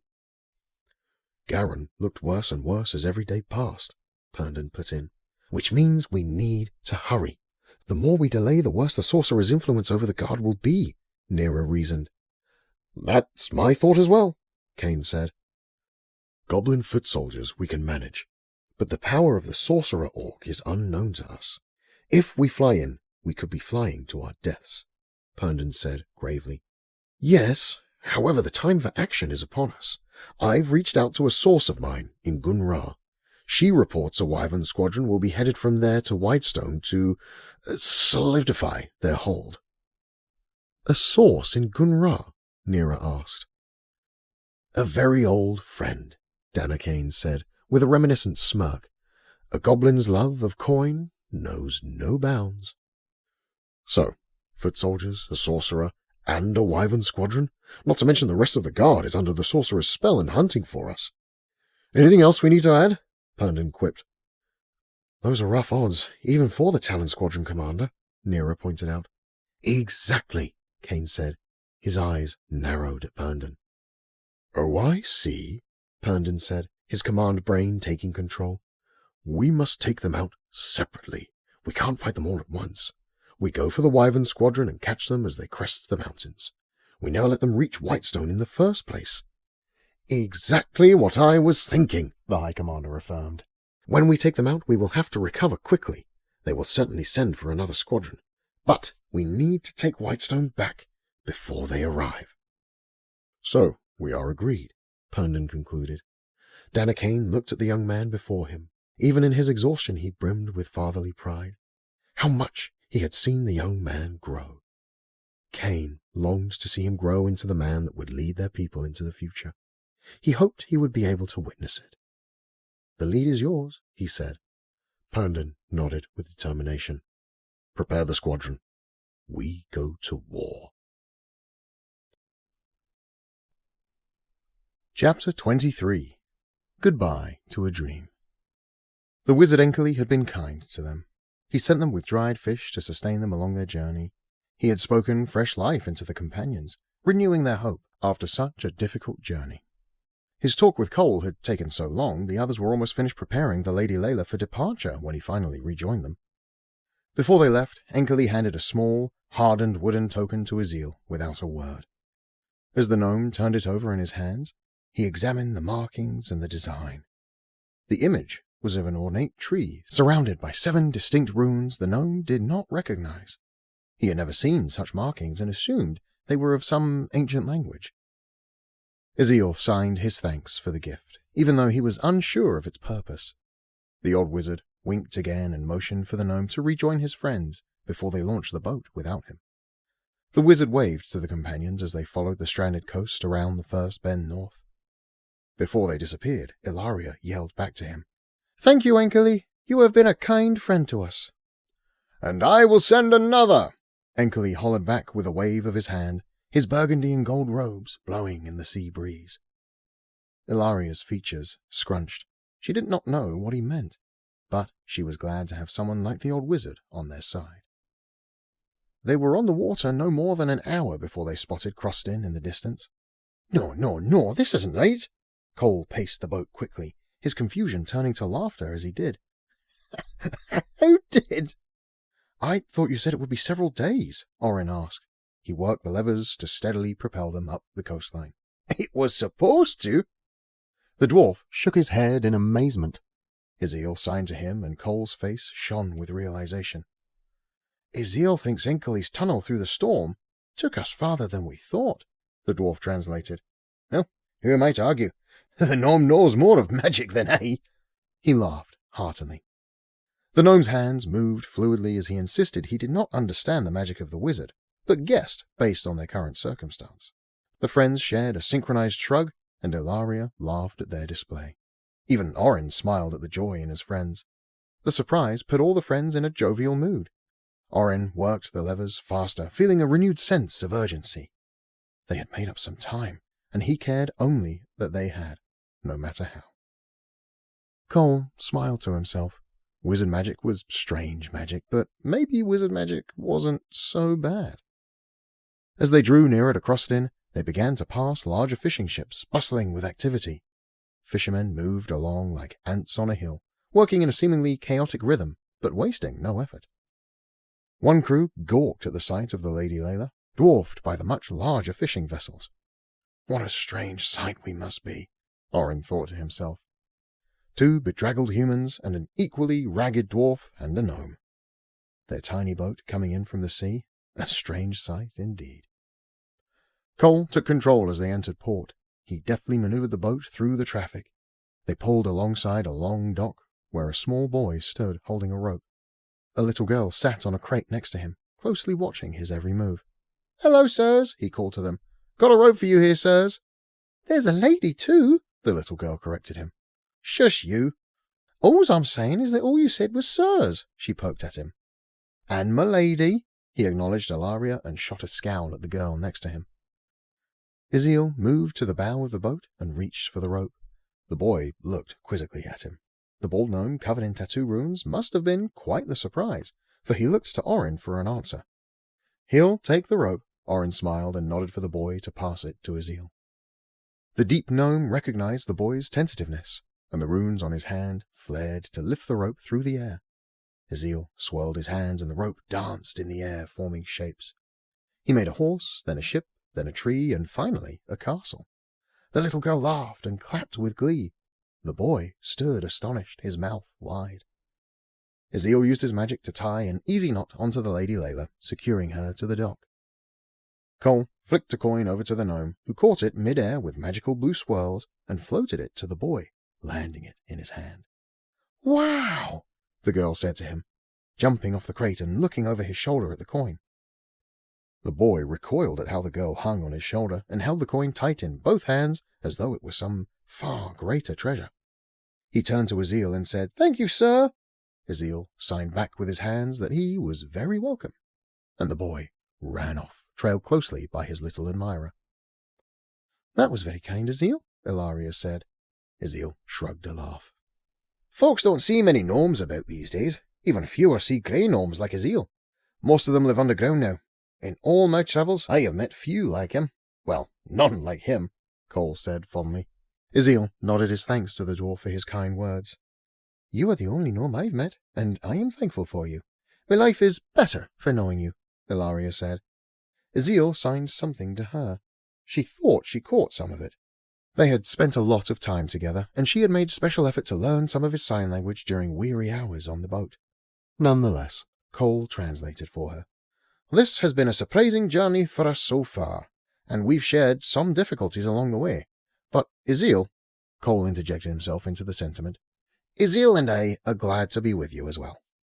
Ilaria smiled, leaned down and kissed the top of the little gnome's head.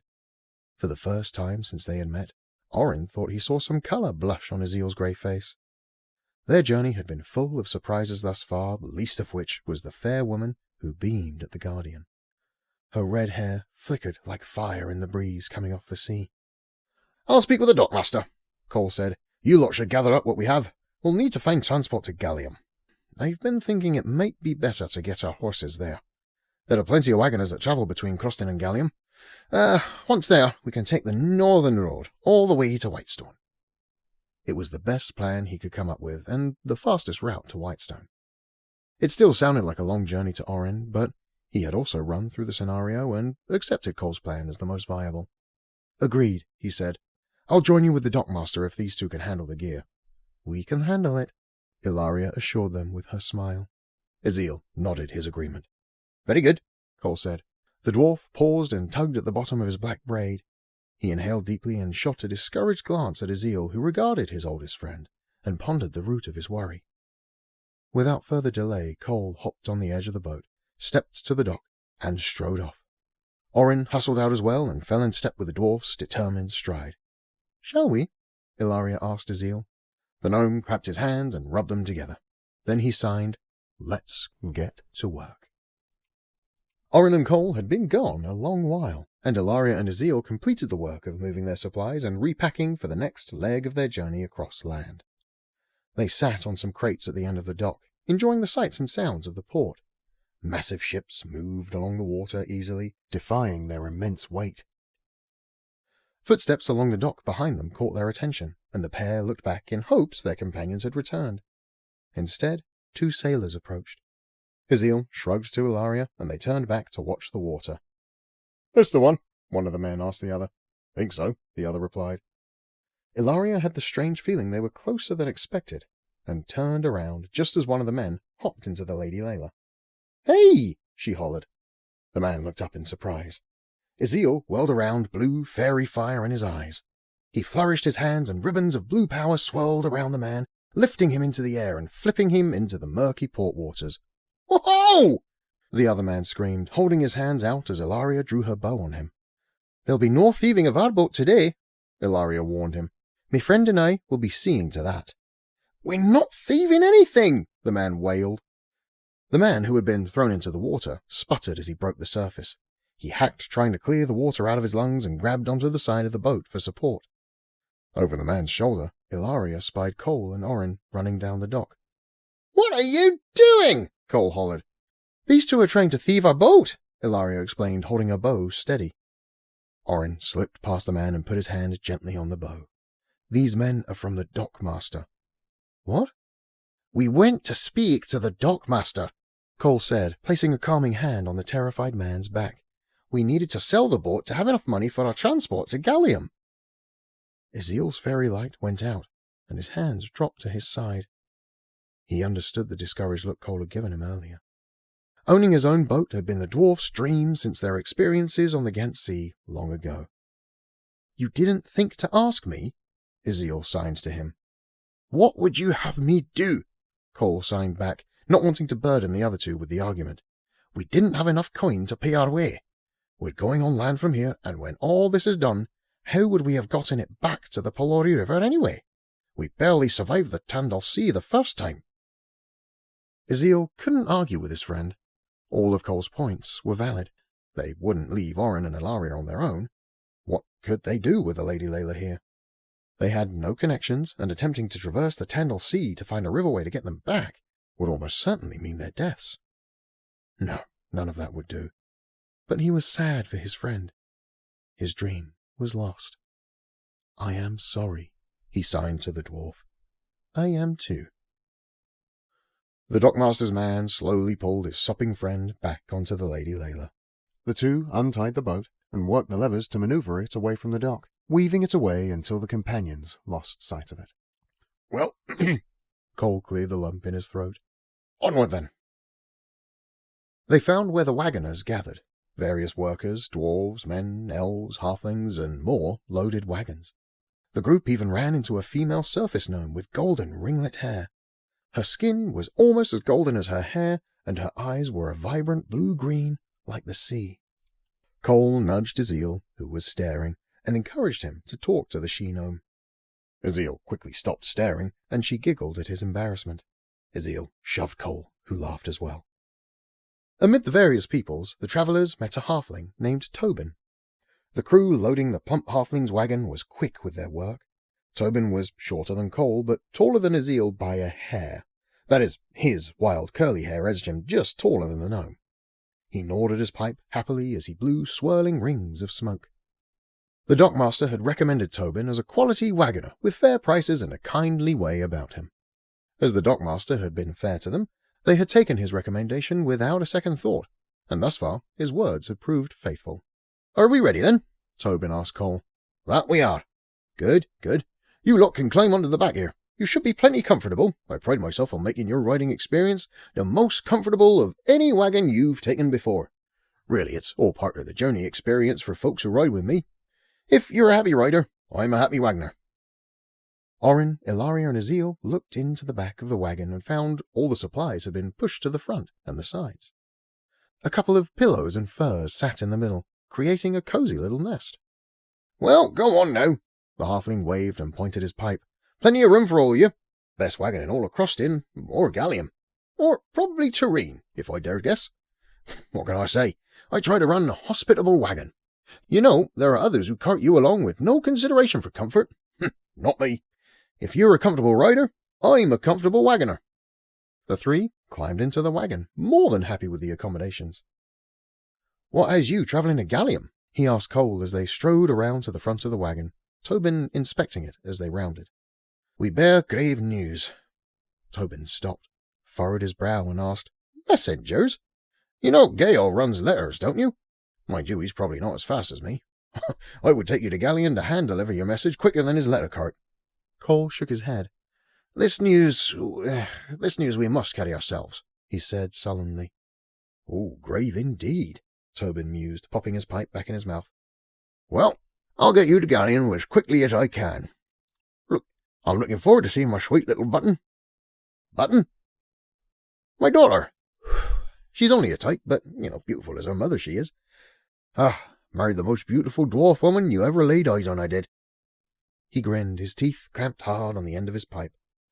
"Some of the dwarf men weren't so happy.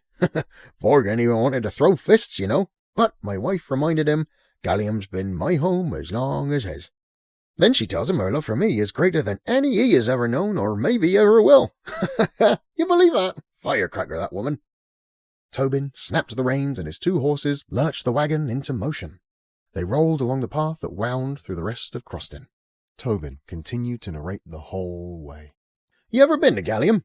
He didn't wait for an answer. "Beautiful place it is. One of the most impressive dwarf fiefdoms, I'd care to wager. Lots of activity from surrounding places. The castle is built right into the mountain. What a sight in the early morning twilight. Been my home my whole life. Well, not the castle, you see." He laughed. "Live in the hillside community, of course. Lots of beautiful rolling hills out that way." The halfling wagoner didn't seem to breathe between his words, and if he did, it was to puff a few rings of smoke from the pipe. The dwarf wasn't sure how the halfling had enough air to keep talking. But Tobin's words didn't cease. Cole peered back over his shoulder. Ilaria's eyes met his. Her wide grin told him she found his pain to be quite humorous. He tried to see Orin and Azil, but they were hidden behind supplies.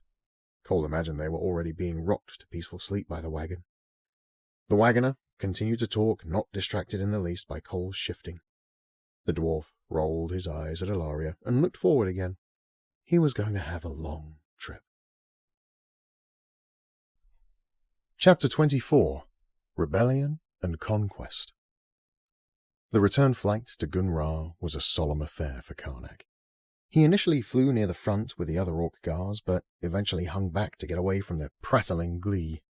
They spoke of the power and might of the dragon with such joy and excitement, Karnak was certain they hadn't been affected by the massacre at Renjak. Clencher, for his part, was quiet too, but flew near enough to continue listening. They had left Gar Nargo and his wyvern squadron in Renjak. The dragon had proved itself to Gar Jagan's satisfaction, and the next phase in the plan was approved for launch. Nargo, along with the dragon and his wyvern forces, would rest and regroup in the nearby fort of Porak, while gathering and preparing ground forces. Once they were rested and the ground forces were ready, they would make way for Gallium, and everything would really begin. When they returned to Ghun-Ra, the Gars met to discuss their individual parts in the next phase. Gardano would take his squadron immediately to Whitestone. A mixture of confusion and excited whispers broke out among the Gars and their commanders. The command is issued. When we first arrived, it was reported to me that our forces are now in control of Whitestone and that your squadron will be going there to shore up a hold on the city of our long-time nemesis, the Griffin Guard, Jagan explained. And where are the Griffin Guard? Gardano's commander asked. Around the room, heads nodded. It was a fair question. Jaernok Tur ensures they are falling in line with King Sar's plan, Jagan said shortly. They turn against their own people? The commander asked. A snarl rose up in Karnak at the notion. Had he and the other guards not just witnessed a slaughter of their people at their own hands? Jaernok Tur is working with the King of Whitestone, and the Griffin Guard follows him blindly. Fools! The commander cackled, and others laughed with him. Gar Karnak and Gar Clencher will head to Lockjaw to wipe out the remaining rebel forces, Jagan went on. Karnak rebutted quicker than he intended. We won't. Silence fell in the chamber. Clencher glared at him, trying to relay something with his eyes. The Scar Squadron is weary from travel to and from Renjak, Karnak quickly added. We've had no rest, save today. We can't be expected to head straight into battle after such a trip. His quick recovery made sense to the others in the room.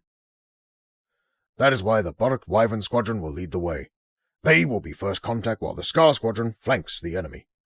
Borak will already have engaged the enemy rebels, and your squadron will come in to finish them, Jagan explained, confident in his plan. Karnak could not argue with him, and to say more in that setting would certainly land suspicion upon his head, and the heads of his orcs. He would not do that. I will be by your side, young Gar, Clencher added comfortingly. Everyone nodded at the plan.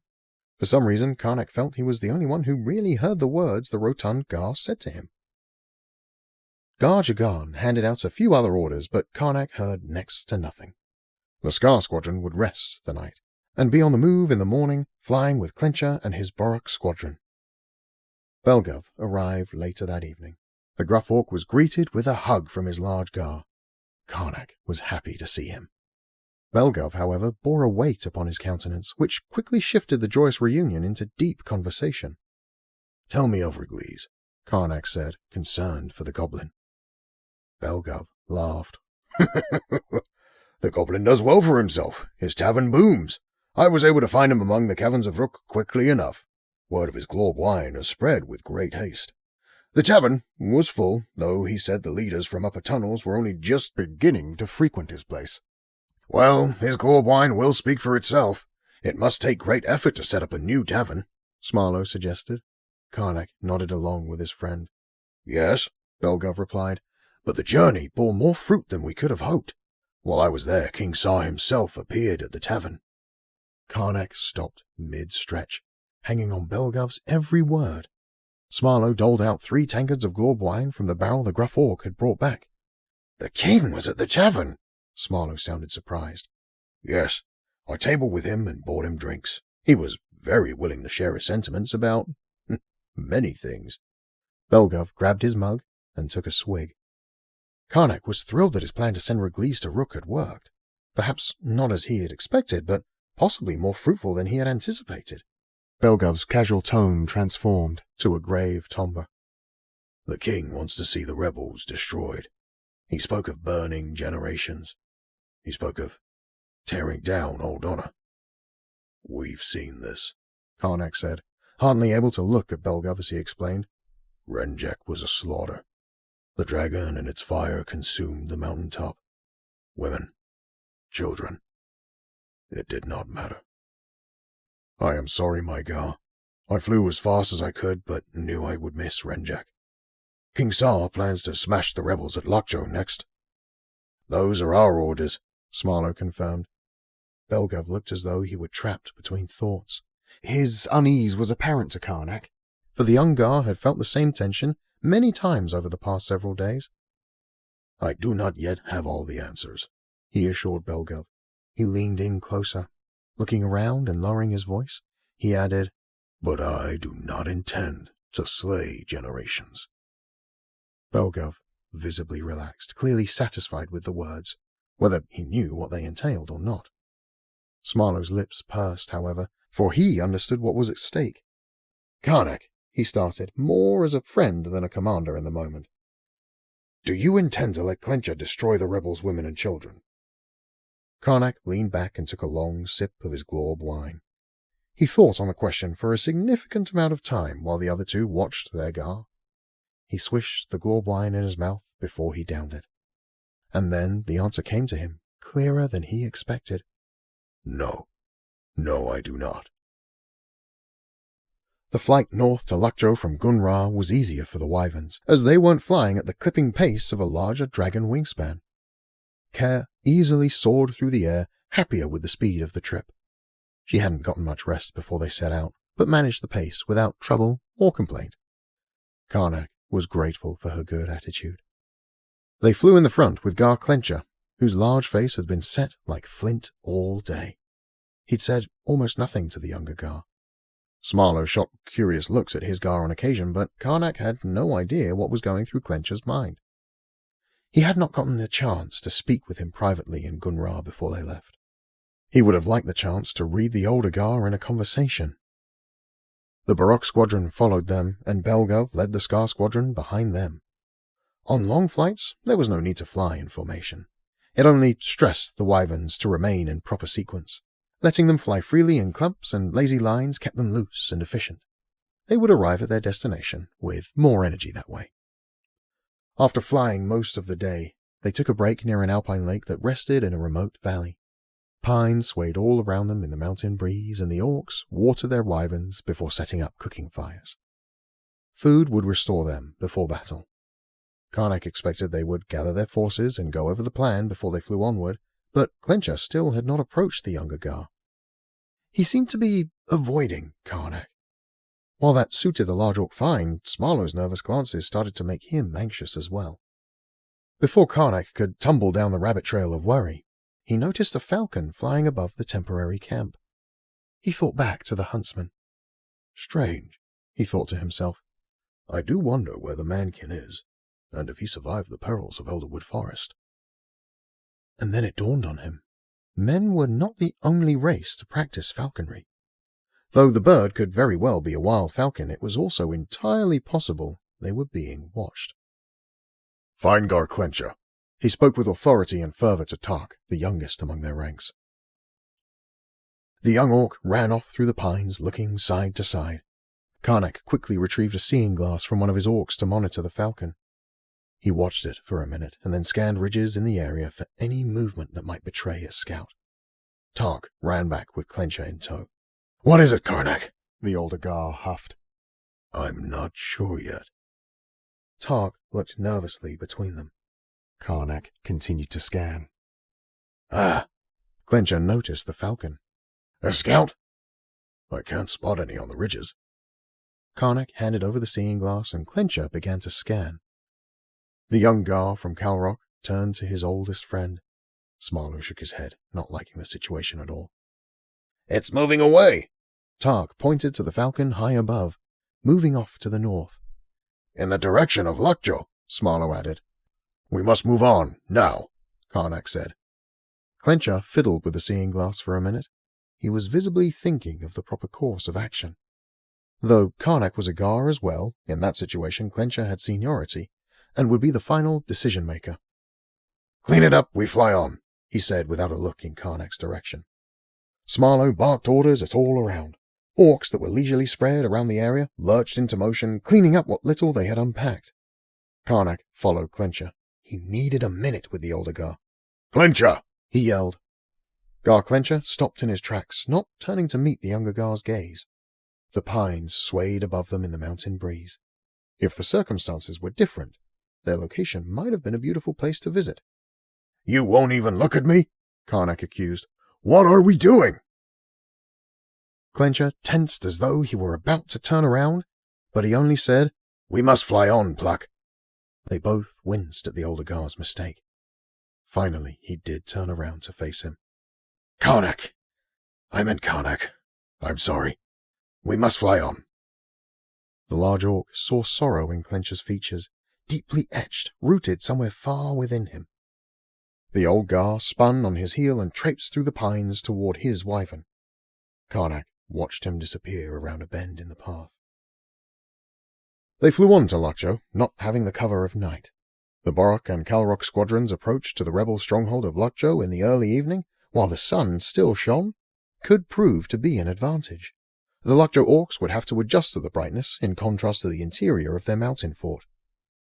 There was no advantage to be had, though. There had clearly been a scout. As Karnak and Clencher led their squadrons near to Lakjo, a singular figure wearing a long fur cloak about his armor rose through the air on the back of his wyvern.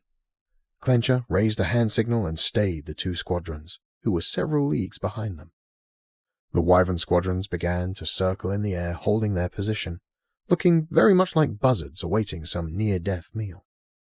The fur-cloaked orc rose to meet the two Gars, not getting close enough to aggravate the already tense wyverns. Kerr's reptilian skin shook on her neck, her small spikes and horns bristling. Clencher, it is good to see you, my dear friend, he yelled over the mountain winds. Clencher did not reply. Karnak wondered what he was thinking, but the round Gar's face betrayed no emotion. The fur-cloak orc nodded, also unsure of Clencher's thoughts. He turned to Karnak and gave him a genuinely amused smile. If I did not know better, my eyes would have seen my old friend Pluck. You must be Karnak all grown. You look so much like him, the fur-cloaked orc continued. Karnak looked to Clencher, hoping for some sign of what was to come from him. But finally, he could take it no more. You must be Zotar, Karnak asked more than stated. I am? Then you must know why we were sent here. I do, he replied calmly. How can he be so calm if he knows why we're here? Where are his forces? What are you doing, Clencher? Karnak's mind raced. None of their situation sat right within him. Do you know why you were sent here, young Gar? Zotar asked. Clencher suddenly shifted himself in his saddle so he could also look upon the young Gar. Both of the old orc warriors waited for him to answer. We were sent to end the rebel threat, Karnak replied with the obvious. On the surface, that is true. But why were you really sent here? Think of the sorcerer. Zotar pressed. All of a sudden, it was as if the words Belgov had shared about King Sar's thoughts lined up with the story Jaernok Tur had told him when they had first met. I was sent to exterminate the ones that would stand against Jaernok Tur. It was curious how raw the words were when they came out of his mouth. Now, why would King Sar want that? What does the sorcerer offer him? Whatever it is, he no longer cares for his own people. Karnak surprised himself at how easily the statement came out. He may have said too much. Doesn't sound like a king worth following to me. Zotar gave a sideways shrug. Karnak shook his head in confusion. He understood that, in order to accomplish a mission, a leader needed his followers to be in unity behind him. That was true of king or Gar. It was also true some would not follow, and would need to be cut out of the ranks for more effectiveness. He struggled as he teetered at the edge of treason against Drellic, the same Drellic for which his father had died. He shot a pleading look to Clencher, who watched the young Gar with great compassion. Please, Karnak barely uttered. Karnak, Zotar broke him from his internal wrestle. The Scar Squadron is of great renown. If you are willing to slay the people here, I will be the first to lay out before you. Take your axe, and end me now. You would cut through us with ease. I have seen that axe in action many times when your father wielded it. I always knew your father to be an orc of honor, not only big in stature, but in character as well. But, Karnak, you are your own orc. You must forge your own path, your own legacy. We do not rest on the laurels of our fathers. Out of the great respect I had for yours, I will gladly lay down my life for what you think is best, for I knew well the orc that raised you. Karnak's chin quivered as he looked between the two old warriors who had fought side by side with his father. He was not his father, and could not live up to his father's memory. But Zotar was asking him to be Karnak, not Pluck. Clencher only waited for his response, taking neither side. And you? Karnak asked the rotund old warrior. You give me nothing. Is this some test of loyalty?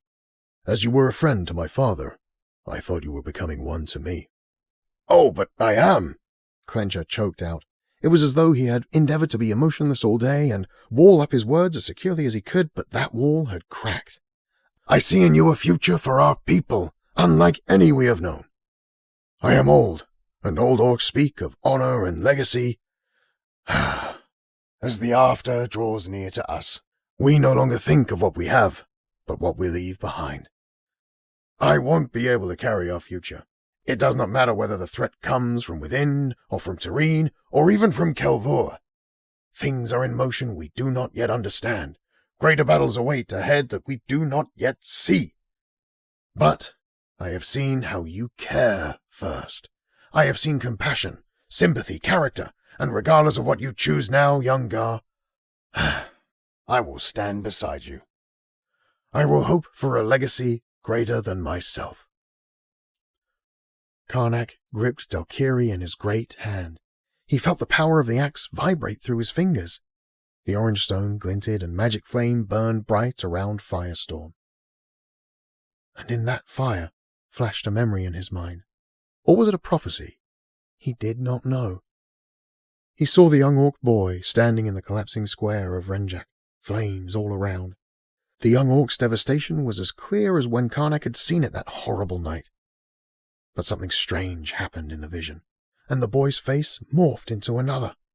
One he knew, one he loved.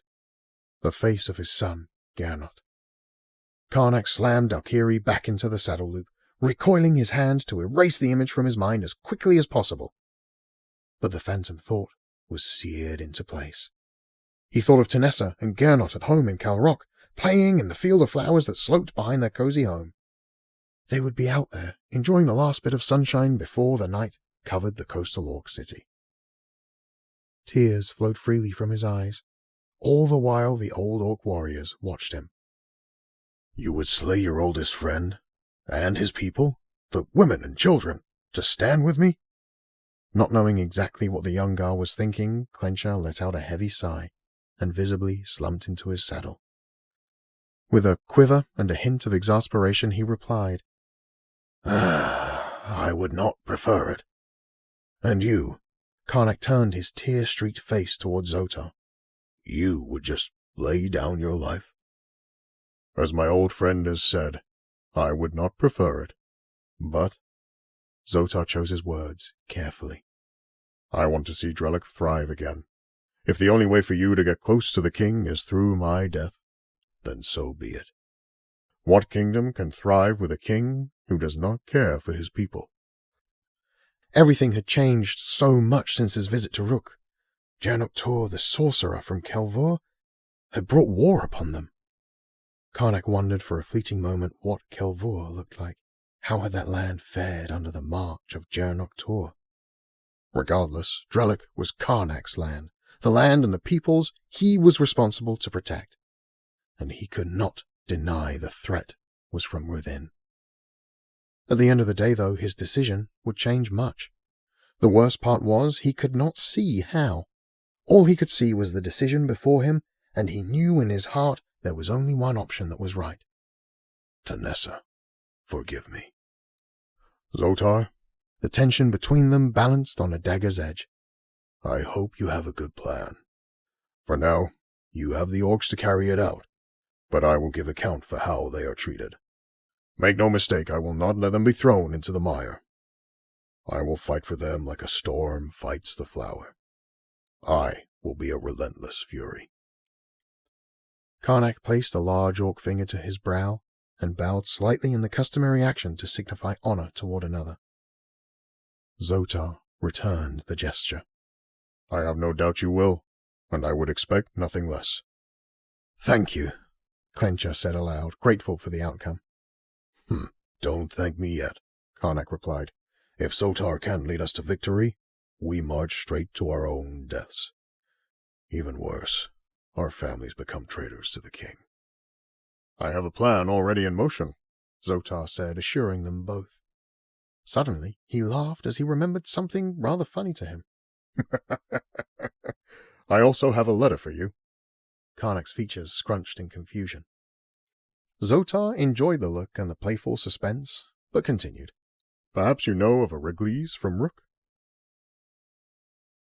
Karnak, son of Pluck, Gar of Calrok. I write to you with all haste, my Gar. I learned that you would be moving our brave Scarcliff warriors to Lockjaw and needed to get this message to you. King Sar has quickly become a frequent visitor to my tavern here in Rook. Better than we could have hoped for. I, of course, have shown him great hospitality and have engaged him in many conversations. As you no doubt know, Belgov and I were able to learn much from our interactions with him. But I write this letter and seal it, hoping it finds you alone. I have learned of another part of the king's grand plan for conquest. The sorcerer orc from Kelvor has promised many things to King Sar, who seems to be wildly excited about his new friendship. The sorcerer's promises come with tasks to complete. I have learned that once the king wipes out the rebellion, Jaernok Tur, I think that is the sorcerer's name, will bring soldiers over from Kelvor. Those soldiers will be at King Sar's command. I hear they even have giants. Worst of all, King Sar said he planned to give Calrok over to the incoming troops. He wants them to have a home that is easy to reach from Kelvor. He wants them to bring more and more troops. He is mad with conquest. I think back to the stories of Torak the Terrible. I don't think the king knows what gift he opens with this Jaernok Tur. I fear it is not a gift at all, but rather a curse. I do not know what you would have me do next. My first thought was to run back to Calrok to defend our home, which, of course, you know, is a strange notion and against my nature. But I realize I am our only source here in Rook. I will stand firm. I hope you do not destroy the rebellion before we are able to come up with a solution to this new problem. This is the third copy of this letter. The pigeon keeper here in Rook assures me his birds know the way to Lockjaw, but I wanted to make sure you received this terrible news. Save our home, my Gar. We are all counting on you. With all honour, Wrigley's. We hope you are enjoying this story. If you are, don't forget to subscribe so you never miss out on future stories. Chapter 25. An Ambush. The Talon squadron lay in wait for their prey. They had perched in rocky outcroppings spread out before the mountain range. Tozer barreled over the rocky ridge, swooping down the slope in a mad dash. His old griffin lost some feathers in the great effort for speed. The grizzled old guardian signaled that the wyvern squadron from Ghun-Ra would crest the ridge soon. The squadron was well hidden, and if the orcs came from the direction Tozer had, the guardians would easily get the jump on the wyvern squadron. It was the best advantage they had. Tozer landed his griffin behind a large rock and shot a look over to Perndon. The young captain nodded to his friend. Seeing the dependable guardian's confident smile before the thick of battle always calmed him. Perndon made eye contact with Dana Kane, who signaled to the guardians on his side, then with Nera, who mimicked the action on her side. Their chance approached. If they weren't able to halt the wyvern squadron, Drellic would solidify its hold on Whitestone, and the war would be lost. Perndon shook the thought from his mind. Defeat was not an option. Long minutes passed like an eternity. Every guardian was on edge, and the tension was sensed by their griffins. Man and beast connected through the anticipation. And then it happened. The orcs crested the ridge before them. First one, then another, then even more. They flew in no recognizable formation. Good, Perndon thought. They don't expect a thing. The wyvern's membranous wings fluttered in the wind as they soared easily over the ridge toward the rocky outcroppings. The guardians would have to time it right. Herndon lifted a gloved hand to stay them. On his signal, they would attack. Closer and closer the wyvern swooped, until one of the horned creatures sent out a blood-curdling screech. It had spotted one of the griffins farther up the long slope. Herndon swung his arm forward and the entire Talon squadron launched into the air, each targeting a wyvern rider of its own and racing directly toward its prey. The orcs yelled out at each other, noticing the ambush. The wyverns scattered without organization, preferring their chances one-on-one with the guardians. But the unwary orcs did not know they faced the Talon squadron.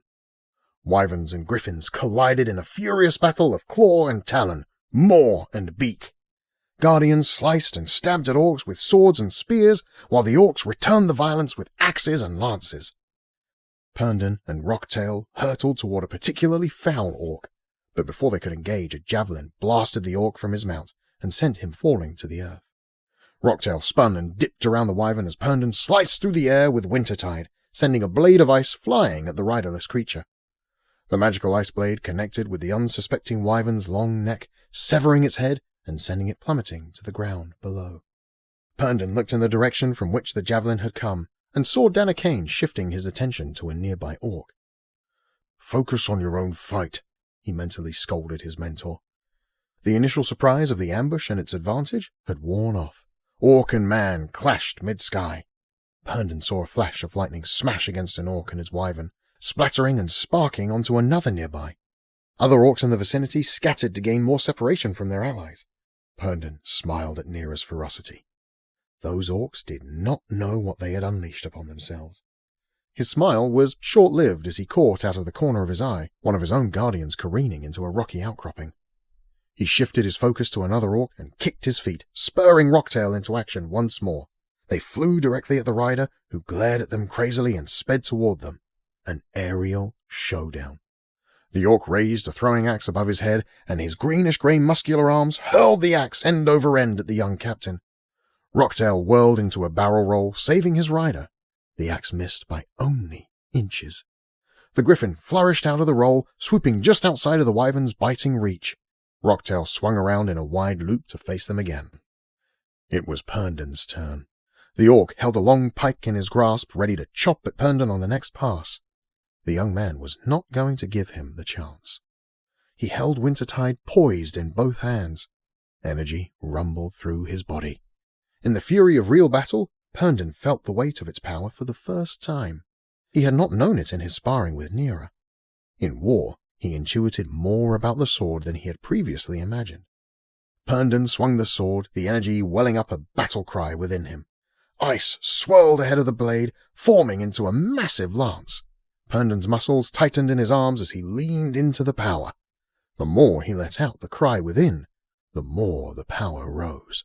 He saw the eyes of his opponent widen just before the frigid lance impaled him and removed him from his mount. Rocktail's razor-sharp talons and beak scraped and slashed at the wyvern. Herndon quickly chopped the creature's long neck, finishing it as well. Their plan had worked to near perfection, and it seemed as though they would decimate the Ghun-Ra wyvern squadron. That is, until Tozer yelled, "More! There's another squadron!"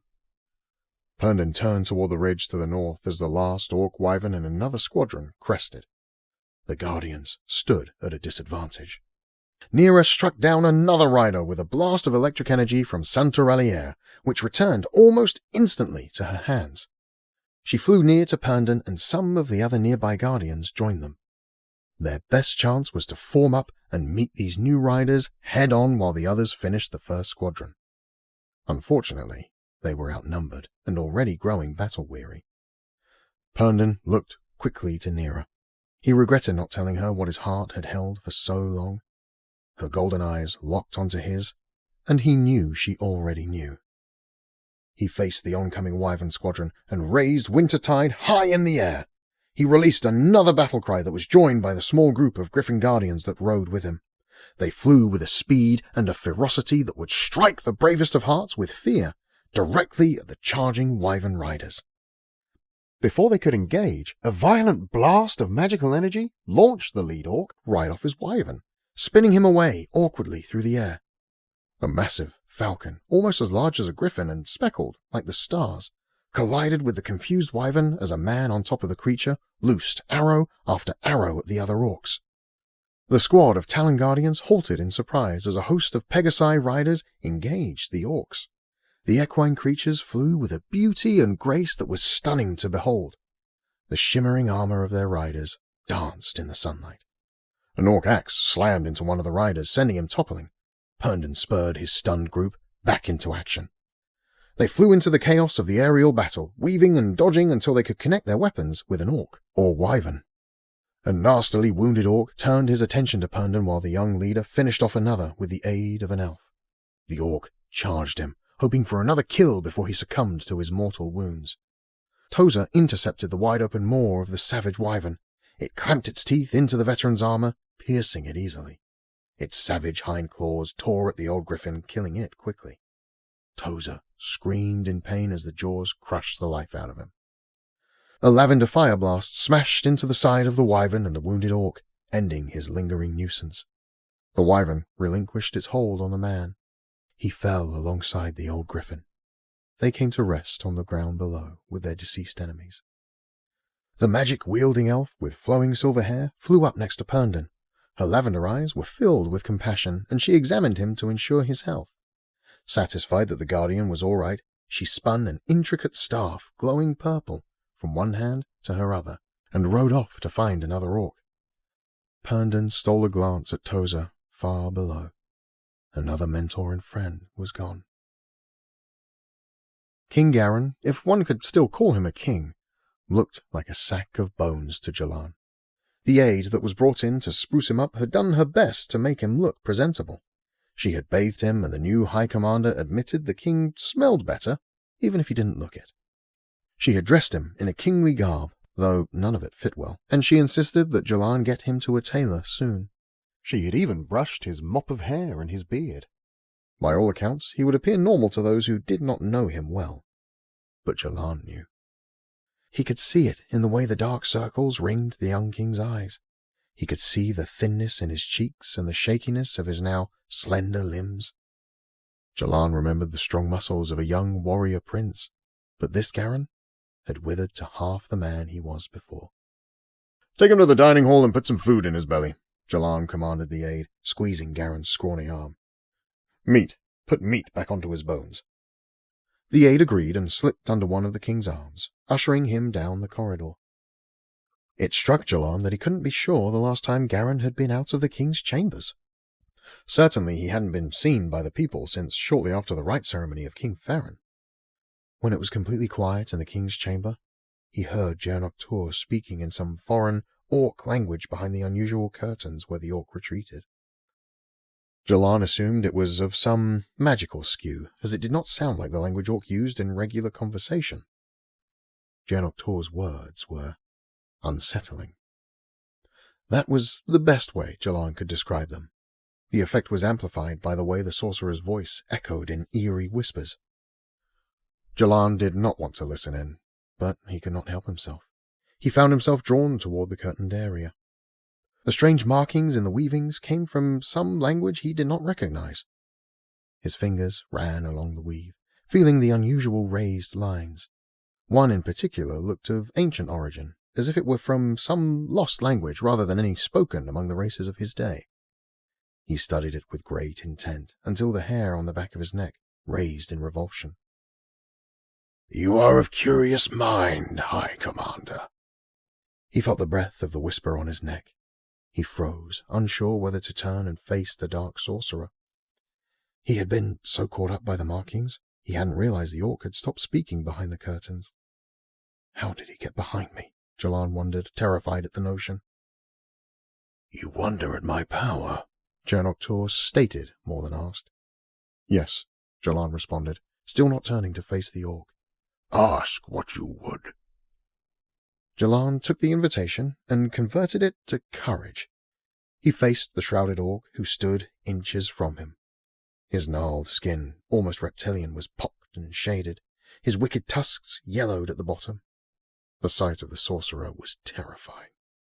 Though his eyes, of fire gold, not currently marred by the blackness of his magic, were normal enough to spur Jalan into the question that had nagged at him.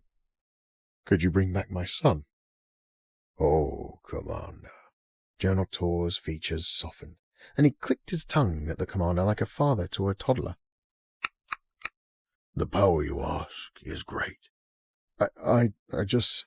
Jalan struggled to find his words. "I thought, if you could raise the dead, maybe..." Jaernok Tur gave the commander a rather wicked smile, though Jalan thought it was the orc's attempt at a sympathetic one. "The power to give life back to the dead is a great power indeed. I have heard tell of very few magicians, sorcerers, or even wizards to have ever accomplished the feat, and even those claims are questioned among the learned." "So you can't?" Jalan asked cautiously, trying not to insult the sorcerer. "I cannot," he replied with a hint of disappointment. Clearly, it was an ability he wished to possess. "but I know of one who might be able to." Suddenly, Jalan wanted to know everything. "The one you speak to when you retreat behind the curtain?" Another wicked smile spread at Jaernok Tur's amusement. "You are a curious mankin." For the first time, Jalan was not afraid in the sorcerer's presence. The man had a renewed determination. If there was any chance whatsoever that Jaernok Tur could lead him to a place where he could get his son back, he would follow. He no longer doubted or hesitated. He thought only of how he could accomplish the mission so he might see his son again. As if Jaernok Tur could read his mind, though Jalan wasn't sure the orc could, the sorcerer continued.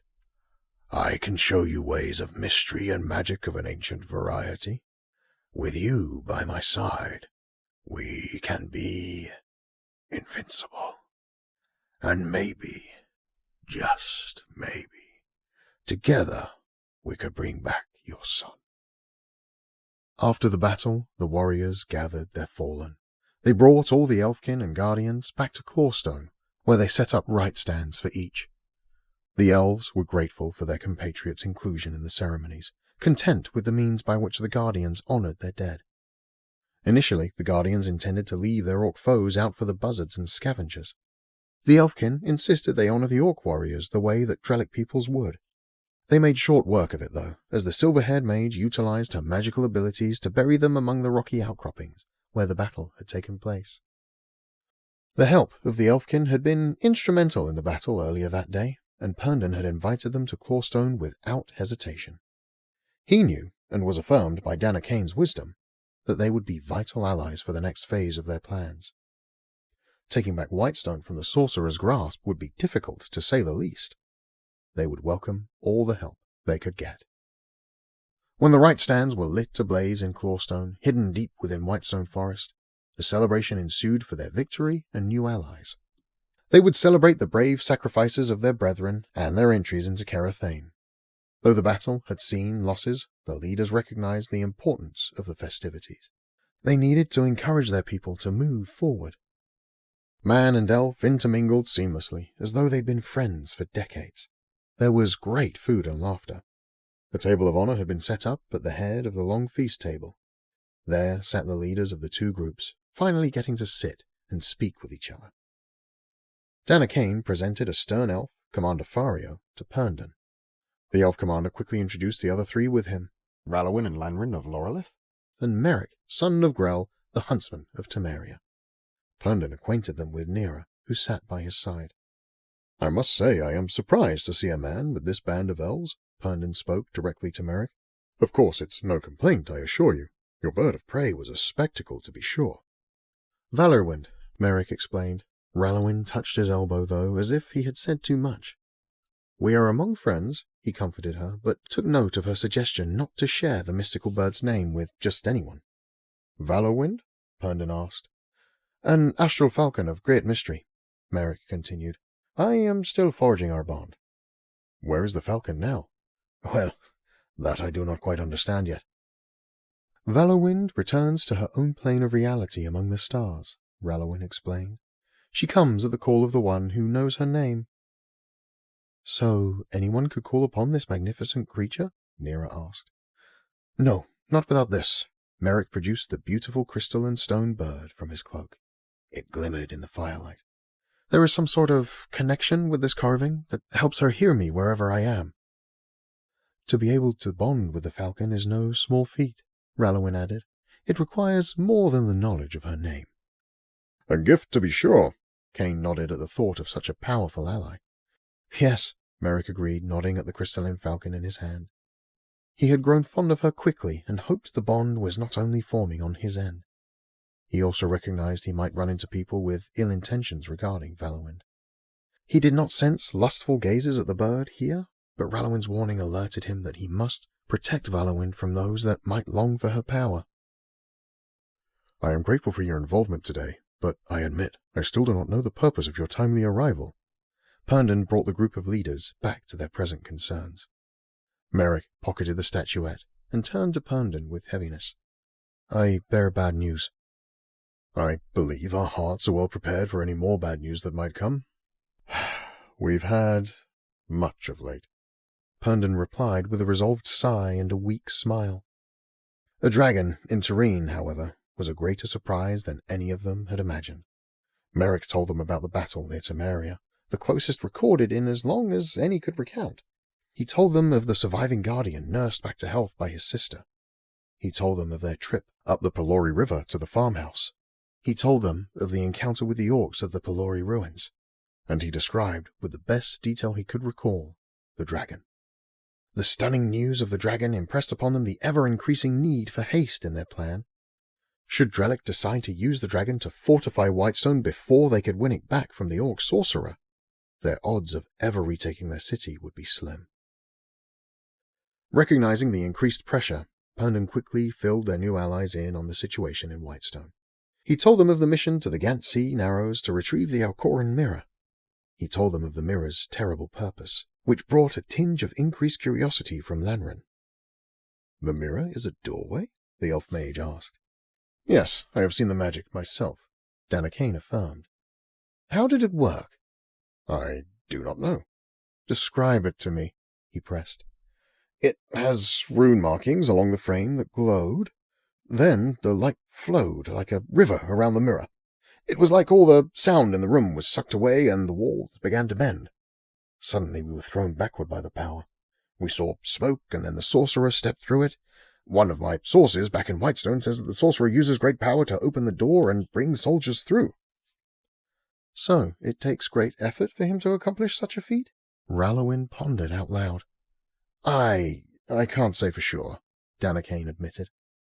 Commander Fario asked them questions about Whitestone's guard situation so he could put together a tactical plan. Unfortunately, they had few answers to his questions, as their information about the forces hiding within the walls of the castle was limited. They did, however, have very accurate knowledge of the layout of the castle, and Fario seemed glad for it. They knew Jaernok Tur and the mirror were holed up in the king's chambers, and they knew all the routes that led to it, including balcony doorways. Commander Fario's highly experienced tactical wheels spun inside his head. He ordered one of his elfkin to bring him parchment and a quill. Where is this guardian now? Certainly he would have seen you back to Whitestone. Nira's words stalled as the thought of a guardian returning to Whitestone in its current state horrified her. Danakane and Herndon both caught on to her thought. Before any of them could inquire further, Merrick answered their question. I don't know. As I said, we were separated at the Macintraw farm. I had to help them get away, and we've not been able to reunite. In all honesty, I had hoped they would be at Whitestone already. I would have heard of such an arrival from one of my sources, Danakane assured everyone. Who was the guardian? Nira asked. Herndon was struck with the same curiosity. They had lost so many guardians over the past several months. It could have been anyone. His name was Orin. Orin lives? Herndon shot up in his chair. Pools formed in his eyes, and his face was a mixture of confused emotions. Nira placed her hand on his back, a tear streaking down her own cheek, rolling to the side of a wide smile across her face. I pray it so, Merrick said.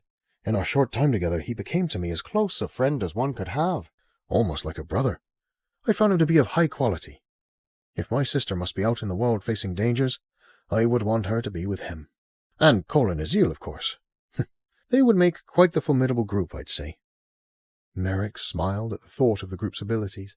He had grown more comfortable with the idea that they could handle anything thrown their way. On the other hand, he was concerned they hadn't yet made it to Whitestone. He wondered what they might have encountered to delay them. He still lived when you separated, though? Herndon asked through streams of tears. As far as I could see, and I have hope in them, Merrick assured him, glad he could bring some semblance of good tidings to his new allies. Who is he to you? He's not like a brother to me, Herndon replied, his smile shining in the firelight. He is my brother.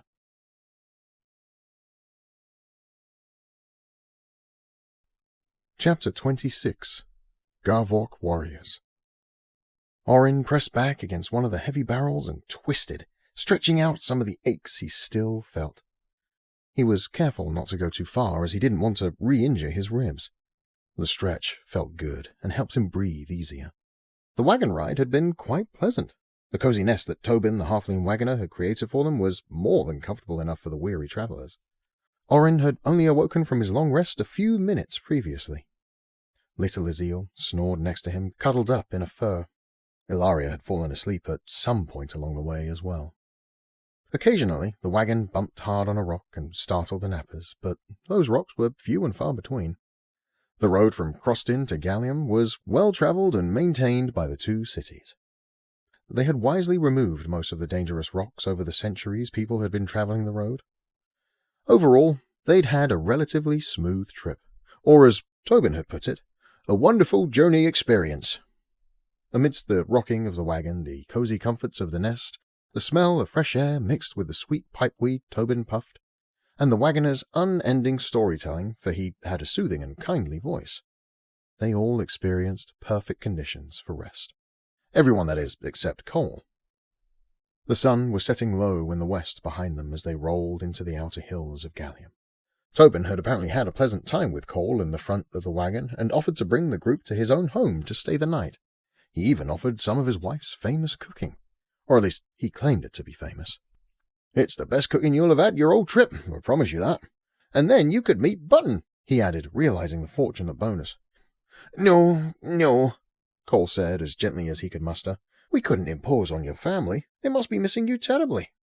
"It would be no imposition. No, not at all," Tobin assured him. "Anyways, you can't go on to Whitestone this late. It's a long road, and you'll need the markets to be open so you can prepare provisions for the trip." "Huh? Too true," Orin added from the back. Cole whirled in his seat, looking at Orin as though he were crazy. "No, Tobin has been all too kind to us. We couldn't take more of his kindness. We can stay at the nearest inn." Nonsense. You stay with me and mine, and you'll save your coin for your supplies. As you said, your mission is of great importance. It is the least my family can do." "He does have wonderful hospitality," Orin chimed. Cole glared at the man, who buttoned his lips tight together, hiding a wry smile as he sunk behind a crate and out of view. "Ha! It's settled then," Tobin brimmed. "Oh boy, I can't wait for you to meet Button. She's the pride of her daddy's eye, of course. And maybe Lenore is making lamb stew. Oh, we'd be in for a treat, a real treat, I'll tell you. I'd wager it's the best lamb stew in all Terrain, certainly in Gallium. It's savoury, but also—" Cole stole another glance toward the back, but only glimpsed Orin's amused eyes peeking over the crate he hid behind. The dwarf said nothing, but Orin could read the question on his face. Why would you do this to me? Tobin had been right. Lenore was making lamb stew, and it most certainly was a treat. Whether Cole wanted to admit it or not, he had thoroughly enjoyed roughhousing with Tiny Button before she was off to bed for tuck-ins, a task Tobin gladly took upon himself. Lenore was a handsome dwarf woman with long brunette hair braided like a net, with stone beads accenting where the hairs crossed. She was also a wonderful hostess, kind and humble, quick to serve her guests. Her hospitality matched that of her generous husband's. While Tobin was doing story time with Button, Lenore led the group into the sitting room, a cozy spot toward the front of their house, which was half built into the side of the hill. There were several other houses carved slightly into the same hill, protecting them from weather, and, of course, helping keep the homes warm during the winter. The sitting room was cozy enough, though Orin and Ilaria had to duck under a beam to enter, and found it more comfortable to sit on the floor near the fireplace than to squeeze awkwardly into one of the small chairs. Cole and Azil gladly found two wingbacks with subtle floral patterns, that suited them just fine. Lenore brought in some tea and served it from a small side table, making sure to serve everyone before making a cup of her own and plopping into a seat next to Azil. The little grey gnome bobbed his head and signed to her pleasantly. She looked at him curiously, but didn't lose her jovial smile. He says thank you for your kindness, Cole said after a hot sip of his tea. Oh, well, you're very welcome now, aren't you? Lenore replied to Azil. He can hear me then, yeah? Azil nodded the answer and disappeared behind his teacup. Somehow he had gotten the biggest one. We are grateful, Ilaria said. We have had a long journey and have longer still. Hey, Lenore said. On your way to Whitestone, is it? Some terrible mission, Tobin said to me. But he's been known to get a little excited with a story or two. She giggled into her cup. He certainly likes telling stories, Cole half grumbled. His statement made Lenore laugh harder.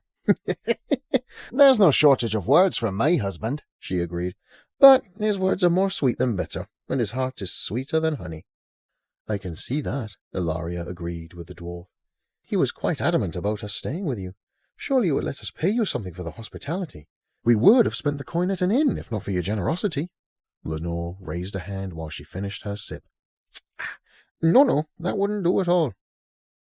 Orin shook his head as the steam from his tea swirled in front of his face. He smelled the scent of chamomile and something else, but only barely over the fragrant wood in the low crackling fire. I have been so very surprised at the kindness of the people of Turin. Why's that? Tobin asked, having just entered the sitting room. He poured himself a cup of tea, brushed the hair away from Lenore's face so he could give her a kiss, and settled into the last seat next to Cole. I thought you were a guardian of Whitestone. I am, Orin confirmed, but much of my life has been spent in or around Whitestone, or along the front range of the Drellic Mountains. I've had very little time with others in Turin. You need to get out more, my boy, Tobin corrected him, without scolding. I see that now. Well, it hasn't all been roses, Ilaria pointed out, remembering their encounter with King Hugin in Temeria, or their encounter with the Fairy King. That's true, Orin agreed. I was thinking about something my commander had been saying a while back. He wondered why we would send our people to fight the forces of Drellic. Why wouldn't the rest of Turin rally and send fighters from their cities? He wondered why it was only Whitestone sacrificing for everyone else. It's a noble thing the Griffin Guard does, Lenore answered, but you can't believe you do it all alone, can you? There's the stone Garvawks here in Gallium, of course. Garvawks? Ilaria asked. Vicious creatures, Cole explained. Beautiful, but terrible. Beautiful at first, when they're statues, that is. Like a beautiful winged panther they are. Like a gargoyle, Tobin began. No, Cole corrected. Gargoyles are ugly creatures, always stone even when they attack. Garvawks are more like cats, impossibly clever, darker than the deepest shadows of far-flung caverns. They hunt their prey, creeping among the stalactites. You don't even know they're upon you until they swoop down on you with their bat-like wings. They haunt the mines and caverns surrounding Calamandir as well. Azil shuddered, trying to keep his large teacup steady in his little hands. How does Gallium husband them if they're so dangerous? Ilaria asked, intrigued. Ha! Cole laughed. No one could grow such beasts. It's an ancient spell, you see. For some reason, the Garvawks have a connection to the magic that thrives in the stone, just like our people do, Lenore added. For some reason which we do not understand, only dwarves have been able to tame the beasts. Tame, Cole blurted. Far from tame the monsters. First you have to catch them, and only a mage can turn them to stone with an ancient spell. Then you have to carve the proper rune into its shoulder. Wouldn't that be painful? Ilaria asked. They don't seem to feel the cuts they take while stone, Lenore said. Though it is strange how they're always scarred over when they're awoken. Awoken? Aye, Cole said. Once a Garvawk is caught, turned to stone, I mean, the mark is etched. Then a dwarven warrior is assigned to that Garvawk. They're given the proper command to awaken the beast and, well, for some reason I don't understand, the beast listens to the warrior. I think perhaps it's because the warrior wakes the beast from its stone prison. Though I'm not sure they think it to be a prison. They are cats, after all. Surely they don't mind the nap. Lenore finished cheerily. And these Garvawk warriors are the ones that fight the Drellic wyvern squadrons here in Gallium? Ilaria concluded. That's it, and there are griffins trained to defend us as well, Tobin added. And if you don't forget the Riders of Lorelith, certainly you must know you aren't alone in this fight, Orin, Lenore asked. Oh, I don't think that now, and I don't think I ever really believed that, Orin assured her. Though, I worry for my commander. He already struggled with our sacrifices and losses. By now, he must know his son, Anlon, was lost. I can't imagine how Commander Jalan has taken the news. I fear that bitterness could consume him. Then it shall be your duty to tell him your story, Lenore encouraged him. Maybe he needs to get out more too, Tobin added, stealing a tea biscuit from the cookie jar on the side table. The halfling's hunger seemed insatiable. He sank back into his chair, realizing his comment had gotten him caught in the act. He smiled sheepishly at his dwarven wife, who feigned disapproval. I think that might be an important thing for the whole Griffin Guard, Orin said. We should take rotations among the cities. Perhaps it will help us remember what we're fighting for. Or rather, for whom. Seems wise to me, young guardian, Lenore said, pouring more tea into Orin's cup. Right now, it's most important for the guard to know what we fight against, Orin said thoughtfully. Ah, the bad news, right? Tobin asked, lighting his pipe and puffing small clouds of smoke. Yes, what is this bad news? Lenore asked over her shoulder, refilling Azil's cup before sitting again. A dragon, Cole said, and the whole room went silent. Tobin laughed nervously at the silence. A dragon? There hasn't been a dragon in Tavern for generations. You can't mean a real-life dragon, he said incredulously. Aye, that's what I mean. Here, in Tavern? Where? How far away is it? Tobin's pipe drooped, limp in his teeth. For the first time, the group saw an emotion other than joy on the face of the plump halfling. We came across the monster at Palori Ruins. It was under the charge of Drellic orcs, Hilaria explained. Palori Ruins? Calm, my dear husband, Lenore said. That's why we must get to Whitestone as quickly as possible. We have to warn the guard, Orin explained. I think maybe you don't. The whole room went silent again, and everyone stared at the dwarven woman who took another sip of her tea. What do you mean? Cole asked. Well, I think you'll be needing to talk to one of those Garvawk warriors in the morn. Lenore spoke with a calm consistency, and her voice comforted them, even with the lack of explanation. Then she added, My brother. Lockmeeg Candasaur was a barrel of a dwarf. His armor was heavy and of obvious dwarven design. His helmet had a singular horn on the top with long, dyed red hairs attached to the point. When Tobin arrived at the castle with the ragtag group, Lockmeeg grimaced as he watched them ascend the stairs. He stood at the top of the steps leading to the castle's main entrance, and his long brunette beard wagged in the wind. What is it you have here, Tobin? Lockmeeg asked. He nodded to the dispersing Garvawk warriors to let them know he would be right behind them as they went inside the castle. Gallium's castle was impressive.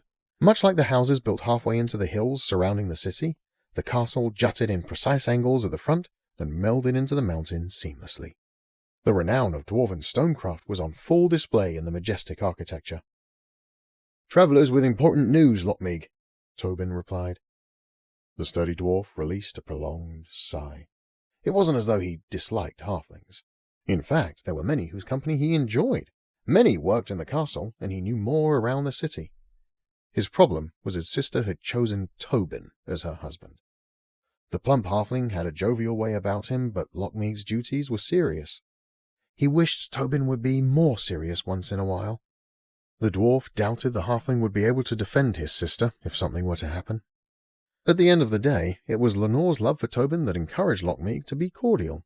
That, and of course his favourite niece, Button. Lockmeeg scanned the strange company. A man and a woman, a deep gnome and a dwarf. What's all this about? He shook his head wearily. Well, you see, I picked these fine folk up and crossed in as I had space in the wagon, and you know I like to help travellers. Enjoy the company, I do. And, well, Cole here was such a joy to converse with on the trip.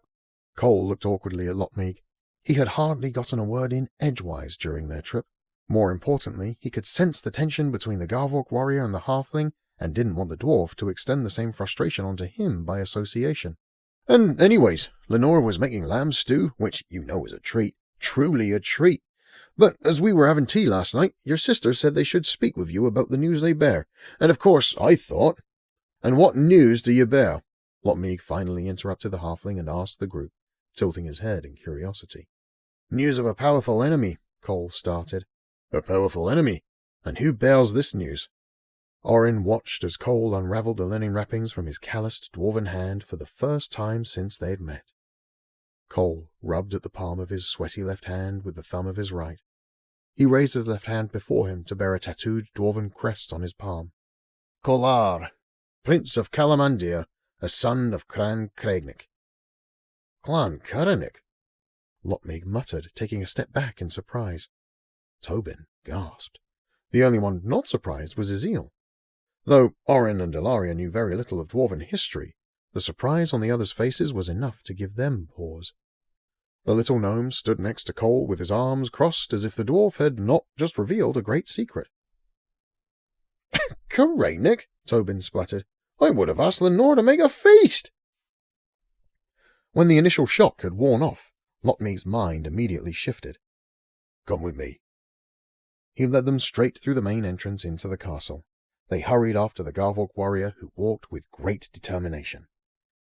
They turned a corner and flew past the kitchen filled with halflings and dwarves, preparing what must have been brunch. Tobin's nose nearly carried him away at the aroma of fresh bread, but Ilaria shooed him along. They turned another corner onto a hallway that moved them into a long, high corridor with high ceilings. Orin guessed they were under the mountain. A set of stairs before them at the end of the corridor rose and split to a second level on either side. As Orin followed, he noted the stone Garvawks perched in uniform fashion at the edges of the floor above them. They climbed the stairs to a door at the top that Lotmeeg pulled open and entered. Before Orin followed, he stole a look at the nearest Garvawk. It did seem a terrible creature, but it also had a sleek elegance to its frame. He had seen mountain lions before, but even in their stone form, the Garvawks looked to have more muscle packed into their limbs.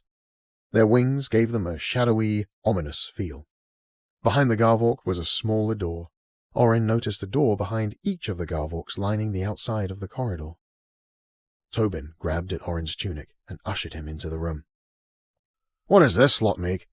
asked a gruff-looking dwarf with a hideous scar over his milky left eye. "A prince of Calamandir from Clan Caranig," he answered hurriedly. Whispers broke out among the warriors gathered in the room. "Clan Caranig?" the gruff dwarf repeated. "Why bring a prince of Calamandir to the hall of Garvawk warriors? Why not take him to the king? He bears news of a powerful enemy." "Ah, does he?" The dwarf looked Cole over with his one good eye.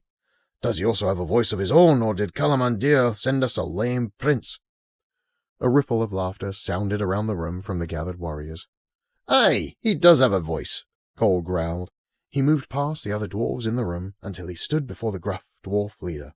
"And he doesn't like the tone of yours." Orin instinctively placed a hand on the hilt of his sword. He did not know much of dwarven politics, and Cole's recent revelation as a prince of Calamandir had been news to him. He was not sure if his title was a benefit or a hindrance to their mission. "And what are ye going to do about it, laddie?" The gruff dwarf's grey beard waggled as he leaned into Cole's face.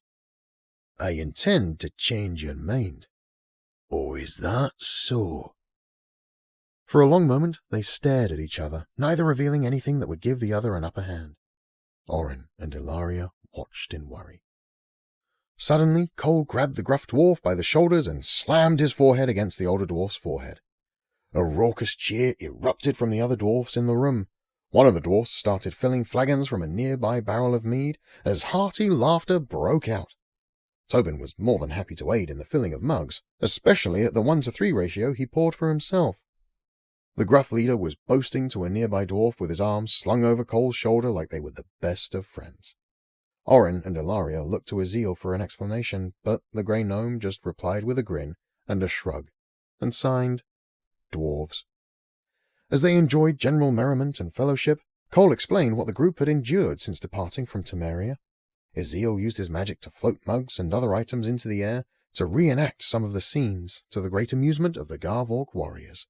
And, of course, Cole came back to their encounter with the dragon, the primary news they bore. He explained how they needed to get to Whitestone so Orin could rally the Griffin Guard to fight against the Drellic Dragon. When Cole had finished, the gruff dwarf leader, whom they come to learn was Bendor Klagstack, the commander of the Garvawk warriors, stood from his stool and stepped away. He looked as though in deep thought. When he turned back toward the group sitting around the table, he said, "We have much to catch ye up on, son of Clan Karenik."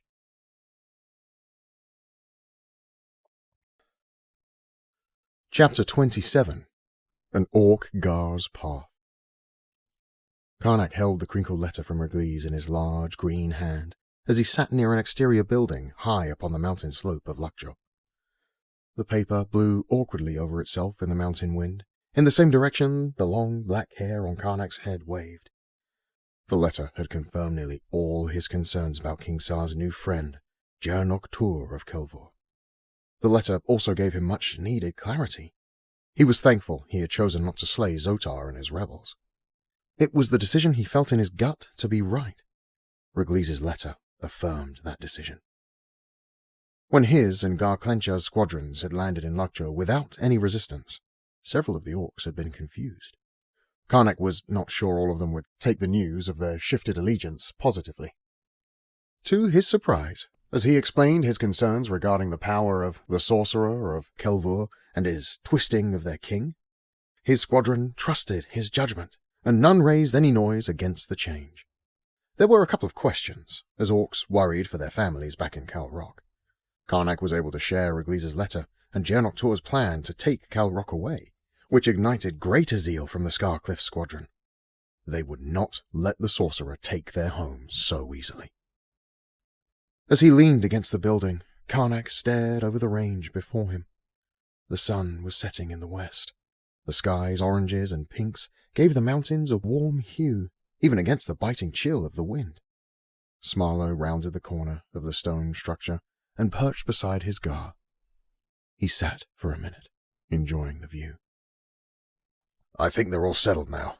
Zotar's people are quick to show hospitality.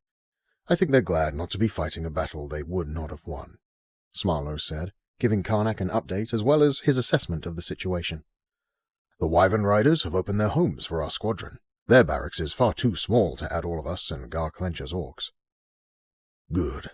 It will be good for them to see the families of those they will fight beside. It is not just our home at stake, but theirs as well. We fight for the same things, even if they are far apart. I'm glad you chose this path for us." Karnak paused at the comment. He knew he had chosen the right path for his people, but there were still many details to work out. Whatever the plan was, they needed to make sure Jaernok Tur couldn't bring his troops from Kelvor into Calrok. He did not know how long they would have to fight. What sacrifices would they have to make to endure the war? The path ahead was anything but certain. "Zotar and Clencha are ready to meet with us," Smarlo said, recognizing he wasn't going to get a response. "Well, I hope they have a plan, for I can't see the path ahead of us," Karnak admitted. Smarlo caught the hint of defeat in his oldest friend. "You saved the lives of a whole orc city. You saved the lives of the children and the generations to come in Lakjo. Do you see that as wrong?" No. That was right. But we do not know what challenges lie ahead of us now." Whatever they are, we'll fight together, as we always have." Smarlo smiled and clapped a thin hand on his friend's muscular shoulder. "You've been my best friend for far longer than you've been my Gar." "Not always for the better," Karnak joked. Remember the time we went hunting for treasure?" "Yes, and we were gone so long my mother had my father rally the squadron to search for us?" Yes. We wandered the northern caves for hours looking for the lost chamber. You listened to Glorto's story and thought for sure you could find it." Glorto." Karnak shook his head at the far-off memory of the orc. "You were so certain you could find it, and I believed you could too. So, of course, I followed you as we weaved through those tunnels and got lost." "Exactly. What did we get for it?" "Well, we never found the treasure. Garvawk was more than upset, and we got our hides whipped, of course." Karnak bobbed his head at Smarlo's words. He could almost feel the sting on his rear. "I think we found something more valuable than treasure." Oh? We found adventure. We found friendship. We found we could rely on each other even when we were scared. Well, when you were scared. Smarlo shot him a wink. When we thought we heard a Reinald down that side corridor. I wouldn't trade that memory for anything. Well, maybe not the trouble after. Smarlo laughed. He could agree with that part. Oh, we had no idea what the path looked like in front of us. But I followed you then, and never regretted it. You weren't even my Gar yet. Karnak could see Smarlo's point. Not that he totally agreed with the reflection, as they had been children then. He was thankful for his friend's confidence in him. I'll follow you now, even if we don't know what the path ahead looks like. Smarlo jumped to his feet and extended a long, skinny hand to Karnak. The big orc accepted it, and his friend hoisted him up. Now, let's go see the map these old Gars are drawing up for us, Maybe there'll be treasure. Zotar resembled a large bear under his fur cloak that was, indeed, made from a Drellic silver mountain bear pelt. He sat in a large chair near the fire. The room appeared to be designed more for comfort than tactical deliberations, but Zotar didn't think it necessary to discuss their strategies hunched over a planning table. The chamber had high ceilings, and the torches cast enough light for their orc eyes to make out every detail of the room. There were plenty of chairs, and all were placed cozily around a large pelt rug of what looked like to be northern white elk. The creature must have been a monster, as the rug covered a large swath of the floor. Zotar and Clencher sat conversing, but greeted Karnak and Smarlo as they took up two of the other chairs. Please, have some tea, Zotar offered, swiping a tray from a small table next to him. It's of particularly good spice, this batch. Karnak politely declined, but passed the tray to Smarlo, knowing he would want some. Declan will join us shortly, Zotar continued. He is retrieving some things from the war room. I thought it would be more comfortable for us to meet in the den. It is very comfortable, Karnak remarked, settling into the soft chair. Renjak won't be joining us, Clencher added. He's busy getting the squadron settled into the homes your people have graciously opened to them. The least we could do, Zotar answered. Gar Zotar, I don't mean to be rude, but I am not here for pleasantries, Karnak started. I know I am coming into this party late, but Regliz's letter has spurred a sense of urgency for the Scar Squadron. Straight to it, then, Zotar answered. He let out a disappointed grunt as he sat up in his chair. I had hoped we'd be able to wait for Declan to return, but he will be here shortly. It was a rather bold move for you to insert the Goblin Regliz into Rook. Bold, but clever. What brought you to that decision? When I met Jaernok Tur, I was left with a sense of unease. I didn't care for our first encounter, and I knew within me there was more at work than the sorcerer let on, Karnak replied. On pure instinct, Clencher noted. It appears the sorcerer leaves a rather lasting first impression, either one of awe or one of unease, Zotar pointed out. Our first meeting with the sorcerer was the spark to our doubts as well. Maktom and I immediately discussed different paths. Jaernok Tur is shrouded in evil, as though it follows wherever he goes, Karnak affirmed.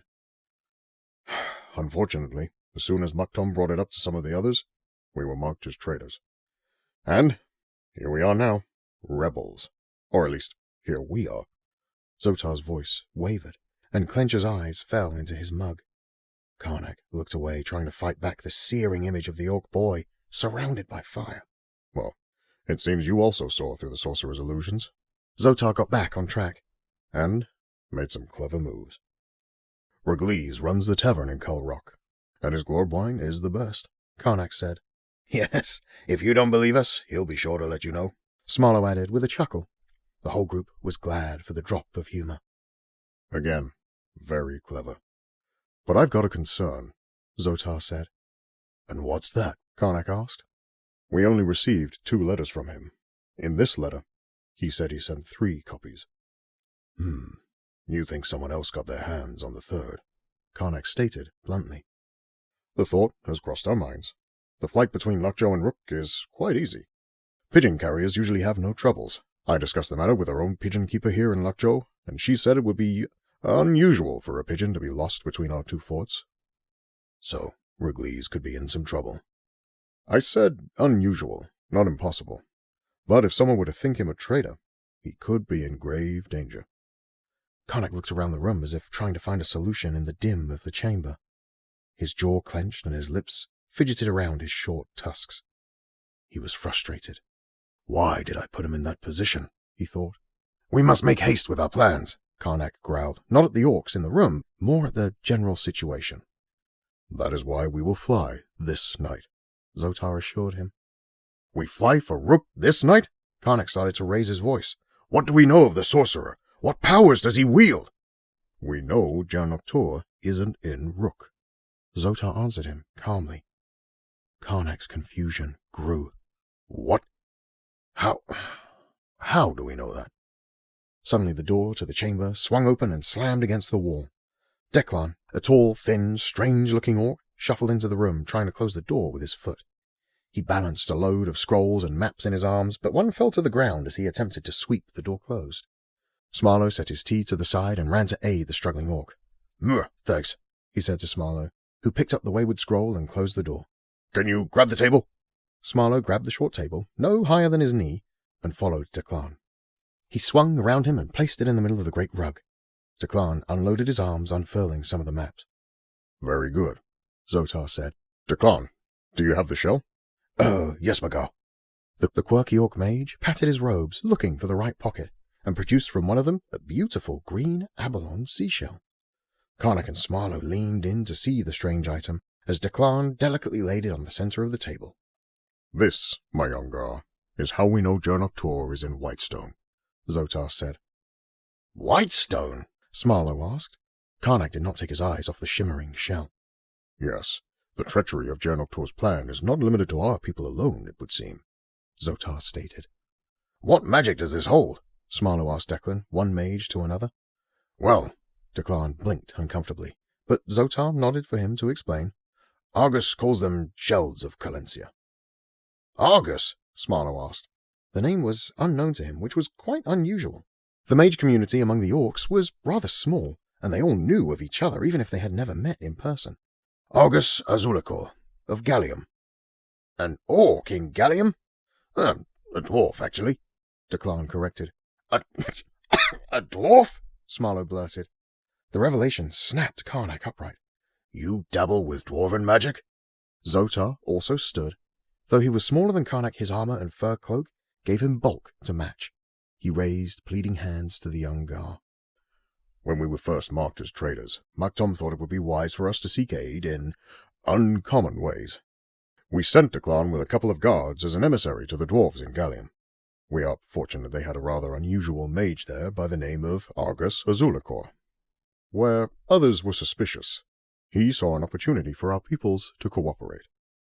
Karnak's mind reeled. None of it made sense. Dwarves and orcs had been enemies for centuries. Though the divide between them and the elves was deeper, the dwarves were a close runner-up. I don't understand. Understand this. We may not be able to fight Jaernok Tur's forces from Kelvor without the help of the other peoples of Turin. Zotar's statement hung in the silence of the dim chamber. Only the crackle of the fire made any noise. None in the room had an argument against his words, for, really, they knew little of the sorcerer's power. They only knew hearsay about his forces in Kelvor. They did not know how crafty the sorcerer was, and the fact he was in Whitestone was an unheard-of feat. How has he taken Whitestone? Karnak asked, not overly enthusiastic about the new developments, but not wanting to be in discord with the other Gars. They would need to be on the same page against their crafty adversary. Apparently by manipulation, Declan said. The King of Whitestone was captured during a skirmish a while back. Jaernok Tur went to work, twisting the king's mind. King Farron was captured. Why didn't news of that spread through all of Trellick? Smarlo asked. Not Farron. His son, Garin, Declan corrected. King Farron was gravely ill and died shortly after his son returned to Whitestone. Jaernok Tur has taken over Whitestone with the use of a magic mirror that turns into a doorway. What? Smarlo was intrigued by the magics he was hearing about. His curiosity led his thoughts to all sorts of imagined possibilities, which was the same intrigue that had gotten him into the magical arts. Declan continued. The she-elf reported that their Pegasi squadron arrived at a secret Griffin Guard location somewhere in Whitestone Forest, and they... She-elf? Smarlo snarled. Karnak placed a large hand in front of his friend, silencing him.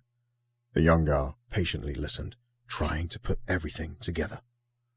Yes, Declan said, nervously eyeing Karnak's unpleasant demeanor. They have gone to aid the members of the Griffin Guard that are going to fight against Jaernok Tur. They reported the sorcerer has been bringing troops through the mirror into Whitestone. With Jaernok Tur in Whitestone and the dragon with Gar-Nargo and Porak preparing for their siege in Gallium, this is our best chance to take Rook and take the throne, Zotar said plainly. How old are these reports? Gar-Clenchar asked. They are from today. If they are from today, who knows how accurate they are? Smarlo pointed out. I think you misunderstand, Zotar said. The elves arrived in Whitestone Forest today, and the report came today. Smarlo's scrunched features mirrored the thoughts of Karnak and Clenchar. How? Karnak asked. Ah, yes, well. Declan knelt next to the low table, placing his elbows on top. He reached both hands together under the shell of Calencia and lifted it just off the table. Let me show you. He mumbled a few words under his breath, and a small ball of light appeared as though it were a pearl floating above the shell. The light shimmered off the variety of green and blue hues. Argus, Declan called out. The orb of light flickered as a voice came back in response. Declan, I am here. It is good to hear your voice, old mage. And yours, Argus laughed. I was worried for you. I wondered how you would fare in the battle. We were fortunate enough not to battle today.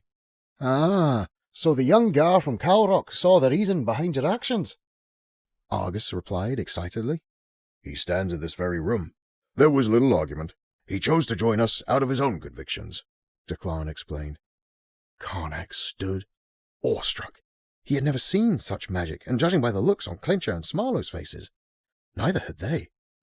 Are you prepared for the siege coming your way? Declan asked. We are preparing, Argus said. We'll be ready when they come.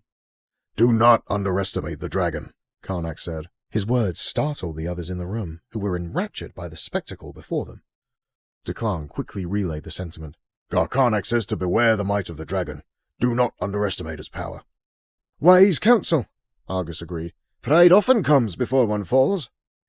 It was clear the dwarven mage could only hear Declan. Whether because the orc mage held the shell, or because of the magic he used, Karnak could not say. We will try to take the throne of Rook tomorrow, Declan reported. The orb of light flickered as Argus hummed through his thoughts. A bold move.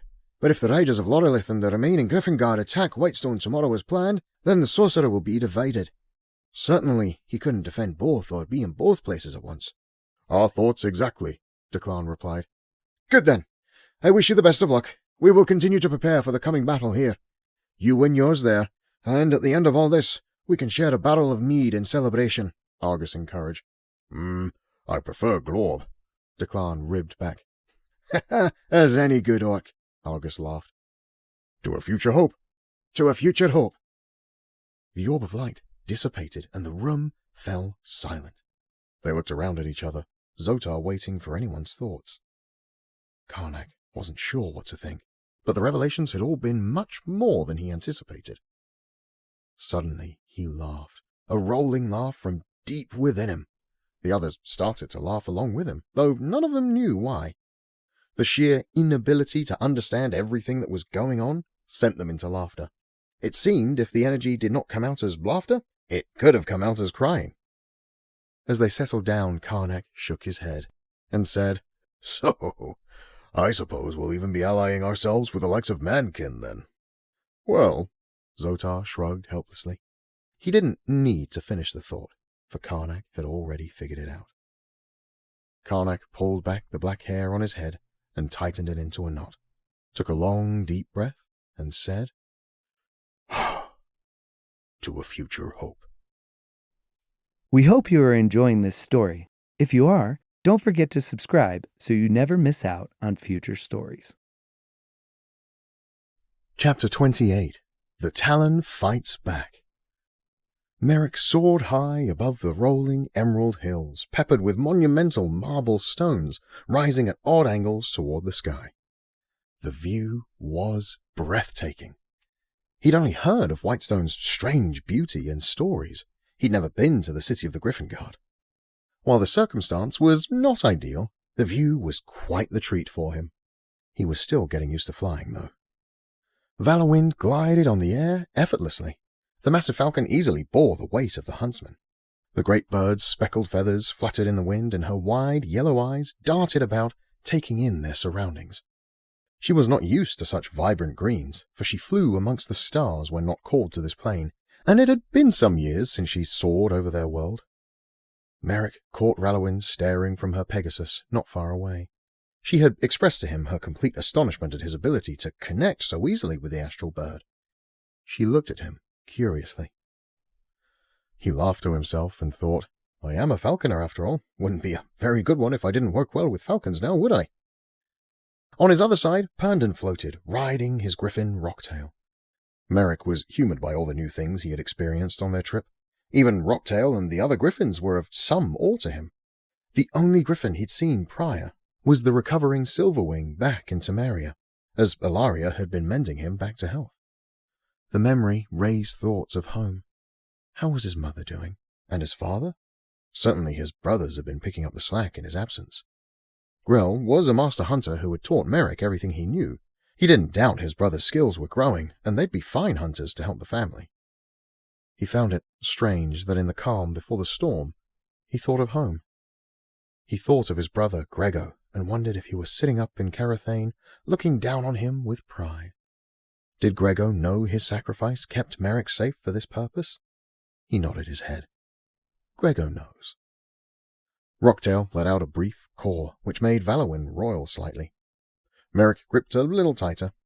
In the heat of battle he hadn't thought twice about the height. He merely trusted Valorwind and aimed his bow, sometimes nearly doubling over to loose an effective shot. But without the fires of battle raging in his belly, any unknown movement or noise from the great bird ruffled Merrick's nerves. The moment passed, and the huntsman settled back into rhythm with the calmed falcon. Merrick readied himself and floated higher to keep Rallowin in his view.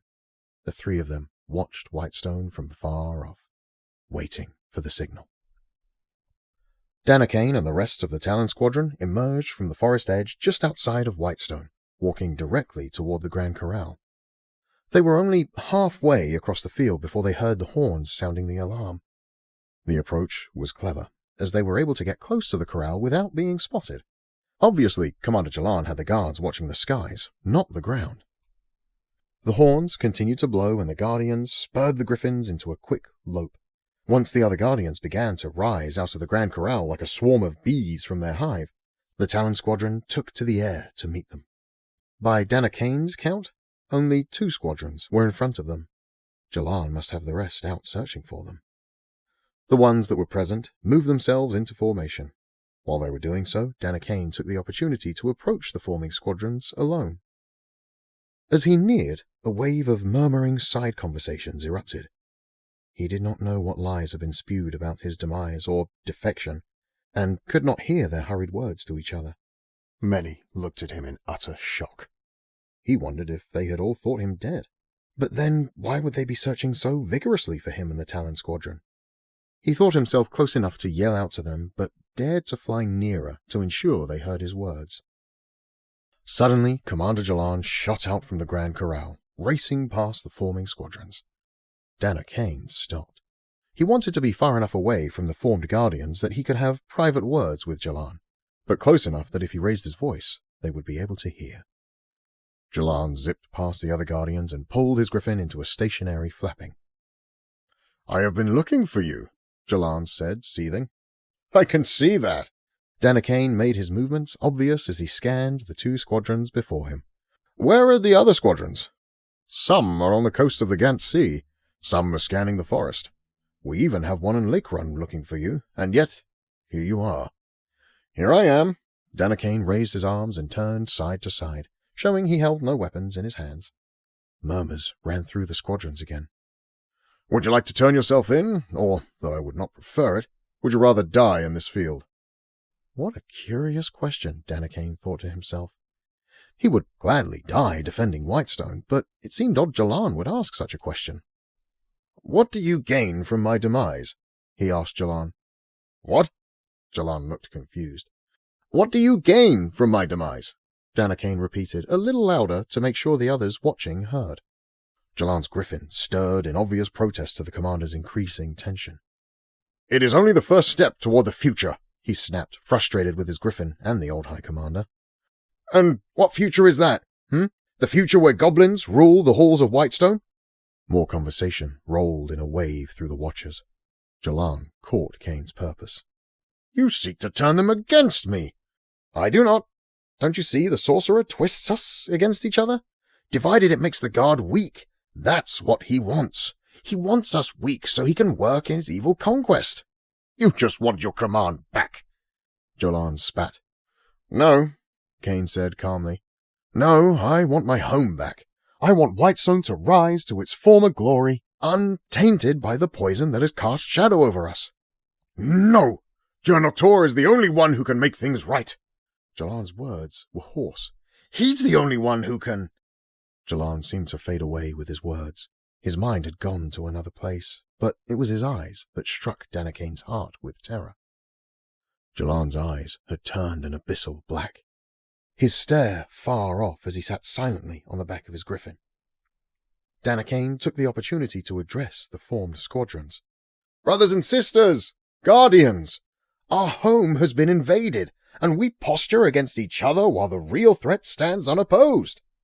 The future of Whitestone is in its people, not under the thumb of a corrupt sorcerer, but united with purpose. To think that the orcs' plan will end within the walls of the castle and spread no further is folly. We must stand together and take back our home. Think of your brothers and sisters out there right now who are on a fool's errand. They have been tricked. They have been lied to, as you have. We must take back our home so they have a home to come back to. I am proud to call you friend."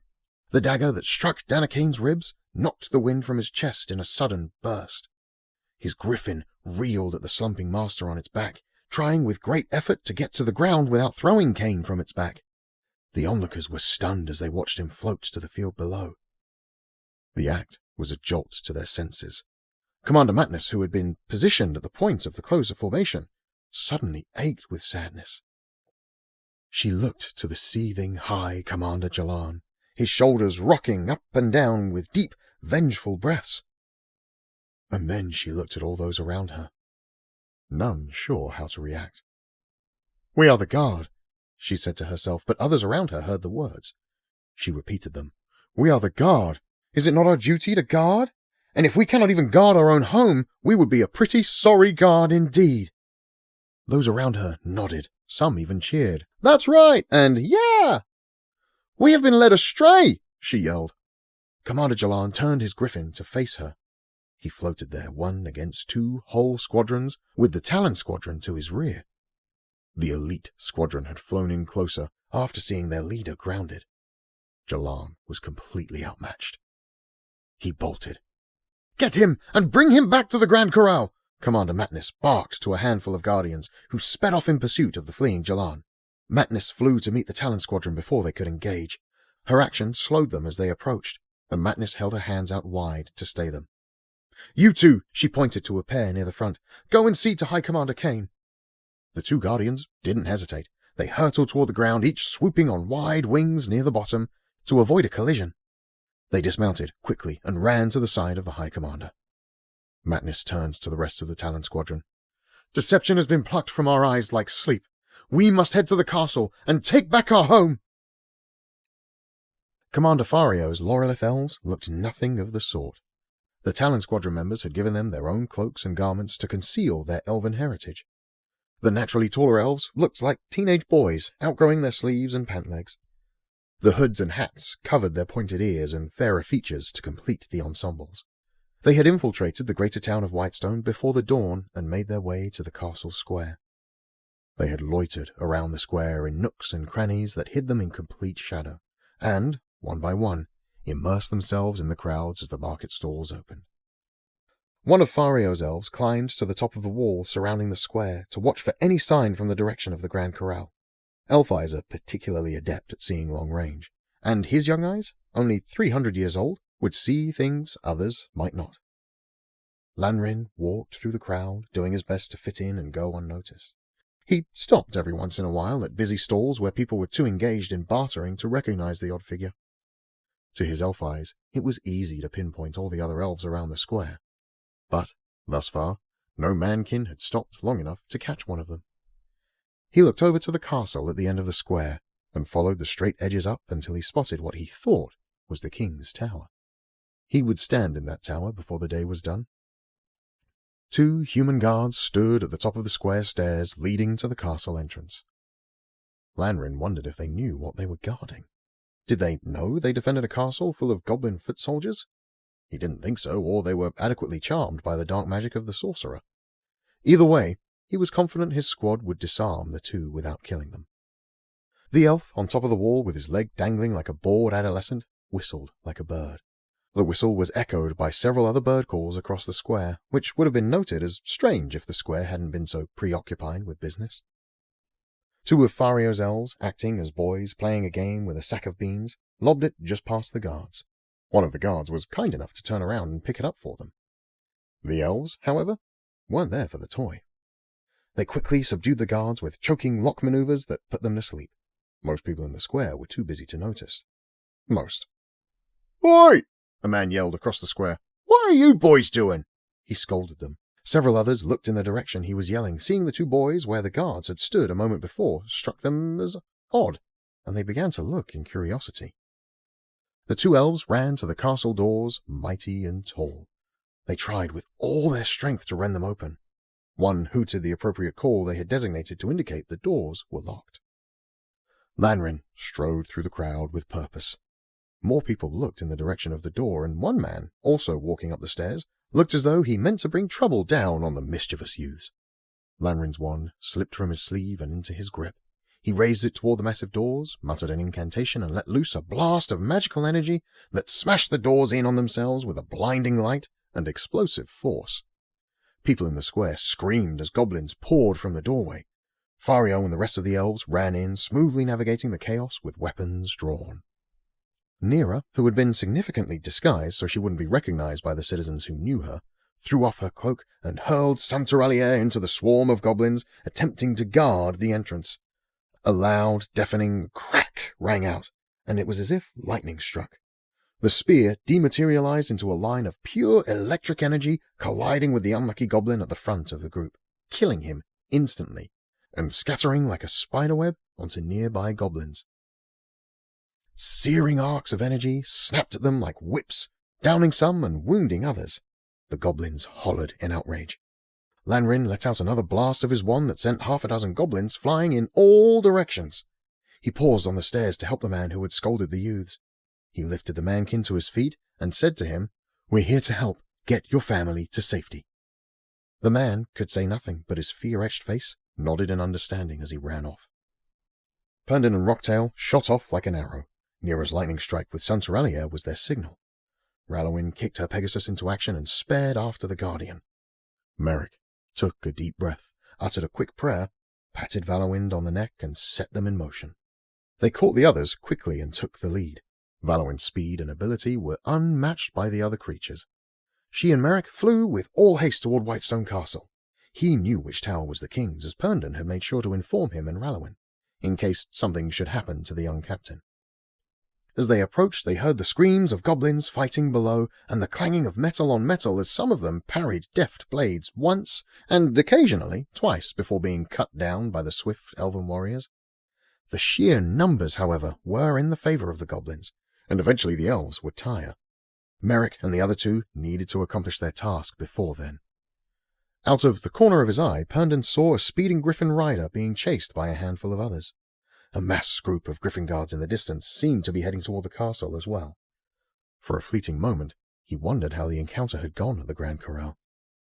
He worried for Danakane and the Talon Squadron, his squadron. He had to let it go and learn their fate later. First, they must get into the king's chamber.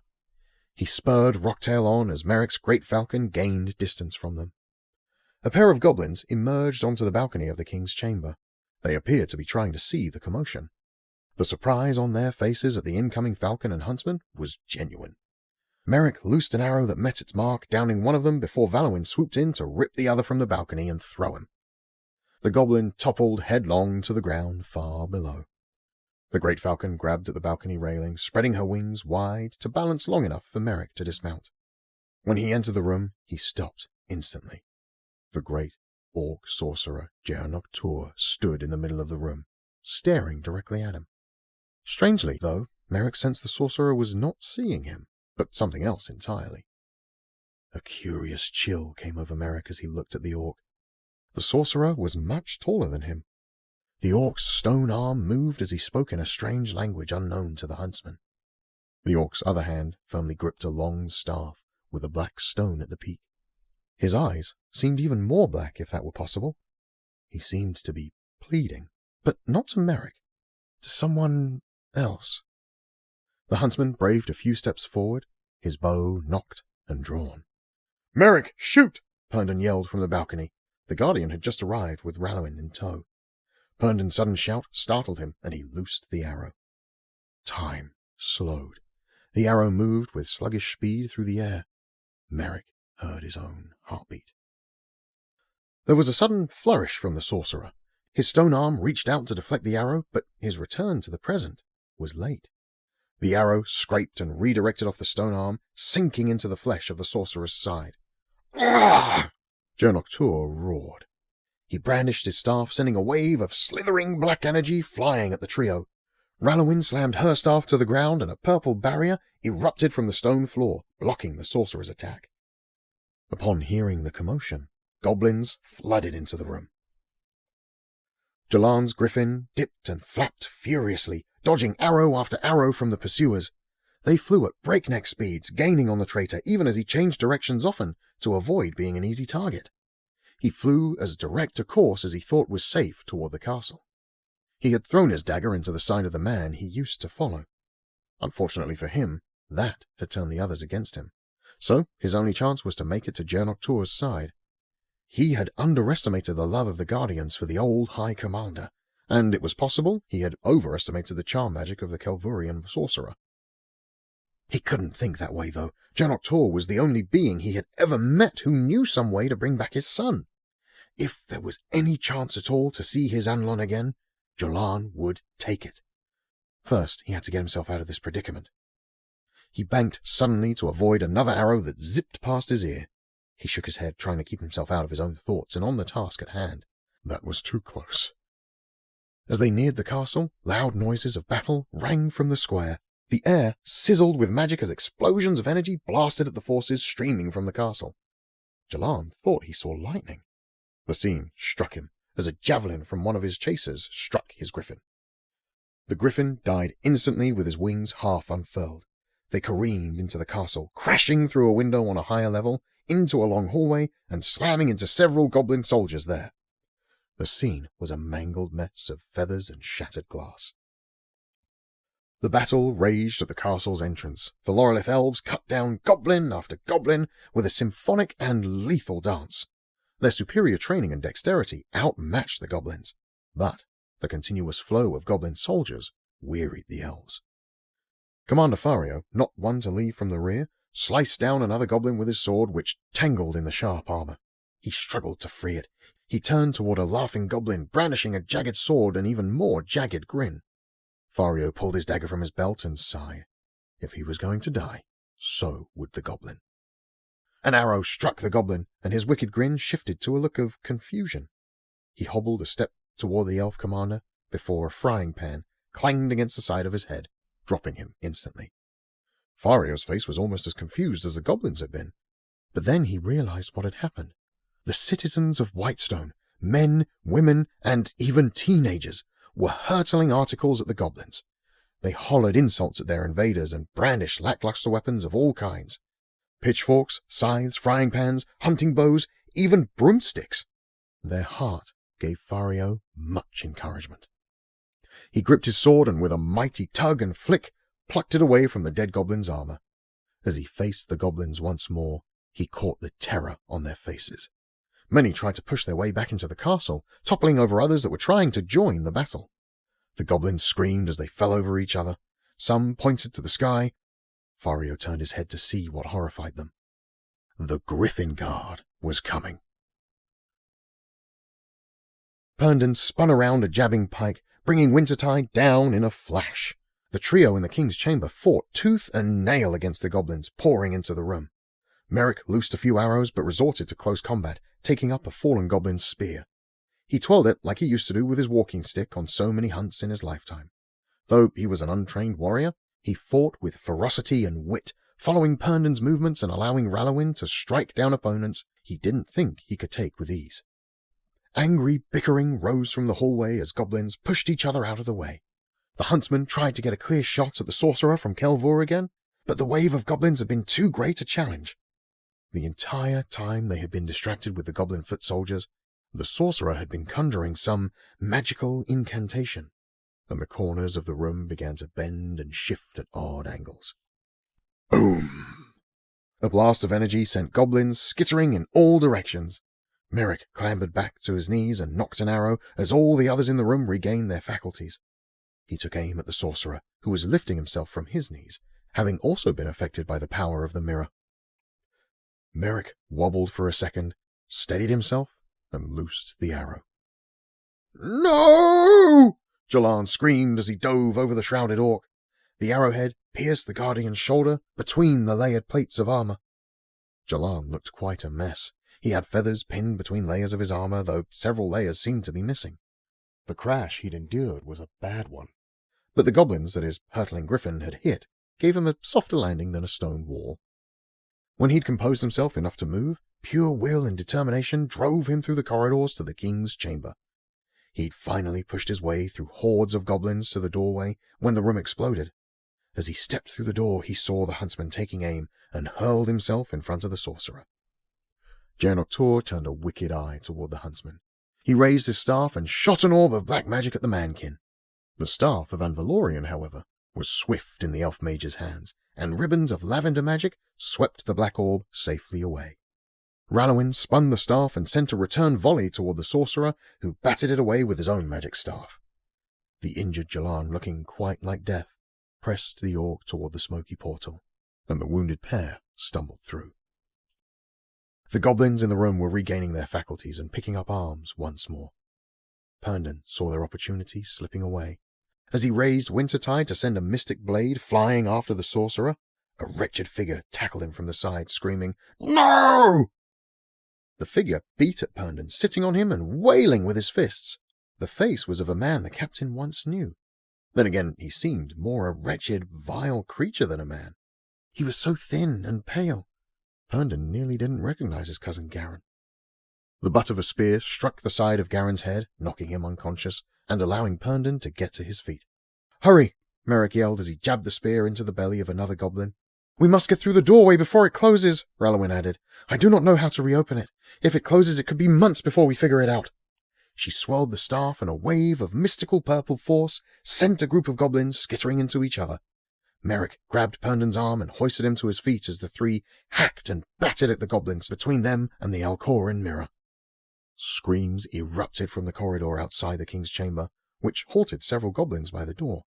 Onward the trio pushed until finally they reached the smoky portal, took a deep breath, and plunged into the mysterious mirror. The Griffin Guard had infiltrated the castle through windows and balconies on different levels and sides. The Lorelith elves easily sliced through the goblins that filled the corridor to the king's chamber. The goblin foot soldiers didn't stand a chance, and they knew it. Many gave up the fight and climbed over others seeking safety, only to fall on their allies' swords or axes. In the pandemonium, some were trampled. Many others were slain at the hand of the skilled guardians and their savage griffins. The sudden shift in the battle gave the elven warriors renewed vigor and speed. Their intent had been to get to the king's chamber. When the Griffin Guard had arrived and demanded much of the goblins' attention, they had paved the way for the elves. Commander Fario flagged down the lead guardian, Commander Matness, and the two conversed briefly, the elf bringing her up to speed on the plan. She barked orders to several guardians that hovered nearby, waiting for their turn to enter the fray. She led several of them toward windows and balconies at higher levels and preceded a group heading toward the king's room. In Nira's capable hands, Sansaralia did significant damage in the crowded corridor of the king's chamber. Goblins screamed in horror as arcs of searing energy bounced off their compatriots and struck them. As Nira and Lanrin led the charge into the king's chamber, Goblins pushed each other and scurried toward the magic mirror. Others looked for things to hide behind in the royal room, but were petrified by the 3 guardians who jumped into the room from the balcony behind them. Nira and Lanrin turned toward the mirror, the source of the goblins' escape. Nira looked determined, Lanrin curious. Goblins shoved each other, each trying to get through the smoky portal first. Pop! The room went still for only a second. The energy river that had been circling the smoky doorway had vanished, and the mirror appeared to be just that, a mirror. One unfortunate goblin had tried to dive through and left half of himself in the king's chamber as the mysterious mirror closed its portal. The hopeless goblins threw down their weapons and raised their hands above their heads. They cried, pitifully begging for mercy. The elves gathered them and lined them up in the hallway. Commander Matness knelt near a limp body on the floor near the king's bed. She inspected it tenderly. Nira went to greet her, glad to see one of her fellow guardians. She stopped short when she saw the body the commander had been inspecting was human, not goblin. "King Garen," Matness said. "Is he—" Nira asked, feeling a little guilty about her relief that it wasn't Herndon. "He lives," she said solemnly. "Your king lives. Is this not good news?" Lanrin asked, not looking in their direction, but studying the Alkhoren mirror with great interest. Nira and Matness looked at each other. Neither said a word. Neither had to. Their silence at his question drew Lanrin's curiosity away from the mirror. He looked from Nira to Matness and back again. He could not read minds, but decided it better he did not ask. They had accomplished their mission. Out of his pocket, Lanrin retrieved a shell with mother-of-pearl markings. He muttered a low incantation, and a small orb of light appeared, floating above the shell, reflecting the light with dancing shimmers. "Whitestone has been reclaimed," he stated clearly. "The city is secure. The king lives, though the sorcerer has escaped through the mirror." Nira stared at the elf, watching him speak into the floating orb of light. Lanrin paused and then repeated, "The sorcerer has fled through the mirror." Chapter 29. Dwarven Council. The meeting chamber, where Cole and his companions waited for the King of Gallium, was much larger than the one in the Garvawk warriors' barracks. The room also had windows, and was at the top of a wide tower built up the front of the mountain. Out the east window, Orin saw the rolling hills and the front range of the Drellic Mountains. From the south window, the view showed the greater city of Gallium. To the west, a beautifully manicured rooftop courtyard sat atop the great castle. It was surrounded by stone walls and the mountainside. But it was open to the sky to give the trees much-needed sunlight for the few hours a day the beams bathed the courtyard. Ilaria noticed a halfling gardener picking at one of the beds of plants, whistling joyfully to himself. Tobin Hadazil pinned in the corner, talking the gnome's ear off. He spoke with nervous anticipation, for it was not often he got a chance to see the king. Occasionally, Azil would try to sign that he needed to remove himself from the corner of the room, or go talk to Cole, or Ilaria, or anyone else. But the halfling, who did not understand the grey gnome's gestures, took them as agreements with his own thoughts, and continued at a blissful pace. Cole smirked at the grey gnome's pleading face, but did nothing to save his poor friend. Instead, he conversed with Bendor Clagstack and Lotmeeg Candasaur, rather glad to be in the company of dwarven warriors again. He hadn't realized he missed it while he was working the Palori River on the Lady Layla, but he was enjoying their exaggerated tales. The door to the meeting chamber slammed open, and everyone inside moved closer to the short table in the center of the room.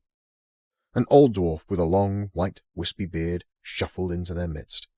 His blue-hooded cloak fluttered behind him, and the silver stars embroidered into his garments sparkled.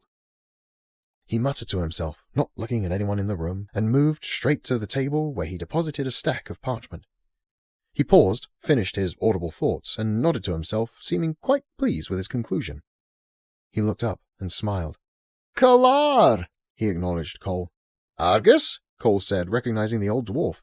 "Argus Azulacor, you old coot, is that you?" "One and the same, my prince," he beamed. "You must be 300 years old by now." 271 this summer, thank you," the old elf corrected, feigning offense. "I've got lots of life in me still. Too many magics still a mystery.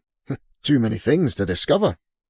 Cole moved around the short table to embrace the old mage, but was halted by another dwarf entering the room. King Thigrum Markensteel's boots clanked with every step on the stone floor. His golden armor was regal and embedded with gems from Gallium's famous deep mines. He walked with the swagger of a king, and strode to the table as all the others gave a slight bow. Orin and Ilaria joined in, not wanting to be disrespectful to their royal host. Thigrum stopped and looked curiously at the two humans before he asked, "And who do we have here?" "Travellers," Bendor Klagstack answered. "They've encountered the Jaernok dragon." "The Kelvurian dragon," Argus corrected. Orin looked over to Cole, surprised by the way they spoke of the dragon. Clearly Gallium knew more than their group had expected. "And ye managed to survive," Thigrum nodded to them approvingly. "Where did ye encounter the dragon?" "At the Palori ruins. A farmer from Temeria had suffered at the hands of the orcs and taken his grievances to King Hugin. I was asked to look into it before returning to Whitestone," Orin explained. "We found more than we expected."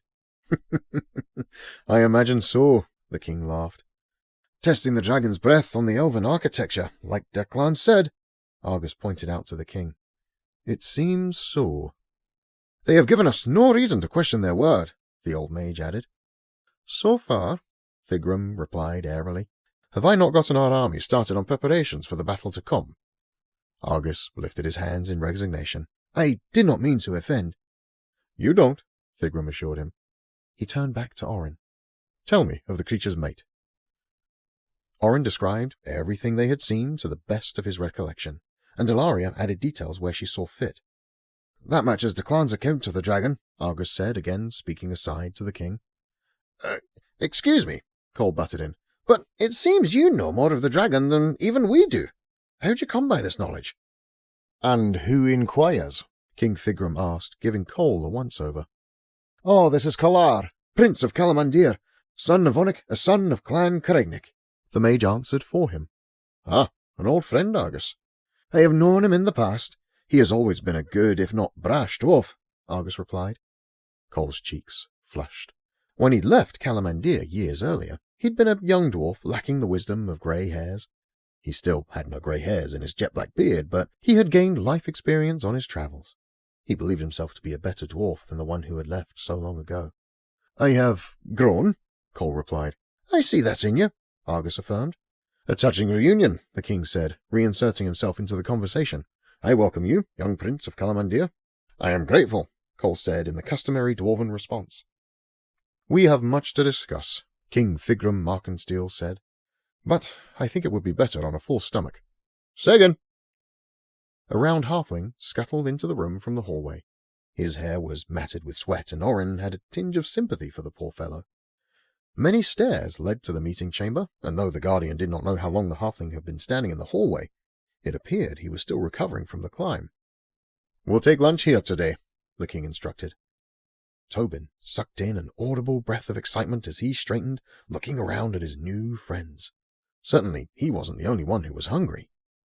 Segan, for his part, was less than enthused about returning to the stairs, but hurried off to make preparations nonetheless.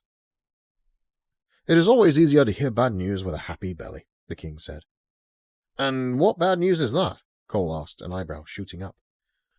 "You'll not be going to Whitestone just yet." After the initial shock and uproar at the king's declaration that the group would not be continuing to Whitestone, there had been much debate. Orin, in particular, felt strongly that they must continue onward. When Argus explained that Whitestone already knew of the dragon and Orin's skills would be needed in Gallium over the next week, the Guardian recalled the words of Enkeli the wizard. "You will be where you are needed soon." Orin wondered if the situation before him might be what the wizard had meant. When Orin's arguments fell silent and Cole and Azil continued with fervor, the old mage produced a beautiful shell from inside his robes. "This is one of the shells of Calencia, my own creation, and a rather clever magic if I do say so myself." Argus Azulicor seemed tickled with his own brilliance. "It allows a mage the ability to speak to others at vast distances. This is how we've been able to get the word to Whitestone. It's also how we know that the dragon, at least one wyvern squadron, and an army of foot soldiers are on their way to Gallium as we speak." Much to Tobin's delight, for the halfling was quite tired of all the arguing that had stressed him to so great a hunger, Segan and several others spilled into the room carrying platters of lunch. There was bread and fruits, vegetables and dips, a nice bowl of steaming mutton stew. The spread was a royal one, to say the least. The dwarf mage had stopped talking when the servants had come in with the meal, and the others wisely held their questions, recognizing the need for discretion. One particularly small halfling shuffled into the room, far behind the others. Orin guessed his shorter legs had slowed him on the climb up the stairs. The halfling cheerfully served up a platter of cheeses that made Tobin's eyes light up. And then, as quickly as they had arrived, the servants disappeared through the doorway. "I should like to hear more of Whitestone," Orin said plainly. "Are they preparing for the attack? Have they got squadrons in motion to come to Gallium's aid?" Argus glanced to King Thigrum, who was filling a bowl of stew for himself. The king shrugged as though to tell the old mage that his response would ultimately change nothing. "Well, Whitestone is currently under the control of a sorcerer orc from Calrok," Argus said as gently as he could muster. "What?" Orin, Cole, and Ilaria said at once. "Whitestone has fallen. I was too late to warn them?" "No," Argus started out, but then corrected himself. "Well, yes, the Griffin Guard knows of the dragon.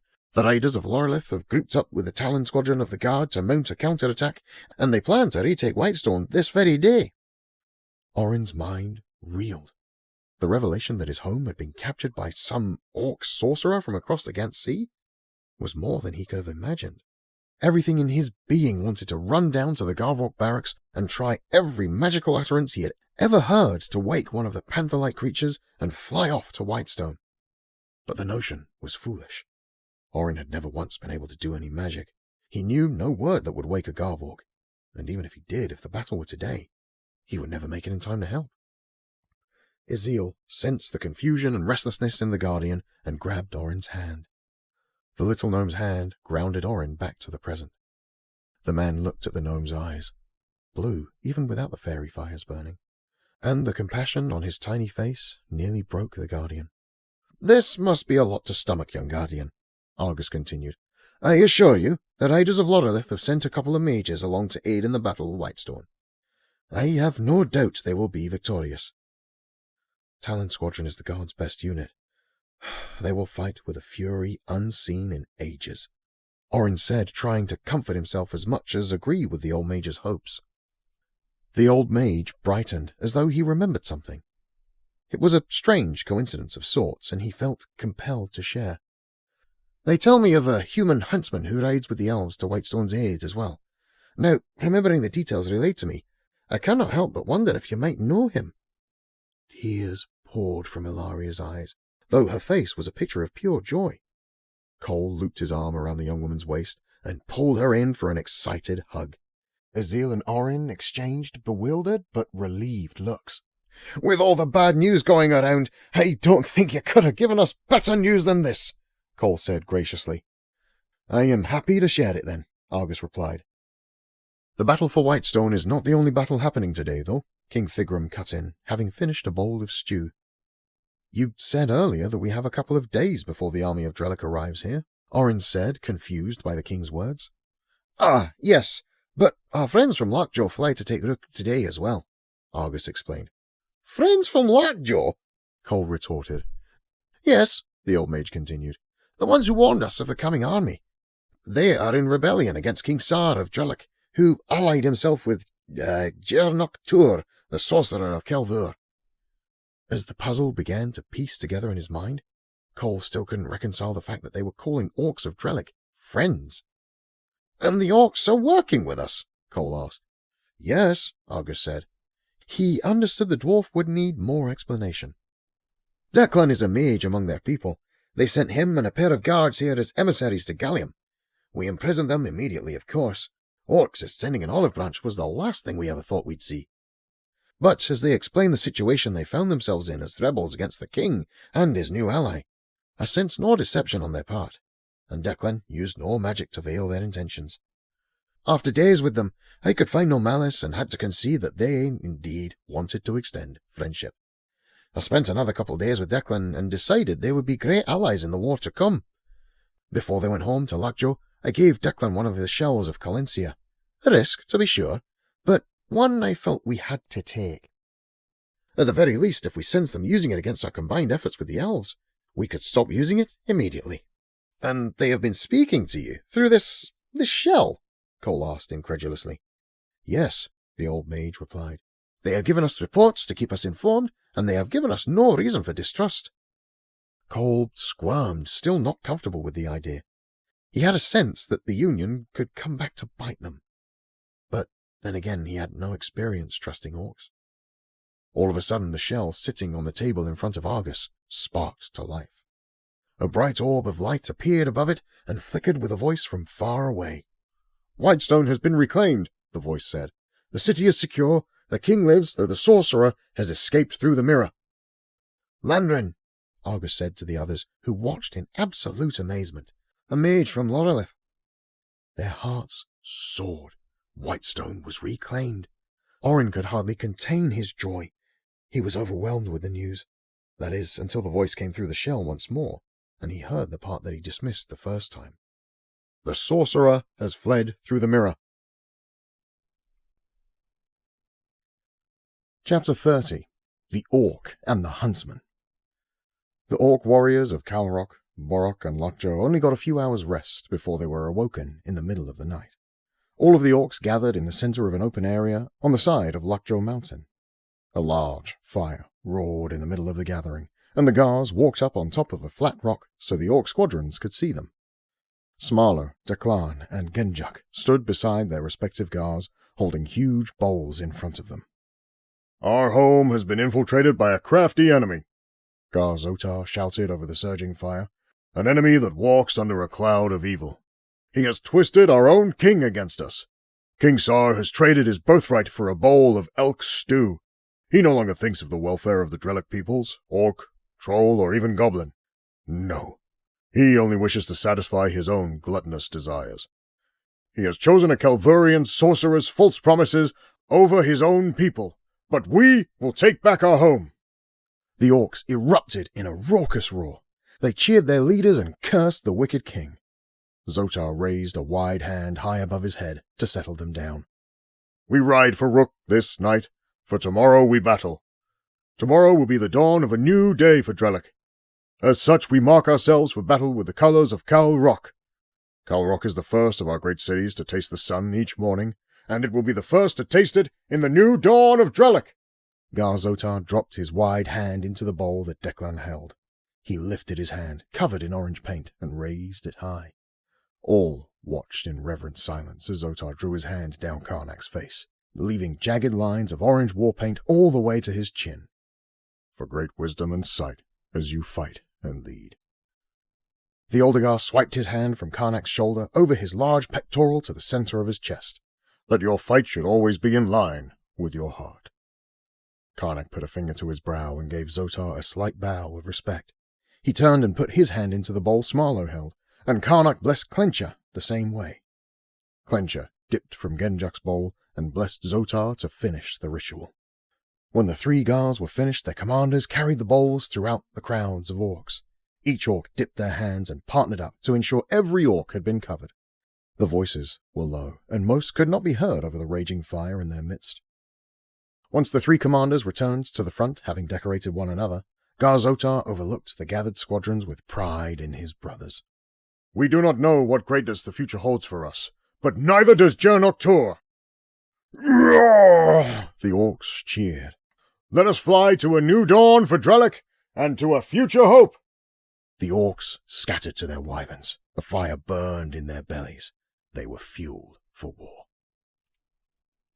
When the two soldier orcs entered Regliz's tavern wearing full armor and bearing their weapons, he knew something was wrong. Not that other orc soldiers didn't frequent his establishment, but they usually came half-armored and never brandished weapons. Orcs and goblins, and even a couple of trolls, had found Regliz's tavern to be a great getaway in the capital city of Rook. When the soldiers entered, they asked about the proprietor of the establishment. Regliz made himself scarce behind the bar, but there was no place to hide. As Geta came behind the bar to grab a tray of more tankards, an idea sparked. Perhaps he could make himself too busy for the soldiers to engage. He grabbed the tray Geta was about to pick up, confirmed the table number, and hustled off to deliver it to the regulars. The two soldiers spotted and cornered him, trying to pull him aside for a conversation. So sorry, fellas. I have lots of customers, you see. Find some seats at the bar and relax. I can pour you a couple of mugs of my famous Glorb wine, Wrigley's suggested. They didn't bite. Instead, they pressed him further into the corner. Others in the tavern watched as the orcs towered over the barkeep. One of the orcs grabbed him by the arm, and the other punched him in the gut. Wrigley's cried out as the wind left his lungs. You are going to the dungeons for treason against Drellic, the punchy orc said. Wrigley's heaved, still catching his breath. But, he spluttered. I have done nothing wrong.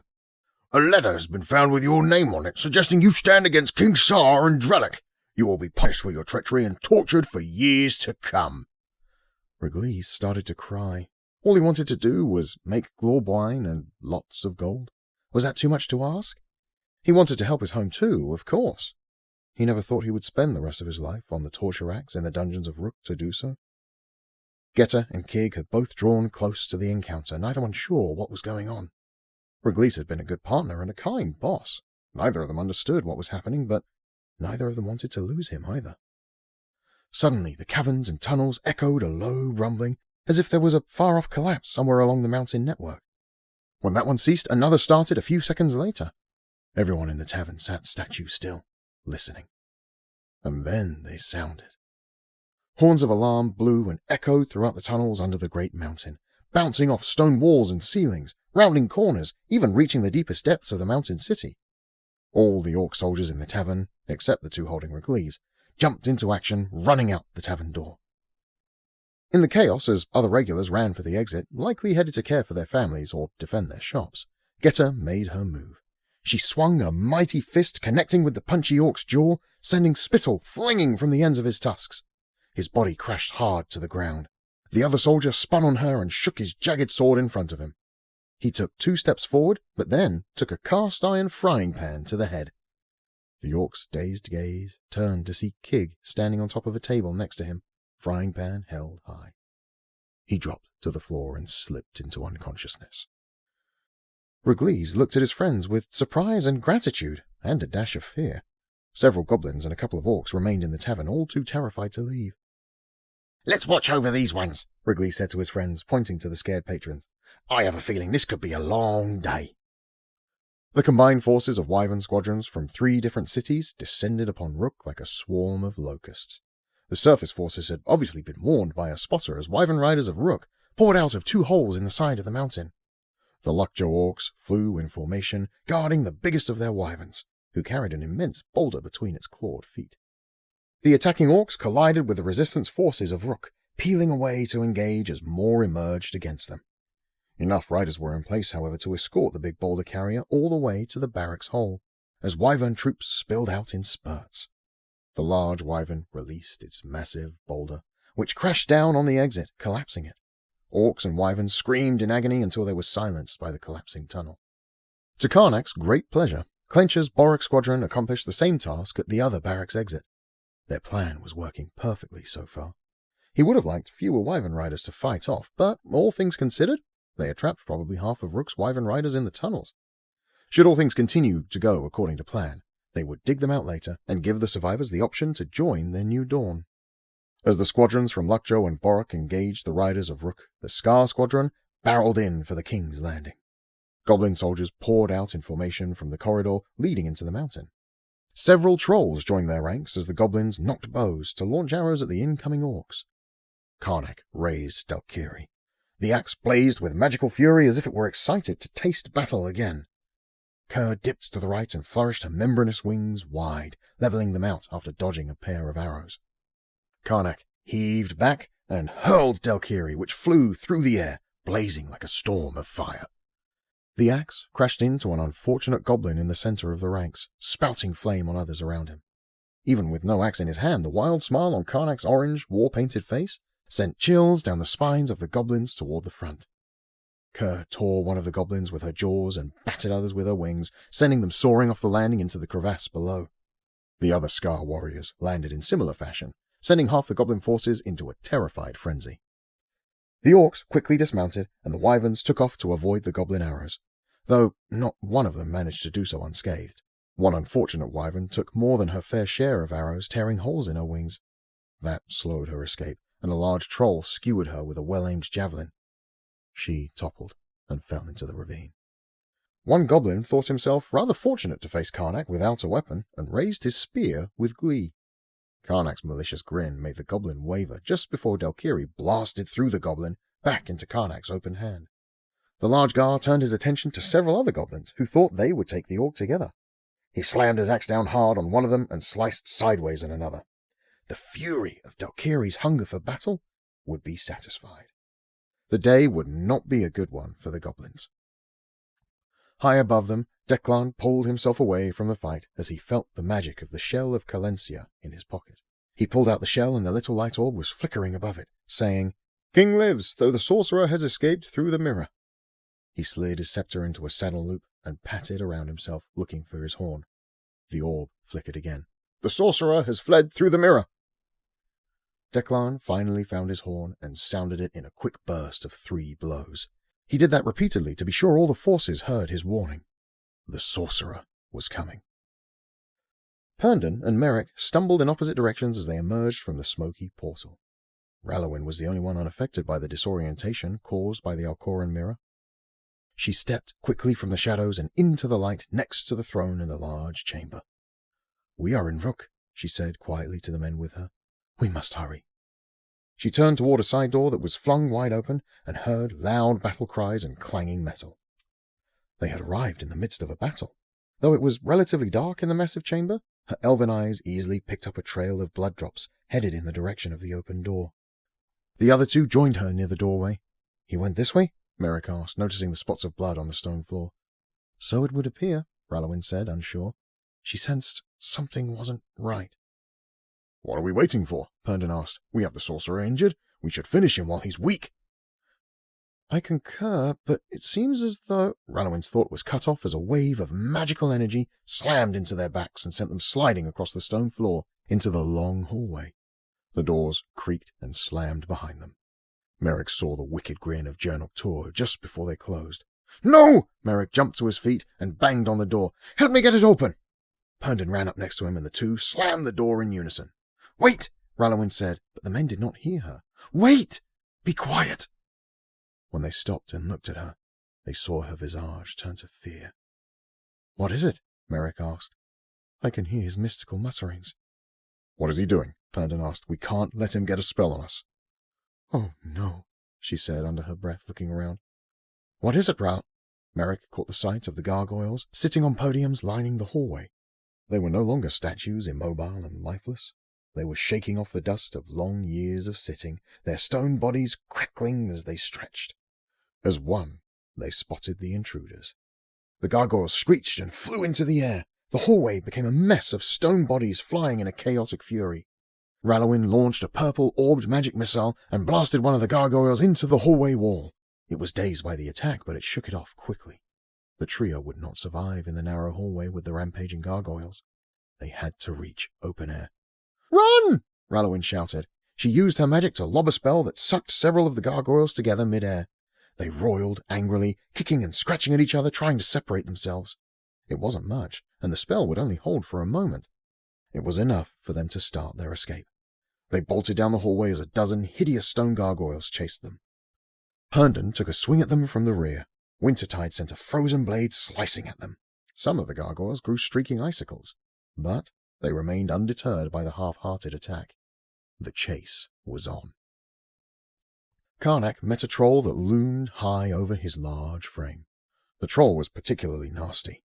His face was marred and covered with piercings. Jaernok wondered if the troll was chosen for his role because he was an adept fighter, or because he boasted a particularly scary demeanor. Neither answer mattered to the Gar. He would slay the troll either way. The troll bellowed as he heaved his massive mace.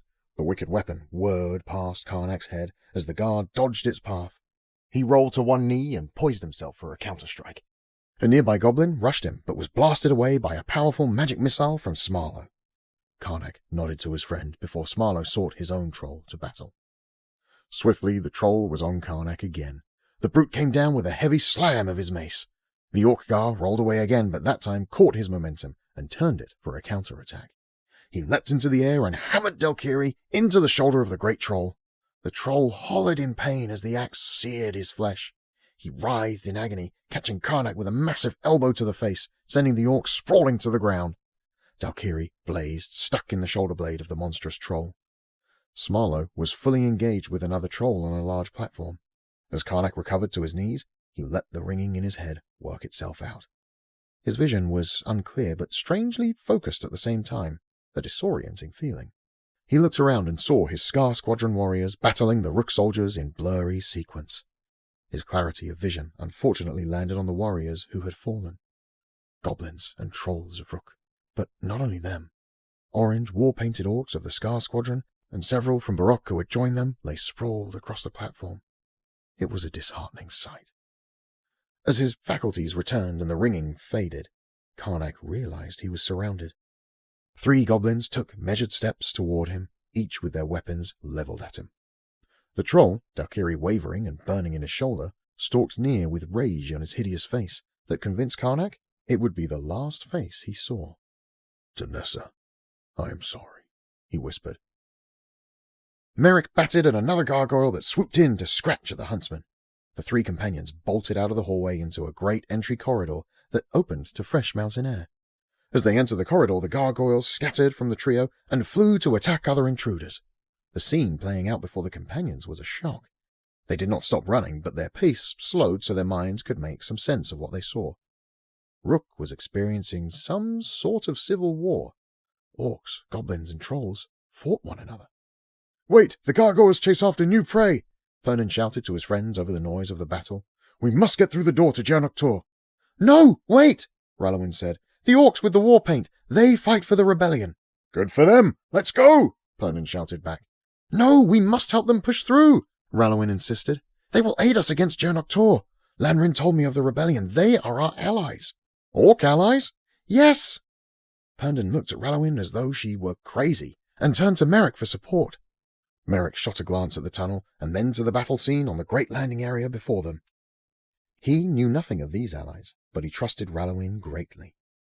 "If she says they're our allies, then we must aid 'em," Merrick said plainly. Herndon hesitated. He was pretty sure they were both crazy, but he had to trust them. He would need their aid against the sorcerer anyway. "Well then, let's help our allies," Herndon said. He rolled his eyes incredulously, set his stance, and charged toward the fray. Rallowin and Merrick charged in behind him. The elf mage lobbed a magic missile from her staff that exploded into the side of a massive troll dragging a mace. Merrick hurtled his spear into the back of a goblin next to 2 others. He flipped his bow around and shot an arrow into the one staring at his dead goblin friend in surprise. But Merrick was out of arrows, having lost a few during their escape from the gargoyles. He ran at the other goblin with his bow in his hands as though he meant to bludgeon the goblin with it. The goblin waited in hungry anticipation, his sword at the ready. Before Merrick could engage him, a blazing axe flew in from the side and swatted the goblin like a bug. He flew through the air and bashed against the troll farther away, the axe searing through him and into the troll's thick hide. Merrick immediately grabbed the spear he'd thrown and pulled it from the dead goblin. He raised it in a defensive posture, ready to fight, but then he saw who had taken out the goblin. A large orc was kneeling on one knee.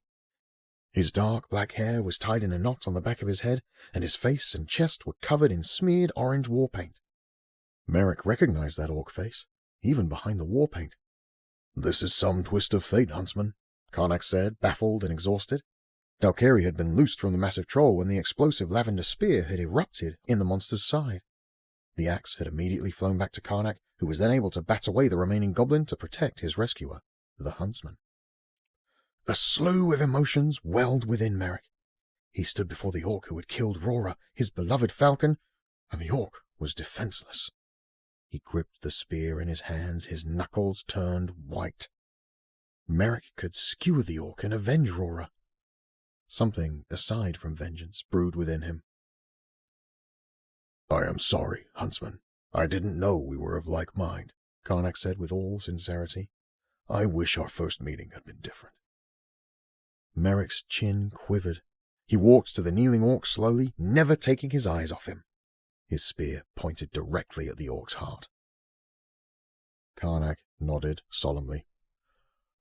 "I was foolish to believe in a future hope where orc and man might walk as friends.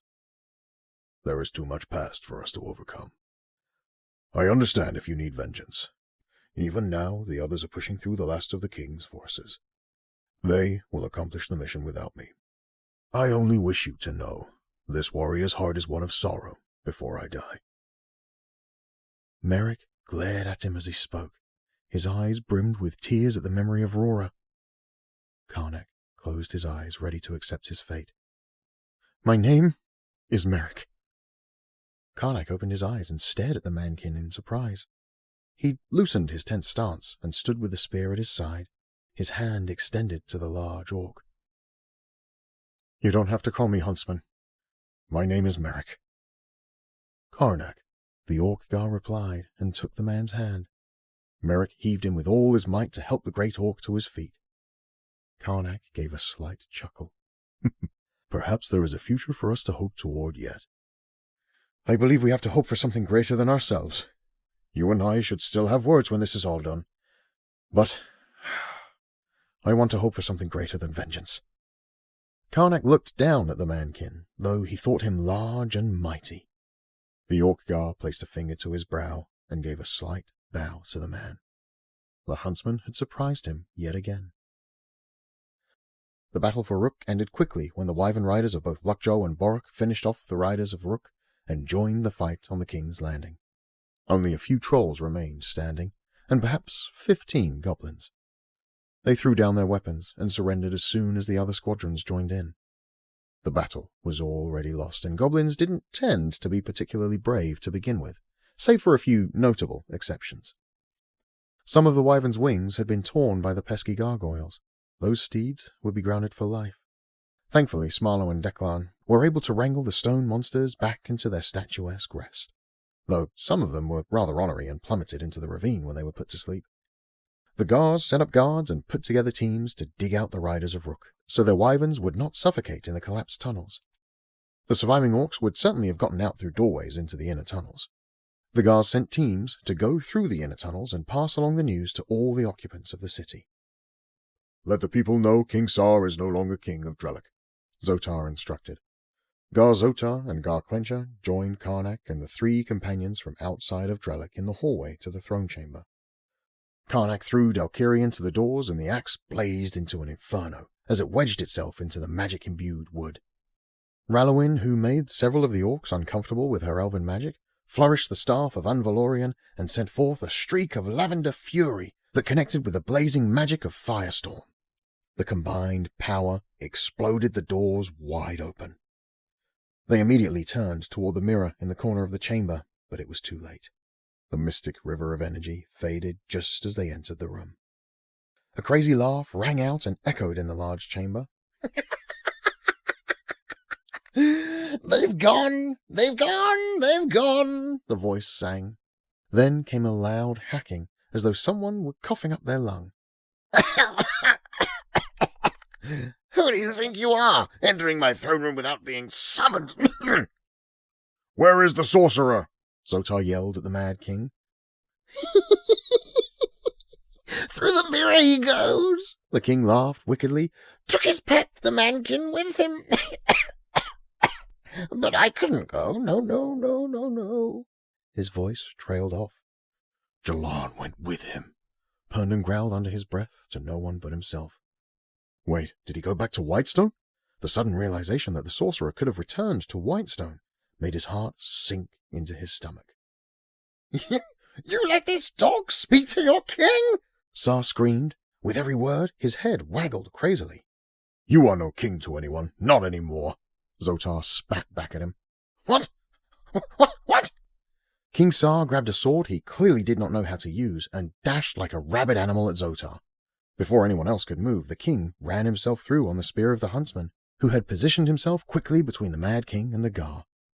The king's head waggled one more time as he tried to get a good look at the mankin who had ended him.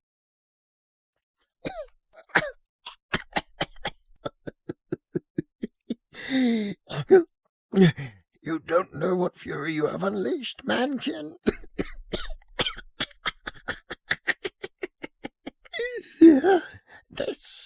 This is only the beginning. He laughed and coughed, choking on his own blood. Then he slumped into a grotesque heap on the floor. Declan and Smarlow entered the room from the hallway as the king breathed his last. "Declan, we must know if the sorcerer has returned to Whitestone. Quickly!" Zotar barked. Though confused, Declan quickly produced the shell of Calencia from his robes. He muttered the magic commands to it, and the shell glowed. "Lanrin! Lanrin!" Everyone waited without a word. The silence seemed greater in the dark, cavernous chamber. The orb suddenly flickered to life. "Yes? Sorry, I was cleaning up, and I was helping to carry a dead goblin into the hallway." "Has Jaernok Tur returned to Whitestone?" Declan asked quickly. "No, we've covered the mirror. It hasn't made a peep." Declan looked toward the others. No one had a response for him, save for Rallowin. "There must be another mirror," she concluded. Declan nodded to her, but he could hardly believe it himself. "Wait, did he escape through the mirror in Rook?" Lanrin asked. Declan shook out the shock of the new revelation. "Yes, sorry. We think there must be another mirror." "Then we must make sure to secure them well. We don't know where the other might be," Lanrin warned. "Agreed," Rallowin said to the others. "It is most likely in Kelvur." "The mirrors are of greater power than we knew," Declan said, directing his thought to Zotar. "We will have to convene on the mirrors after all this is done," Gar Zotar instructed. "Lanrin, we will need to convene on the mirrors when all this is done," Declan relayed to the elf through the shell. "Very good then," Lanrin replied. The illuminated orb that floated above the shell flickered and vanished. The fact that the sorcerer was still out there, somewhere, left the group feeling uneasy. While the day was a victory, they worried the war may have just begun. Merrick sat above the world at the edge of the King's Landing. There had been much to do, and they had aided in the process of cleaning up after the great battle that had taken place. Evening drew near. He watched to the west as the sun streaked its colors across the expanse. The mountain breeze made the evening quite comfortable. While the others discussed the next move in the throne room, Merrick had found it dark and constricting. And, frankly, he was no strategist. He barely considered himself a warrior. Perhaps he would have to change that mentality. Somehow he'd not only survived one battle, but 3. Regardless, his words would be of little value compared to the seasoned warriors. So he decided to enjoy the view from Rook, since he did not know when he would get the chance again. Footsteps behind him caused him to glance over his shoulder. He heaved a long sigh, but stayed seated where he was. Karnak approached the seated huntsman and asked, "May I join you?" "Please," Merrick replied. Though he was happy to be alone, he knew the orc was trying to build a bridge between them. "I have always loved the way the sun paints the sky over the mountains," Karnak offered as he sat next to the huntsman. Merrick laughed. "It was a little dark in there for me." Karnak laughed along. "Me too. Believe it or not, that is a rather well-lit chamber for a Drellic fort. That is why I love Calrok." "Calrok, near the Scar Cliffs on the Ghent Sea?" Merrick asked, sorting it out in the map of his memory. "You know of it," the orc said excitedly. "Only from maps," the huntsman admitted. "Ah, then, you do not know of its beauty. It sits where the mountains meet the sea. I can gaze upon the beauty of my wife as the sea breeze blows through her dark hair, and on the same evening climb rocks with my son, Gernot. He's a rambunctious tyke." Merrick smiled at the thought of the large orc playing with a child. It seemed an odd notion to him. "In Calrok, we love the sun," Karnak continued. "We enjoy the warmth and life of it. The sea glitters in its light. The mountains and cliffs wear different shadows every day. It is a beautiful place to call home. A home worth defending." The two fell silent.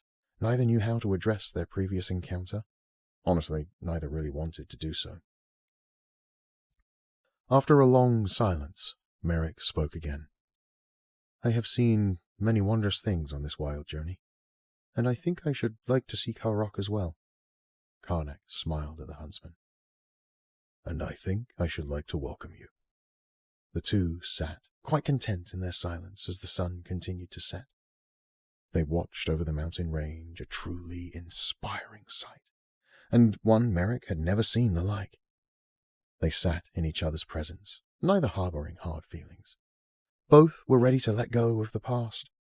They would take the moment of peace, for they knew that soon enough the others would summon them. there was more work to be done. For the moment, they enjoyed the beauty of the painted sky. We hope you are enjoying this story. If you are, don't forget to subscribe so you never miss out on future stories. Chapter 31. An Emerald Arrow. In the 2 days since the news of Whitestone's liberation from the grip of the Calvurian sorcerer, the entire city of Gallium had not stopped to rest. The impending siege was visible along the front range of the Drellic Mountains. The campfires could be seen on the horizon the night before, and their camp that evening was well within striking range. The forces of Drellic would attack that night. Gallium had made preparations. The Wagoners had carried as many families as possible out of the city and its surrounding hills. Tobin was of great help. He gathered the others and organized them to take as many families as they could out to Croston. Should Gallium's defenses fall, at least the innocents would be safely away from the city. Any of the families that couldn't leave were brought within the great stone walls of the city where they could be better protected. Though King Thigram Markensteel was rather direct in his communication with people, his compassion for them was evident. He gave short directions to anyone and everyone, but always for their benefit. The soldiers were another story. He would speak to them of glory unknown and the tales that the bards would tell of their valiant battle. He spoke to them with encouragement and a fervor that even inspired Orin and his companions. The defense plan was rather simple. Orin and Cole would ride with the hog cavalry. They would equip Orin with a horse, for warhogs were better suited to dwarves. Cole would ride a great hog named Grub, a rather shaggy beast with mighty tusks. Ilaria and Azil would remain atop the wall to aid from there. With Azil's magic and Ilaria's bow, they would be able to defend at a distance. They would try to keep the wyvern riders distracted along with the rest of the Gallium archers. And finally, Bendor Clagstack and Lotmead Candasaur would lead 2 teams of Garvawk warriors to fight the dragon. It was as solid a plan as could be made for the circumstances, and though the nerves of the entire city were on edge, they waited in the calm before the storm, knowing they had done all they could to prepare. The first horns sounded in the middle of the night while the moon was high and illuminated the battlefield. Among the goblin foot soldiers stood tall orcs and even taller trolls. The orcs seemed to be commanding the goblins and keeping them in order. The brutish trolls, however, maneuvered through the lines without regard to the formation the orcs tried to keep, sending goblins skittering in bunches to avoid large troll feet. Argus Azulicor laughed at the disarray, but restrained himself quickly. Even though he found their lack of discipline humorous, he recognized the graveness of the situation. They had seen no sign of the dragon or the wyvern riders, but they knew the beast would show itself before the battle was through. King Thigram, standing next to him, gave a long sigh. The moment had arrived. He turned to look behind him where the warhog riders were standing ready. His eyes fell upon the stranger in their midst. Orin looked odd, saddled on a horse, tall above the others, though the king was thankful to have the Guardian with them.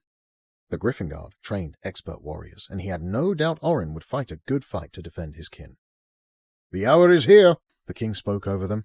"We have seen no sign of the dragon, but surely our enemy thinks the dragon to be a surprise for us. The beast is almost certainly looming in the shadows of the mountains, but we know he's there. Even with this knowledge, we bear hearts of steel. Gallium has never wavered, and it never shall. It shall be as the stone of the bedrock that our ancestors built upon. So take heart, brothers and sisters. Be strong as the mountain that stands as a beacon for all we are here. They think we do not know what they bring against us. Truly, they do not know what they have unleashed against themselves." "Yeah!" a particularly excited warhog rider hollered. The dwarves all around laughed. Even King Thigram let out an amused chuckle before he turned back to look over the battlefield. "This has turned into quite the adventure, hasn't it?" Cole said to Orin, gazing up at him and smiling. Not at all what I expected," Orin nodded, finding the scene surreal. "Life doesn't always give us what we expect, but what we do with the unexpected tells the tale of who we are." The sentiment from the dwarf surprised the man, but he said nothing to ruin it. Cole continued, "I am glad to ride alongside you. I did not expect to make such a sure friend." "Nor did I," Orin agreed. "Let's finish this well, so we might enjoy more fellowship together." "Aye," Cole said. "That was my plan." Cole straightened the helmet on his head and adjusted himself in the saddle on the top of the warhog. Grub grunted at the motion, and Cole patted the creature on his shaggy shoulder. He gripped the mighty warhammer in the saddle loop, admiring its craftsmanship. It had been a gift from King Thigram's own collection. It was a finely crafted dwarven warhammer, as fine as any the dwarf prince had ever seen.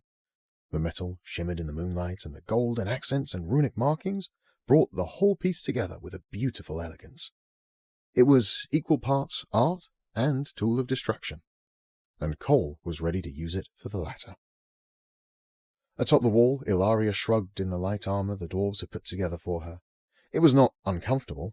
She merely was not used to it, and admittedly she shifted in her nervousness. She was no warrior, but here she stood at the edge of battle, surrounded by warriors depending on her. A slender hand pressed against her palm, wrapping around hers, giving a gentle and comforting squeeze. She looked down at Azil. Even though the wall walk had a low battlement for their protection, Azil stood in between them for visibility. He didn't look over the battlefield. He looked at the young woman next to him. His kind eyes smiled at her, and though she was nervous, she realized she was not alone. Suddenly an arrow struck the little gnome, sending him toppling over on the wall walk.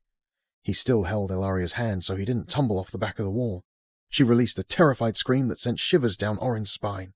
She gathered up the little gnome, who blinked at her curiously, as though he had no idea what just happened.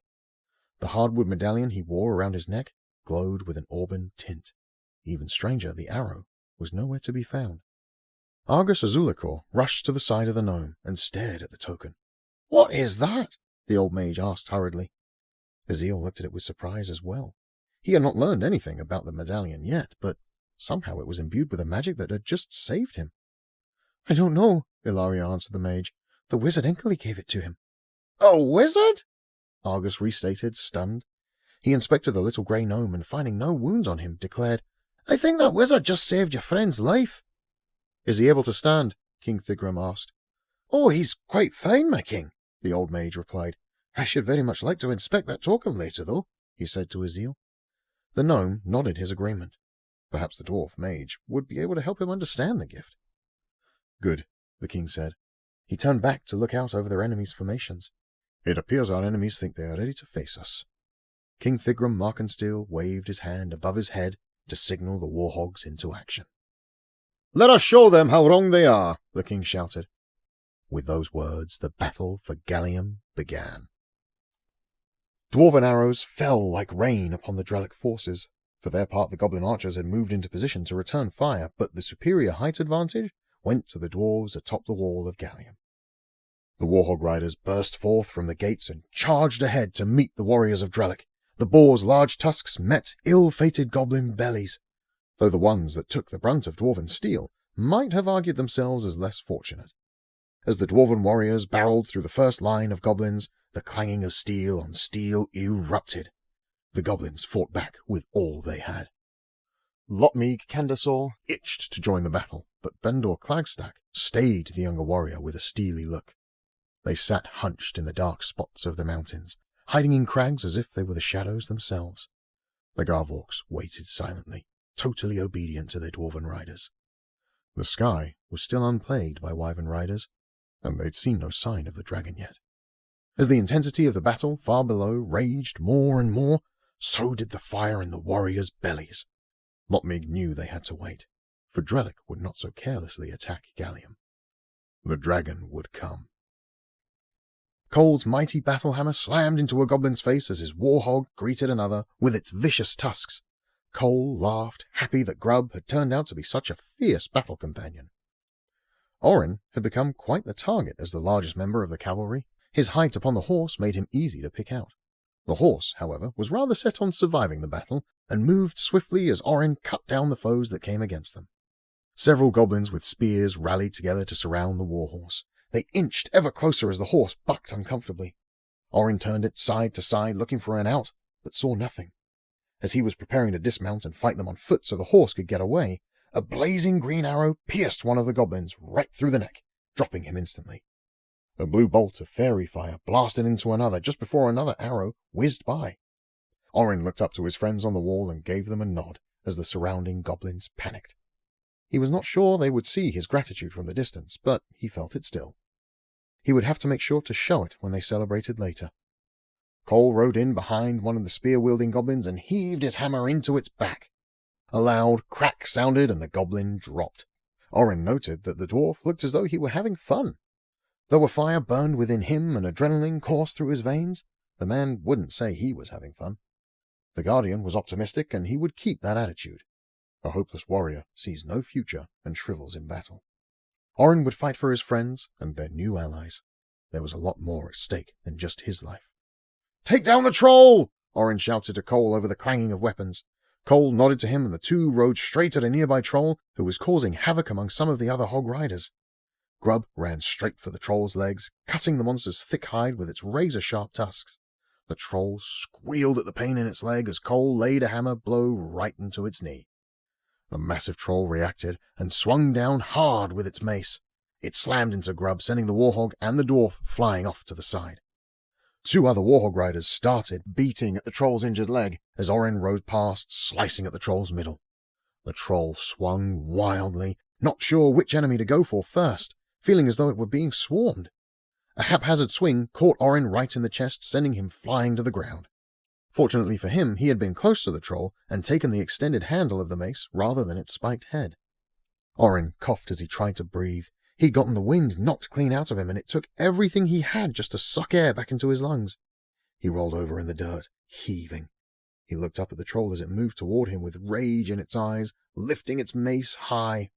It stumbled as one of the riders dug his axe deep into the troll's already ripped leg. The troll wailed as he fell to his good knee and turned to attack the rider.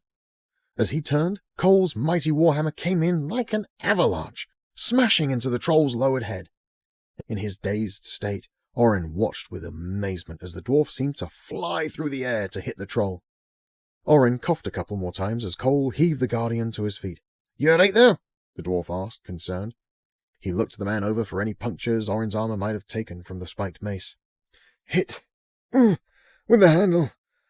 A wild swing," Orin assured him. "Good," Cole slapped him on the back. "Can't have you down already. We haven't seen the And before the word left the dwarf's lips, a sudden roar from above the peaks rattled the entire valley. Dwarf and goblin alike paused at the arrival of the Dragon of Drellic. The beast soared over the ridge, bathed in moonlight and followed by a squadron of wyvern riders. Loud cheers rolled out from the goblins on the battlefield, which spurred the dwarves back into action. The battle raged anew.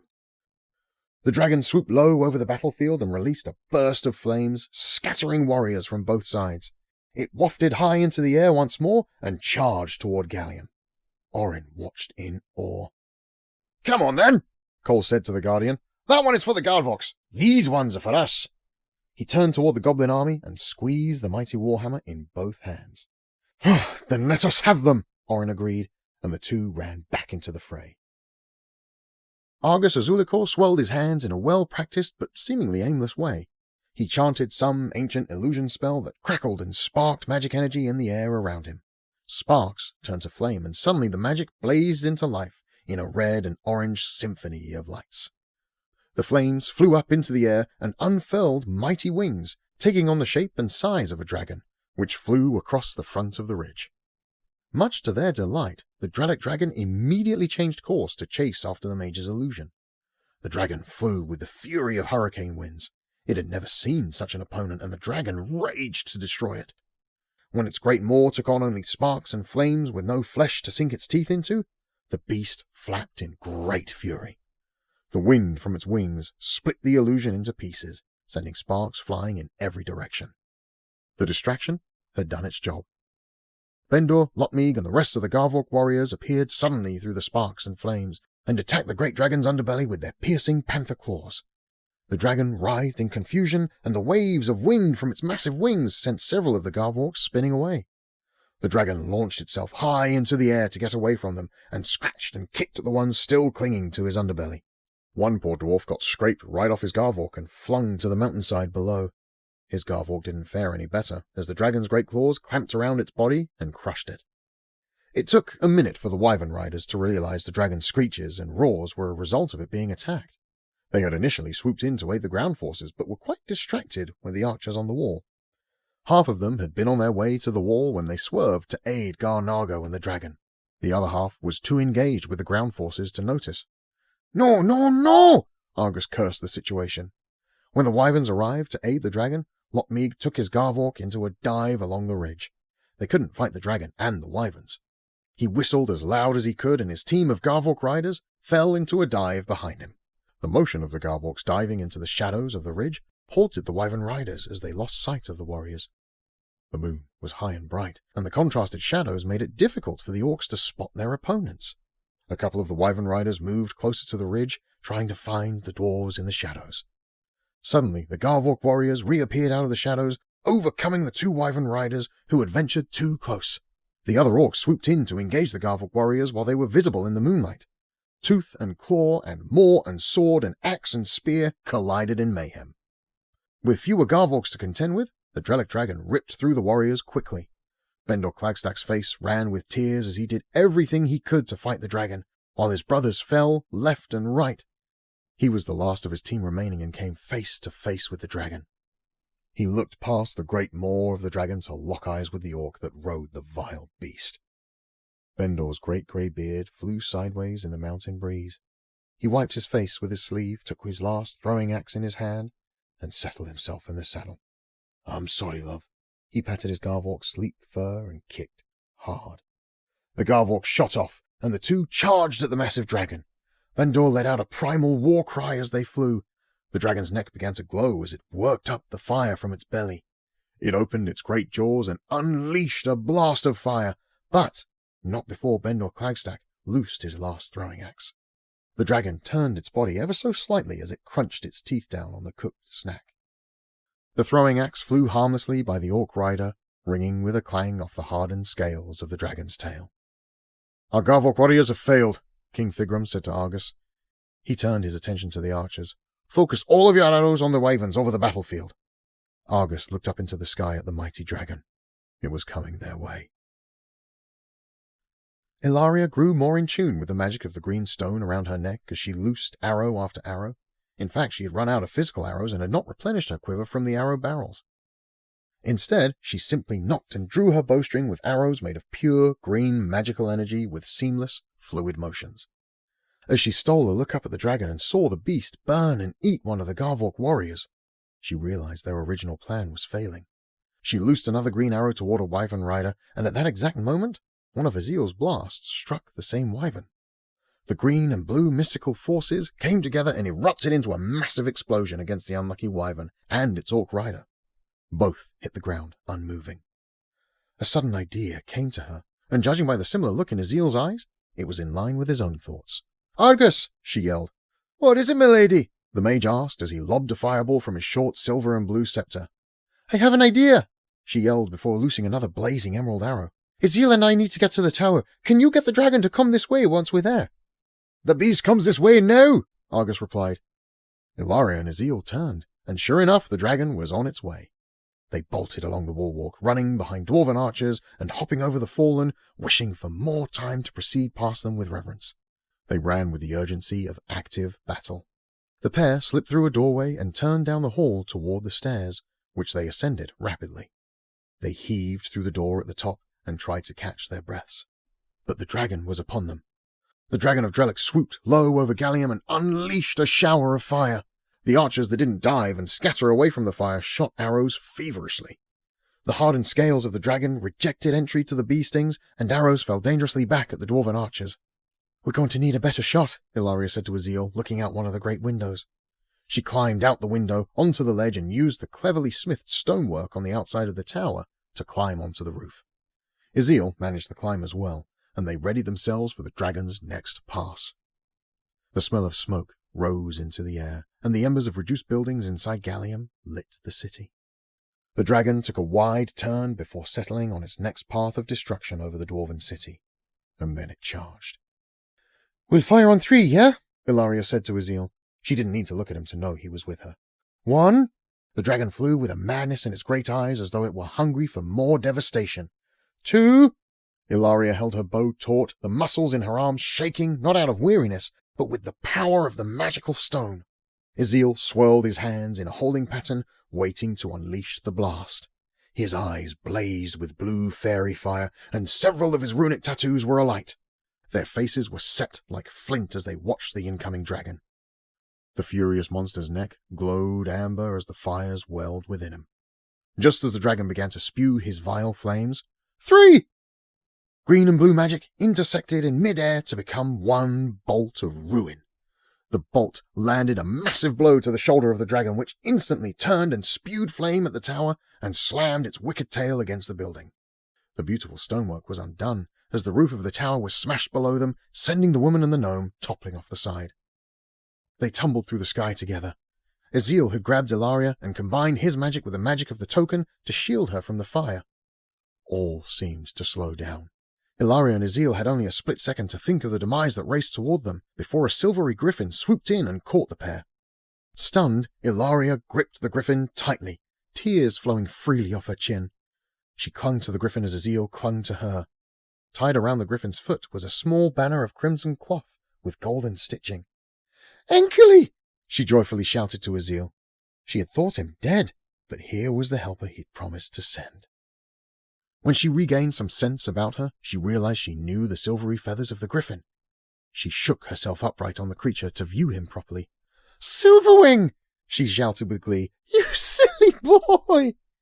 She could hardly contain the excitement within her, but Ezeel tapped her firmly to grab her attention. The dragon had been dealt a blow it did not appreciate. It had flown up high into the air over the battlefield to compose itself. That or the orc rider needed to regain control of the beast. Either way, the dragon roared furiously and shook its massive body as if to shake off the pain of the blow. "All right, silly boy. I hope you're ready to do some fancy flying, 'cause we've got something to finish. You ready, Ezeel?" she asked, looking over her shoulder at him. The gnome nodded, a new determination in his eyes blazing blue again. Ilaria kicked, and Silverwing shot off toward the dragon. She leaned into the speed, and her red hair flowed behind her like a banner in the wind. Ezeel clung to the back of her light armor as they flew with all haste directly at the dragon of Drellic. The great monster saw them riding in and puffed up his chest, preparing to let out the greatest cascade of fire the creature had ever loosed. The dragon heaved its head high and wings wide. Exactly what the companions had hoped for. Ilaria sat as straight as she could and nocked an emerald energy arrow that drew magic continually from the stone as they flew within range. Ezeel pushed all the force of magic he could from his own body, flowing from the runic tattoos, through his arms, off his hands, and wrapping around the woman to join forces with the magic arrow poised in her bow. The thing became a spectacle of light in the sky as they drew closer. The dragon drew its breath. As if they were two chords of the same symphony, all their powers unleashed at the same time. The javelin of pure energy was faster than the dragon's fire, and it erupted into the beast's chest. It pierced the hardened scales and struck the dragon's heart with an explosive force. The green and blue light overwhelmed the fiery amber within, only to be overtaken by darkness as the dragon plummeted to the ground far below. Goblins, orcs, and trolls ran screaming in all directions, trying to avoid the large falling mass. The dragon's final blow was against its own masters as it crashed hard to the ground, taking dozens of Drellic warriors with it into death. When Ilaria looked up from the dragon on the ground, her emerald eyes landed on a face she knew in an unexpected place. Not far off, Merrick, sitting atop a great spotted falcon, stared at her in awe, and behind him a great force of peoples from all over Tareen gathered. He shook his head at her in disbelief, but his shaking soon turned into an impressed nod. A young man, decked in white stone armor, hollered for a charge, and all the peoples that rode with him went into a dive over the battlefield. Griffin Guard, Laurelith riders, and even orange-painted Drellic orcs followed the man into the fray. Pandemonium ran through the attacking Drellic forces when the dragon was felled. Those at the rear of the battlefield turned tail and ran. Others fought with renewed fervor, desperate for their lives. The wyvern riders fought tooth and claw, but were overcome by the combined forces. Lotmeeg and the few surviving Garvawk warriors helped finish off the attacking wyvern riders. Once the wyvern riders were gone and the host of flying warriors hovered over the battlefield with no aerial opponents to engage, the Drellic ground forces threw down their weapons in defeat. They begged their enemies to have mercy on their surrender.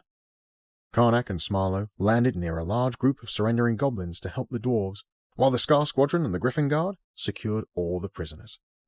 The Elves of Laurelith went to the city to aid in suppressing the fires of the dragon, and look for anyone who might have gotten caught in the rubble of some of the fallen buildings. Ilaria and Ezeal landed near Orin and Cole, who sat on a rock. Cole was ripping a piece of smoke-dried meat to share with the exhausted guardian. Orin laughed at the sight of Silverwing. "Enkeli sent him," Ilaria said with a baffled shrug. She hugged the neck of the beautiful griffin, who nuzzled her, happy to be with her again. Orin shook his head in amazement. Ezeal climbed slowly onto the rock to join them. His little body was sore, but he was happy to see his friends unharmed and wanted to be near them. Orin and Cole extended hands and heaved the gnome onto the rock. "Thanks," he signed and took the chunk of dried meat from Cole's other hand, which he munched happily.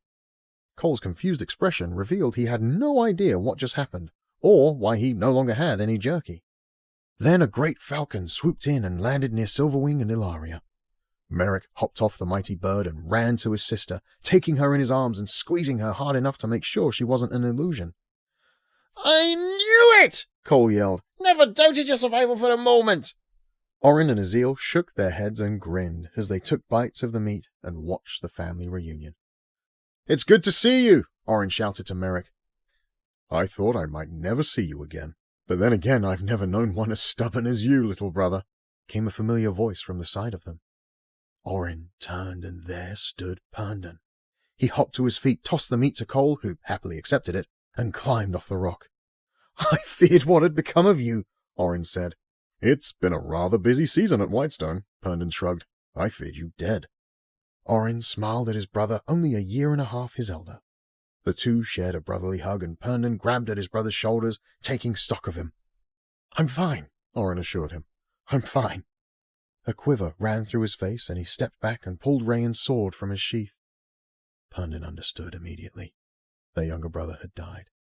"I have had time to grieve for him, and you, as it happens," Herndon said comfortingly to his brother. Orin bowed slightly and raised the sword up in front of him, offering it to Herndon, the head of their family. "This is for you, for memory and honor." Herndon waved a hand to his younger brother and shifted. He revealed Wintertide from his own belt and shook his head. "I have already inherited one," he said sadly. Orin recognized the blade immediately. "Melkis?" he asked. Grief followed shock in his parade of expressions. "We have much to discuss," Herndon said, pulling Orin into another embrace. "But I'm glad to see you." Cole and Ezeal finished their jerky and watched their friends completely content. It had been a long night, and dawn was birthing a new day. The dwarf nudged the grey gnome with his elbow and signed. "Well, see? We did it." Ezeal tilted his head. The dwarf was right. They had done it. They had helped their new friends defeat the Dragon of Drellic. And though there was much cleanup to do, they had won the battle. "And what will we do now?" Ezeal asked. Cole laughed. "I don't know. We have lots of new friends. Maybe it's time for a new adventure." He flourished with his hands. Ezeal smiled back as he twiddled the token that hung around his neck. "This hasn't been adventure enough for you?" Cole laughed from deep within his belly and added, "After some good rest, of course." "Of course," Ezeal responded, exhausted but grateful. Chapter 32. A Future Hope. 3 days had passed since the Battle of Gallium. Everyone pitched in on the city's cleanup efforts. The Elves organized the final rites for all the fallen. The Orcs' large frames were particularly helpful in moving rubble. The Dwarves quickly began stonecrafting to rebuild what had been lost.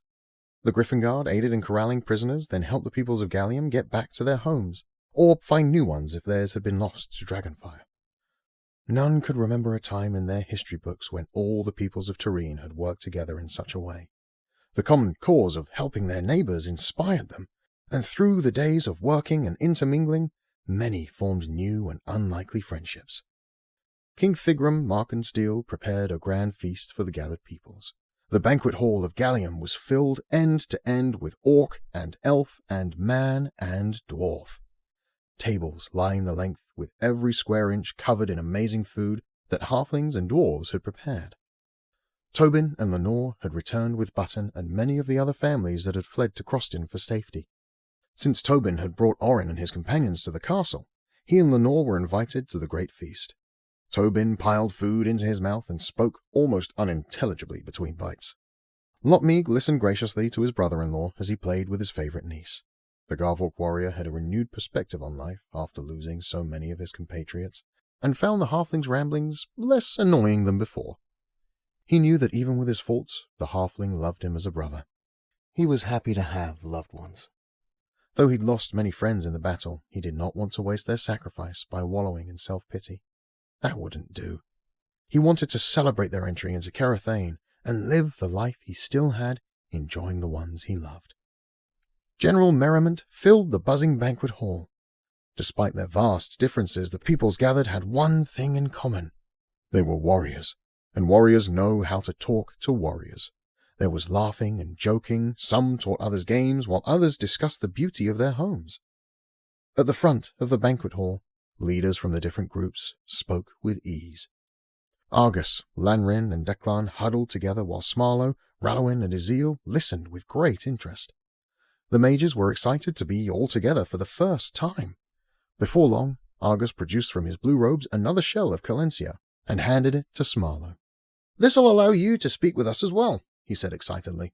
"Think of all the mysteries we can uncover, all of us working together." Thigrum, Herndon, and Karnak discussed the pressing needs in Drellic and Whitestone. As much as they would like to continue enjoying the generous hospitality of Gallium's king, Rook and Whitestone had been through their own battles and required their attention and presence. Both needed to establish new kings. Though Garin had survived, the people of Whitestone would never trust him again. Whatever Jaernok Tur had done to the king had damaged him greatly. Herndon would have to take over the throne in the Guardian City, though he was not fond of the notion. Nera reminded Herndon, much to his chagrin, they would have a coronation for him in Whitestone soon. Of course, everyone at the table was invited.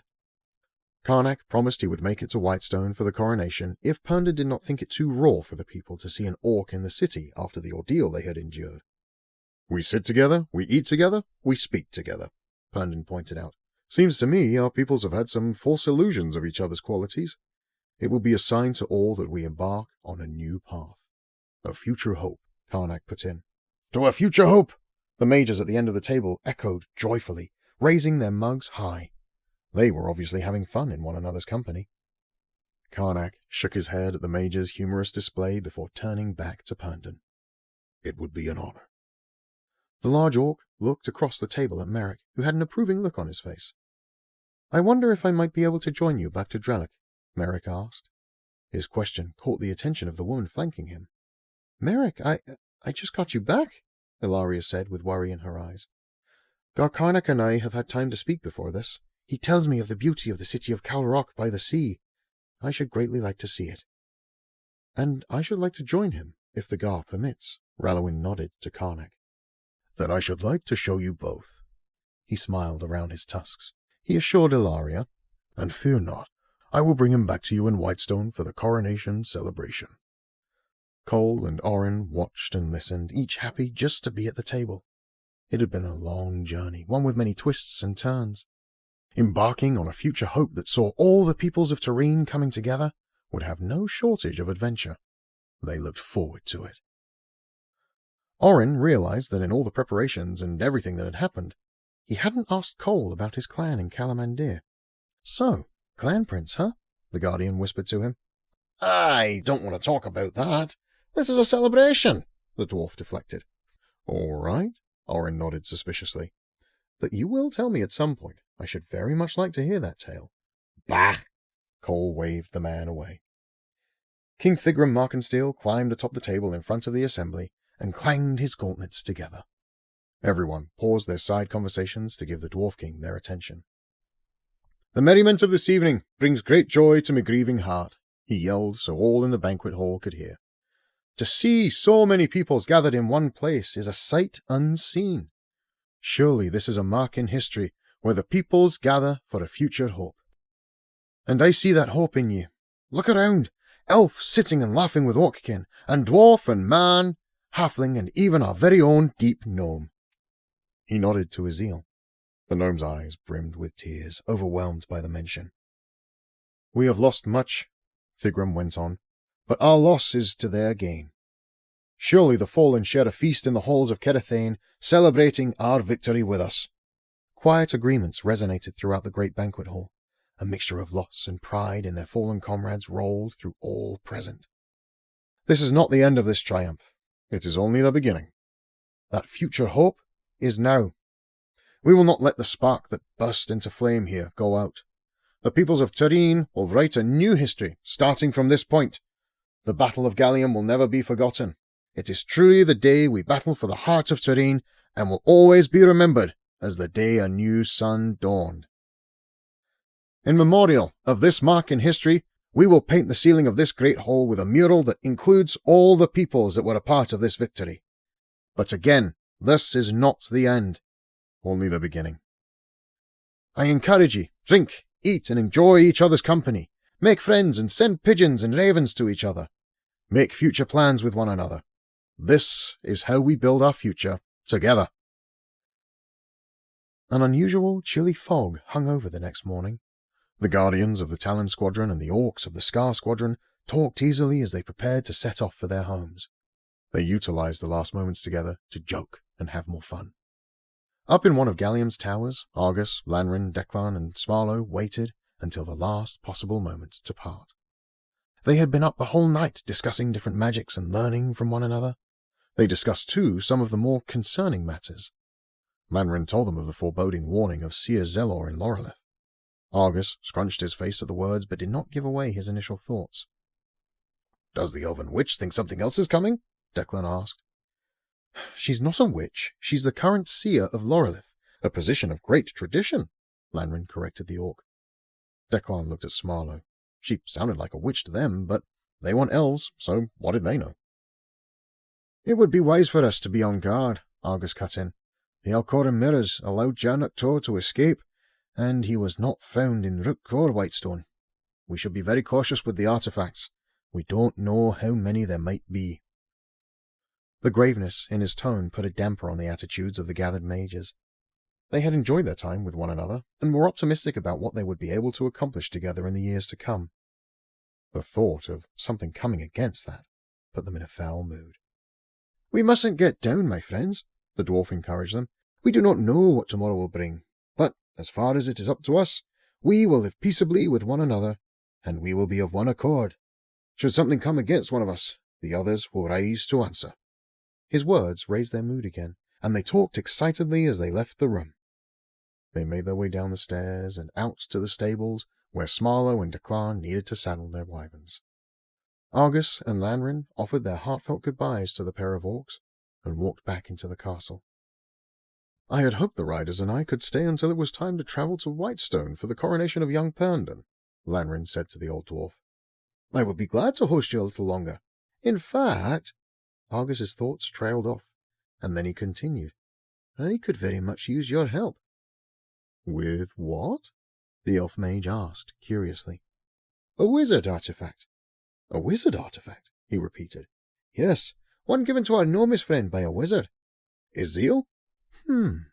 I find him quite the curious creature." "Yes, very strange to see a grey gnome on the surface. I am intrigued by the magic he bears. It's of a source I do not understand, and the strangest of all, he carries the trinket of a wizard." Argus mused. "Did he say the wizard's name?" Ilaria said the wizard's name was Enkeli," Argus shared. "Really?" Lanrin asked quietly. "Do you know of him?" Argus asked. He thought it good Lanrin was staying, so he could employ the mage's help. "I have read the name in ancient scrolls," Lanrin said, his face contorting as he searched his memory. "I think, though, we may need to spend some more time with our gnomish friend. I think that might be wise indeed." Chapter 33 Calrok by the Sea. They'd argued in circles for several days, but Karnak had finally hit the end of his patience.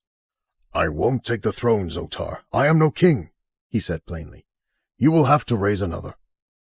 Before Gar Zotar could respond with another argument as to why Karnak should be king of Aldrelic, Gar Clencher, who had also heard enough of the debate, put in, "I too am disappointed.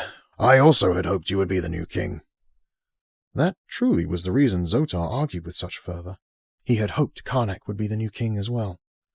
Maybe it was partially due to some continued loyalty to his old friend Pluck, but he saw much in the young Gar and believed his destiny was greater than Karnak realized for himself. I'm sorry. Karnak's hand engulfed the Elder Gar's shoulder. But I belong under the sun, breathing in the mist of the windswept sea. A poet, too, Gar Zotar grumbled sarcastically. Perhaps you set up Declan as king.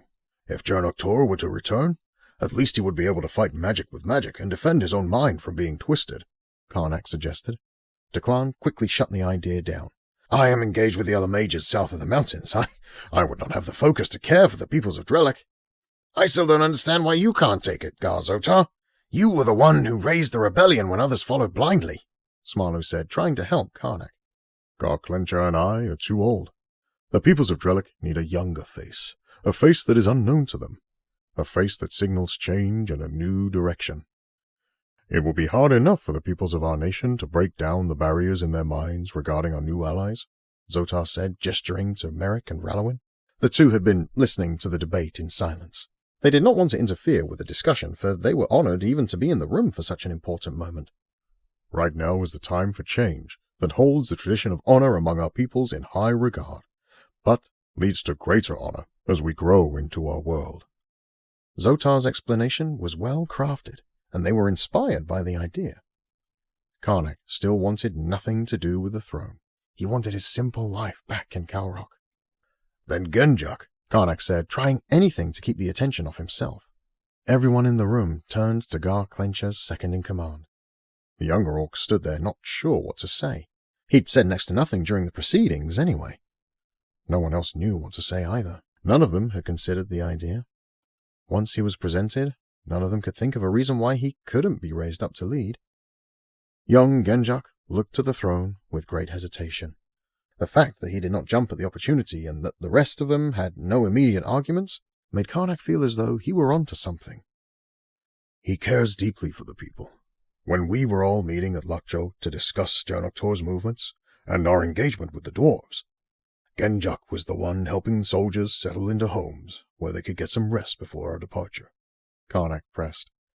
And surely, Declan can serve as an advisor while he pursues the magical mysteries with the other mages. In fact, it would be of great value for him to be so near to the new king, so the king knows the goings-on of our neighbors in the south. It would be my great honor to serve the new king, Declan offered, pleased with the compromise. I have always known him to be loyal and honorable, Gar Clencher added about Genjak. He couldn't help but agree with the proposal. Certainly, Genjak had not lived a perfect life, for none had. There in the throne room, though, none could bring an accusation against him that would disqualify him from taking the throne. He stood under their staring eyes, not sure what to say. Well, what say you, Genjak, son of Pargo, commander of Barak? Zotar asked. The young orc sighed, his face solemn. I would not dare take the throne without the wisdom of elders surrounding me, he stated firmly. And you shall have it, Gar Zotar responded. There is great wisdom even in that request. That humbleness will serve you well. Much wisdom can be found in a multitude of counselors, Clencher added. A smile of fatherly pride spanned his wide face. And we shall be glad to serve you in that role. Yes, Zotar continued. We will set up a council to aid and guide you. You will not bear the weight alone. Genjak glanced at each of the orcs in the room, all of whom watched him with encouraging looks on their faces. Even the mankin and elf-woman gave him sympathetic smiles. They did not understand the full weight of the responsibility the orc guards presented him, but they recognized it was a heavy matter for him. Finally, his gaze landed upon the empty throne. To a future hope, he said. With that, Genjak accepted his fate. As Karnak, Smarlo, Merrick, and Rallowin walked through Rook, curious orcs, trolls, and goblins stopped and stared at the company. Karnak's annoyed looks made many of them turn away quickly, baffled at what they'd witnessed. Smarlo bombarded Rallowin with questions. The orc mage's curiosity had been fanned into flame as they discussed the magic of the elves. Rallowin would offer a question here and there as they walked through the corridors and weaved down the hallways that lanced through the mountain. Smarlo was especially excited to find the magic of the elves was not so different in nature from their own. The elves simply tapped into ancient knowledge the orcs had no access to. Knowing Rallowin planned to travel to Calrok with them, Smarlo excitedly offered to show her their small mage library. Merrick's human eyes struggled in the dim of the tunnels, but with a little help from an incantation of Rallowin's making, he was able to witness the massive corridor with a huge stalagmite in the center. He turned to the left when the clanging of a heavy hammer stopped. A troll stood with his hammer raised halfway, staring over his anvil toward the mankin. The puzzled look on the troll's face made him appear quite silly. Merrick raised a hand and gave the troll a slight wave and smile. The troll looked shocked and turned slowly to see if there was someone behind him. When he turned back, he seemed to realize the human was waving at him, and he returned the wave with a tentative hand in the air. Merrick nodded and turned back to his group, which was entering a tavern across from the blacksmith. The hammering didn't continue for a good long while, as the troll questioned the reality of what he thought he'd witnessed. Garvawk was greeted with cheers inside the tavern. Half the patrons were his own Scar Squadron, having found Reglis's tavern while their Gar was in his meetings. A table near the bar had been reserved specifically for the group. Reglis had looked forward to seeing his Gar after all the trials they'd been through. Garvawk was relieved to see the goblin in one piece. When he had thought the goblin entrepreneur to be in harm's way, guilt weighed on him. He enveloped Reglis in his great arms and more cheers rang out. Getter delivered a round of glorb wine for the group that sat at the table and swapped stories. Reglis told his story with more than a little embellishment, as goblins are prone to do. He recounted how the 2 orc guards were ready to kill him, the impeccable timing of the cave-ins in the tunnels high above, and the heroics of his friends Getter and Kig. The excitement that filled the tavern was palpable, and it made Merrick think of the Flagkeep Tavern back in Temeria. Perhaps all their peoples weren't so different after all, though admittedly he wasn't sure his human stomach could handle any more glorb wine. He pretended to nurse his goblet out of politeness and enjoyed the goblins and orcs reminiscing. They asked Merrick to share his part of the story. Every one of them watched, listened, and marveled at what he'd endured. They enjoyed his tale, and when he explained the last bit about wanting to experience more with the orcs, they all cheered.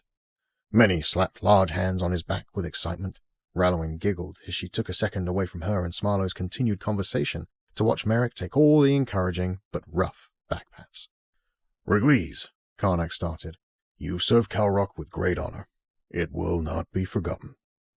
The goblin accepted the compliment from his Gar, placed a finger to his brow, and gave a slight bow. I would do it again in an heartbeat, he said. Since he thought it would not be necessary, he felt safe to be as noble as possible. Will you be returning with us to Calrok? Garvawk asked. Actually, the goblin hemmed, it's as you have said.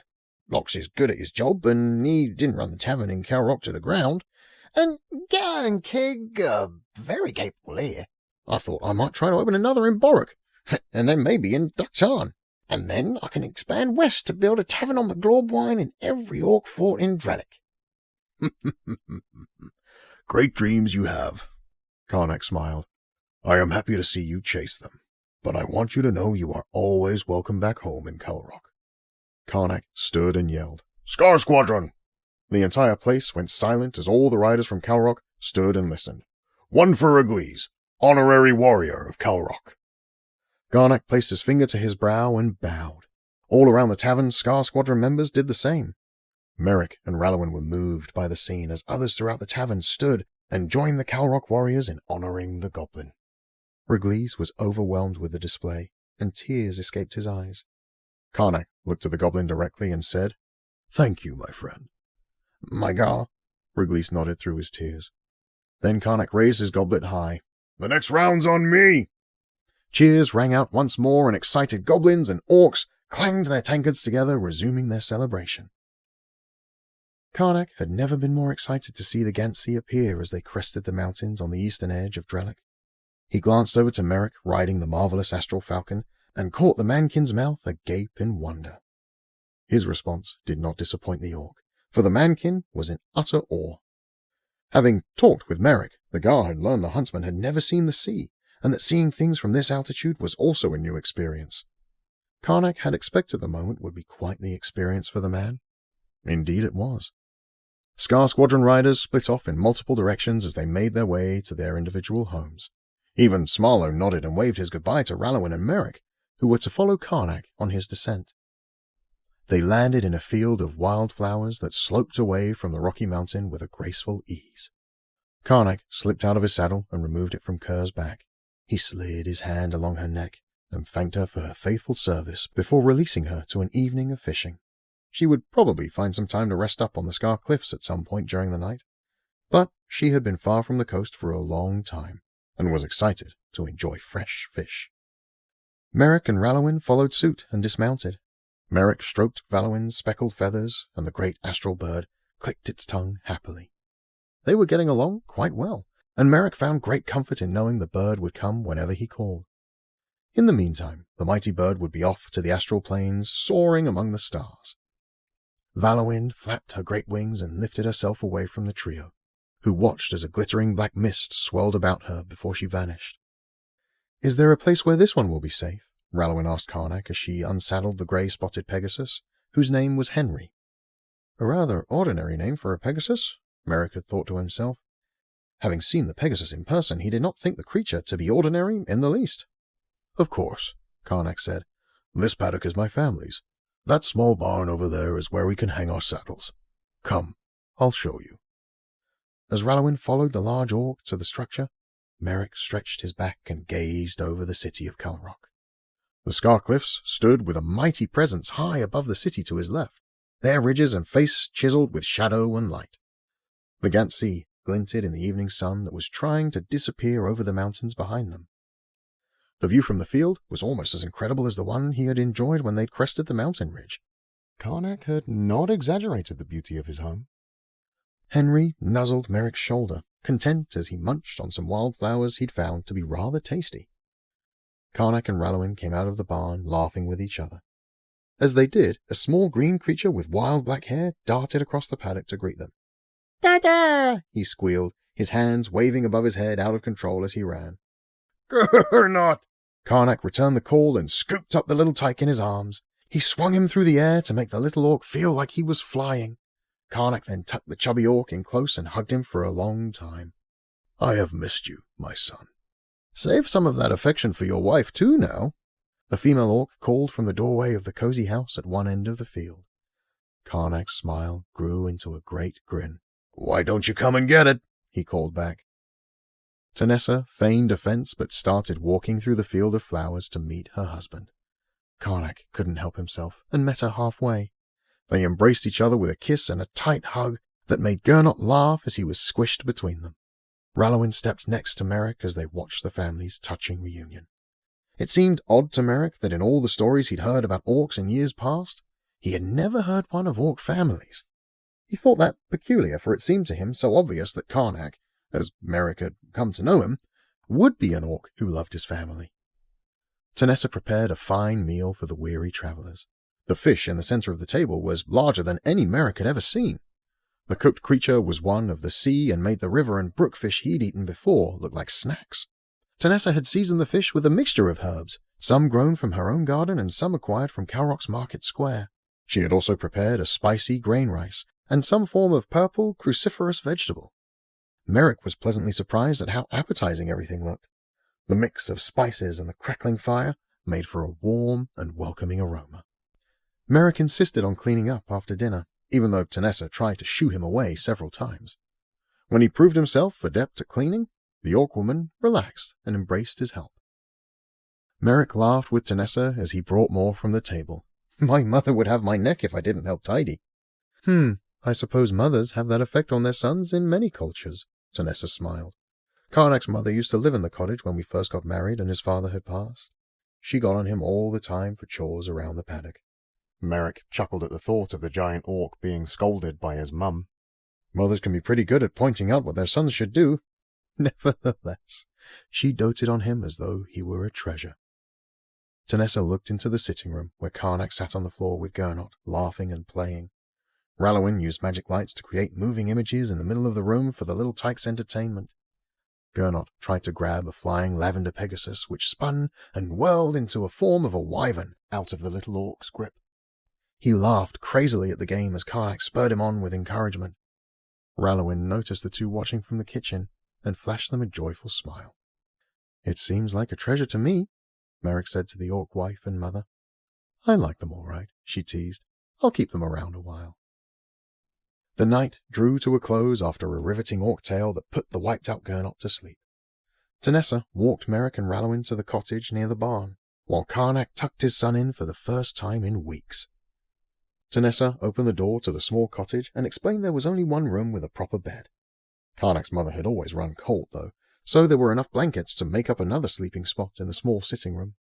Merrick pushed the pair of large, weaved chairs to the walls and made room for the blankets Tanessa produced from the small bedroom. "Thank you," Merrick said. "I have to admit your kindness surprised me." "Perhaps you do not understand orcs as well as you thought you did," Tanessa said to him with a wry grin. "No, I did not," he admitted. "But I'm learning." "To be fair," the orc woman said, "I was not entirely sure about you two either. But I trust my husband, and I do not believe there is anything in this world he wouldn't do to protect us. Because of that, I do not believe he would have brought you here if he thought any ill of you. He is an honorable orc. He's not perfect, ask his wife." She winked to him playfully. "But in the end, he always tries to do the right thing." Merrick nodded thoughtfully. He and Karnak's first meeting had resulted in the loss of his dear falcon Rora. Since then, he'd come to know the large orc to be kind and generous. Forgiveness had not been his initial thought when he saw Karnak on his knees high up on the King's Landing in Rook. They had been through much since, and he had forgiven the orc. He chuckled slightly. It seems he found himself a great woman to keep him grounded and fighting for what's right. Tanessa took the compliment in stride and motioned her head in the direction of the small bedroom. "And it seems to me you might have found one yourself." Merrick looked over to the bedroom and heard Rallowin humming as she prepared for bed. The huntsman's cheeks flushed as he tried to deny the orc woman's notion. "No, well..." He shook his head, not knowing how to dissuade her. But Tanessa gave him a knowing look and shrugged her shoulders. "Karnak didn't realize I was the best thing for him at first, either. Took him a while to see it, too." Tanessa gave him a sideways glance and a mischievous smile as she bade him good night, and closed the cottage door behind her. Merrick released a burst of amusement.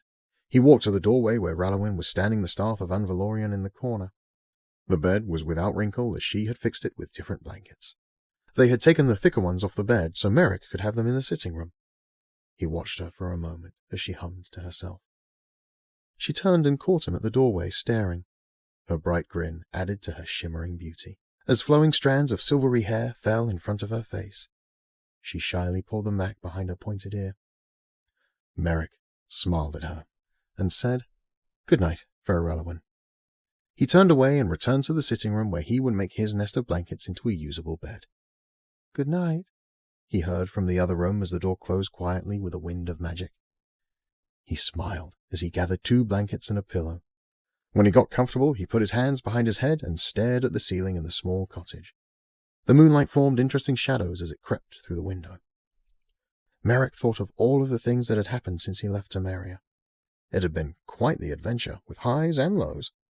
As he lay in the cottage of an orc gar near the Gant Sea, he could hardly believe how it all had played out. Even in that strange scenario, he found a sense of peace and slipped into his dreams with ease. We hope you are enjoying this story. If you are, don't forget to subscribe so you never miss out on future stories. Chapter 34.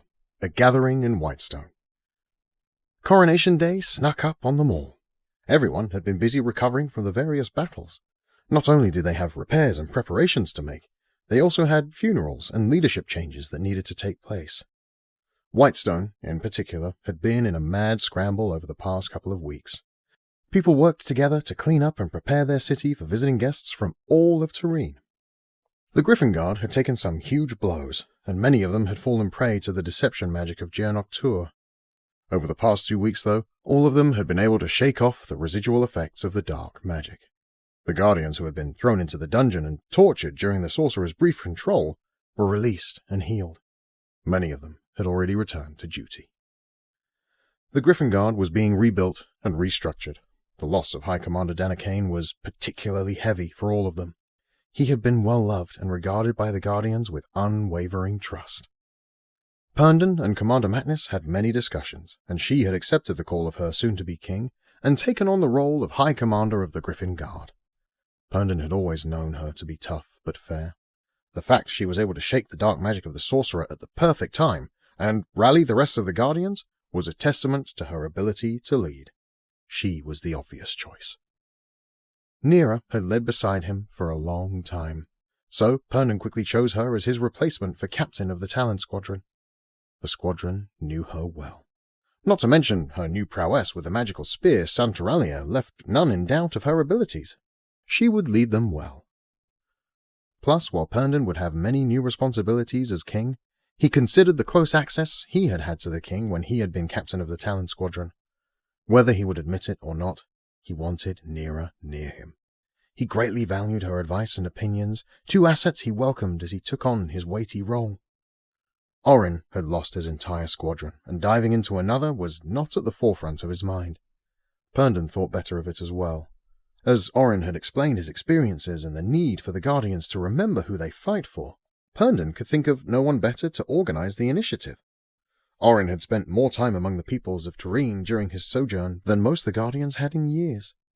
There would be more to discuss on the matter, but Perndon saw the necessity of the Guardians being part of the world they protected. The coronation was a grand affair. Whitestone had not seen so many dignitaries in all its history. King Thigrum Markensteel had brought a group of his people and a small regiment of warhog warriors. The Laurelith riders who had stayed in Gallium had travelled with them. Cole and Azil embraced Orin and Delaria, who greeted them when they arrived. Argus and Lanrin looked around excitedly for Smarlo and Declan as the wyvern riders of Drellic flew into town. The whole city took a collective breath as the orcs flew overhead. But Perndon, who was already doing a fine job of encouraging his people, was the first to greet the travellers from Drellic when they landed. All said they had 4 kings in the city. Renjak, the new king of Drellic, had come to show his support for their people's budding friendship. Even King Solorin and Queen Valari had made the journey from Laurelith. The ceremony was magnificent. Orin was granted the honour of placing the crown upon his brother's head in front of the great crowd of witnesses. In that moment, the brothers shared a look, recognizing the heaviness Orin placed on Perndon. "We will visit our cousin tomorrow," Perndon said with a hint of sadness. "Donna says he seems to have come back to himself, at least to the best of her ability to heal." Orin shrugged slightly. Sorrow filled his eyes. "Perhaps after we visit him, we can bring Ilaria to see him. Who knows what her magic could do to help him?" Orin's head dipped. He worried for a second, but then shook it away.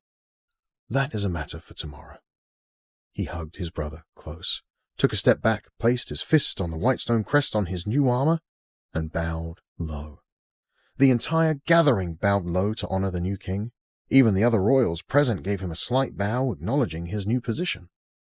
For the first time, as Perndon looked over the sea of peoples, intermingled as many of them had found the friends they had made in Gallium, the young king recognized the true weight of the event. He was among the leaders who would have to protect that new-found unity.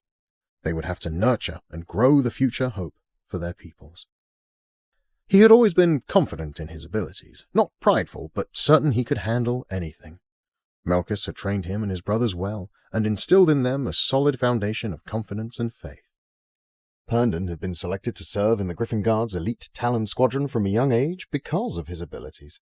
He had led them through many difficult and sometimes seemingly impossible missions.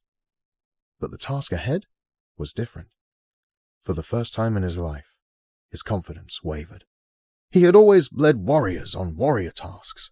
The weight of responsibility over all these people and the challenges facing them all began to crush him. A slender hand curled its fingers in a comforting grip with his. Nira's eyes peeked up at Perndon, and her smile brimmed with the confidence he needed. He took it and squeezed her hand in thanks. "Thank you all," he shouted as the gathered peoples looked back up to him at the top of the stairs in Whitestone's main square.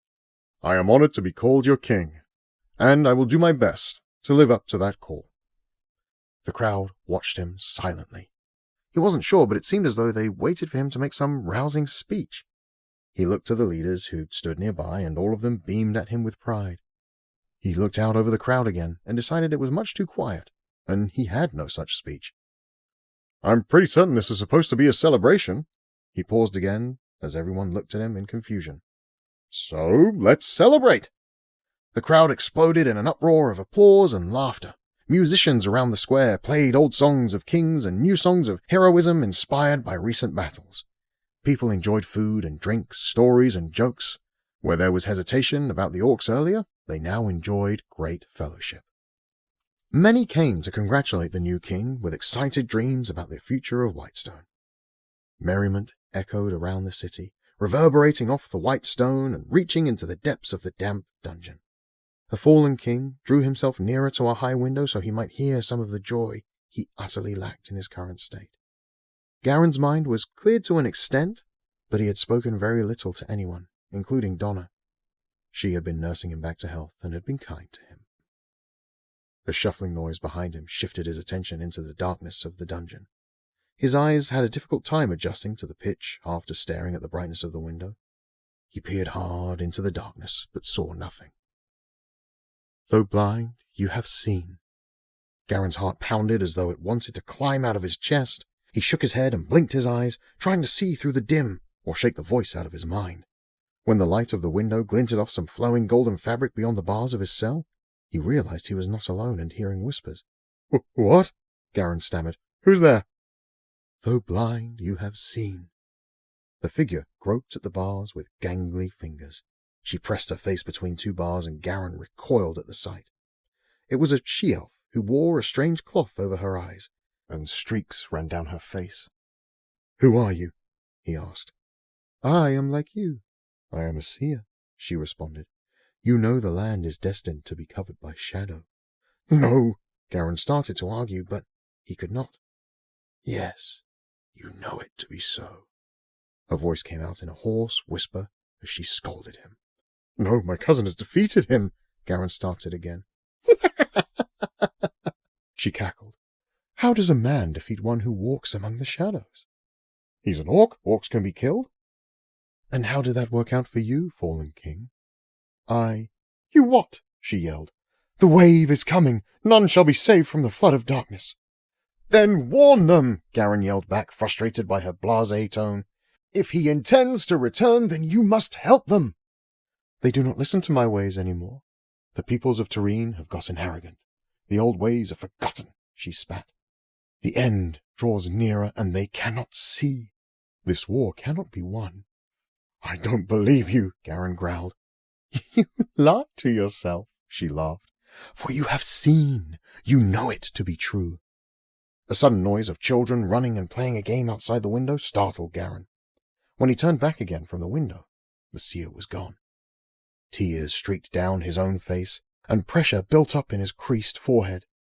His sobs sent his body into a heaving fit as he curled into a ball at the corner of his cell. While the whole of Whitestone celebrated, its fallen king wept. The morning sun spilled through the high windows of the dungeon beneath Whitestone Castle. In the mornings the dungeon was well lit, which woke occupants early. Donna hummed as she entered, the same tune she'd hummed thousands of times. She caught herself thinking it rude to hum while she led guests into the place. When Garen saw her and the two men she escorted, a single tear rolled down the side of his face. Herndon was struck with how much better his cousin looked, even in that wretched place. Garen had been eating again at Donna's constant nagging. He had filled back in a little, no longer looking like a bag of bones. Donna had also been adamant about cleaning him up. He was freshly shaved only a couple of days ago, and his hair was trimmed, making him look less scraggly than he had before.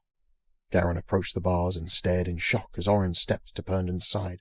"Cousin!" Garen said, elated. "Hello, Garen," Orin smiled.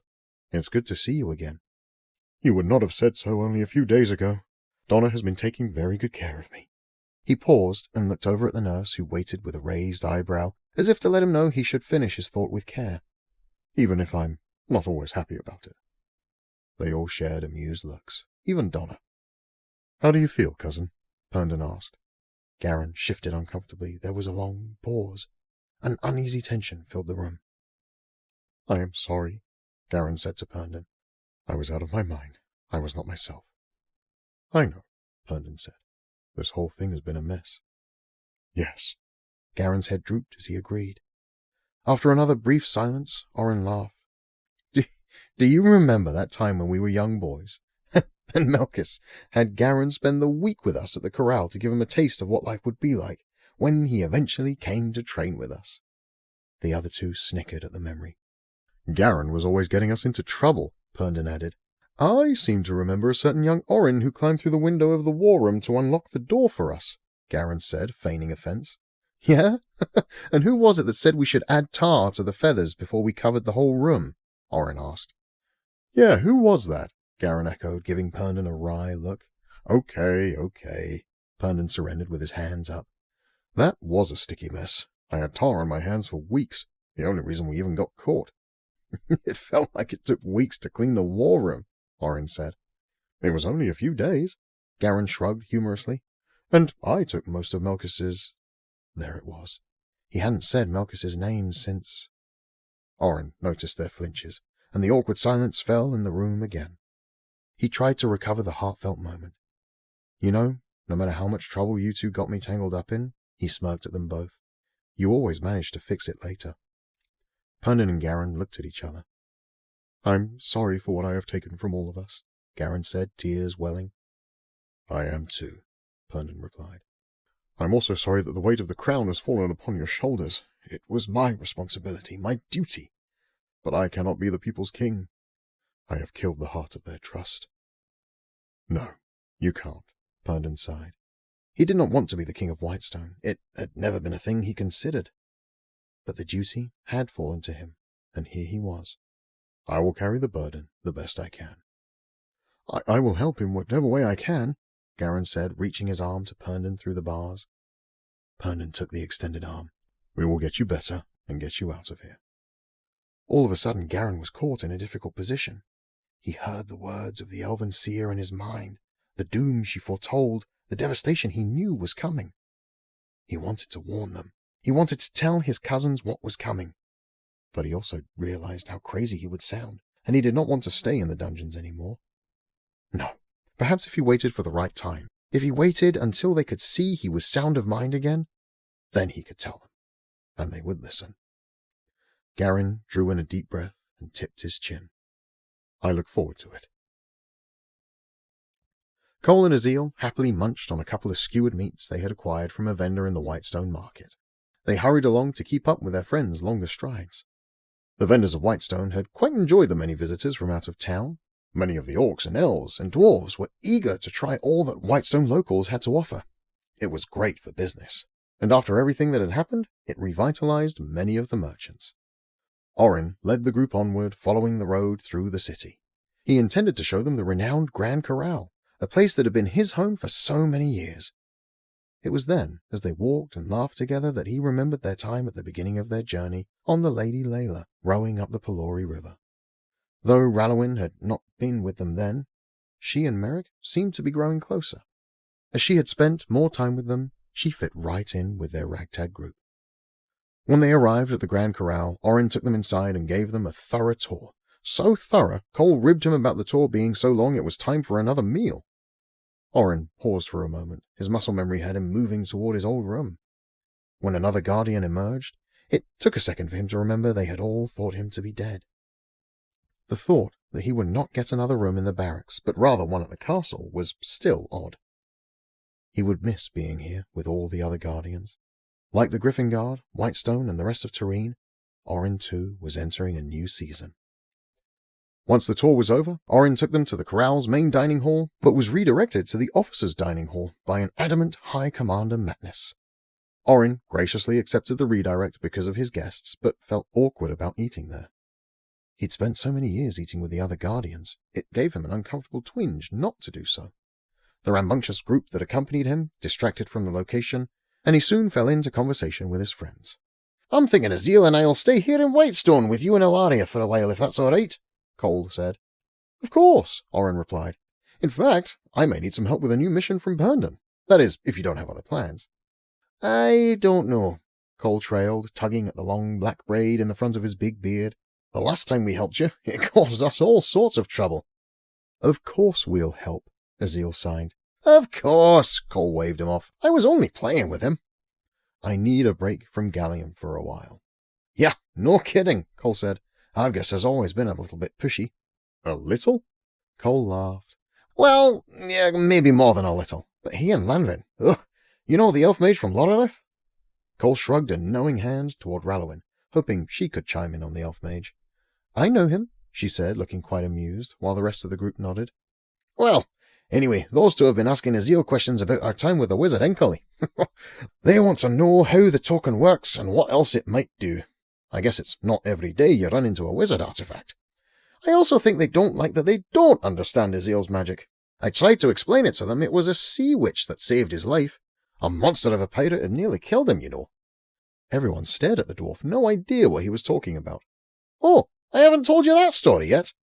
Another time, Azil waved him off the rabbit trail. Point is, I'm tired of all their prodding. So yes, we can stay and help you. Orin had caught some of Azil's signing. He was getting better at it. Cole translated anyway, so all knew what the deep gnome had said. And will you be staying for a while, Rallowin? Ilaria asked. Well, the elf started to reply and pulled some of her silvery hair out of her face. She tucked the strands behind the pointed ear. Actually, sister, Merrick cut in, the people of Calrok have been rather good to us. They have been kind and the city is so beautiful. You mean to stay in Calrok? Ilaria asked. She watched as Merrick looked to Rallowin. They had been getting close. She saw something in her brother she hadn't seen in a very long time. Hope. Though Ilaria wasn't sure her brother realized yet what he and Rallowin's relationship could butt into. Boys, she shook her head humorously. Garkarnak has graciously extended the invitation for us to stay longer, Merrick continued. I've begun training with Valawind on the Scar Cliffs with the Wyvern Squadron there. I'm learning so much. Valawind and I are really starting to work as a team, and Rallowin and I have spent a lot of time with Karnak's family. Merrick laughed at a thought, and Rallowin pursed her lips, knowing what he was thinking. She shared with the others. Just the other day I was playing in the field with Gernot by their home, and he ran off to hide. I couldn't find him, and of course I got worried that I lost our host's son. I was frantically looking everywhere for him while Merrick sat on the steps of the cottage and watched me. She even grabbed her staff and tried to use magic to find him, Merrick added to the story. Yes, but the whole time Merrick had him hidden under a heavy cloak sitting in a pile right next to him on the step. Merrick laughed again, and the others joined in his glee. I couldn't help it. Her face was so great. I'm glad to see you like this, Merrick, Orin said. It seems Calrok has been good for you. It has, Merrick said as Rallowin elbowed him playfully. It's funny, but you don't usually think of orc families, the she-elf said. You know, I had the same thought when we first arrived, but Gernot is great and Tanessa is beautiful. Tanessa is absolutely lovely, Rallowin agreed. Ilaria teared up as she watched her brother. Merrick caught the look, stood and walked around the table. He bent over and gave his sister a big squeeze. I love you, Ella, he said softly. I love you too, she said. I just love seeing you happy. Merrick chuckled. It's been some time since I felt this way. Who would have thought I would find my brother again in an orc city? Merrick looked her straight in the eyes. He had no more words. He had tried to be a good brother, but he'd always felt he had let his entire family down when they'd lost his big brother Grego. Here, with his sister and their new friends, he realized it had never been his fault, and he was never going to be Grego. He didn't need to be. He could be Merrick. I think it'll be great for you to stay in Calrok and continue to grow there, Orin said. Part of what Herndon wants me to do is help Whitestone and the Griffin Guard be more tightly knit within the fabric of the other peoples of Tureen. If you can grow in an orc city, it gives me great hope we can do so as well. Karnak and Smarlo have spoken often of this future hope we're embarking on, Merrick added. Argus and Landrin as well, Cole put in. With everything we've seen, Orin said, it seems Tureen has a great future for us to build toward, together. The friends raised their cups and took deep swigs. They laughed and ate and drank for a long time. Tomorrow, they would get to what the future held. Today, they were glad to be together. Epilogue. 1 month later. The huntsman enjoyed sitting on the porch to the cottage overlooking the city of Calrok. The great moon illuminated the city with a silvery glow and made the waves of the Gant Sea sparkle. The Scar Cliffs best lived up to their name in the glow, scarred silhouettes etching the night sky. Merrick had embraced the evenings as his time for peace and quiet. Evenings had also become an opportunity for reflection with Rallowin, sometimes Karnak, and even on occasion, Tanessa. He enjoyed the evenings so much they had moved the 2 chairs from the little cottage to its porch. When Merrick first sat down that night, Karnak waved before heading inside for the evening. Everyone had turned in, and Merrick was grateful for his time of peace. Once fatigue set in, he lifted himself out of the old chair and entered the small cottage. They had seen fit to acquire a more proper bed for him, and the sitting room had been transformed into a bedroom for him. Merrick glanced at the door on the right and smiled at the thought of Rallowin asleep there. He had learned that the slight elf could snore like a Great Plains bear. He grinned at the memory of a particularly loud night, but that night all was quiet and the stillness made for great sleeping conditions. He was in bed for only a moment before he was swept off into his dreams. The night was quiet across the city of Calrok. Even the bells near the docks chimed almost inaudibly as the moored ships bobbed on calm waves. The orcs in the watchtowers that overlooked the docks were content to save their whispered conversations for another night. Everything was quiet, including the deliberate and controlled paddling that cut through the water. The small crew of the boat that crept around the bend, following the coastline northward, rowed in silent synchronization. They did not need to speak or whisper. They had reviewed their plan many times. They knew what to do and why they had come to Calrok. As they beached their vessel among some reeds to the south of the city, they climbed out and hiked over the low ridge of a rocky outcropping. The moon's light touched them for only a second before they disappeared into the shadows again. One of them signaled to the others, and they spread out, each following a path of their own to the same destination. Their work would be painstakingly slow in order to make their way through the still city undetected. They were there because they were the best. Each brandished their preferred weapon for the dastardly work they were well trained to do. They would swoop in like a shadow and vanish like smoke. If all went according to plan, none of the sleeping folk of Calrok would even know they had been there. Someone would eventually find their prey, but by then the team of assassins would be long gone. After all, they were the best Calvur had to offer. And even better, the huntsman did not know he had become the hunted. Thank you for listening to Stone and Sky, a book written by Z.S. Diamanti and narrated by Peter Leppard. We hope you've enjoyed flying through the world of Finlestia with us, and we look forward to continuing the adventure with you in Book 2. Until then, though, onward to wonder. You've been listening to Golden Griffin Press channel. We hope you enjoyed this production. If you did, please like and leave a comment to let us know what you enjoyed the most. Don't forget to subscribe so you never miss out on future stories.